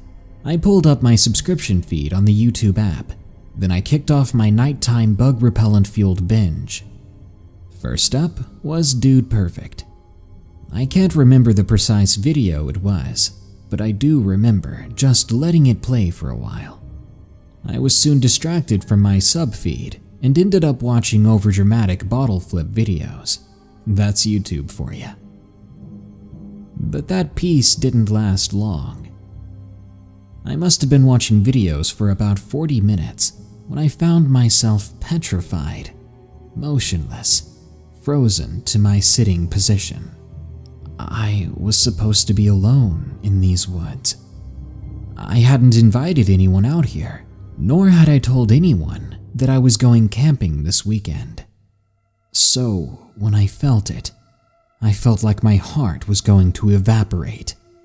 There were hands creeping over my shoulders. I remember thinking in my panic, who and why?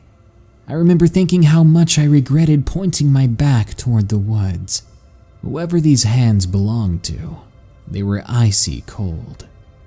Every centimeter of their dry, cracked flesh stung like tiny angry waves of red ants. Somehow, I could not move, or I just simply refused to move. In the back of my mind, I knew that jumping or turning around all of a sudden would force my attacker into view.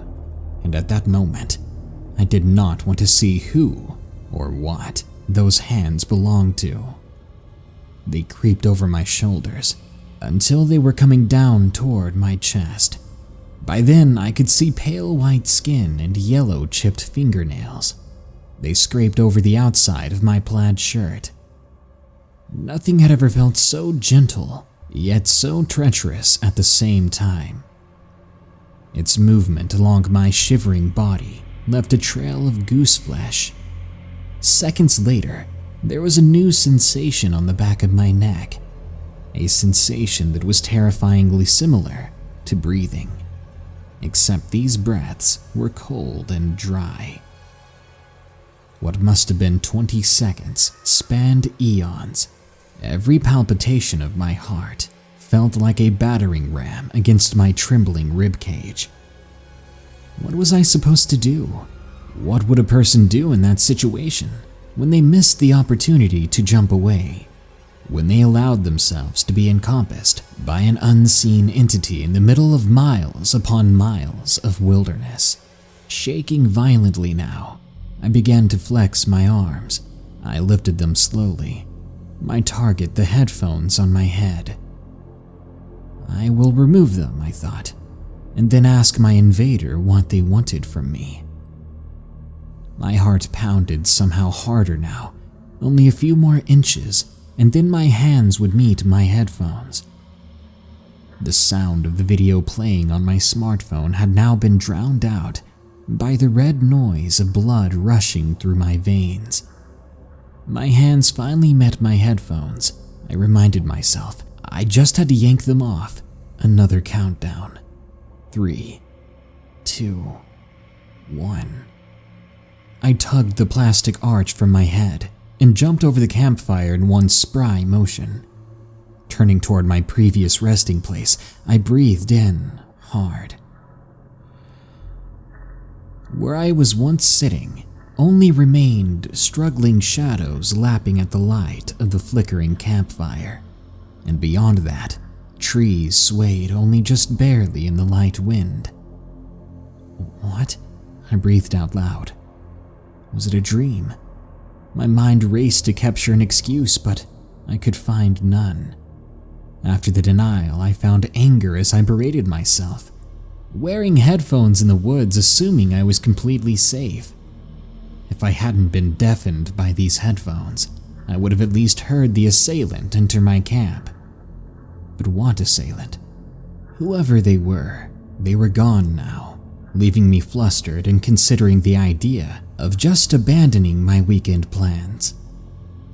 I crawled into my tent and sat facing the small opening, the fire still brightly alive in front of me. I stayed awake and aware for the next 2 hours. It took me that long to convince myself that what I just experienced was just a hallucination or something. Yeah, just a hallucination, brought on by exhaustion from the long work week and treacherous hike, and aided by me wearing headphones to listen to miscellaneous tripe on the internet. Having thoroughly persuaded myself that there was nothing to worry about, I laid back, still facing the opening of the tent, where the fire could be seen outside. Then I went back to taking in my sub-feed.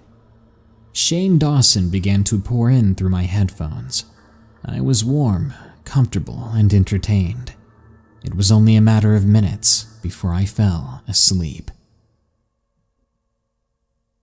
I don't know what woke me up. My right hand was still propping up my smartphone, which by then had strayed quite far from my subscription feed again. I must have been out for an hour or so. It was still dark out. Actually, it was darker now, as the flames of the fire that once imbued my tent with warmth and a secure glow had died down to not more than orange radiating embers. It gave off some light though, enough light for me to see that I was not alone. I held my breath. The sound of me breathing in would surely give me away. That is, if they didn't already know I was there. Sitting on the opposite side of the campfire was a small, feminine figure. She seemed to shake a bit every few seconds. Because of her dirty, mud-covered hair hanging in front of her face, I could not make out much more than her kneeling, quivering shape. She wasn't wearing clothes, from what I could tell, but the mud on her body had long since dried, forming a body paint-like covering about her. She could have been looking at me, and I wouldn't have been able to tell. Realizing that my headphones were still on, I quietly removed them and realized that it wasn't as silent as it appeared. Every time the girl shook, she moaned a raspy cry. She had been sobbing this whole time. This dirty, strange little girl was in my camp sobbing in the middle of the forest. My fear subsided for a moment. Human instinct kicked in as I wondered if this poor girl needed help. Perhaps she was the source of my fears from before, and my sudden jump had scared her back into the woods. Driven by guilt and anxiety, I pulled myself up, placing my smartphone and headphones beside me. But when my shoulder rubbed against the side of the tent, her face immediately cocked up. She was looking straight at me. Her face shone clearly in the embers' glow. I screamed. The girl had only eyes. No mouth, no nose, just eyes that poured tears over her far too smooth face. I was crawling backward now, hitting the back wall of the tent. I ended up tearing a hole through it to get away desperately from her. Clumsily, I got myself stuck in the hole, and I struggled for a bit before standing outside the remnants of the shelter. I turned toward the girl, but she was gone now. She had disappeared, yet her cries remained in the air. They echoed distantly through the trees around me. The sobbing now sounded as if it were miles away. There was no possible way I could make sense of this situation, and all my mind could compel me to do was flee, escape. So I gave in. I made it back to my car without any further incidents, without any further life-shattering sounds or sights. Relief was the only sensation left in me.